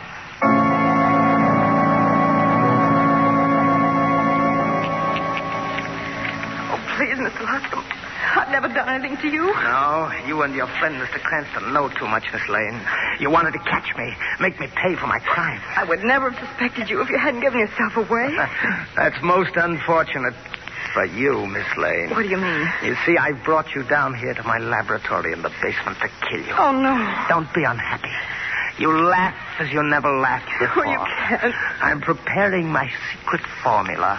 The laughing death. Oh, no, now. please. One for you and one hypodermic for your friend, Mr. Cranston. Please, I promise I'll never say anything. Too bad I can't believe that. Oh. It won't do you any good to try to get loose. I took the precaution of binding you very tightly. Now everything's ready. No, don't come any closer. Prepare yourself, Miss Lane. It won't hurt very much. And you'll be so happy. So happy. You will laugh. And laugh. And laugh. And then you will die. What? Something knocked the hypodermic needle from my hand. This is the end of your evil work, Lascombe. That voice. The shadow, thank heaven. So you were the third partner, Lascombe. Yes. I was in partnership with Lorenz and Destro. Now I'm the only one alive. They ruined me. They took everything from me. You're out of your mind, Lascombe. You blame them for your own faults. No, they caused my downfall, so I killed them. You vowed to revenge yourself. You came here, got yourself a job as superintendent in the same building in which they lived. Yes. I disguised myself. They never recognized me. You have a brilliant mind, Lascombe. It's a great loss to civilization that you couldn't have used it for good instead of evil. The police will soon be here. Will never get me. Shadow, stop him. He has another needle ready with the poison. Stop, Lascombe. Stop, I say. Too late, Shadow. I've already administered the drug to myself. At least, I have the last laugh.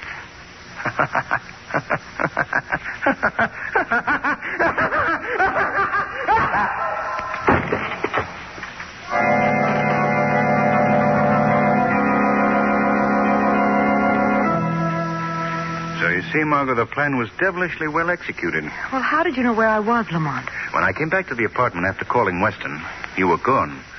I figured you were with the superintendent. You remember he came in just before I went out. Yes, Lascombe, or whatever his name was. His real name was Vitor. Well, Vitor disguised himself and took the job here as superintendent of the building so he could watch his enemies, Destroff and Lorenz. That's right, Margot. Then he sent them the little boxes with the hidden hypodermic needles filled with the laughing death. Mm-hmm. Oh, Lamont, just the memory of that terrible laughter makes my blood run cold. And the look on Lorenz's face when we found him. Ooh. Margot, we didn't really hear him laugh. What?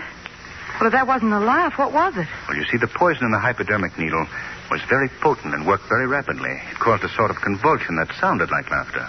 Well, if you're trying to tell me that the victims didn't enjoy themselves, you needn't go any farther.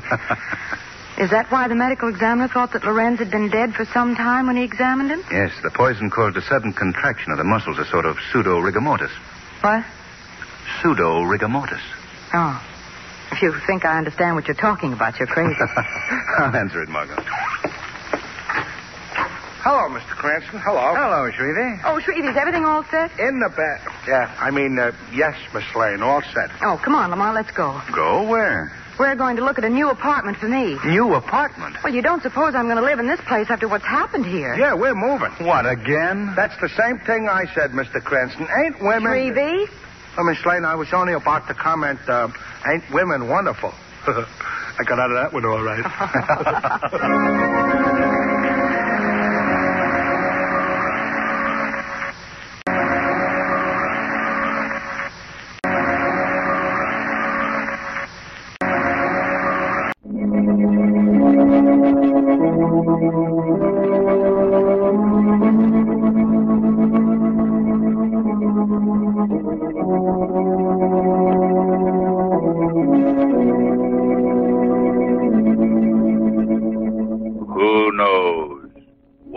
evil lurks in the hearts of men. The shadow knows.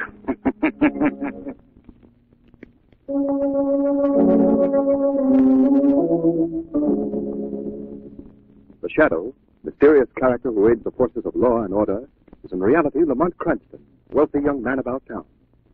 The Shadow uses his hypnotic power to cloud men's minds so that they cannot see him. Cranston's friend and companion, the lovely Margot Lane, is the only person who knows to whom the voice of the Shadow belongs. Today's story, Murderer's Vanity.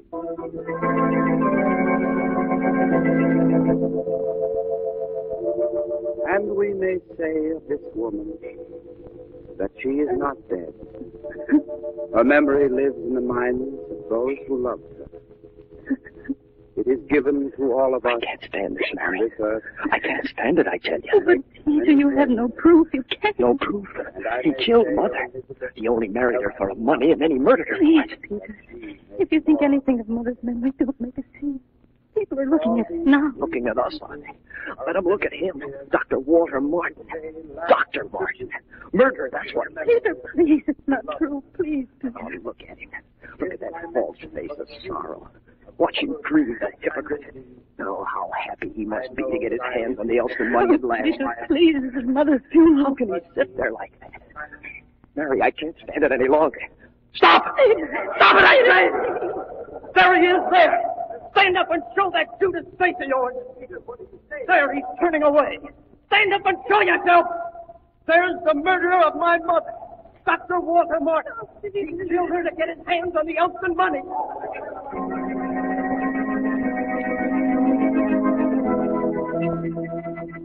You realize that I only have your word that your mother was murdered, Mr. Elston? Isn't that enough, Commissioner Weston? Unfortunately, But no. all I'm asking you to do is get me an order to exhume her body. The autopsy will There'll prove be no it. autopsy, Mr. Elston. Doesn't my word count for anything? No. And I'll tell you why. You've been drinking. You're not responsible for what you're saying. Drink. Well, who wouldn't drink knowing that his mother was murdered and the killer going scot-free? You know, Commissioner, perhaps there's something to this after all. Now, please, Cranston, I've seen 1,000 cases like this. This young man here imagines his mother was murdered. Perhaps because he's never liked his stepfather. And I warn you, he isn't through yet. My sister's life and my life are in danger. How do you know this, Elston? I'll tell you how. Dr. Martin won't be satisfied until he has all the Elston money. My sister Mary and I stand in his way. Commissioner, if the boy is telling the truth, I wonder if you can afford to ignore this. Now, please, Cranston. Mr. Elston, until you can bring me positive proof that your mother was murdered, this case is closed. That's all. Good day, sir. I see. All right. And thank you very much for your help, Commissioner Weston. You don't know it, but you've just signed my sister's and my death warrants.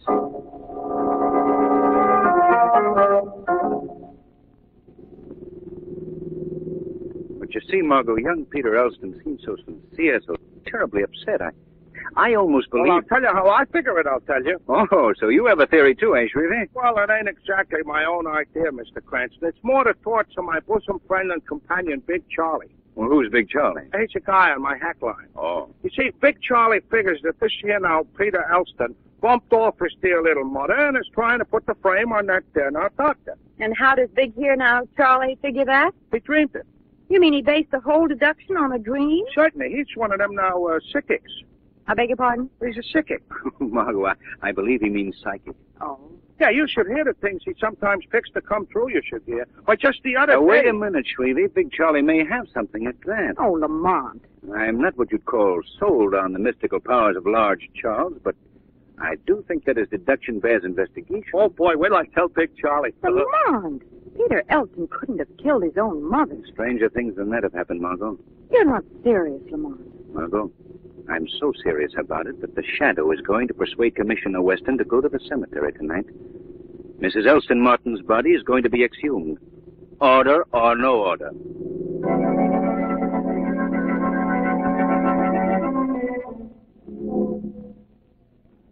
Oh, I don't like this job here at all.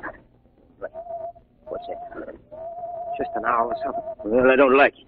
I'm getting out of this cemetery. $50 or no $50. You try to when you get your head bashed in with this shovel. Now, Joe, don't act that way. Now, listen, we can use the money. But suppose we get caught. Well, he said he'd watch out for us if he sees anybody coming. He'll whistle 3 times.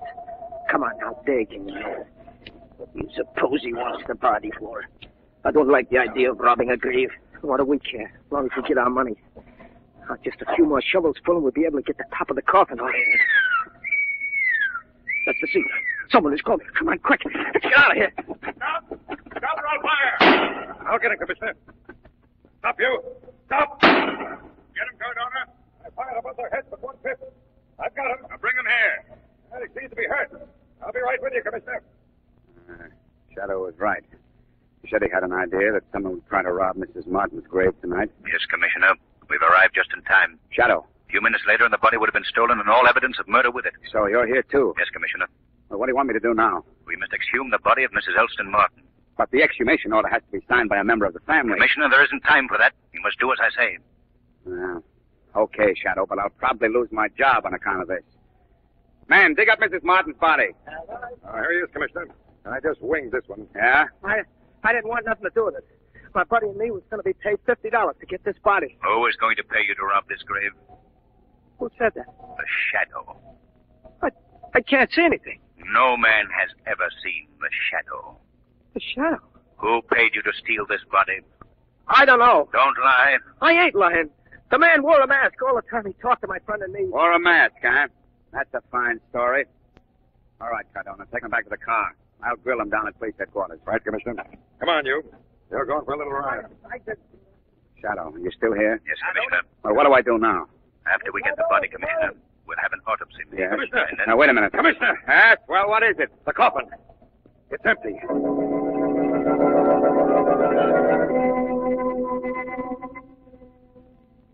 And Margot, when Commissioner Weston pried open the coffin, Mrs. Elston Martin's body was missing. Why, Lamont, that's terrible. Is that why you phoned me? Yes, Margot. And it proves one very definite thing. Mrs. Martin was murdered. The murderer was afraid that the body might be exhumed and the crime discovered. Well, who did it, Lamont? I don't know yet, Margot. But the Shadow is going to the Martin home tonight and clear up this mystery of the empty grave. Listen to me, Mary. I'm leaving this house tonight. Are you coming with me or aren't you? No, Peter. I can't. But don't you realize your life is in danger here? He'll kill you just as sure as he's killed Mother. Peter, I'm sure you're mistaken. Father's good and kind. No, don't call him Father. He's not our father. Peter, please. You know I can't stand all this excitement. My heart. Yes. Yes, your heart. You never had anything wrong with your heart before he began treating you. Mary, can't you see he's doing the same thing to you that he did to Mother? You're being poisoned. Oh, no, Peter. You're mistaken. I didn't realize there was anyone here in my study. Don't worry, Dr. Martin. I'm leaving. Just as soon as I persuade my sister to leave with me. I see. And how does Mary feel about that? I don't believe what Peter says about you, Dr. Martin. All right, I give up. I'm going, Mary. Peter, what do you want? Peter, you've been drinking too much lately. Suppose I have. Well, of course, you're old enough to do as you please, but as your physician... You're not my physician. My mother was foolish enough to trust you. Now she's dead. And you're doing the same thing to my sister. But I warn you, Father, I'll find some way to stop you. Even if I have to resort to murder. Peter! Poor boy. Oh, Peter. Suffering from hallucinations. Mary. Mary. Mary. Mary.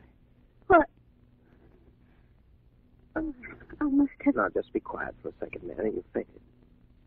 This will help. Oh. Here. Drink this. What is it? Just a little heart stimulant, Mary. Drink it. There. Feel better? Yes, Doctor. I guess so. Peter was Yes, yes, I know. Let's not speak of it. The excitement was a little too much for you. Now I'd advise you to go right up to bed. You need the rest. Yes. All right, Doctor. Now, go right to bed, Mary. I will. Good night. Good night, Mary.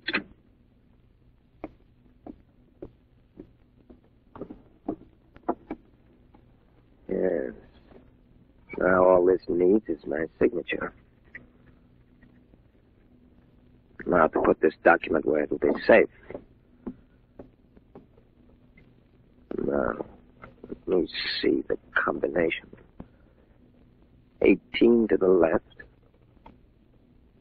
39 to the right. 12 to the left. 47 to the right. I guess this will be safe in here. Dr. Martin. What? What was in the blue envelope you just locked in the safe? Who said that? I can't see anyone. Men call me the Shadow, Dr. Martin. You can't see me because I've cast a hypnotic mist over your mind. The Shadow. Yes, I've heard of you. What do you want of me? I asked you a question. What is in the blue envelope that you just locked in the safe? The blue envelope? Why, my will. It contains my will. Your will? Yes, Shadow. My life is in danger. My stepson, Peter, hates me. He's threatened my life several times. He believes that I married his mother for her money and then murdered her. I see. What do you know of the disappearance of Mrs. Elston Martin's body from her grave? What? The body of Mrs. Elston Martin was not in the coffin. See. Yes, Peter threatened to have the body exhumed. When he was refused permission by the police, he must have But tried the body was missing from the coffin before it was buried, Dr. Martin. How do you explain that? I can't explain it, Shadow. Can't explain it at all. I beg pardon, Dr. Martin. So what is it, Edwards? It's Miss Mary, sir. She's had another heart attack. I'm afraid it's very bad. Where is she? Out here, sir. I found her at the foot of the stairs. Good heavens, Mary. Here she is, sir. Is she dead? Edwards, go into the study and bring my black bag here immediately. Yes, sir. Oh, sorry, Master Peter. What is it? What's that? Peter, Mary, what have you done to her? Mary. Please, Peter. Mary. If you've killed her, don't talk like a fool, Peter. Edwards, bring that bag in here, the stimulant. I'm afraid it's too late for that, Dr. Martin. Mary Elston is dead.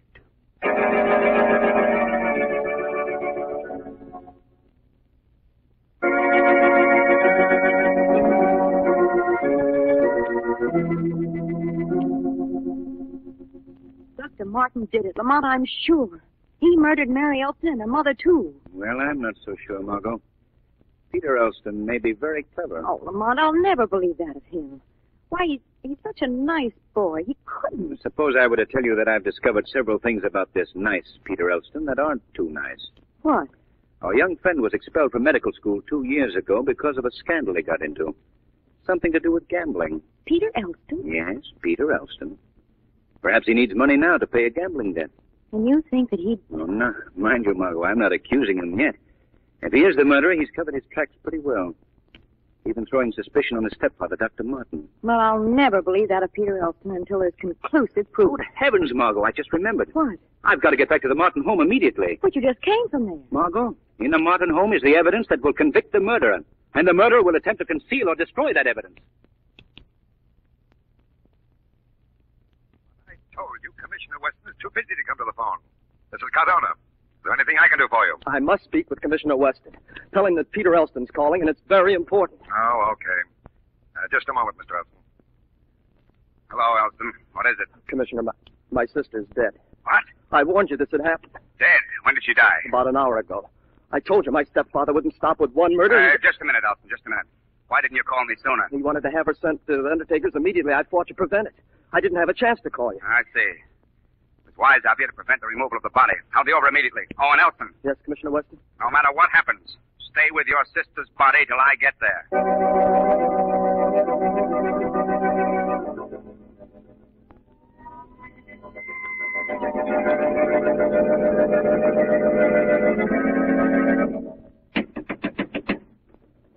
Oh, Commissioner Weston, Yes, come Elston. in. Come in, Cardona. All right, Commissioner. Now, Elston, take us to the body. She's upstairs in her room. Right this way. Uh-huh. Who's guarding the body, Elston? Well, I am, just as you told me. You are? Well, what are you doing downstairs? Didn't I tell you not to leave the body unguarded? Come on, I hope we're not too late. I don't understand. Your mother's body was stolen from the grave. What? All right. Which room is it? This one. Good heavens. Mary, she's gone. Body's been stolen. That's exactly what I was afraid of. Cardona. Yes, Commissioner. Whoever's done this can't have gotten very far. What's I going want on you to... here? Peter, what is the meaning of this? You needn't look any further, Commissioner. There he is. There's the murderer. But Peter, Dr. Walter Martin? Yes? Who are you? I'm Police Commissioner Weston. Dr. Martin, you're under arrest for the murder of your wife and your stepdaughter, Mary Elston. There must be some mistake. There's no mistake, murderer. What have you done with my sister's body? I see. I see everything now. At last you have your wish, Peter. I'm out of the way. Come along, Doctor. You're going to pay for your crimes, Dr. Martin. I don't want to put the cuffs on him. Okay, Commissioner. Are you happy now, Peter, to see me disgraced? Can you be happy knowing that another man will die to pay for your crimes? No other man's going to die to pay for my... Commissioner, he's... Huck him out. Here, give me a hand here, Cardona. Lift his head. Martin, what's the matter? The water bottle in my bedroom. Huh? Now I know. He must have... What are you talking about, man? The water. I drank some. It tasted strange. It was poison. Peter, you. Martin. You. Dr. Martin. He's dead. No, I don't understand. No, but now I understand. You're the murderer. You killed your mother and sister, and now you've killed him. Oh, no, I didn't. All right, Cardona, take him out to the car and guard him well. Okay, Commissioner. Come on, you. Oh, but you don't understand. I couldn't... Save your alibis for your trial, Elston. Take him away, Cardona. Now to search this house. Body of Mary Elston must be still here somewhere. You're sure you have the murderer, Commissioner Weston? Shadow, so you're here again. Yes, Commissioner. The Shadow will always be here to fight crime and injustice. Well, I won't need your help this time, Shadow. I've got the murderer. Peter Elston. Did it to get the money. He blamed it on his stepfather to clear himself. I see. As simple as that, eh? Yeah. Tell me, Commissioner, if Peter Elston convinced you of his innocence and had you ready to send Dr. Martin to the chair for the crimes, why did Peter Elston kill Dr. Martin? Why was that necessary? What? Well, I don't know. Oh, Shadow, I've got the right man. It's an open and shut case. No, Commissioner Weston. The mystery is still unsolved.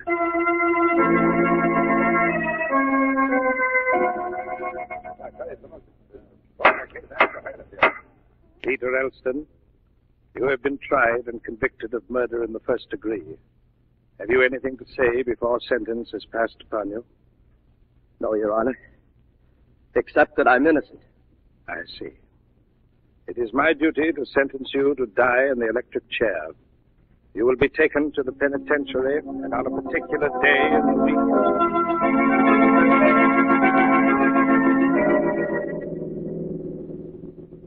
Peter Elston dies in the chair tonight.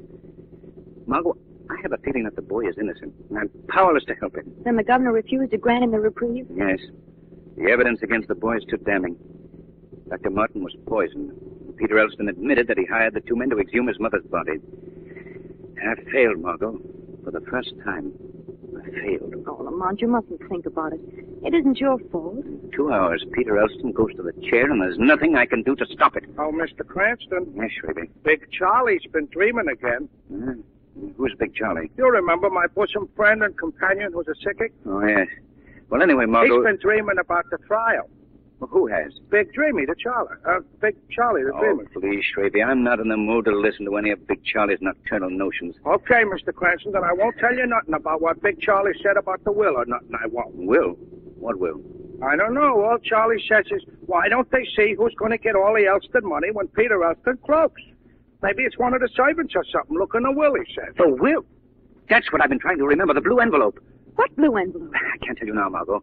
But there's a chance that the Shadow may be able to save Peter Elston's life. I'm going to the home and speak with Edwards, the butler.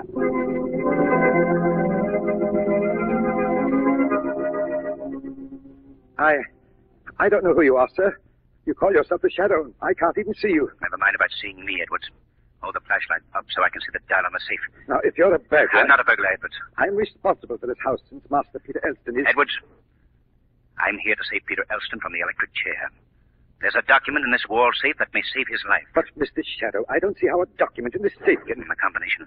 Let me see. 18 to the left. 39 to the right. 12 to the left. And 49 to the right. Now. Yeah, here it is. What is it, sir? Edwards, This is the paper that will save young Peter Elston. Now I must get Commissioner Weston. There's only 20 minutes left.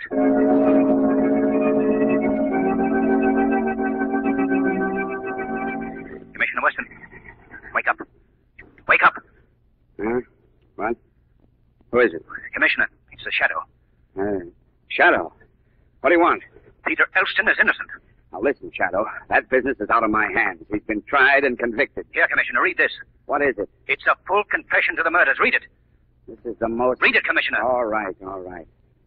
I killed Mrs. Martin and her daughter by poisoning them. Destroyed the bodies to throw suspicion. I'm doing this to let the world know, but... Perfect crap. Good Lord! Are you convinced now, Commissioner? Shadow, this is amazing. There's only 10 minutes left to save Peter Elston. Hurry, call the governor. Yeah, sure, of course. Hello? Oh, hello, operator. This is Police Commissioner Weston calling. I want to speak to the governor of the state. In the state capital, yes. I don't care how you do it, but do it fast. It's a matter of life and death.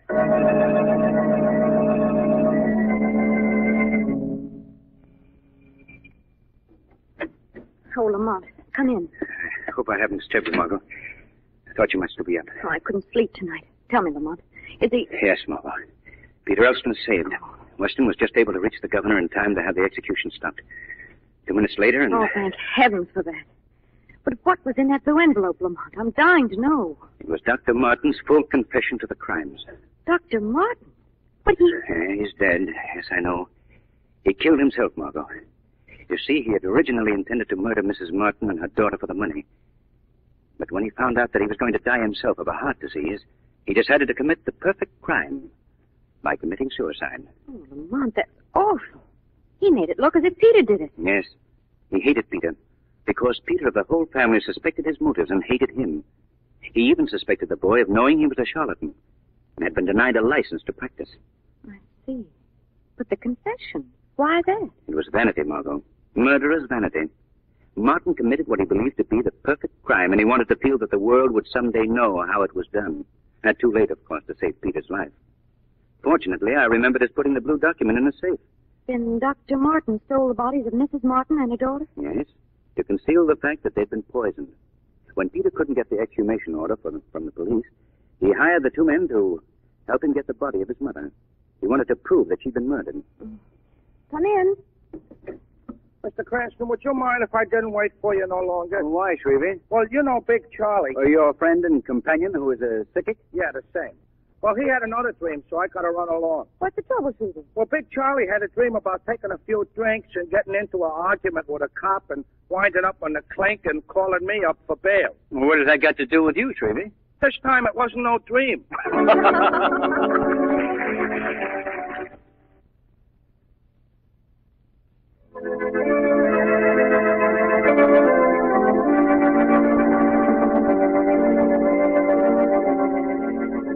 This program is based on a story copyrighted by the Shadow magazine. The characters, names, places, and plot are fictitious. Any similarity to persons living or dead is purely coincidental. The Shadow magazine is on sale at your local newsstand.